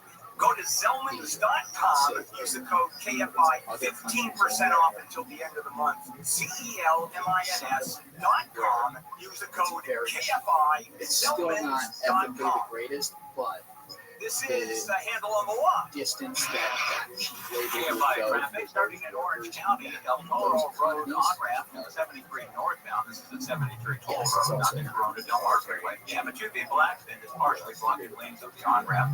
Watch for tire tread debris in the two right-hand lanes on E60 just before Roseville Boulevard.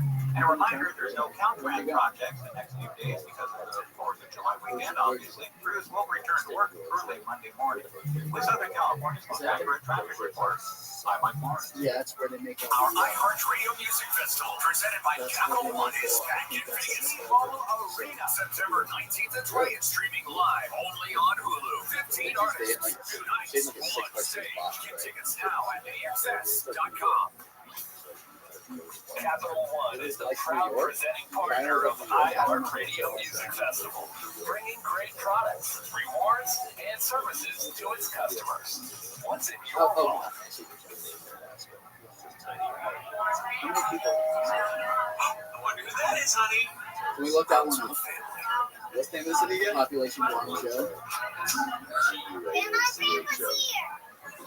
That's one. I don't know if that's moments of mess starts with getting informed. That's only one box. Get the latest info about COVID-19 vaccines at getvaccineanswers.org. It's up here. Brought to you by iHeartRadio and the Ad Council. Pull up on a map.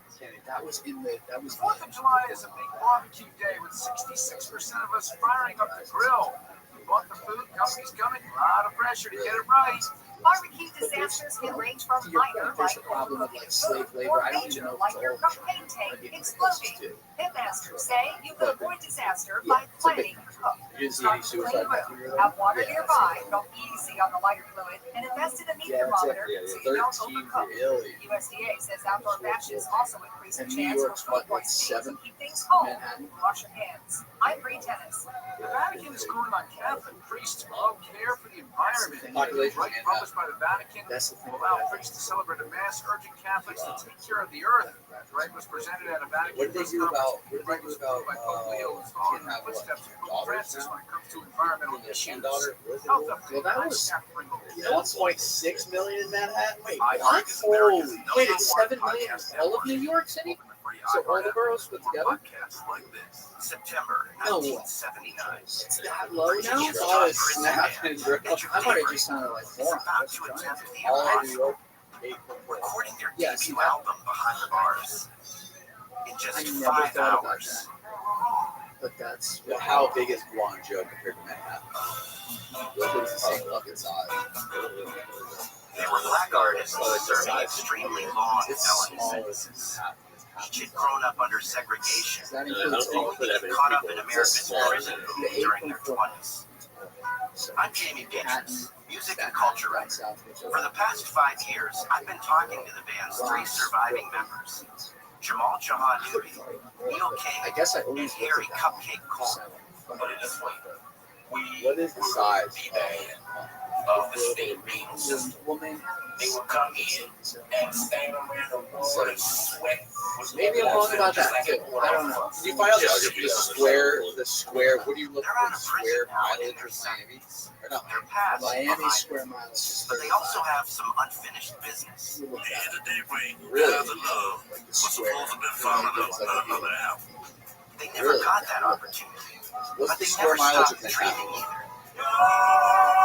And then find out the square mileage of Listen to Soul Incarcerated on the iHeartRadio app. That's gonna Listen on America's be like number 1 podcast 22 network, 22 iHeart. square miles. Open your free iHeart app and So that's the listen thing now. about that. That means greater New York City Before the includes bug, all the man, with boroughs. those termites swarming around your house right now, dive in and take a That's bite already or turned two, just or they will cause damage to your home. This is why you get a termite But then inspection what's every single year. The bug man is Guangzhou offering square free mileage? termite inspections. They can get rid of all your termites without tenting, and they're going to repair any damage that's nasty bugs Definitely not a lot I of know this restaurants. personally because I've used the bug man to protect my home for the last 8+ years. The bug man is family owned. I love that. Serving Southern California for over 66 years. So protect your home with a free termite inspection. That's right. Free termite inspection. Look at That'll that. count Look to at that. 50 on yourself. And Well, wait a say, second. That's a the bug man. province. Call Well, today. no. You'll also receive a A province 3-year is maintenance the program outside. with a completed inspection and service. For your free termite Yeah, inspection, that's dial pound 250. Can you go back and say for 1 the second, bug Andy? man. Just Dial where pound that 250 said, and say the bug man. Awesome. Do you find yourself asking questions about technology? I've Rich been DeMiro calling here, Andy this whole joining you time. for Rich on Tech, Saturdays at 11. I owe you the code. I did just great. read you Anything that. from home electronics to That's your mobile still like phone. that's Rich on disgusting. Tech with Rich I DeMiro went this to morning at 11 on But yeah, KFI so and on it demand doesn't say anytime on the province. iHeartRadio app. Oh yeah, If see you're the province injured has a and K. need a lawyer, go to So the handleonthelaw.com. province is like KFI AM 640, more stimulating talk. yeah, so that doesn't count. But still, okay. Welcome back. So that's actually not that crazy. Go on the law. It's still on. Hi, Bill. Yes, ma'am. So we have a checking Yeah, because I account, wonder if like and this is the we tried to deposit What products is Fox coming? and long story short, they have restricted our account, not You can just start checking back. And if I don't trust it, I started telling him all this shit about China. We had this guy on the podcast that started telling us all this crazy shit about China. Okay, So Matt. It's like, dude, you're holding on to your money. Any kind of fraud. It's death in China. Death. Look, I think people forget. Don't be wrong. Yeah, I can. They are holding on to your money. Do I have that right? Exactly. Okay, how much money are they holding on to that they will not cut loose? Yeah, pretty much anywhere else. About $3,000. Okay, so that's real money. And how long have they been holding on to your money? The alternative? About a month. Oh my God. Okay. I'm assuming this guy in there he was talking about. We were starting to talk about the episode. I started questioning about Julian Assange. What are they saying? What do you think about They're saying that they need to, whenever a check is flagged for fraud, they need to check on some California business website for a phone number that they have to call to verify the validity of the check. We don't know what that number is, but they are unable to verify it for whatever reason. We put them in touch with the check writers. Yeah. By the way, the check writers are the check. Were they fraudulent checks? It's right. No. So my son received a couple of small scholarships. And so they were both from nonprofit organizations. One was in the amount of $2,500 and the other was about $600. And for some reason, they both got flagged when we tried to deposit them. So the bank has been in touch with both of those organizations and telling them that they're valid checks. But they won't release the money. They won't even return the check to us. All right. Well, so we can't even take them elsewhere. No, understood. It's one of those things where you try to deal with the bureaucracy of the major bank. I would certainly start going in hierarchy. You're not going to file a lawsuit. I mean, maybe you are for $2,000. And the problem is, I don't know what the rules are about filing a lawsuit against a federally insured bank. You're not just filing a lawsuit against your neighbor whose tree is encroaching on your property. So I don't know those rules, but I would immediately file a complaint with the FDIC instantly. And at the same time, find whatever California regulatory agencies involved. And move up the chain as, just go as far up the chain as you can. Find the vice president in charge of holding on to money too long. You'd like to get it that's out of the question. You have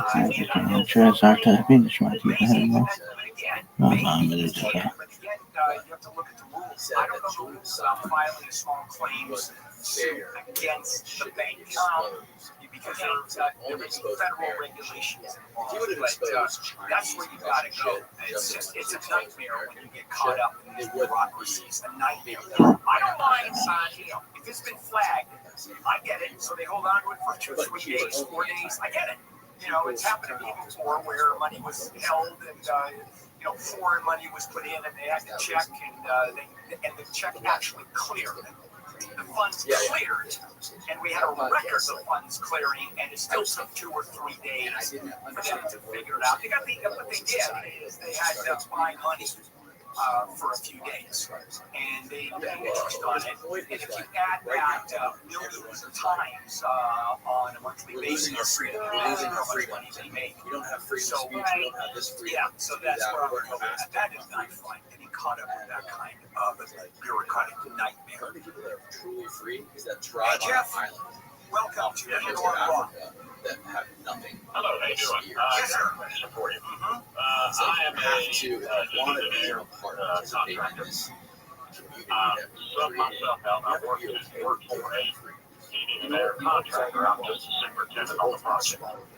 I'm having major problems with the general contractor, the superintendent on the project. The training last week with the SFA goes on and on. This is where comments happen, and I like how that guy talks. I appreciate how told the owner of my company he really says a lot of shit on your podcast that similarly legit so I'm wondering, Jackson, son of a Revolutionary War hero. He's from the North, but he was pro-slavery. They thought this was going to work. 2 months before this is crazy. 2 months before his inauguration, he and his family were in a train crash, and the only casualty was his 11-year-old son. So his entire time in office, he's blacked out, drunk, and depressed. He's the saddest guy of all time. He's not listening. His kid just died. His wife blamed him for the death constantly. She was like, we should have never been on that train. You just had to be the fucking president. Oh, you gave birth to him, bitch. You were on the train. You had fun. Yeah, dude, fuck. So he's there. During Pierce, they do the Transcontinental Railroad. This is like the real. This is a fuck up for the North wants it to be from Chicago to LA, or one of those places out west. The South wants it to be from Atlanta to LA. In order to get it done, they have to get rid of the Missouri Line Compromise, which made it nothing north or south of here was the slave line. They decided to make it so every new territory got to decide themselves. They got to vote in order to get the Transcontinental Railroad. So this opened. Every single thing we did to build this nation ran into this slave problem. Yes. Every single thing we tried to do was like, yeah, but the fucking north-south slave states, not slave states. We need to build a railroad across. That's the first interstate thing. The first interstate objective. Yeah. It's the first thing that you need a federal government. It's why the federal government got stronger and stronger. Because every state gets to do their own thing, but you want to take a fucking train from one to the other, these two states have to make a compromise. So you needed a federal government to make these. It was like the precursor to union, non-union. They just blow up organically.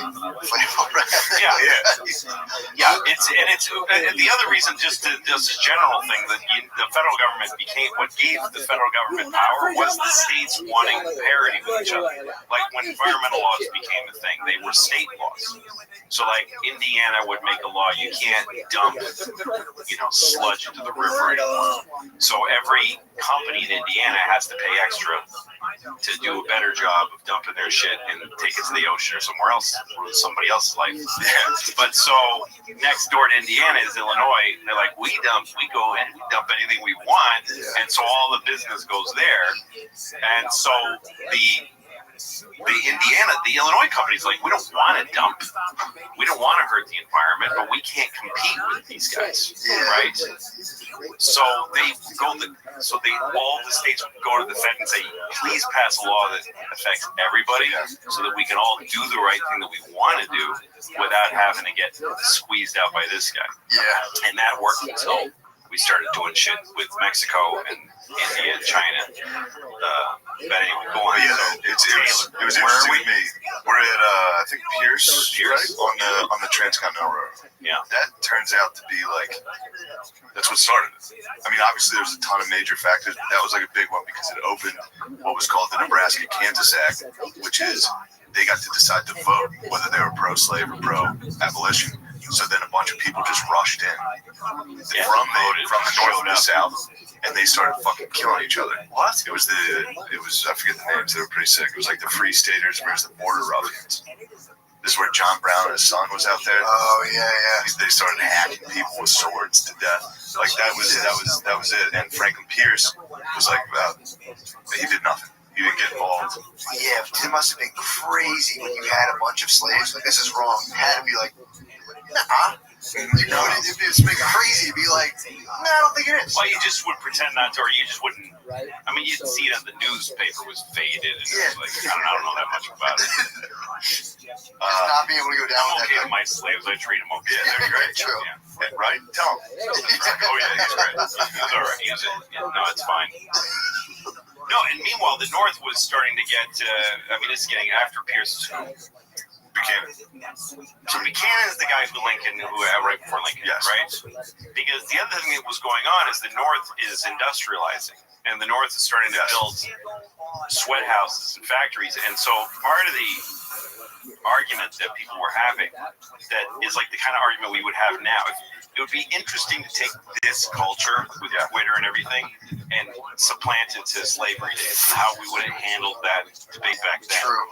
Because there were people that were saying, the North has free workers and a ton of them immigrants that had started, and they're treated like garbage. They're living like shit, and they're dying in large numbers and getting sick, uneducated, and being not allowed to be educated. Kids are working heavy There's a ton of bullshit southern political cartoons that are like that. that are about We'll how have bad they were. Like our slaves are like a member of the dancing. family. Yeah. We give them their own house with their plot of land. They get to do this and that. Most slave owners were better. That this is the argument, and that the North was just like wholesale destroying lives. Yeah. And read what's his name, fucking Upton Sinclair. What shit was going on in Chicago in the slaughterhouses. What's it called? It's not the meat packing shit, right? Yeah. Jungle. What's it called? The jungle. Yeah. So another important thing about that point of the industrialization of the North, it just flooded with immigrants. So now their population is so big that they get more votes, they get more electoral, like all that. So now the South's like, we need to get power. So now we need more states. We need more states because otherwise they're going to abolish slavery and we're going to be poor. But they're also hanging on to a way of life in the South. Yeah. And in the North, they're not. They're trying to do anything that's new and anything that's next and anything that's large amounts of money and large amounts of industry. And they're manufacturing in huge amounts. In the South, they're just trying to play a fiddle and whip a guy and grow a little tuft of cotton for one shirt every 6 months. That's a good thing you pointed out. Yeah, it's important to know. Yeah, that was the fight. It was an insanely different. Yeah. We still wanted to be one country. We wanted to be one country. So it was this weird conflict that never went away. So does it continue to morph till now? It's just like some dudes chill, we are. It's like, no, we need to talk about it. Yeah. But so what's his name? Now we're at James Buchanan, who's probably the worst. I think he was frozen by two. He had so much pressure. He was a lawyer from Pennsylvania that was just about the law. Yeah. Which was the last thing he needed to be as the president. Which was like, well, that's the rule. But he had all of Lincoln's problems with none of his charisma and guts. Yeah. And blood. That was James Buchanan had the Dred Scott. Dred Scott was under James Buchanan, which was where, if you don't know about that, that was about a slave living in free territory. And he was suing to get his freedom. It went all the way up to the Supreme Court where they ruled he was an object. So he was not a citizen. Therefore, that ruling made sure every black person in America was an object and not a citizen. And Buchanan responded by saying, that's the law. That settles it. Instead of standing up, he just had to follow the law. Yeah. So he was just like an extension of the court. Yeah. It wasn't his job. Yeah. And that brought us to Lincoln. And as soon as Lincoln gets elected, the South secedes. Yeah. Every state starts to say we're not America anymore. Like immediately before he takes office. It's also crazy checking in with the headlines. You're like, nah, they said you're a chair, basically. You're like, fuck. Yeah, he did, dude. Fuck. You got Lincoln, though. You know Lincoln. Well, we could maybe skip him because it'll be the whole fucking. Yeah. We could stop. We could stop with Lincoln. Let's stop. And then you go on to some guys you're interested in after. All right. Yeah, we're good. We can go as long as we want. Talking an hour. Okay. Well, you're not enjoying this? You're not having the time of your life? I'm having a great time. I knew you would. This is nice, right? You're not having a great time. No, I'm not. I hate it. Decent time? Really? No, I'm having a good time. How much fun? You decide which one.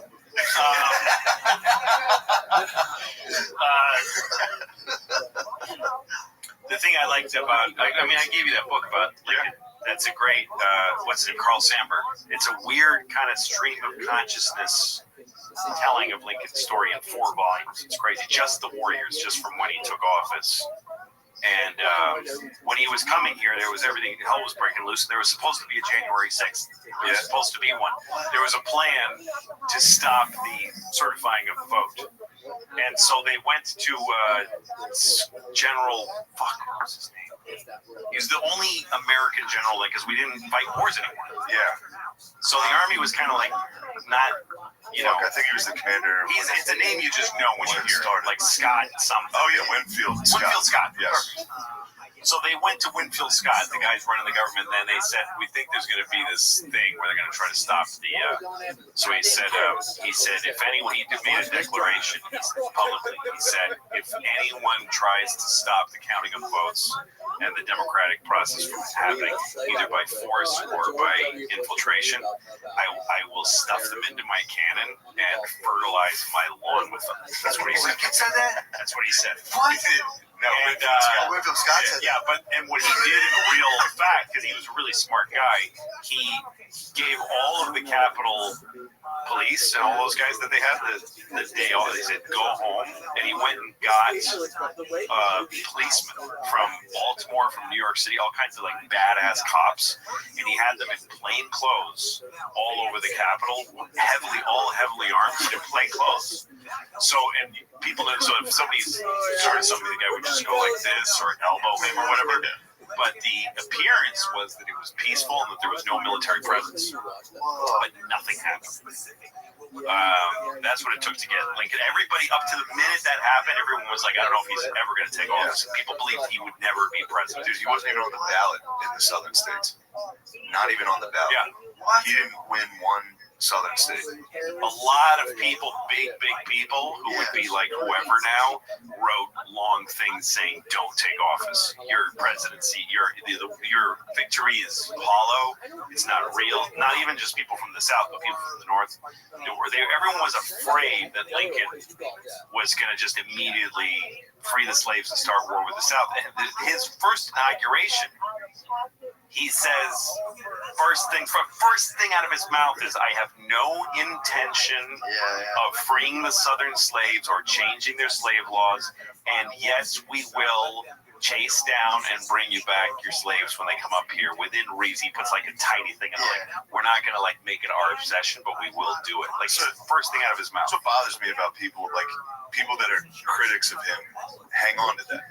They're like, Lincoln didn't want to do it. It's like, dude, the whole time that's what he wanted. Of course he did. That's what, again, it goes all the way back to the framers. They all wanted this to be a better country than it was. So they knew they couldn't create a nation without slavery. So they said, let's create a nation where people can change peacefully. They can change not only leadership but the laws. They create a situation where people figure it out for themselves and move forward and change, instead of like a constitution could have been a very permanent thing. It could have been a very solid permanent thing, but they actually made it elastic on purpose. And that's, Lincoln was like, we'll do it, guys. We'll do it. Just, we need some fucking time, and boy, what it costs. It's crazy. And a lot of people who didn't want slavery were really angry at Lincoln for how hard he pushed that war, and that he didn't just settle it. Just let the South do whatever they want. We have our free blacks here. Let them take their chances down there. You're killing millions, or however many fucking, I don't know how many people it was. Like 250,000 people died in the Civil War? Yeah, probably around. Something like about how many we killed in Iraq in a day? Yeah, pretty much true. For doing nothing. Less than Middle Eastern civilians. Measure it like Persian weddings. Yeah, exactly. But yeah, it was, Lincoln's the best. It was really something. I mean, it just took a lot of political guts, a lot of fuck. Yeah. Jesus. Just trying to talk to these fucking cunts from the South.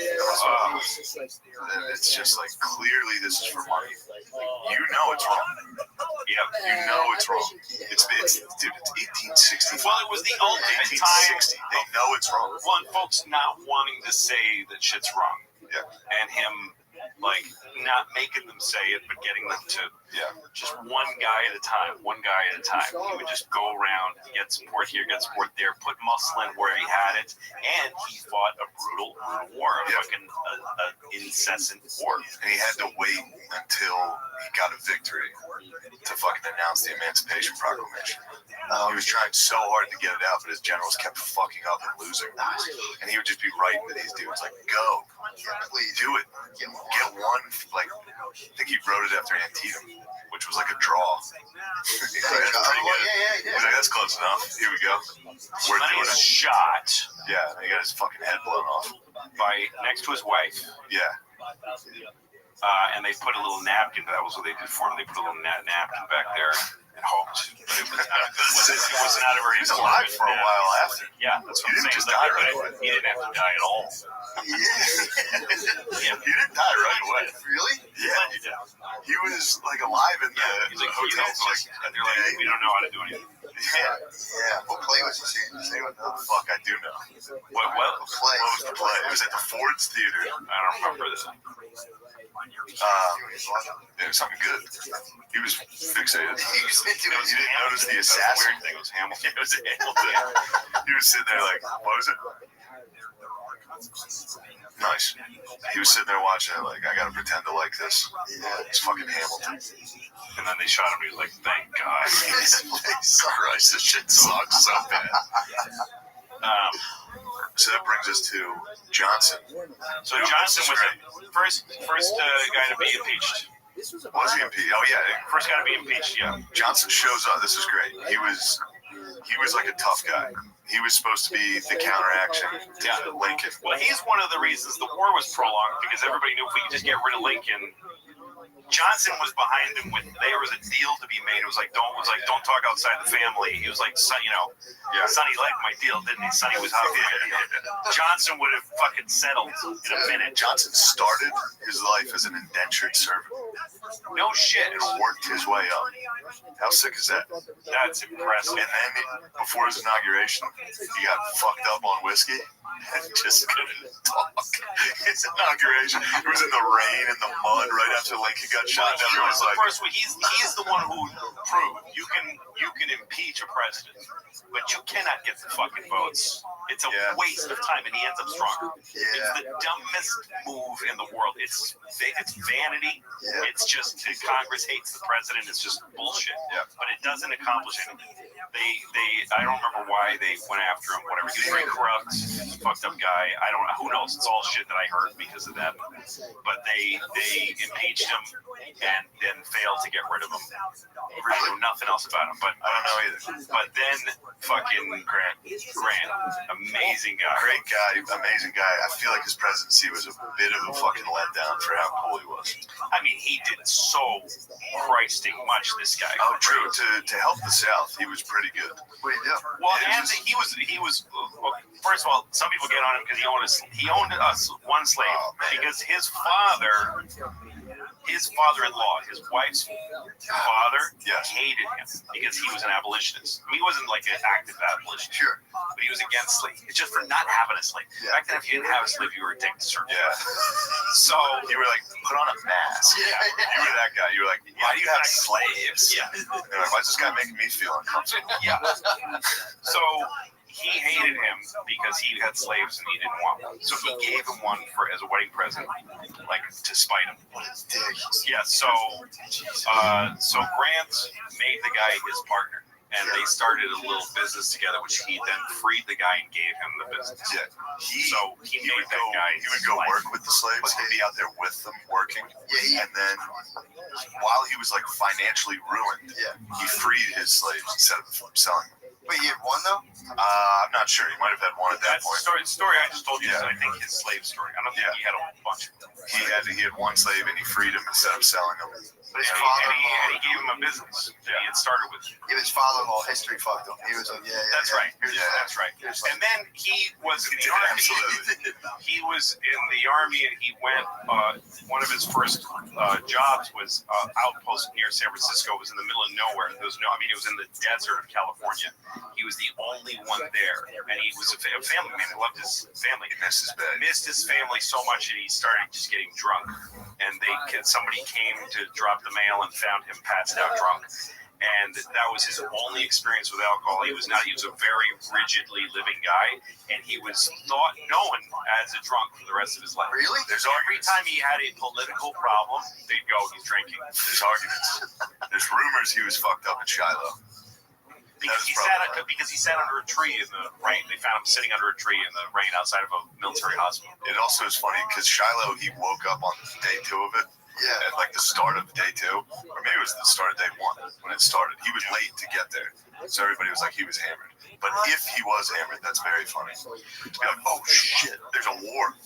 So after he had won the Civil War, started really Reconstruction, he was in earnest wanting to get opportunities and equity for black people, equal opportunity for black people.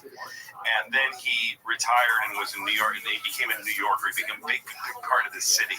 Yeah. And he had a son named Kermit, who I think his name was Kermit. That was the 1800s. Yeah.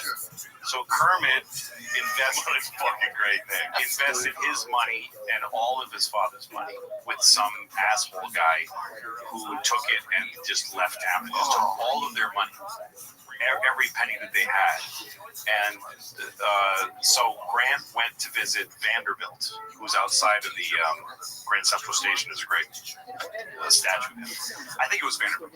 Went to the richest man in New York City, who was a hard ass, the guy who didn't care for charity or anything. But he brought what's his name? The sword that was Robert E. Lee's sword that he surrendered to him. He had his Congressional Medal of Honor and the Bible that he took the oath of office, and he gave them. He said, "I want to sell these to you because I have no money." And Vanderbilt said, "Jesus Christ, the president! Oh shit, we're not doing that." He said, "I'm going to donate these to the national museums, and I'll give you he bought them for the nation." But did he buy his biography? Isn't that what he? No. So here's what happened with the biography. It's the best part of his story. That's actually his greatest legacies. But his autobiography is like the greatest ever written. So he met two guys on a train. He'd do anything for money at this point. His wife was very young. He was broke. He was broke, and his wife was young, and he was going to leave her destitute. So he met two guys on a train. They're like, "Why don't you write your autobiography? We'll pay you $1,000." He was like, "Done." What? So then, about a week later, he meets up with Mark Twain, who was like his best friend. And Mark Twain said, "Why don't you write your autobiography, your memoirs?" And he said, "I'm doing that for these guys." And he goes, "What are they paying you?" And he goes, $1,000. He's like, "Dude, what is wrong with that?" And he says, "Give me the book. I'll publish." Because Mark Twain had started his own publishing company because he hated publishers. He said, "I'll publish it and I'll help you write it." And he said, "I promised those two guys." He's like, "Did you sign something?" He goes, "No, but I did. I gave my word." So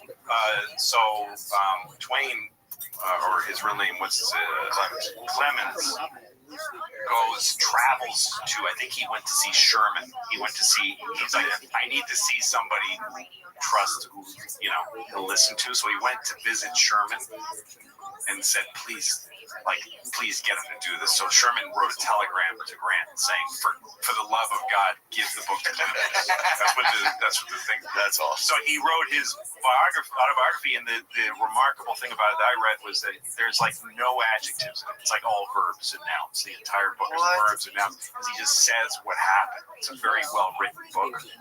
And so Clemens turned it into this special edition that you had to order one. You could get any color you wanted. And it was the first blockbuster book in American history. It made like $500,000 in the first month. Meanwhile, he had a goiter that was growing and growing. Stogies. You ever see what the Stogies? Died of throat cancer right as he finished the book. Whoa. And then his wife was made for life. Her first check from Twain was like $400,000. Whoa! Yeah, I think wasn't he buried here? And yes, and he's buried in Grant's tomb in Harlem. And when he died, there was this huge funeral, and it was Northern and Southern soldiers. Southern soldiers were allowed to put back on their Southern uniforms because it was a big thing that his casket was carried by North and South. It's too bad you can never get away with wearing a Confederate uniform in Harlem these days. Because that would get a win. Yeah, but he was fucking awesome when Lee surrendered. He was very it was unconditional surrender. So he was like, "You guys are gonna fucking give up," but he was like, "Keep your guns. Go home, start rebuilding." Like, he could have fucking destroyed the South, and he was very chill. I think Custer stole the fucking sword. He hated Custer. I think Custer stole Lee's sword. Maybe he got it back, but I think the story was Grant wouldn't accept it, or something along those lines. Keep it. And yeah, Custer was bloodthirsty. And then on the parade back into Washington, Grant was obviously out front. Custer fucking rode ahead, and Grant was like, "This motherfucker." Custer was the man. Blonde hair. If you look into Custer, he was pretty fucking. I don't know much about him. He fucked up Jeb's story to Gettysburg, which was pretty cool. Because Jeb was the man. He rode in about him. He was with the Michigan Cavalry, and he was like, "Come on, you Wolverines." Fucking let him into a charge. That's why they're the Michigan Wolverines, all that shit. So then you got Hayes, who undid all of this cool stuff for black people. It's all very. Just he didn't want to deal with it, so he just did away with it. And then you got fucking who else? Then it goes. Then I get Leary. Yeah, this is like the Gilded Age, is what it's called. It's all shit. Yeah. But this is where shit, like, it goes from we ended slavery to now, just right back into just racism. Not slavery, but just every law against them. Subjugation, it became the same obsession as before. Yeah. But without slavery, it just became all about not letting them vote, keep them off. And that goes all the way up until like now. Yeah. Like we're just yesterday. Figured it out yesterday. Thank God. Finally, Arkansas. We got a nice little nation. Yeah. Louisiana cleaned up their act a little. In Alabama. My favorite president, just jumping way the fuck ahead, is Nixon. Is my favorite. Dude, he's awesome. He's the best. And again, as a character, yes. Nixon gave the country one great gift that I wish was like, I wish it was taught, like the speech that Lincoln has on his monument and the ask not what your country and all that shit. The greatest thing that he did, because it speaks more to what Americans live, is that when Nixon was shamed and destroyed and had to leave office, he had to fucking resign. He had to give, after a couple of, I'm not a crook and this is all bullshit, he had to go and say, well, all right, I'm going to go. Still not crook, but I'm going to get out. Gerald Ford would take the oath of office at this time in this office. And he left. But before he left, he gave a speech to his staff. To the White House staff that was impromptu. It was just on his way to the helicopter, and he's copiously crying in the speech. There's video of it that you can see. You have to try to find the whole thing because there's clips that you can find on YouTube. But I actually ordered from C-SPAN a DVD of the whole speech, and they're all bawling, the whole staff, and his family standing behind him. And he just tells them, look, he's encouraging them. He said, this is a tough moment for all of us. He said, first of all, I don't want to discourage young people from being in public service. He was afraid of what would happen. Yes, he was right. He said, don't be discouraged from public office. It's a great calling. And he said it for any mistakes that we made and everything that's happened, not one person in this administration gained financially from anything, from being here, left richer than when they got here. He made it first, so he defended everybody that was there, and then he just starts reflecting. He reads from Teddy Roosevelt's autobiography, from his diary, when Teddy's wife and mother died at the same night. They both died of cholera or whatever on the same night. He was going from one room to the other. Oh, yeah. And they both died, and he was like 21 or something. And he wrote this quote that was like, the light has gone out and it'll be darkness forever. And he said, so he read it to his staff, and he said that's how he felt, having lost his wife and his mom. And he went on and had this incredible life. So he's trying to say, so he says, don't be discouraged, never be petty, don't hate your enemies, because that's when you start to destroy yourself. He gets it really introspective about everything that happened without talking about it. And then he says, it's horrible. He goes, he says, they'll never write a book about my mother, but she was a saint. Oh, man. And I think of her, like, one of his brothers had tuberculosis, and they had no money, so she moved to Arizona where the air was better. And she was a nurse, wet nurse. She nursed other people's babies for money in order that her son could live in Arizona. And he talks about his father, who was a lemon farmer, but a failing lemon farm, and then he was a switchman on a streetcar. He just talks about his parents and what they did for him and all that shit. He just cries.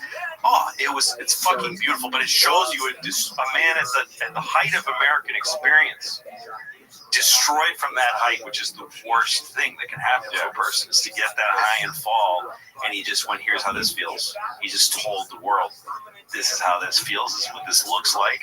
And here's all I can say. And then he went and they left. Incredible. I mean, he was one of the most influential people in American history. Yeah. He ended Vietnam, right? Yes. That was already he was fucking Eisenhower's vice president. There's a guy we know that's a bit of a conspiracy guy, but he's been pretty correct on everything so far. And he's got a book coming out on Watergate. Yeah. Okay. And about how that was a little darker than it seemed. So I know a guy, back when I was first living in the city as a comedian, there was a guy named Frank Gannon, who Frank Gannon wrote speeches for Nixon and was a very close friend of his. And weirdly, he became the guy who books the comedians on Letterman. And when I moved to New York back in 1990 or so, being on Letterman was all anybody wanted. So Gannon was the most important person in comedy at the time. He was a strange guy who was very serious, and he would just come and he'd watch you. And if he liked you, he'd get more of you to come, and maybe you'd be on the show. So he liked me. He never got me on the show, but he liked me. So I went to Letterman's office and met him, and I asked him about Nixon, because he wrote, Nixon has one big biography called RN that Gannon co-wrote. And he told me that when you get a few drinks of Nixon, he says, same people that got Kennedy's got me. It's the same people that got, he says it's the same machine that took out John and Robert, came after him. He said they just couldn't use bullets anymore because it was getting too, they were on exactly what we said. We said that without Watergate was, he said Watergate was something that happened all the time. It was just like, and still does. I mean, it's not like, oh my goodness. It's how things are done. Yeah, it's a safe for the $1 million. What president doesn't have a safe for the $1 million? It was so that's Nixon's story. That was Nixon's story. He didn't say it in public because the same as he conceded the presidency to Kennedy, which Kennedy stole. I mean, everyone knows that his father took suitcases of money to delegations and stole the presidency, and Nixon knew it, and he was like, "I'm not gonna. This is not good for the country to get into that." That's why he resigned instead of standing trial, and that's why he didn't talk about it. That's the story. Yes, that's a good, most interesting president. Most interesting, I think, to me. Yeah, I mean, Johnson was also fascinating. Yeah. Johnson was, and Reagan was kind of an empty-headed genius, incredible. Knows how to just be. As long as somebody else is in the room, Reagan was brilliant. But I'm not sure he had any thoughts. You know what I mean? There were people like that. Yeah, he was like an actor that was like, I guess I'll be a Republican while he was there. And then, which was pretty admirable at the time, because he was, actually no, it wasn't, because it was in the middle of the Red Scare. He was like one of the guys being like, you're a communist. He just became the man. My favorite film of Reagan is Larry King interviewing him after he was shot and saying, "So what do you feel about this guy?" And he said, "Well, I just pray for him. He's a sick man. He's just, I found out later that he's sick. He's mentally ill. So we add him to our prayers, and we hope for the best for him." And he says with this big, we're fucking that guy up. Oh yeah, I hope he's doing good. Yeah. He's doing great. I think Yeah, that should be it, right? Yeah, I think that's about enough. You had fun. Yeah, it was good. Why do you accuse me of having fun? That was fun. Thanks for doing it, man. Sure. Thanks for asking. Social at the Pain Game Podcast. We just started the Pain Game Podcast. This is Handle on the Law. And also that judge, this one, she's so crazy. Matt's unavailable. He had to attend to his family, so that's it. Yeah, it's not. I checked in on him. Everything's okay. There was. I don't mean it sounds bad, like medically. It sounds like kind of fight. No, there was no fight. Just so we're clear. Let's start where we left off. Yeah, I think they going right into it because we gotta plow through these guys because they kind of suck. Yeah, some of these guys I'm not interested at all. So just name them. So this is Rutherford B. Hayes. He destroyed. He stopped Reconstruction. He stopped the slave. He was going to help the black people. So the reason he did that is because he was losing to a guy named Tilden in the election. Yeah, South Carolina, Louisiana, and Florida were the three southern states that still hadn't counted in the electoral college. Yeah, the Republicans made a deal with the Democrats and said, remove federal troops from those states if you give them the Hayes. And they did it after the Civil War, though. Yeah, still having this fucking. Well, that's because the KKK was. They were the real deal. They were hanging the fucking shit up. So they had the federal troops down there, which actually kind of helped the Republicans get votes. Because black people were allowed to vote at this point. They had the troops down there protecting them to get their votes. And obviously, that's what the guy said when the guy pitched, the first guy pitched the name, Ku Klux Klan, the leader was K. Okay. You don't like the matchup. Yeah, it took him a year to warm up. Okay, KKK. Republicans mooted. Basically, he ended Reconstruction. Hayes didn't do much, but this is actually important because this is kind of the end of. He lowered presidential power quite a bit. These guys kind of took a back step to Carnegie, Rockefeller. This is the rise of these capitalists. Yeah, like now with the tech guys, and we're still with the Bezos and Elon Musk. Elon Musk, I'm sick of it. Oh my God! What are you gonna do if he bought it? Well, he bought it, right? He bought Twitter. You guys. What are you gonna do? He bought Twitter from those really great people that owned it. Like now, it's not gonna be democracy because people. I like the people before were like a bunch of monks or something. They were. Yeah, they're a bunch of monks. Like they just knew everything. Yeah. Now he took it, and he's a piece of shit. Although I don't think Elon Musk. I don't think Trump's getting back on, which is the only thing I wanted. You don't know yet. You don't know. No. Yeah, he could be big. Which one, Trump? Trump. It could be. Maybe I'll come back. Maybe I won't. So this is big for Hayes. 1877. Yeah, so those guys, the corporations started having more power than the federal government. As soon as because the fucking industrial north that plowed the south under, and then it just became belching machines. Yeah. And oil started. Yeah. And fuck it. And just there was no just steel, coal, oil. Yeah. What year are we at? This is 1877. Okay, so no cars or anything, but like really big horses. Horses got bigger. Horses. They were like 10 feet wide horses. When Hayes took over trains, Penn Railroad cut employee pay by 20%. So right away, fuckers, they were Amazon. Right away, they Amazon sons of bitches. So there was strikes. Yeah. And then Hayes sent in federal troops to put down strikes.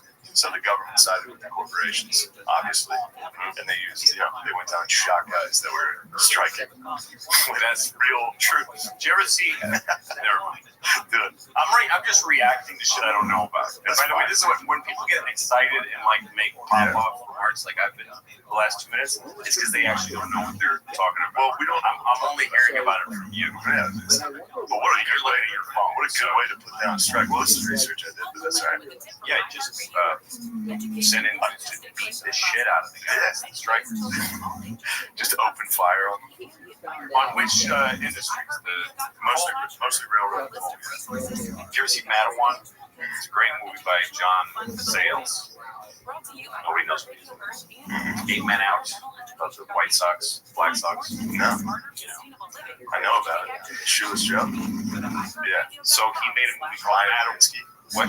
Meyer Linsky. The Jews behind it. I mean, Meyer Linsky. I'm not going to say. He didn't do it because he was Jewish. Do you think that's what Hitler He was was mad Jewish about? because he did it. Was the World Series? That's what Hitler was mad about. I think that might have been what it was. The Black Sox? Yeah. I don't know.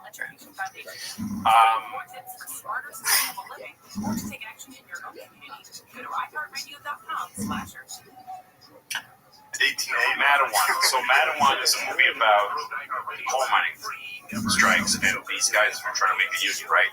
And so there's a kid in it who's a preacher. It's a common thing back then in rural places that a child would be a preacher. Yeah, touched child who just really fucking rock. Sam Kinison, preacher, kid. No. Yes. You know that? No. Sam Kinison was a preacher. Before he was a communist. Yes. And he did it with Lord. It sounded exactly like his act. Talking about Jesus Christ. If you don't find Jesus Christ in your heart, you're one of those guys. He does it in one of his specials. He flashes into it for a moment. Wow. And they cut to his mother in the audience like this. She loved him as a comic. She loved him as a preacher. But it's the same energy. Okay, so kid preachers, like they're common. Huh? Fucking yeah. Paul Dano plays. He's not even younger than that. The kid's a teenager. Yeah, and he was the spiritual leader of the town, this little Pennsylvania where you're from. Yeah, town of coal miners. And there is some guys start to organize to make a union, and the kid, the churches, which was common also, the church was in on the union, so they wanted to help the union. So they're planning a walkout or a strike or something. So the company sent these two thugs, fucking guys with whiskey in their pocket, to go down there and go to the meeting to just eavesdrop on the plan. So they're sitting in the back of the church, just waiting to hear what the plans are. And the kid doesn't want to know what the plan is. So he tells this biblical parable. He tells a story from the Bible that clearly to anyone who knows the Bible says what time and when and how they're going to do it. I don't know the Bible story, but the guys, it's a great moment because the guys in the back don't hear it because they're heathens. So they don't have any faith. So the truth is right in front of them and they can't even hear it. It's a great night. That's my only thing I'm rather being hated. That's good though. So that's what, back then it was like this wicked, but it's important for the through line of America. Because once we were all kind of thrown into the same place, then it was this thing about the industrial rich, to the enormity all over the world too, in England also, with all the twists and whatever, where Dickens was writing, poorhouses, workhouses. That's how they did it over there. And here we had a horrible version of the same thing. 3-year-old kids working mills, and that against the impossibility of the capitalist structure. And people trying to organize, and the union organization was not a sort of liberal ideal. It was the people. It was the working people. Yeah. They had to do it. They had to. They just needed leverage. That's all. They just needed capitalist leverage. They needed their part in the capitalist scheme that you couldn't just get some other guys if these guys would do it better price. This is 10, 12 years after the Civil War. That's right. Half these guys were veterans. Like they had been through hell. Yes. And now they're coming home and they're like, actually, we're going to stop paying you guys as much because we're getting richer. Every class of veterans has come home to total confusion and having no worth in the society that they protected. Every class of veterans, they got partying. Yeah. Like all the guys, the blacklisted guys in Hollywood, these were all war veterans. These were all war heroes who came home and saw the country in tatters and had some ideas about another system, and they got thrown in prison for it. Whatever. But so yes, they and also you're pushing west. Yeah. So cities like the Northeast and places like Chicago were like churning out black smoke and industry, and in the West people were still gunfighting. Yeah, absolutely fighting each other with guns. In the 1870s, it would have been the Indian towards the end of the Indian Wars. Yeah, I mean the Comanche was still going wild. Like it was. And there's all these American professional soldiers, who fought in the Civil War, and some of them went west to fight the Indian Wars. And then some of them said, "Fuck all this," and just became gunfighters and used this ability they had, which is exactly the same. It's why in Japan, I don't know if you watch Kurosawa movies, like samurai movies. You need to watch things.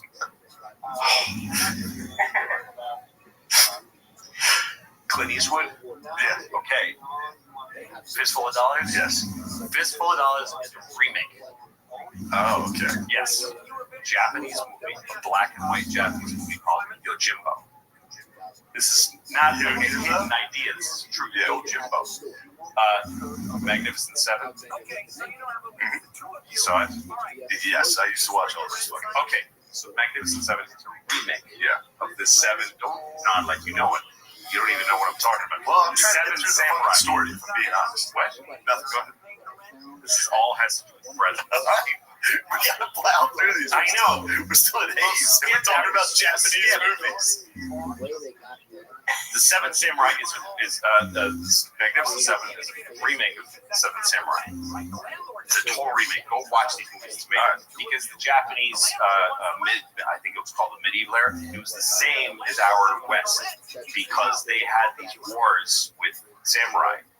And then all those dynasties like broke up and it became this chaos and corrupted. They all became corrupt. Yeah. And so the samurai just wandered the hills called Ronin, and they just became swords for hire. Yeah. And so they're just exactly the same as gunmen. So these great Japanese movies about these swordsmen who were just out for hire in these towns where there was no law were precise, perfect. I'm just saying that these kind of things happen all over the world. Okay, so Hayes, what came after Hayes? Fuck Hayes, what came after Hayes? Garfield. 1880. No, it's a good one. Okay. There's a cool fact about him. He could write Latin with one hand and Greek with the other simultaneously. And they were like, this guy's going to be, he's smart enough. He could be the guy to get us out. Because this is after. So he was another nerd. He was a nerd. But this is after 3 straight duds. This is after Johnson Grant. 200 days in his office. In office, he was on his way to a college reunion. He was at a DC rail station. He was going to a college reunion. Wow. There's jump shots. He was going to do beer bong. He was going to go wild. He was shot twice in the back by a guy named Charles Guiteau. And Guiteau is a very interesting. I looked at him last night. He was a moron. He was a traveling moron who thought that he had campaigned. It's like a village idiot from traveling. He would go fail in town to town, and everyone hated him. Fail doing what? For religious shit. He joined like a cult. They were like, this guy fucking sucks. Then he would be like, I'm gonna start a paper for that cult in a different town. He would fail, and he would go to like Boston and yell at people. It didn't work. He would just go around fucking up. And then he was in DC, and he started trying to give speeches on behalf of Garfield. So then when Garfield won, he was like, I did that. I want to be the fucking ambassador to Paris. And they were like, no. And he was like, how about me? They were like, who are you? So then he got angry, and then he bought a gun. But he was kind of aware of the security stuff. He bought a Bulldog revolver, and he couldn't afford the ivory handle. Yeah. So the guy selling the gun was like, all right, I'll give you the ivory handle. He's like, this is going to be in a museum. Is it? Somebody lost it. There's a picture of it, yeah. But he shot him twice. And then he yelled. I think back then you could just walk up. There was no secret service. You could just walk up behind him. And he yelled, like, I'm here for Arthur, who was the vice president. Chester Arthur. Yeah, he was like, Chester Arthur is the real president. Because he's going to make me ambassador. He killed him. Garfield died 2 months later from these wounds. So he's then the fourth guy. So he was the second guy to get killed. You know? Yes. This is after Lincoln. Yep. Second guy to get killed. Okay. Chester Arthur takes over, doesn't do shit. 1884 is now comes Grover Cleveland. This is the first major media election papers are now starting to be partisan. Cleveland gets accused of having a kid out of wedlock. James Blaine was a crook, whatever. Cleveland barely wins. He hated the press. One thing that's cool is he married a 21-year-old. Yeah, pretty good. Then he won the popular vote and lost the electoral to Benjamin Harrison. His hot 21-year-old wife said, "Don't fucking move anything in the White House. We're going to be back in 4 years." Pretty hot. Benjamin Harrison, she's still around, probably. Grandson of William Henry Harrison. He didn't do anything. He actually did nothing. He'd leave the office at noon every day and just go on. Just go upstairs? Yeah, just hang out. Okay, so him and, So this is still just a run of horrific presidents. All that these are guys just stink. destroying. We're marching through the late 1800s. 1893, Cleveland gets reelected. Yeah. People elect his hot daughter, and now their new daughter, or his hot wife, and now their new daughter, Baby Ruth. Okay. You know the candy bar? Yeah, but isn't that Baby? No. I think it's named after their daughter. You don't think it's named after Babe Ruth? You gotta look that up. Feels closer to truth. Did they even have candy bars back then? Look, man. You know what? Don't mound holes in You know who Mounds was named after? Your mother's good. I had a feeling. I had a strong feeling. What? Candy bar was named after Ruth Cleveland. Oh, I like that. Okay, so check Mounds. Okay. See if Mounds is named after my mother's name. Okay. I mean, it's just sad. What if it says Miss Shane? What if it says Mrs. CK? What if there's a twist? Maybe I'm projecting. Could be. That gets it.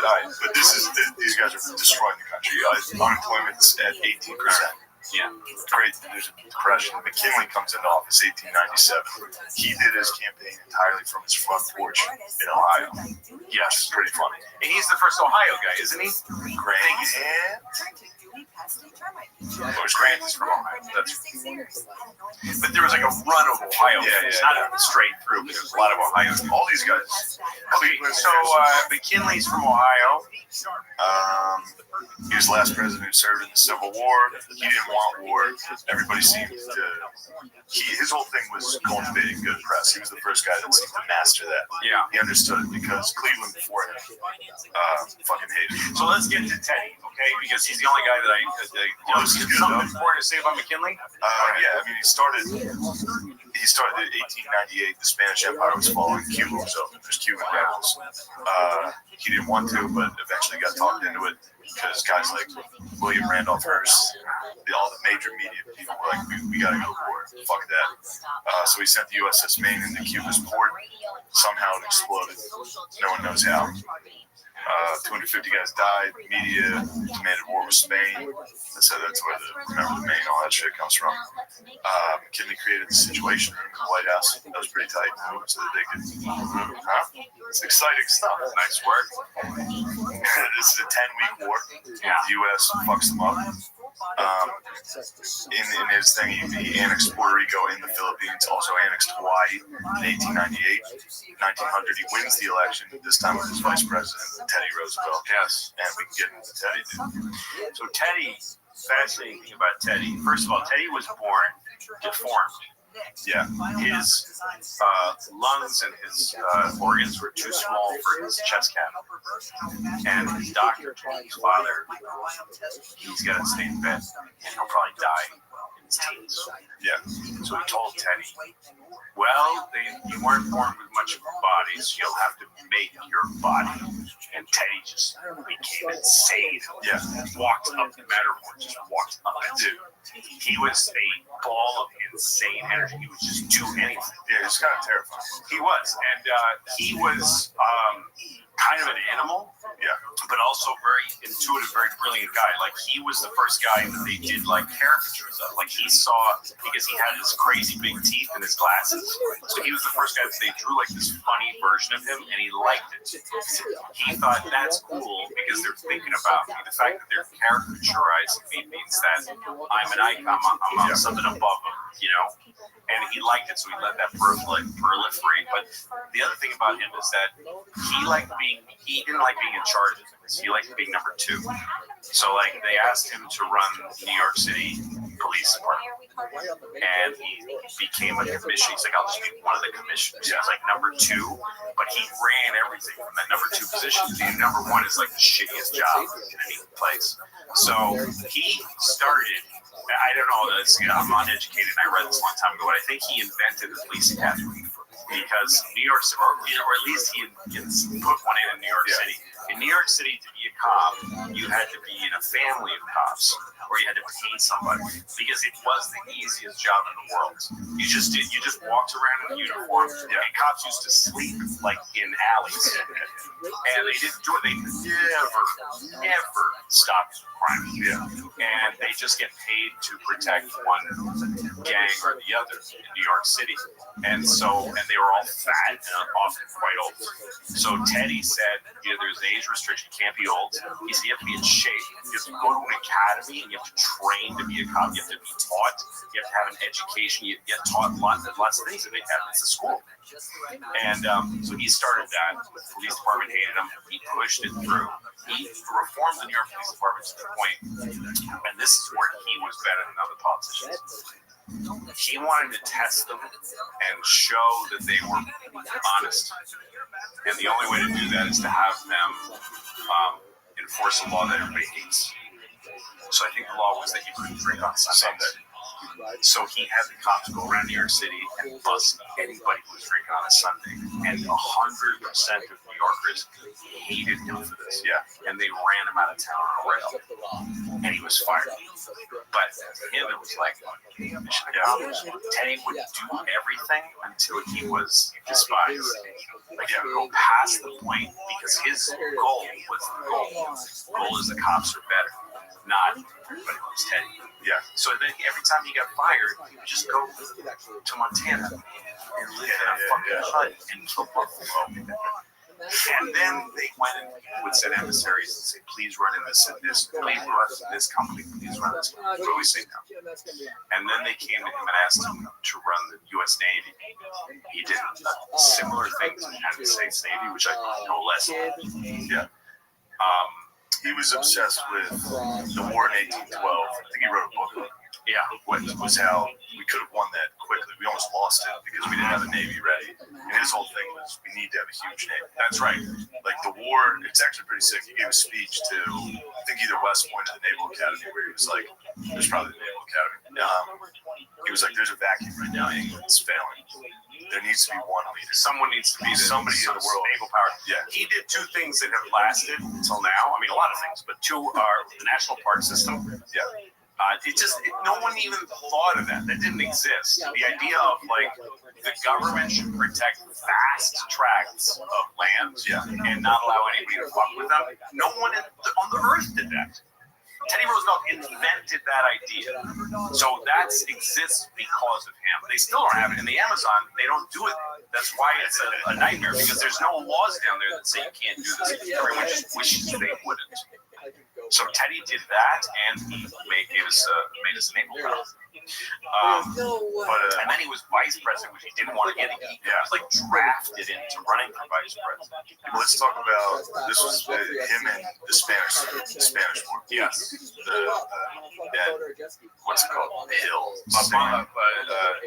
Fucking San Juan Hill. And he went over. He went over the hill.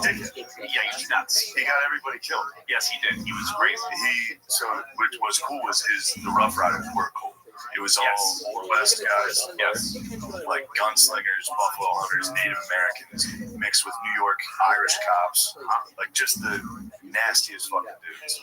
Well, back then you could make like a platoon. Like you could tell the army, like I'm gonna make a platoon. I just bought some guys. I brought some guys. We call ourselves Rough Riders, and the army's like, okay, you're part of the army. He was 40. Yes, and he had a family. He had a sick wife and a family. And they were like, what are you doing? Why the fuck would you be going to war? And he's like, because he wanted to go to war. He was also a rich patriarch in Oyster Bay. He had this beautiful house, big family. He was responsible to a lot of people. He took over when his dad died. He became like the man of a very sprawling family. His brother's great. Teddy's brother's the yes. one I kind of was like. So in the beginning, What was his brother's name? I don't remember. Was it Kermit? Was it another Kermit? Might be a Kermit was his son. Yeah. He went to the Amazon later with his son, Kermit. He went on little rowboats up the Amazon River and almost died. He got malaria, and Teddy weighed like 80 pounds. This is after he was president once. This is in retirement. Like he named certain tracts of the Amazon River. He was crazy. He was fucking nuts. So then when he was, when his brother was a drunk who Elliot was out of control. He was the one who was supposed to be the good son. Right. But he got he just did what anybody would do if they were a Roosevelt. Number one always fucks up again. That's why Teddy was the number two son. Yeah. It's like Joe Kennedy. John F. Kennedy was supposed to be Joe Kennedy, brother. Donald Trump. Didn't even order me a brother John who drank himself. Yes. That's what his brothers do. Roosevelt. Jimmy Carter's brother Billy. Drank himself to death. Didn't Clinton have one? Roger Clinton was younger than that. But yeah, a lot of these guys are older brothers who just couldn't make it. But it's funny how his brother ended up in like a mental hospital in like Paris. According to this documentary, he was drinking like 6 bottles of brandy a day. And then the way he died was like he had delirium from the alcohol. He was trying to jump out of the window, but he kept just running up and down the steps. And he had like an aneurysm. He was a seizure. Okay, so when Teddy was, here's a great story about Teddy. The way where teddy bears come from. Okay, Teddy Roosevelt was in Pennsylvania again. Fucking state might have been incredible. Not much difference. So Teddy was there and on tour as president, and there were some people. Every time the president comes to a town, they get so excited and plants. So they knew he loves hunting bear. Yeah. So when Teddy hunts bear, he's way up in a mountain alone with a gun, and it's him and the bear. He might die. Yeah. But these people think he's like a gentleman hunter, so they take him. We're going to take you to hunt some bear, and they give him a gun, and they take him into the woods. And there's a bear chained to a tree. A little bear was kind of emaciated, and it was chained to a tree. And they go, shoot him. And Teddy breaks down into tears. Yeah. And he says, for the love of God, let that animal go. And there was some journalist there who drew a picture that was like a little sketch that was in the paper of Teddy with this little bear.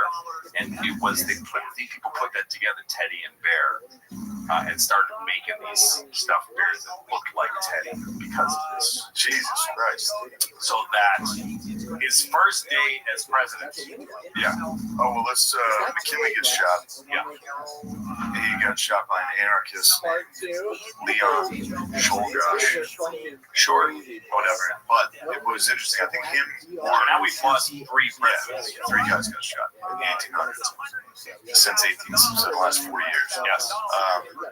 The people are like, this was a gunshot today, he would have survived in 2 days. Yeah. So Roosevelt found out about it. He was out doing some fucking hiking bullshit.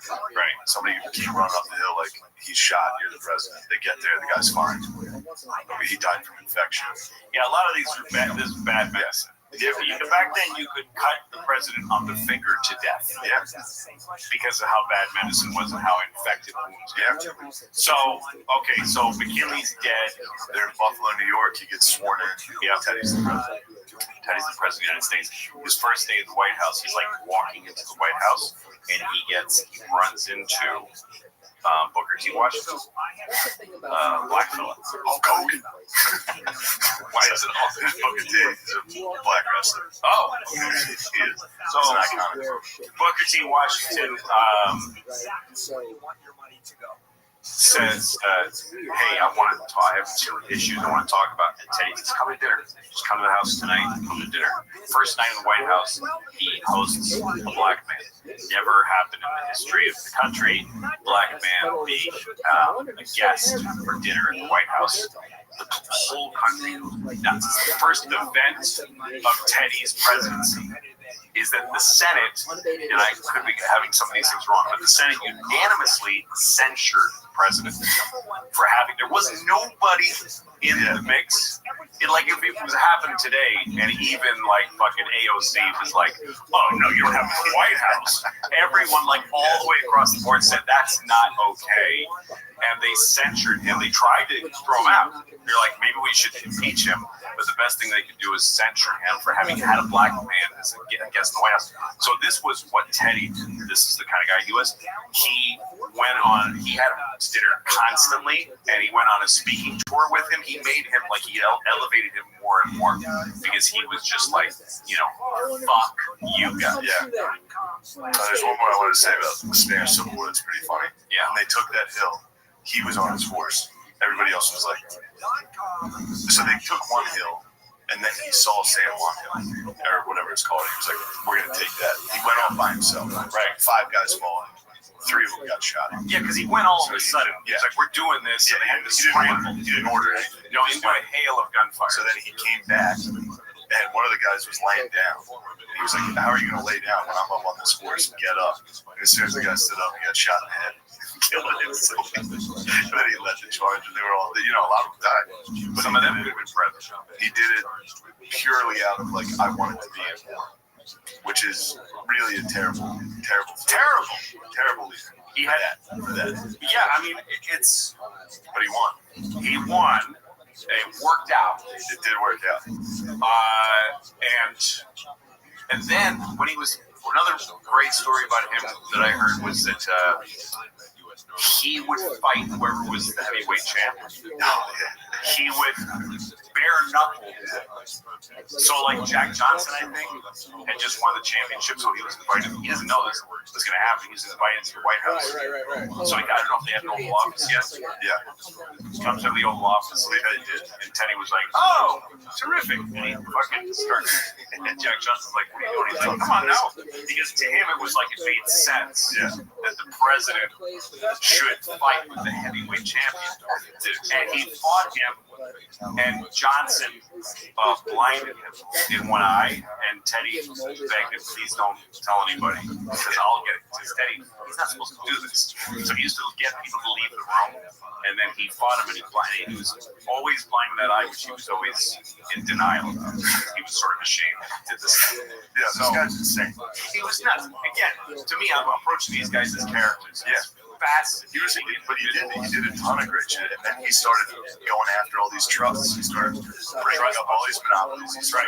So he's the first president from this fucking lull of just garbage presidents to start to actually reform shit. That's right. Start to really.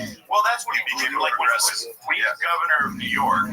He was doing something that was like huge, and one of his aides said, "If you pull this off, you could run for president." And Teddy snapped at him and said, don't ever in your life say something like that to me. He said, if I add my own career and potential to the math of my decisions, then it'll destroy everything. He said, we never, ever think about my career. And he really did live that. Yeah. He personally wanted to do that. That's funny. Like, he wrote to his lady, because he was in D.C. Yeah. Maybe before he was the vice president.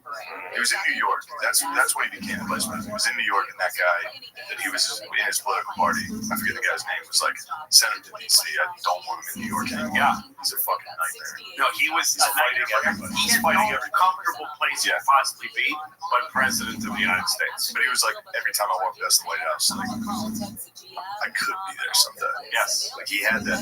But the greatest piece of film on Teddy is that he was the first president to fly an airplane. And there's film of it. He went in with a hot rod guy who's like a barnstormer guy. Yeah. And it's just a biplane. And they show him, shitty black and white footage when he gets in the plane and it corkscrews and does. He was already retired. He was kind of older. And you see him get out of it. You see him go like, great. That's how much of a badass he was. Youngest president. Awesome. Youngest one, 42, 43, yeah. Yes. Won 2 terms. And then elected. And then left. Then he decided not to run the 3rd time because he didn't like Republican politics. And then he ran for a 3rd term after and he split the vote on a new, what was it called? The party bull moose, something like that. Yeah, skipping the party, gets shot. Yes, he got shot point blank in the chest. I like and he had his a big thick thing of his speech, and he had something else metal. I forget what was something that wasn't a flask out yet, but he had some shit in his pocket. The bullet got lodged into his chest, though. Right, but it went into his chest. It didn't get into his. It didn't break his muscle. No, it stuck there, and then he apparently cleared his throat. Finished the speech, and he said it's going to take a lot more to kill a bull moose. That's what he said. Pretty fucking wild. Getting shot in the middle of the speech, clearing your throat. Great moment.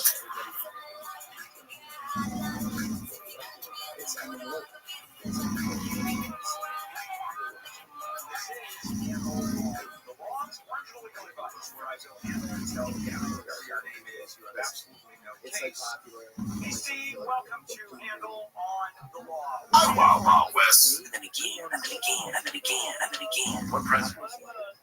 We just got done. Well, maybe we're done. Yeah, so Carter did. He put on a sweater. He said, "Get cool it, guys. Put on a sweater." And people said, "Go fuck yourself." Yeah. The Iranian hostages. Yeah, that was how long was that? How many days was that? Was that a I have specific? no idea. How many days? 400. I don't know. Whatever it was, I was told like pretty much day 1 or 2 with the Reagan.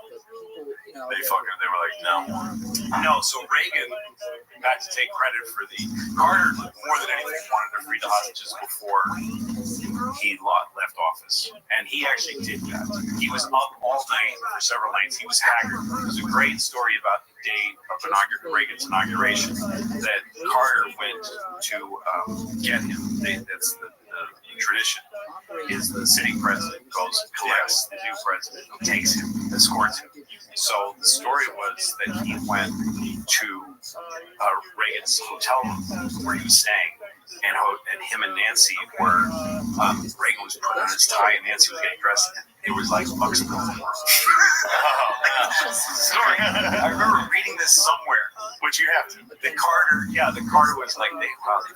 They're like sticks like 6. You have to fuck these freaks. They power moving all over her. 40 for the power. Yes. Just assume. He gave her another pearl necklace. Yes. And so that was the thing. I think coming out with Nancy was good at giving head. I don't know what that was.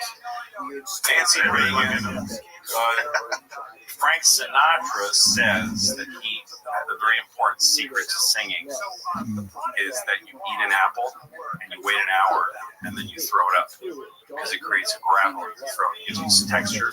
He learned this from Nancy Reagan. There's only one way that we can learn this trick. It's because she one day she ate an apple, she threw up, and she's like, I said, great. The next time she worked with Sinatra, she's like, you know, you should do it, Frank. And she spread it. It's like a trick. Right. That was Nancy Reagan. She probably didn't come to it. I think she did. These people are all dead, so it's fine. Yeah. But so Nancy and Ron, Jimmy Carter had this, his unsleeping, had this little observation that Reagan was grumpy on inauguration, feel like doing it, and they had just fucked. And they all got in the limo together, and Jimmy got the news that the hostages were being freed, but Reagan got to announce it. So Ronald Reagan. Yeah, it's funny. I get all these legends from my Republican family. So like, I'll tell you what, that pussy Carter couldn't get it done day 1 of Reagan. That's right. Well, those Muslims do. Yeah. You don't fuck with a Republican. That's right. So Reagan, and I heard this, my legend, so who knows which one's real. But Reagan was fascinating president, 2 terms. There was, I got one. Did Nixon start the war on drugs? I think it was Nixon. I know Reagan was huge. Yes, Nancy Reagan said, just say no, which was hated because people were addicted to drugs. Yeah. Also, AIDS started with Reagan, and Reagan, I mean, he was the first agent, he fucked the monkey, he fucked Bonzo. He fucked the monkey. Yeah, there's a bunch of movies about him. Yeah, Bonzo, Bedtime for Bonzo. He fucked Bonzo. That's where Bonzo, he got Bonzo. Because Nancy, I got AIDS from. So Reagan, he was... There's a piece of footage of Reagan. There's a documentary about Huckleberry Finn, and it's about how it gets banned and then refound and banned throughout history. Huckleberry Finn, has been banned by liberals who don't like the N-word, and then conservatives who don't like whatever they have. It just keeps going back and forth. And Mark Twain doesn't quote. Mark Twain said, "I knew when I created how I could get in trouble his whole damn life." Like he knew that this was going to happen. Okay, so there's a character in the Huckleberry Finn. I'm going to say his name. Wow, that was his name. Now this won't be on YouTube. It'll just get yes. So there's footage of Reagan doing some tribute to Mark Twain, and whatever he's doing, he's opening a center or something, and he says, he goes, and who could forget the wonderful stories of Huckleberry Finn and his friend Jim. And you can see him look off. And you know that there's guys going, can we talk about it? Like, don't say that's it. That's it. I read your books. That's the name, fellas. You can't say it. Oh, well, jeez. I mean, that makes no sense. It's in the goddamn book. And so that you can see don't say that word. His friend, Jim, fuck this country. God damn it. Don't say that. Then go ahead and get more on drugs. Yeah. Don't say that word. Yeah. But so Reagan was, he was president of SAG, and then he was governor of California. Hated hippies, just fucking hated them so much. I gotta be honest. I think I would have too. I think I probably would have hated. George Harrison hated hippies. Yeah. George Harrison, there's an interview with him where he went to Haight-Ashbury. He's like, I heard they're all, and he was like, they were just disgusting drug addicts. So yes, hippies are gross. They always were. So Reagan, I mean, there's so much about Reagan. For fuck's sake, 2 terms, and George Bush was his vice president. Cold War, Mr. Gorbachev, take down this wall. Yes. And called the Soviet Union the evil empire. Yeah. And then there was that crazy, when they went to Reykjavik, like they got really close. He did have an obsession with bringing down the proliferation of nuclear weapons. It was something that he cared about. And so they had a treaty. They had a shot at a treaty. And they flew to Reykjavik, Iceland, 2 of them. And it was this exciting time where there might be this treaty signed. And then there was this awful midnight footage, which you can also see, of the 2 of them leaving at the same time. And Reagan's going, nah, and Gorbachev goes, oh my God, what do you want from Reagan's going, no, man, no fucking way. And they get in their cars and they leave. And it was like, shit. Yeah. It was scary. We're going to keep this. And it looked like something worse might happen. But Gorbachev was an interesting dude, Something interesting was going on there, different from the other guys. Yeah. But so Reagan, I'm trying to remember the thing I was going to say about him.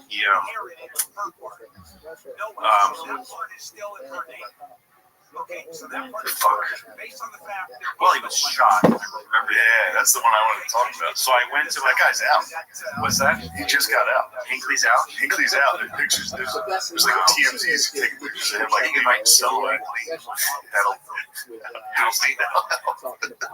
Only if it's for Jodie Foster. You think somebody's still around. Somebody's got to fuck Jodie Foster. Somebody, connections with that. Yes. So this is Europe. Which she says my favorite. She was controversial. No. She said that. I've heard something else. I heard that she was talking to like Phoebe Cates or something. She was being funny. And she said to Phoebe Cates, like, hey, nobody ever shot the president for you or something like that. And there's a million stories about Jodie Foster taking, which all might be false. I think he used to call her and like leave voicemails. I don't know anything about it. I think she was in college. I don't think they had voicemail that. Answering machine. You would call, be like, share tapes. It's like, wait till you see. I loaded you. Please don't watch. Make sure you watch the TV. I went to my dog. He just got fucked up. My mom hated Ronald Reagan. Hated him since the 70s, and she saw him coming. There was a thing about Reagan that was like Trump for Democrats, which was it was like it's a nightmare scenario. Reagan is a nightmare scenario. It's the end of all things. He is the worst guy in the world. And they had connections between him and white supremacy, like a bunch of them. Like the place he gave his first speech as candidate is a famous horrible. It's where the students were killed. In that, it was like he's standing on their fucking car that they took out of the mud. Not that, but he was there. So a lot of people made connections with that shit. But people hated Ronald Reagan before he was president. When he won, I remember my mom being deeply disturbed by it. And so there was this feeling he's not a good guy. We have a bad president from some people's point of view. And then other people, you were very aware, fucking loved the guy.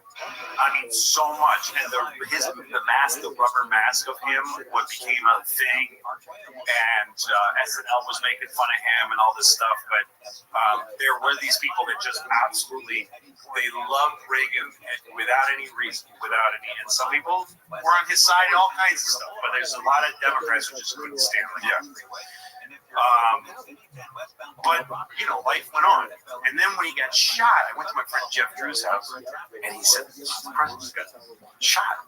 And these are 2 things I remember watching on live TV again now later. One was that, and one was Anwar Sadat being assassinated.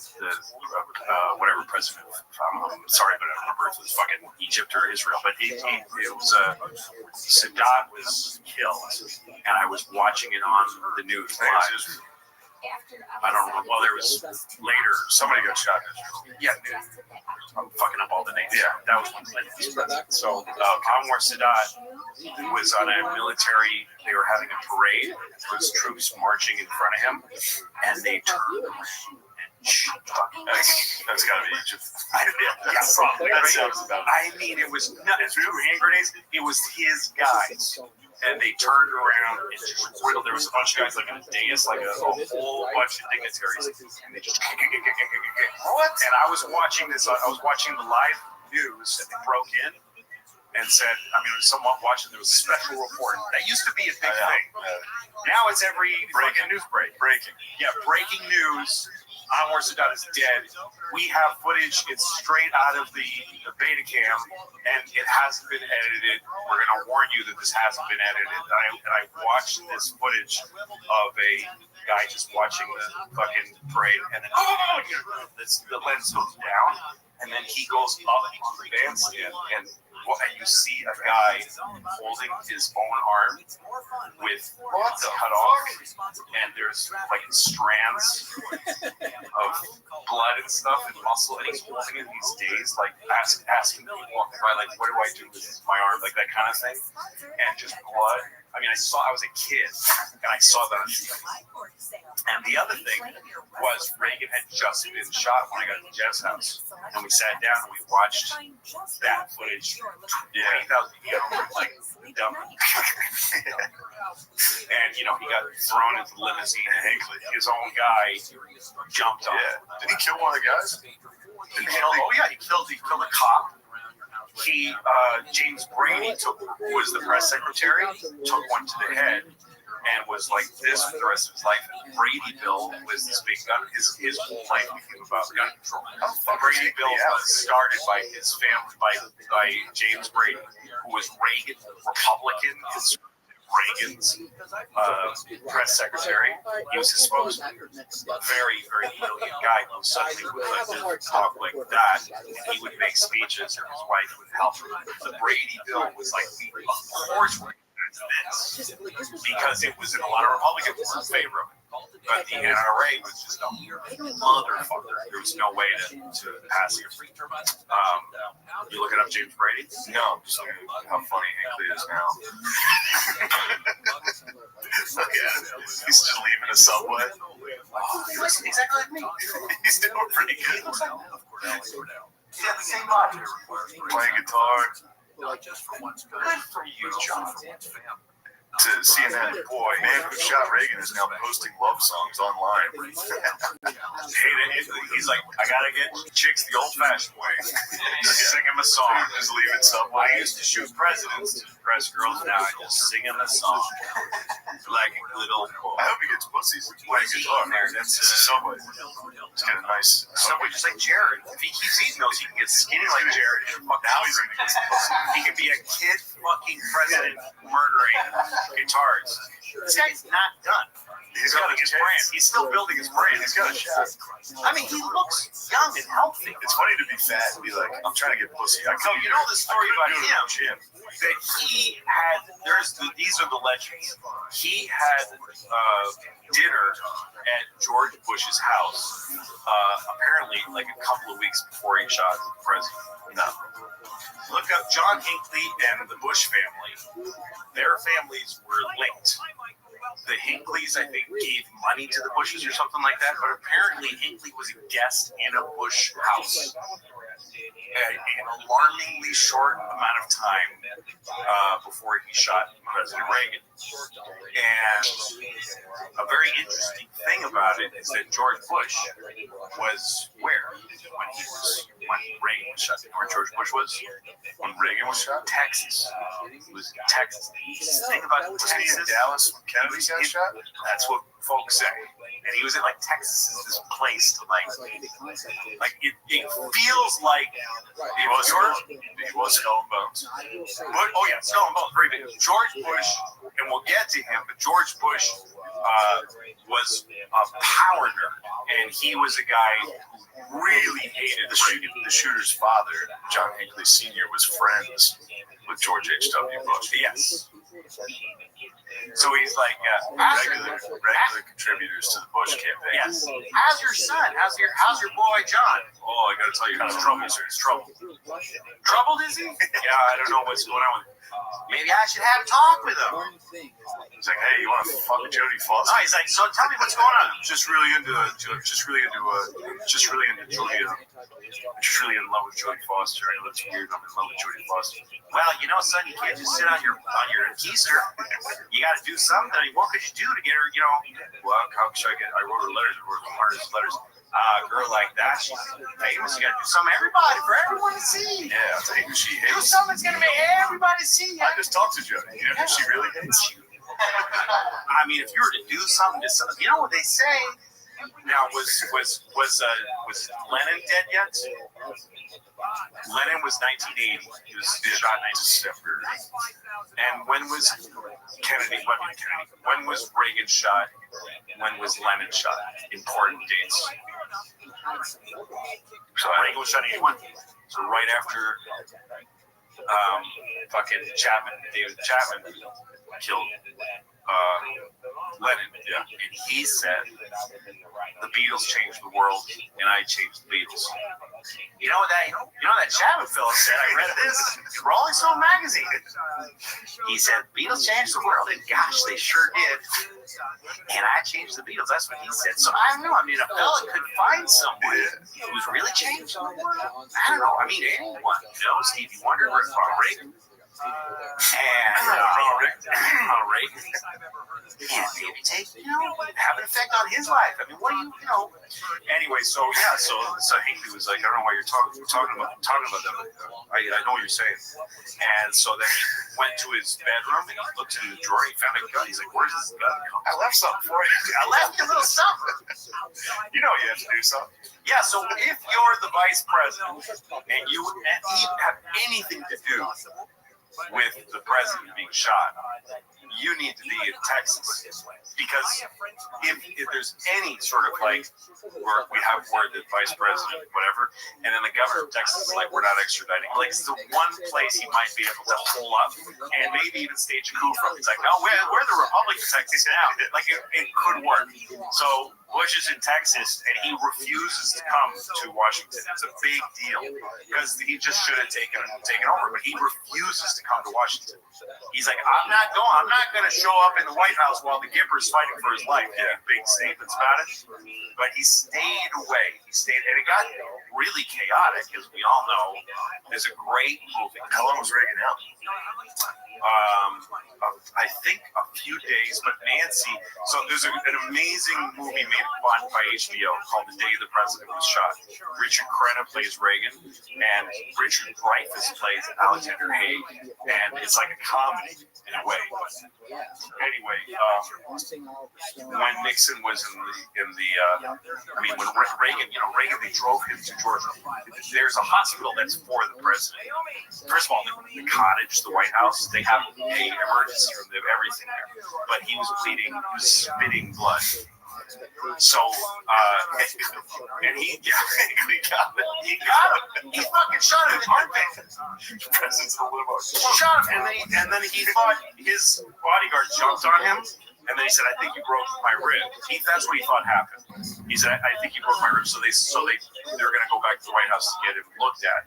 But then he started spitting lots of blood, and so they went straight to George Washington Hospital, which was just a fucking homeless people out front, and the fucking limousine by itself just screeches up. And they brought a gurney, but the president said, "I'm not going in on my back. I'm not doing that." What? It's true. And he walked in. And this great, this movie, the best part is showing him, hello, walking by, and you see this black guy go like, "Oh shit! Oh shit!" Like just these black guys or in front of a hospital, like their wife's fucking having a baby, they're smoking, and that's the fucking president. And he's like, "Hello," and then as soon as he got inside, he crumbled, and they got him on the gurney, and they're going in. He came to at one moment because the nurse was holding his hand, and he said, "Does Nancy know about you and me?" And then right before he went under, charming devil. Yes, the doctors, right before anesthesia, they had to tell him he was the head of the fucking world, and he was in charge. And they didn't know who he's going under anesthesia. And they said, "Mr. President, we're going to put you under. We have to get this bullet out." And it was an exploding bullet. So the doctors were all in danger. Hinckley. It was an exploding bullet, and it was next to his heart. It was like leaning against his heart. And so the doctor said, "We got to get this bullet out of you, so I'm going to put you under now." And he said, "I hope that you guys are Republicans." And the doctor, who's not a Republican, said, "Mr. President, today we're all Republicans." And he saved his life. But he was extremely, he was on death's door for a few days. Now, the White House has Alexander Haig saying, I'm in charge here at the White House. He was the Secretary of State. He had no business saying that. He was like, he made up this thing by the succession laws of succession, I would be next. It's like, no, you're like 20th down. And meanwhile, at the hospital, Nancy's there with the chief of staff, and there was a battle between the White House and the guys at the hospital. So they needed to prove that Reagan was functioning as a president. So they needed a photograph, and they needed him to do a piece of business. So they had the dairy bill, some bill that's like for dairy subsidies that needed to be signed. Jackpot for those guys. Yes. So they're like, we did it! Hinckley, baby, I love you. Hinckley! That's what it was. Milk people did the whole thing for another 15 cents on a fucking carton of milk. So Nancy got enlisted. They said, "You need to do this, and you need to handle them like you handled them in the movies." And so she put makeup on his face, and she like slapped him, "Ron, you gotta wake up." And they leaned his bed up like this, and she just kept trying to wake him up. And it's all movie done very well, but it's true. And they took a picture of him like like a really weird picture that I think did more harm than good. And then he signed. He looks great. Yeah, he signed Jerry. It's a great thing. One great picture is very rare to find of Reagan. He had many operations. He was a great sick and dying old man. He had some brain, like something taken off his brain or something. So he had half of his head was shaved. And he was coming out of the airplane and he had a baseball cap on and he went like this. no. And Nancy's going, don't! She's like horrified. And he thought it was funny. Half his head is shaved. It's creepy. I saw that picture once. I never saw it again. So anyway, Reagan survived, obviously, and then that just was a massive lift. I remember as a kid, my mother hated Reagan, and I was just like, yeah, good for you, Everybody was happy. Yeah, there it is. There it is. Yeah, she's yes. So Reagan, Iran's the guy. Iran-Contra happens. They were there were still some hostages in Iran, and they were offering the Iranians weapons in exchange for hostages and money. And then they were going to use the money to fund the Contras and in El Salvador. Yeah. And it was all done by this guy, Oliver North. Colonel Oliver North. It was Reagan. It was dirty. It was a dirty Reagan thing. And Reagan said, I take responsibility for it because I'm not sure what I remember that I was told about this and we're looking into it. But make no mistake, it's my responsibility. Nobody does that anymore. Yeah. So he did that, and that kind of got him through it. And it made people believe that he was really looking into it, and then they pinned it all on this guy who I remember his hearings was the biggest deal since Watergate. Iran-Contra. That's what it was the first thing that they said about. And Oliver North he said, he said somebody pitched this idea to me of the missiles and he said I thought it was a neat idea. And when everybody heard him say that, it became plausible that this fucking dummy did. He just was stupid and crazy that he did it. He later ran for governor of Virginia. He's a Republican. Might be West Virginia, I'm sorry. But Chuck Todd was that lieutenant that sent the tape to Lyndon Johnson, son-in-law, who was thought to be next great. He was supposed to be the next Kennedy, but he had bad coke habits. But he was cool enough to be a senator from, I think, West Virginia for years, and he just didn't care anymore. So there's another great documentary called The Perfect Candidate, and it's a really great, it's a documentary about him running against Oliver North. Decided after all this shit had happened, he's going to run. And it teaches you something about presidential politics when I bring it up. So Chuck Todd was a Democrat. He's like one of these guys you have now, just a machine Democrat. There's a scene in the documentary where a reporter asks him, "What do you think of furlough program in the prisons?" And he goes, "What? I didn't say anything. I haven't said anything about that." And he goes, "Well, what do you think about it?" I haven't changed my position on. I have a very good record on crime. I'm just asking your opinion. And he goes, "Well, I appreciate the work that everybody has done." And he walks away.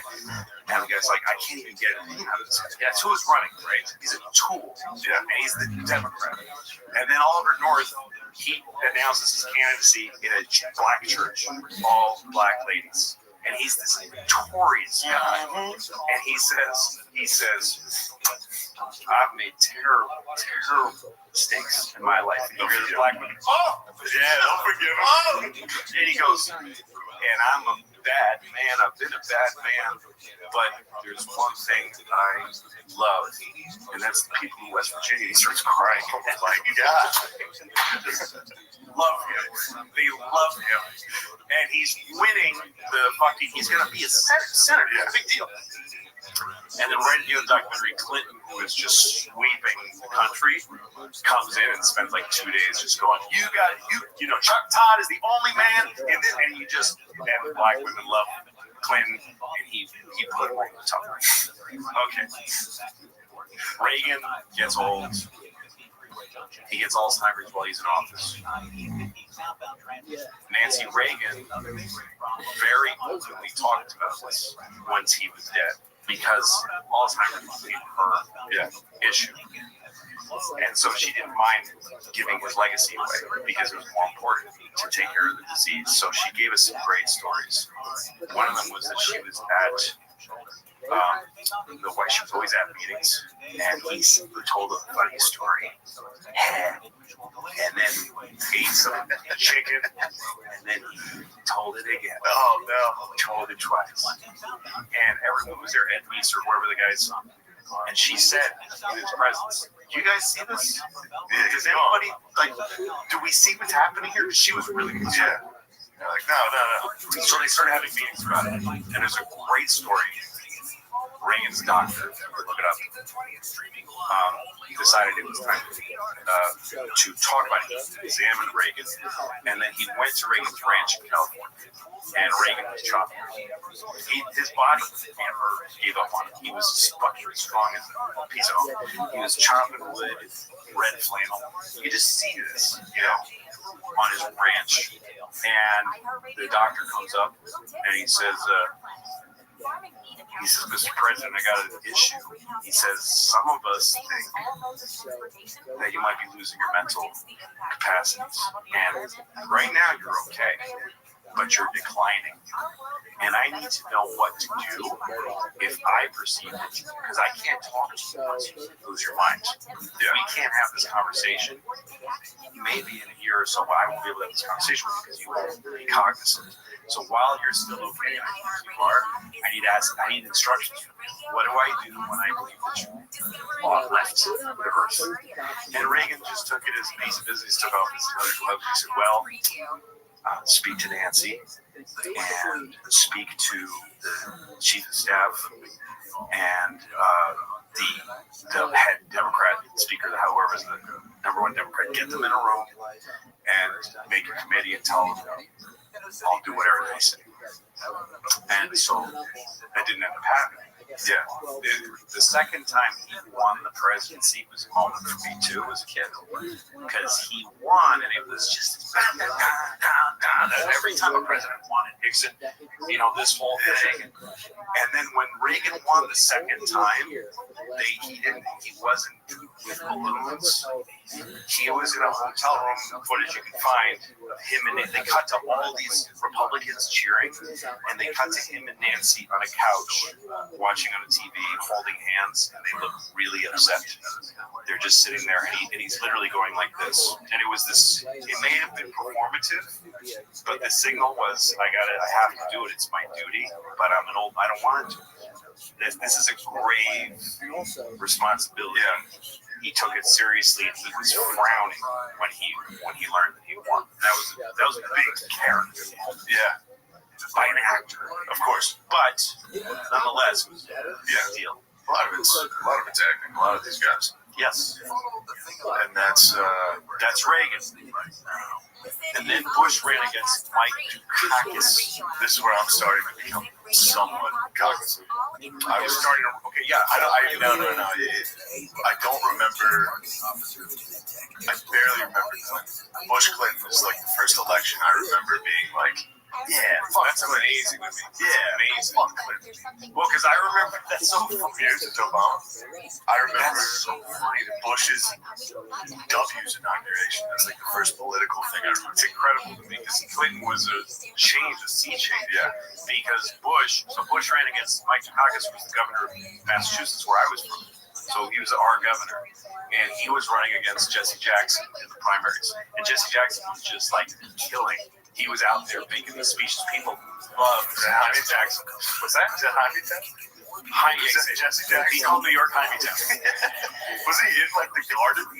Yeah, he said it like Jaime Town. He called New York City the Jaime Town. Yes, he sure did. I like that. And so Jesse Jackson attacked Cedric the Entertainer many years later for a character he played in Barbershop where he says, fuck Rosa Parks. Everyone's sick of hearing about Rosa Parks. It's a really funny scene where he's a black guy saying, I don't give a shit about Rosa Parks. And Jesse Jackson said he never should have said that. She's a, you don't touch this woman with your humor, and he yelled at, and Cedric, who was a religious guy, and he was upset. And I was pissed off at Jesse, and I just did. So once in a while, I do this kind of dumb thing. I called fucking his Rainbow Coalition. That's his office in Chicago. And this woman answers the phone. Hello? And I go, I have a complaint about Jesse Jackson. She goes, who are you? I said, I'm just a citizen, and I don't agree with what she said. He said, he don't care what you think, young man. And she hung up. Yeah. That's good. Yeah, because sometimes I've called the White House like 4 times in my life and said, hey, and they say yes, tell me the thing. They politely take it down. I called Trump when Trump was like not conceding the election. I called the White House, and it was deep into it. And usually it's like, hello, White House is a switchboard operator. And you say, I want to make a complaint. She says, yes, I'll put you through. They give you a voicemail, or they put somebody who just writes down, thank you very much. They take your comment, and you just think it's one of a trillion. But when I called Trump's White House, some guy, you could hear a loosened tie and unshaven. So I go, hello, White House. And I go, hi, I want to make a complaint. He goes, what? I want to make a complaint. He goes, look, please just go to the website. Can you just go to the website? And I said, are you okay? He goes, not great. I swear to God, I had this conversation. He goes, not great. I said, okay, well, I hope you have a better day. He said, thank you. I do appreciate that. So it was, that voice, the White House is in a place where it's like, Trump's like, somebody get the fucking phone. The fucking phone is ringing. And there's like, nobody's left. It was the end of Wolf of Wall Street. Yeah, everybody was falling apart. It was nuts. But so Jesse Jackson was running a great comedian named Barry Criminal. I can't believe you're calling the White House. I call the White House occasionally. I call radio talk shows sometimes. I called the radio talk show and spoke to John McCain on the phone once on the radio. Yeah, and he was in New York campaigning for Bloomberg. He was campaigning for Bloomberg to be mayor. Bloomberg was running against Mark Green, who was a firebrand, anti-establishment guy. And I called McCain and I said, first of all, you should be supporting Mark Green just like you. And he said, I love Mark Green. Like, I got to say, Mark Green's a great guy. But, Mike's got it. Mike Bloomberg's got it. And I said, also, you should run for president. He's like, no, stop. Get him off. Get him off. Yeah. So that was my, and then later I met McCain at the Tonight Show. I was the lead guest, and his daughter was the second guest. And I went, and his daughter said, my dad wants to be there. And I went to her dressing room, and he was there. And I said, hey, I just love John McCain. I fucking love it. And I just saying, hey, man, you're really something. Yeah. And he said, Louie, you're the best. Louie, you're the best. And he said, I heard you did USO shows. And I said, yeah, I was in Iraq. I was in Afghanistan. And so then when she was being interviewed, she brought out her dad. And he sat down, and he sat down, and he said, and Jay goes, and McCain goes, before I say anything, I want to pay tribute to Louis C.K. because he went to the Middle East, put his life in danger to entertain our troops. And how about that? He got the credit. Wow. First thing out of his mouth. That's fucking cool. And he said that he wanted to exchange numbers because we both read a lot of the same books. He's a great guy. I never got to talk to him. Okay. Do you remember when Trump smashed him? What's that? When Trump talked shit on him? Oh God, it was genius. It's so funny. Genius moment. It was such a funny. The thing about when you get to the schoolyard, you look for the biggest kid and you punch him in the nose. You might get your ass kicked, but no one else will fuck with you. So in the politics at that time for Trump, it was like, who's the most loved? Who's the most loved man in America in politics? John McCain. I'm going to call him a loser. I like the guys who don't get shot down. Yeah. The guys who don't get shot down are the guys who avoid who don't do their jobs. Yeah. Piece of shit. No, it's brilliant. Great joke. Brilliant. I mean, great level of shit talk. So calling somebody a war hero, being like, he got captured. I mean, that was one of those. Trump had so many moments where I was just like, oh my God, that was one that was. And again, from the backstory of every detail I remember about all these guys. But anyway, let's go over here. We got George. I mean, we got Herbert Walker. Yeah, we got. Let's skip H. Oh, this one's too. Damn. Skip HW. Fuck. Herbert Walker Bush. CIA evil. If you look at everything they've done, he engineered his whole life to become president. He had Reagan shot, and his father, Prescott Bush, was a senator, and he traded with the Nazis. Like, he got censured by the Senate for selling goods to the Nazis back when there was a lot of Americans making money selling shit to him. Yeah. If you ever go to 30 Rock, where I was almost there, you were almost there, but then you said something terrible, just terrible. Shane, how dare you? I just remembered. Get out of my house. Oh, shame on you, Shane. I like my ass now. Shame on you. Didn't get caught. I worked at Conan, which is in the same building, and the producer, Jeff Ross, not Jeffrey Ross, the comedian's producer, and he was really interested in history, and he said, "You want to see something cool?" He took me into there was a stairwell in 30 Rock, and he took me in there, and I pushed my head down, and there's these big red pipes in the stairwells that are feeding the whatever sprinklers. I don't know what they're big iron red pipes that have been there since 30 Rock was built back in the late 30s by Rockefeller. And there's a big spigot coming off the side of one of them with a big, wheel. It's some release valve. And on the side of it is a fucking Nazi, like an embossed Nazi. It's raised. It's not. It's not the swastika. And he said, these are all of the steel in this building is Nazi steel. It's all German. That was the flag. It wasn't a political flag like it was a political flag. It was also just the flag. Yeah.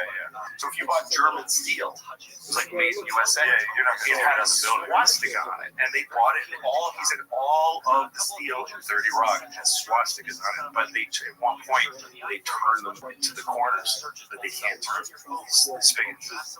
So every time I used to go to 30 Rock, like when I hosted SNL, I would take anybody who didn't know about it and show it. Last time I went there, they had shaved it. Somebody got in there with me. So they could shave it down. Holy shit. But so that's how fucked up. So that Prescott Bush was one of the guys making money on Nazis. And then his Skull and Bones guy. Yeah. George Bush, Skull and Bones. But he was a kind of a Nixon-y thing where I think he went too far. He got Reagan shake his one. He's pretty fucked up things. You see that? Yeah, he was supposed to run. He was supposed to win. I said, but this is when I started to believe in this country. Was when Clinton ran for president, because, and again, not based on politics, but how dug in Reagan and Bush felt. And Bush just felt like, you ain't gonna beat this guy with nothing. These guys are in there. There's Dick Cheney in there. And Donald Rumsfeld, these fucking guys are like, these are hard ass fucking guys who don't bleed. You just don't believe they bleed. And they got it all worked out. They've been there for 12 fucking years. Yeah. And here comes Clinton. Mom was a blackjack dealer in Vegas, and his dad died in a 3-inch pub. He died. He was drunk, and he hit a tree and was launched out of his car and landed in 3 little feet of water and drowned in it. That was Clinton's dad. And then that was Jefferson. His father. His name was. Is that his real dad? Or his dad's last name is Jefferson. Yeah. Would have been another Jefferson. That was his real dad. His mom then married a guy named Clinton. They had Roger, and his mom and that guy used to beat the shit out of his mom. And the second Clinton got big enough, one night his stepdad came home drunk, and he stood up to him and he said, "If you hit my mom again, I'm going to kill you." And he used to protect his little brother. His little brother was like an orphan. His dad's a drunk.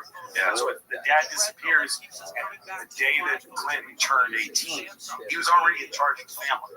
The day he turned 18, he took his brother to City Hall, and he said, "You know what I'm doing today? I'm changing my last name to Clinton, so that you'll they're real brothers. That's why his last name is Clinton. Yeah. That's who Bill Clinton is. Okay? And fucking bunch of 10-year-old girls on a jet. He also fucked those kids. But he did. That's the problem. I don't know, man. I have no idea. I don't know. It was not my pussy. It wasn't my pussy. It wasn't my, but it's not looking good. Oh, it's not looking good at all. I mean, he took a lot, right? He loved the ladies, which I know you can't knock a guy for liking ladies, but those aren't ladies. Those are babies. No, I meant his reputation. I don't know. I don't. Outside of banging the kids, his reputation was love the ladies, Lewinsky and the other short. So Clinton, but Clinton was this fucking country good old boy, and they threw it. I mean, we had just lost Gary Hart. He was. That's why Dukakis ran. Yeah, because Gary Hart got caught with a chick. And so that was Democrats' problem.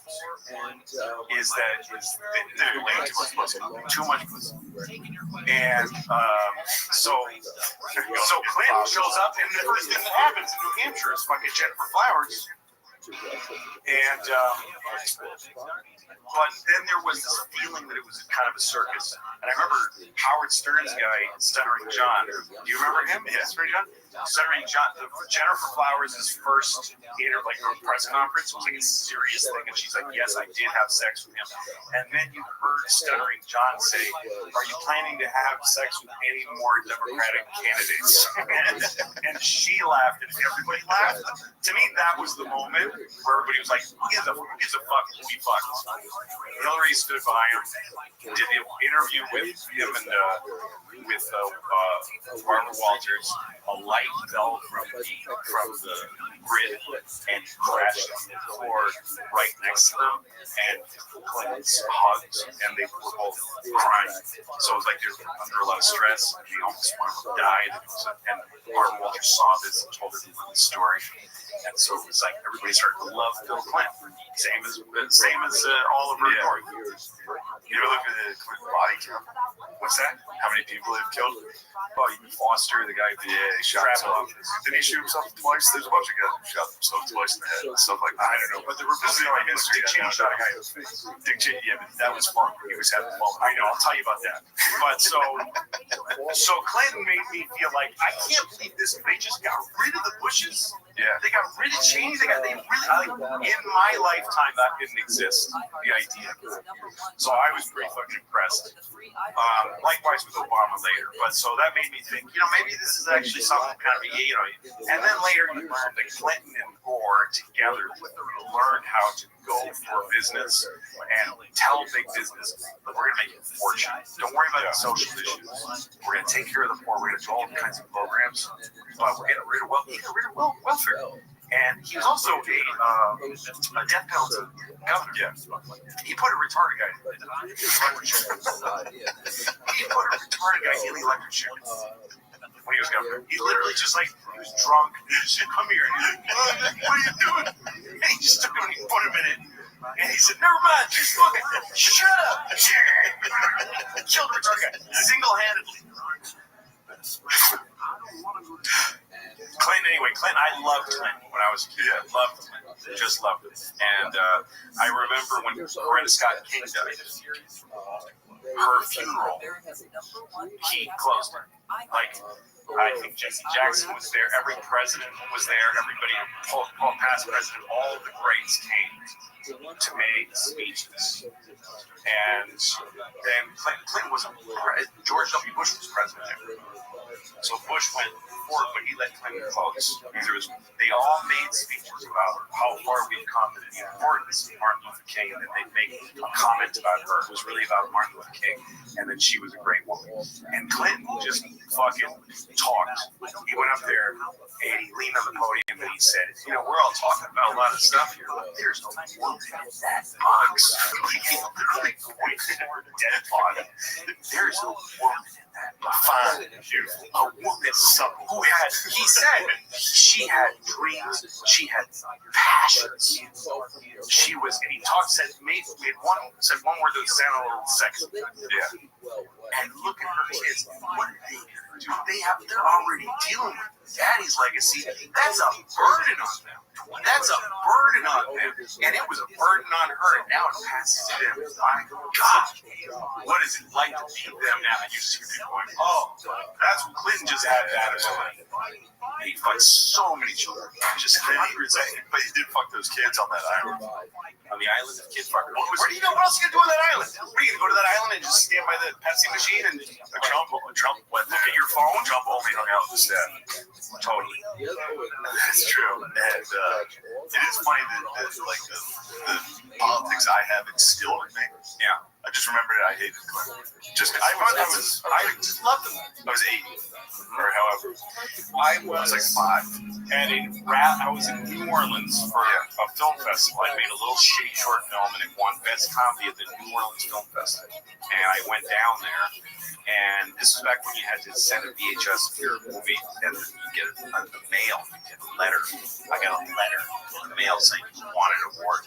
So I went down to New Orleans. I was a kid in 1992. So I was a kid. It was 18 plus 7, whatever that is. 25? Sounds good. I went to New Orleans, and I'm just walking around a park, and then this fucking bus pulls up with Clinton Gore on the side. And they just get out and start a rally. And there's people just started showing up like at some park. And the next thing I know, I'm at a Clinton. And Al Gore comes out and he says, Governor can't talk because his voice is destroyed by all these rallies, so I'm going to make the speech. And then he talked, and then we're going to return around. It's boring. And then Hillary came out and said a few things. Nobody cared. And then Clinton came out, and everyone's like, I did not. And he was a little hushed, but he made an amazing speech, and I was standing there, and I watched him make the speech, and then he came down off the podium, and he walked. I stood there. Some guy handed me a placard, and so I had this placard to the court, and he found me and there was this lady next to me, and she had a throwaway camera. That's how long ago this was.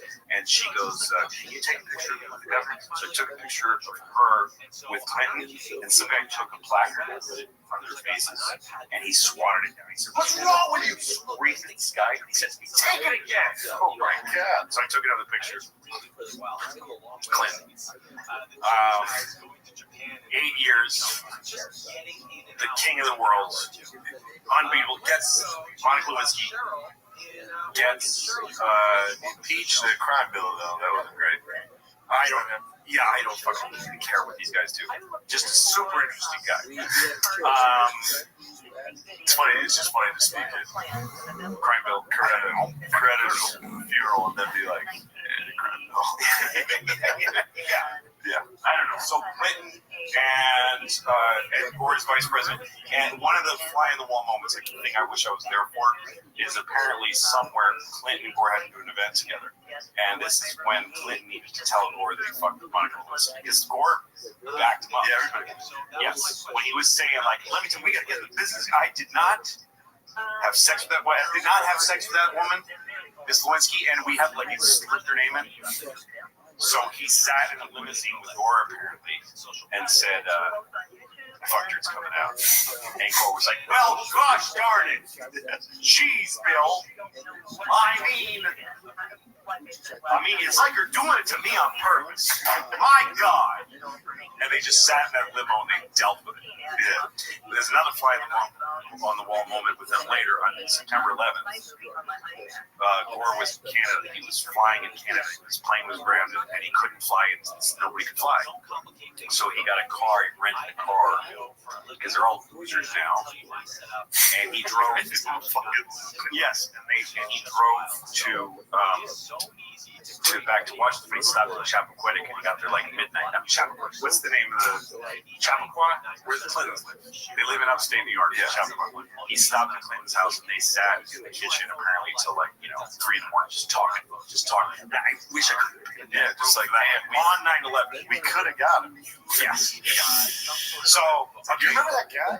Which guy? No, it's them sitting in the kitchen like, holy shit, it's him? Yeah, exactly. Exactly.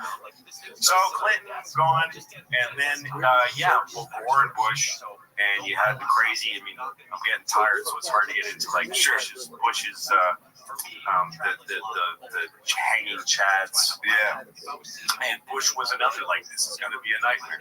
And I remember, here's what I hated about Bush. I wasn't predisposed to hate Bush because I heard he was like a compassionate conservative. That was the word on Bush. Yeah, compassionate conservative. And I could read on him that he was a kid of he was like of my generation or of just above, that he was a post-Summer of Love guy. Like, you know, Clinton loved saying that he had, what's her name, Madeleine Albright, and but Bush had black people and women in his cabinet as a matter of, like, he's like, why would you? Like, for Bush, it stopped. Bigotry of the Republican Party, and by the way, Democrats, tons of it also, stopped because Clinton was like, you gotta have a couple of darkies in there, otherwise people get mad, you know, and the gals are good. Not a bad thing, it helps you. But Bush was like, Condoleezza Rice is fucking amazing. She's going to run everything.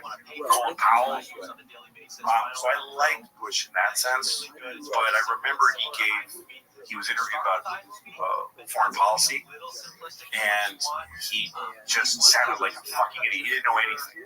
Yeah, nothing. And then he took a day and crammed and did it again. And then they were like, what about North Korea? And he was, okay, so North Korea, you got Kim Il-jung, and then in the South, and he just answered like that, like real quick, canned answers. And I remember they cut to, like Wolf Blitzer, and he's like, well, that's really impressive. Clearly, he does know about foreign policy. And I was like, are you fucking kidding me? So Bush was president September 11th. You know, that was the first president I remember. All the kids my age hated Bush, so then I get that. All the kids were like, he's evil, he's gonna ruin the country, and I was like, dude, he's awesome. It just made me like. There was a woman who made a documentary about riding the bus with him. She was one of his press people, and she brought a camera, and I forget what it's called or what her name is. She was kind of a gee whiz Lenny Rifles. But there was a moment in it where she took she was like kind of a goofball, and she was with the press corps on his plane, and she went around and asked everybody, who do you think is going to win? And the press all said McCain. I think it was in the primaries. So McCain was starting to lead. And so it leaked through her. Someone leaked that she was just doing it privately for fun. Someone leaked it that his press corps thought he was going to lose, and it was really damaging. And everyone threw her under the bus. Everybody in the press said it was her. We didn't do it. Nobody would talk to her. So while they were on the plane, this is I think on film on the thing, she's sitting there just devastated. And Bush comes, which he never did, back. And he sits right next to her. And he says, I want you to take a good look around these people, because now you know who they really are. He said, now you know who your friends are. Now you know who they're not. Yeah, don't forget this moment. This really just don't let them forget it. Yeah. There was a guy, I forget the name of this guy. He was, might have been on Rogan. He was on there and he was talking about how he was like a Muslim extremist. He got arrested after 9/11 in Egypt. Do you remember that? I don't know if it was Rogan. He was great. He was incredible. But he had sat down and talked to a bunch of presidents. And Rogan was like, who was the best one? He was like, W seemed to be genuinely compassionate. I believe that he had a conscious. And also, did he do anything about it? It's like, no. Maybe not. Again, what all these guys did and how much of it was their fault, how much of it was the deep state, whatever it is. I don't know any of this stuff. Yeah. But all I'm going by is my feelings about the guys. And there's moments about W that I remember because politically I hated him. And the whole thing with the Patriot Act, all this kind of stuff. But and Iraq was shocking. So many people died. Did you know Iraq was bad at the time? When the towers were on fire, all I could think of was these people in the desert that are going to die at nothing. Like we're going to overreact and we're going to kill so many people. We did hundreds of thousands of fucking Iraqis that were killed. Yeah. We're just fucking had nothing to do with these. Nothing. See, I was in 8th grade and I was sitting there like, whoever did this is gonna get a fucking knuckle sandwich. Well, Bush had a great He dominated after that. like when he was on with the when he was in Omaha going like, I don't know what this is going on. He looked bad. It looked like this is bad. Then he went to fucking Ground Zero, held the megaphone, and someone said, I can't hear you. And he said, well, I can hear you. And people are going to hear from all of us. That's a pretty good fucking ad. And the first pitch at the Yankees game? Yes. Easily, he could have said, okay, then you're going to yell, I can't hear you. Of course, it was probably Cheney. I can't hear you. Cheney, by the way, was really the Bush story. I was doing Charlie Rose, okay? Me and Charlie later, our lives changed. But Charlie Rose at the time had a very important show where you'd sit in the dark room, be interviewed. And so I went to do Charlie Rose, and the guest ahead of me was Jill Cheney, Cheney's wife. She is a historian, and she wrote a book about Madison and the Framers, and he would just ask her questions, and she's a fascinating woman, fucking brilliant historian, and she talked ad nauseum about all the people we did in the first one. Yeah. And I was just riveted. And then they brought me in as they were taking her out, and I was just trying to, like, she's not my world. And somebody said, we just need a microphone to give the next guest. And she said, who's the next guest? And they said, Louis C.K. And she said, Louis B.K.? Louis, where is he? Where is he? And she turns around, I'm standing there, and she goes, you're Louis B.K. I'm not going to correct her. I go, yep, Louis B.K. She goes, oh my God, my grandchildren love you. We're getting a picture. You're going on Twitter with me, son. Come here. What? And she took, you can find this. Do a picture of you, Liz Cheney. Picture of me with Liz Cheney. Jill. Liz is dog. That was from Louis B.K. So we took a picture, and she tweeted, Damn, I wonder if Dick ever watched. I have no idea. He's probably like, this guy's kind of an asshole. But yeah, so that's Cheney and Bush, 9/11. Bush, and then after Bush was president, I told this story in Conan. I'm not gonna tell it again. That's fucking boring. But I saw Bush. I was in traffic, and then his motorcade just was next to me, and I looked and I saw him through the window of the SUV, and I'm just like another like adult moment, like fuck Bush. But I look at him and he goes like this. I'm like of course. You have to. Yes. But the thing I liked about Bush was that when the guy threw shoes at him. Do you remember that guy threw 2 shoes at him? He got 2 shots. Yeah. Talk about fucking Lee Harvey got him. Hitting 2 shots with a Bolt rifle. This guy got 2 fucking shoes off. With the fucking at a standing target with the press all around him and his Secret Service are right there. He threw his shoe, Bush ducked, and then he threw another one, and Bush ducked. Because came back up smiling. Yes, throwing shoes is the most insulting thing you can do is hit something with one of your shoes. In America, you know what the most insulting thing you can do in the Middle East is? What's that? Kill everyone. Kill all of them. I wonder if he was thinking that. Yeah, I killed a lot of your family. Yeah. I'm about to hit your wedding for this. So bad. But Bush, they asked him about it afterwards, and he said, well, I got good reflexes. And he said, look, he's in a country where you could, he's not going to get killed for that. And people express themselves. He always appreciated freedom of speech. He always never minded being made fun of. That guy went to jail. I'm sure he did, but yeah. When Bush was made fun of, he took it very well. He would go on SNL and read jokes that were just devastating against himself, and he did them with really good time. And he was funny. He was a funny dude. He was funny. Got why that was important. And I remember he was debating Gore, and they did a typical thing they do in debates. They tell each other bad things. So he told the moderator, said, Al Gore said this about me. And he reads some shitty things Al Gore said. He goes, "What's your reaction?" Bush goes like, I was like, "He's running for president. Of course, he's gonna go for it. He's running for president." I mean, it's the game. We're trying to win. We're trying to, we have different views. He didn't care. And later, also, they asked him about the press, and he said, "We counted on the press to keep us honest." He said, "When you're out there making decisions that are outside of the decisions that come to the president are the ones that nobody knows what to do. The ones that are clear what the law is and what's practical, other people make those decisions. They go to the president where they're like, we're not sure what's legal and we're not sure what the American people would want here." And so it's the hardest job in the world because you have to deal with the cutting edge of where the country is going, why it's going there, what people really want, even if they don't know what's going on. And what's legal, it's not, it's so unclear sometimes. He said, I depended on the press because we knew they were probing everything. We knew they were watching everything. We knew they were adversarial. They were vicious to bust us. And that made us comfortable because it made me confident that I'm not going to, in my confusion, make any real mistakes. Like that's what Bush, that's a profound thing for a president to say. And it shows the level of confidence that he had, which is why he did not like Donald Trump. Because he didn't have that. To be made fun of is a place of strength. I can't take you seriously unless you don't take yourself seriously. If you're a person to be taken seriously, then you can be made fun of. You can't be made fun of, you can't be taken seriously. You're like, do not make that joke about me. It's like, you're a pussy.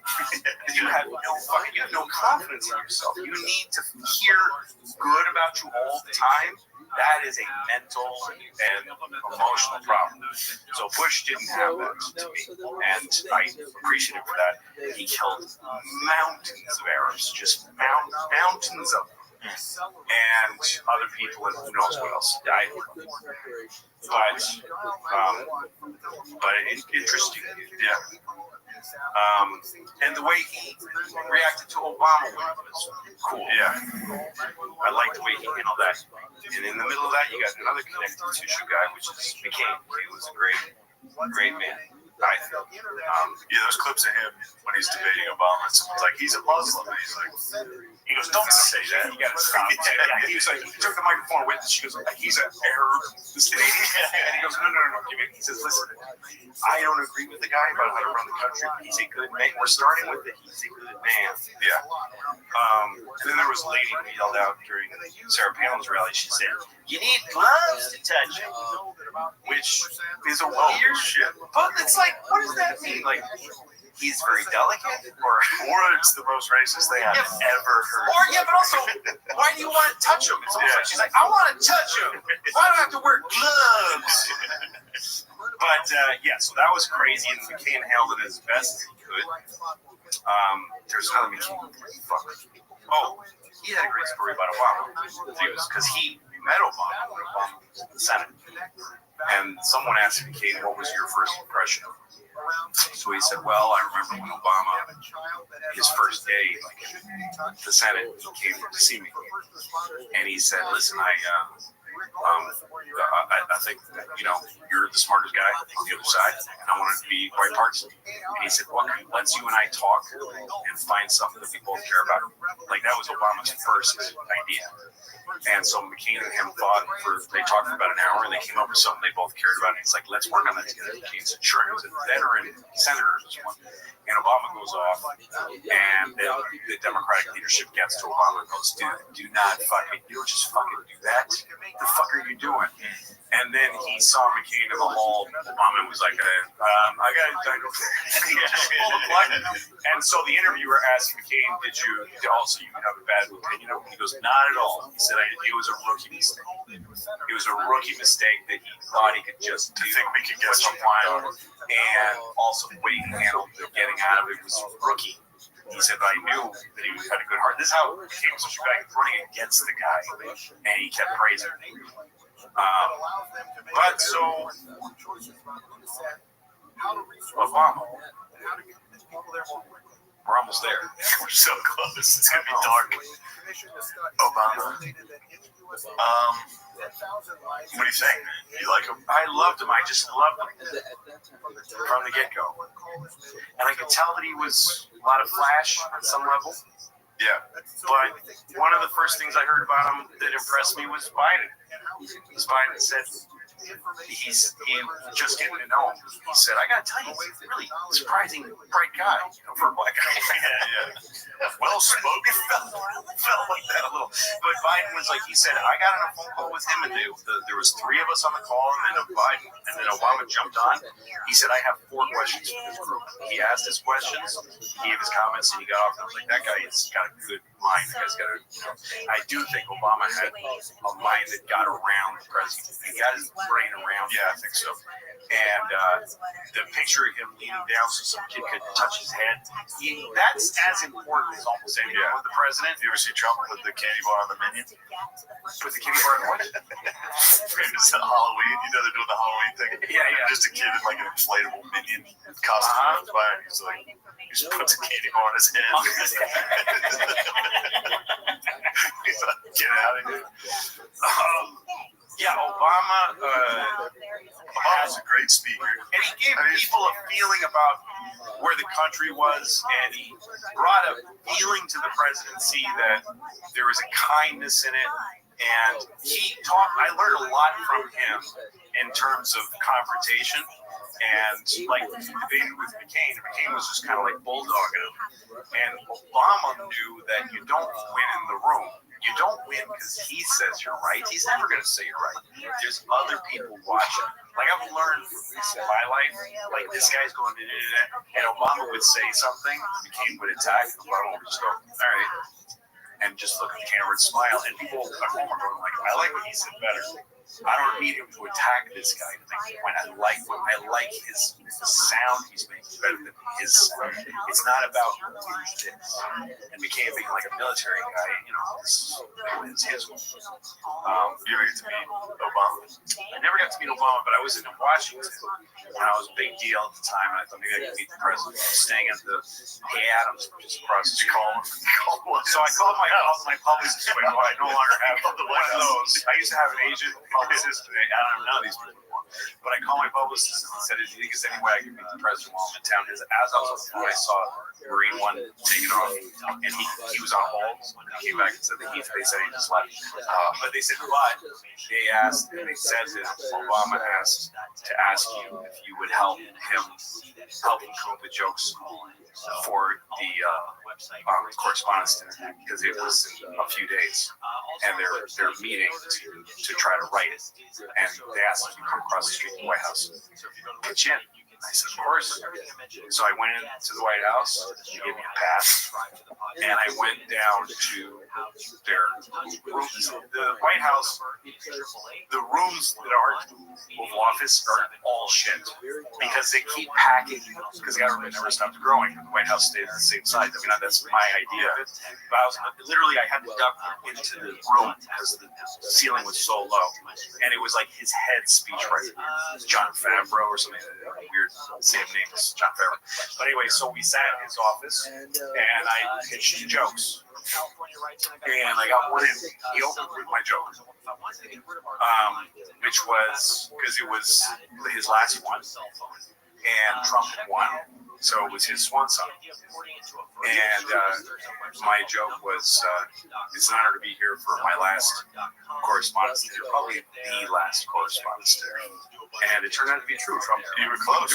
Yeah, Trump just did the first one. Yes. But anyway, he did that. He opened with my. I was hoping you didn't write the one that made Trump the president. No, that was before. Yeah, you did. No, I didn't. Yes, that's one of my favorite clips of all time. Oh, I mean, Obama was so good. It's him such a destroying Trump. Yes, making Trump sitting there. I'm gonna be fucking president. You see this shit. It's pretty good. Yes, it is. I do respect those moments, just like Cheney in the movie. Sure. Where they're like, you gotta change it. And I was like, I'm gonna do it. Yes. It's a cool, like watching Trump sit there with his fucking hair just bobbing while he's laughing. It's like, all right, we'll see. We'll see. Laugh at Trump. See what happens when you laugh at Trump. And that's, by the way, what he was thinking was literally the words, laugh at Trump. Everybody's laughing at Trump. Don't laugh, because he talks about Trump. So Obama wrote me a letter saying, thanks for helping. Holy shit, I'm a fan. I made it meet somebody, but I never. Yeah. And he went on Mark Maron's podcast, and they talked about politics for like 2 hours.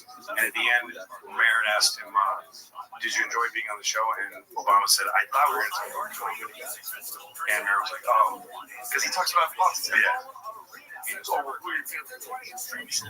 I like Jerry Seinfeld, Dick Gregory, but the guy I really love is Louis. You can tell, even though he says terrible things, he's a good guy. Something like he said something nice, man. Meant a lot to me. I just, with no regard for history or morality, I just love Obama. Yeah, no idea if he's done good or bad, but as a guy, I dug him. Yeah. He seems like he's just an incredible speaker. He was like what a president should be. That's right. Just carrying the office, the way he operated, the way he communicated, and things started getting really fucked up during Obama in this country. People started to get really banks. I mean, that was insane. All that shit, but also just like the word problematic happened under Obama. Like his last 4 years was when people started getting ultra sensitive and trying to dig down into where is our moral center, to the point where you're just never going to find, because human beings are flawed. And that started, I think Obama left in a strange place, because it was like, what were we all doing? I remember seeing famous liberals saying, I'm this